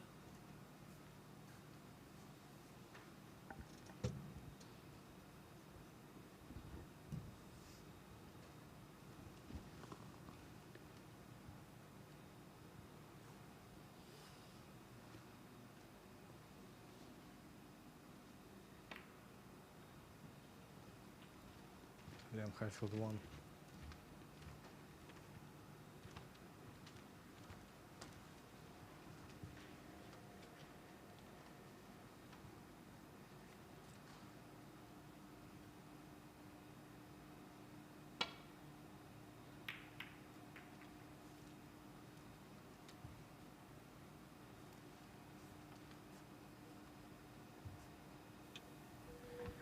By the way, the last frame of Brissell and Hill, talk about scrappy. Final score 44-18.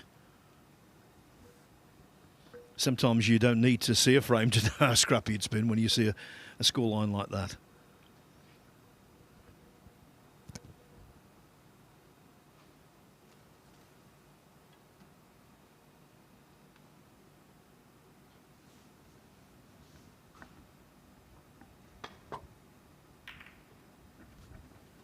Well, that was a risky, dangerous safety shot that Liam could afford.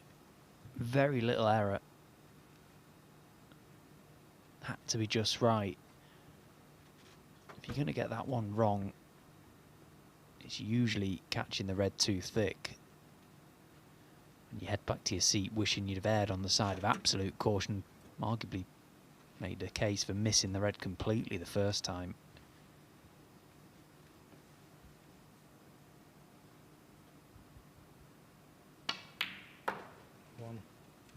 So, first scoring chance in this third frame for the jackpot.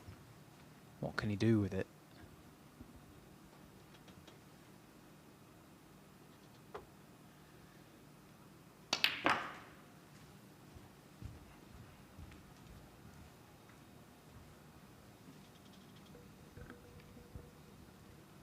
Seven.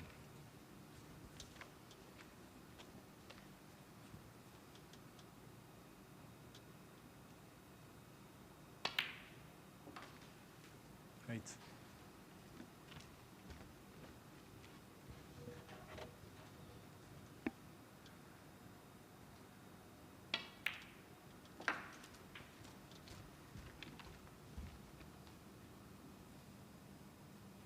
Thirteen.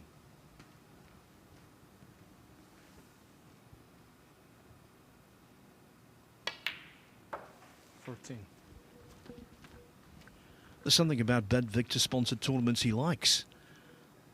We've talked about the win in the Northern Ireland Open late last year. Well, that opened the doors to winning the BetVictor bonus for the Home Nation Series as a whole. 20. He did that by making the finals of the Welsh Open earlier this year. £150,000 went his way because of that. Yeah, and I think it's a contributing factor as to why he's not right now a multiple ranking event champion, because he won it in the semi-finals, didn't he? And he looked completely flat in that first session against Hawkins in the final. Not saying he would have beat Barry, because Barry is one of the toughest players we've got on the tour, but he'd have definitely played better than he did. Yeah, because he beat John Higgins in the semi-final to land the bonus, and that was an absolutely cracking match. Got the trophy and everything, didn't he, for the bonus that night? Check for 150. Not a bad day at the office. 29. Yeah, that Home Nations BetVictor bonus goes to the player who accumulates most ranking points in the 4 Home Nations events: Northern Ireland, Wales, Scotland and England. The first of those will be the English Open this season in early September.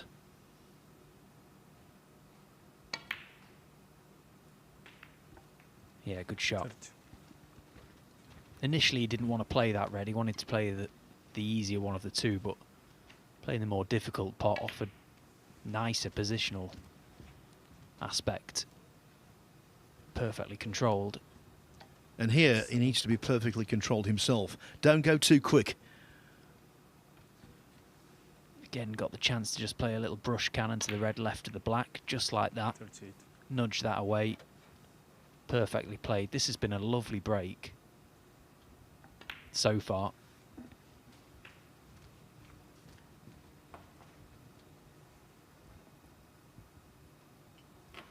$45. 46. Beautiful touch in such tight areas.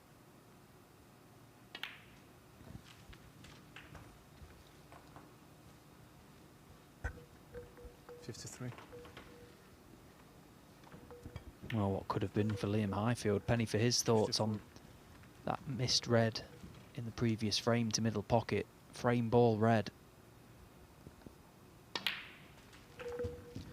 Yeah, it's been a good day for him. It could have been a great day. 61.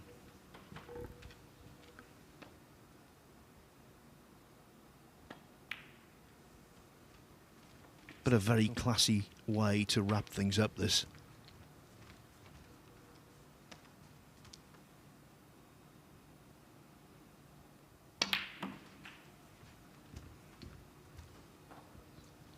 Out of position now, but he's 68 in front with 59 on.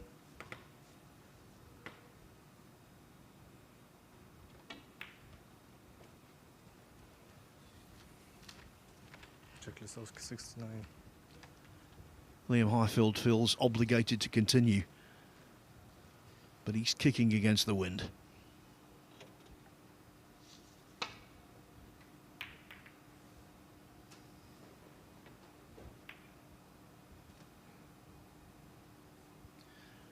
And now he concedes. Yeah.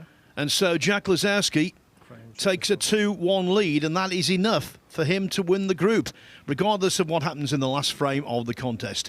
A draw for Liam Highfield simply is not enough.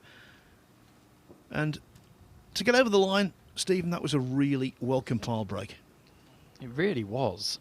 You know, the safety came about, or sorry, the chance came about from a good safety that Jack played, which forced Liam into playing a safety that could very easily go wrong. It did go wrong, and the rest was just majestic from Lisowski as the two players converse over probably the situation of the table.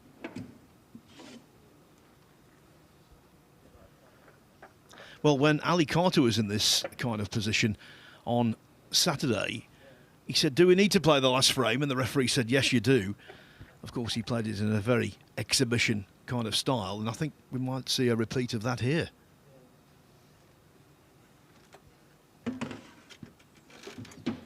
To be frank, I'd be shocked if we didn't.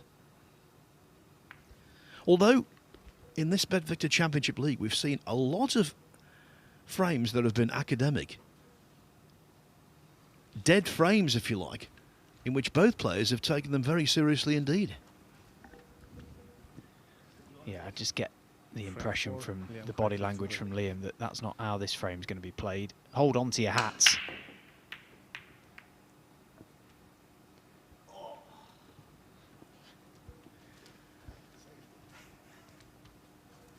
Let out a groan when he realised he hadn't fluked one.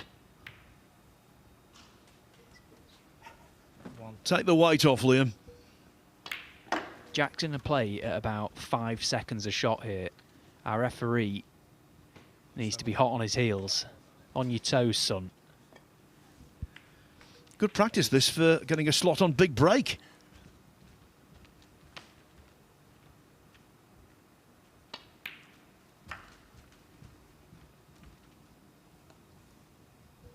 Speed snooker.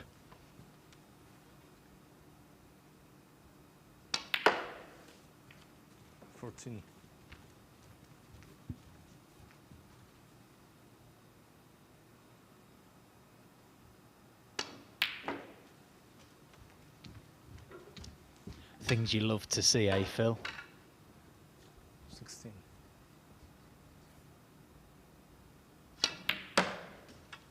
17.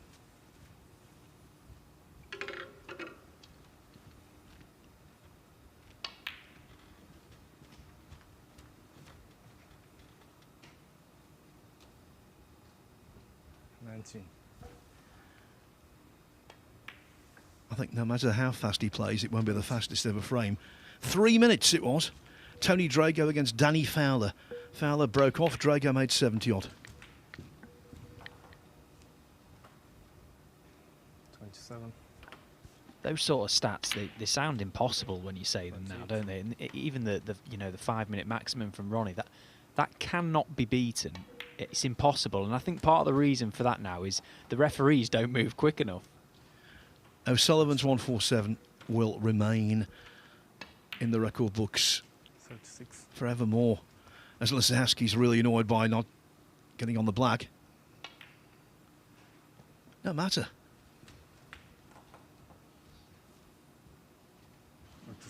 43. You look back at those old clips of those guys playing at that speed, and the old school refs, they're pretty much stood over the pocket that the ball's being potted into, aren't they? It's all too professional now, Phil. Well, we're talking about Drago, fastest ever 51. frame. Regularly when he turned to pool, he was winning racks in under a minute. 52. Regularly. This has been brilliant, though. Absolutely brilliant from Lisowski. Look at the ref. 57. Oh, he's doing a great job keeping up here, especially in this heat. Just goes to show what the lads can do when the pressure is off. 64. 65.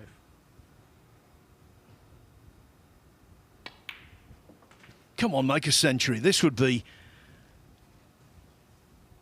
72. sensational at this speed. 73.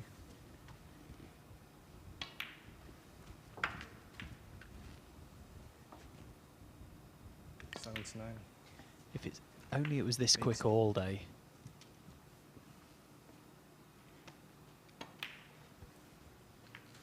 There'd be a long time between sessions. What a break this has been. Oh, how good is this to watch? Get in. Come on, get in. 7. That was preposterous. Just racing around the table like a sprinter and then incorporating all the skill of a world-class snooker player, which he is. Jack Lisowski finishing off the day in very memorable fashion. He defeats Liam Highfield by 3 frames to 1. And of course, he tops Group 7, having dropped only 1 frame all day. And so Lisowski advances to Group G in the second phase to take on Zhang Anda, Jimmy Robertson and Kai Wei Chung. Confirmation, Lisowski, 9 points. Liam Highfield played well, I thought, at times, to get 6 points in second place. Zhao Hanyang He finished in third, and so he grabbed a grand. The amateur Q-School top-up Jack Bradford only won a frame all day, and he ended up with 0 points and no money. As for the Group 31 leaderboard, well, Luca Russell, 9 points out of 9. Aaron Hill just about sneaked into second place, the top seed in the group, because of a slightly better frame difference over Mitchell Mann and Deng Haowei. Mann was third because he won their head-to-head. The head-to-head against Deng, and the young Chinese player, well, he's gained a lot of experience, let's put it that way. So 2 very attacking, entertaining players are through to the next phase as a result of today's 2 groups. Luca Russell and Jack Lisowski. And I believe Jack is down outside our commentary box having a chat with David Hendon. Well, Jack, it's been a long day, it's been a hot day, but for you, it's been a good day, right? Yeah, it's great to get through. Obviously, only 4 people in the group. It's very tough. You've got to win it. So, yeah, it was looking dodgy then. It's looking like I was going to go 2-0 down. And obviously, Liam just would have needed one more frame then. So, yeah, got away with it at the end. But, hey, that's snooker. It's been a good day. You're 17th in the rankings. This is a ranking event. Obviously, to get back in the top 16 is big, isn't it? You know, you avoid qualifying. It's a chance for the Masters, all the rest of it. So the points earned here could be really important. Yeah, that's why I'm in it, you know. It's a chance to try and catch up on 16. So I've done the first part. I can go home now.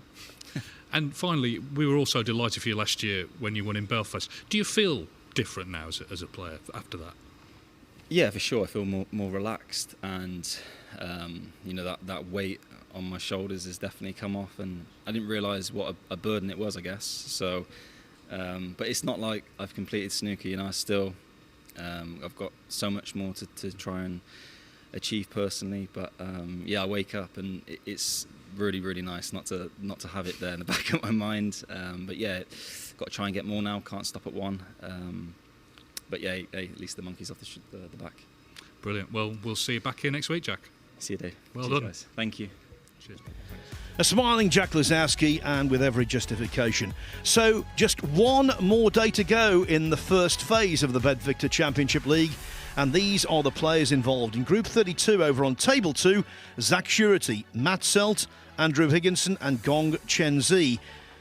On Table 1, it is Group 1, David Grace, Gao Yang, Simon Blackwell, and right now one of the big men on campus in the snooker world, Zhao Zintong. Really looking forward to seeing Zhao play and all the rest of them tomorrow. Hope you can join us. We'll be back at the Mattioli Arena in Leicester at 11 o'clock in the morning. For now, though, from Stephen Hallworth, from David Hendon and myself, Phil Yates, have a very good evening.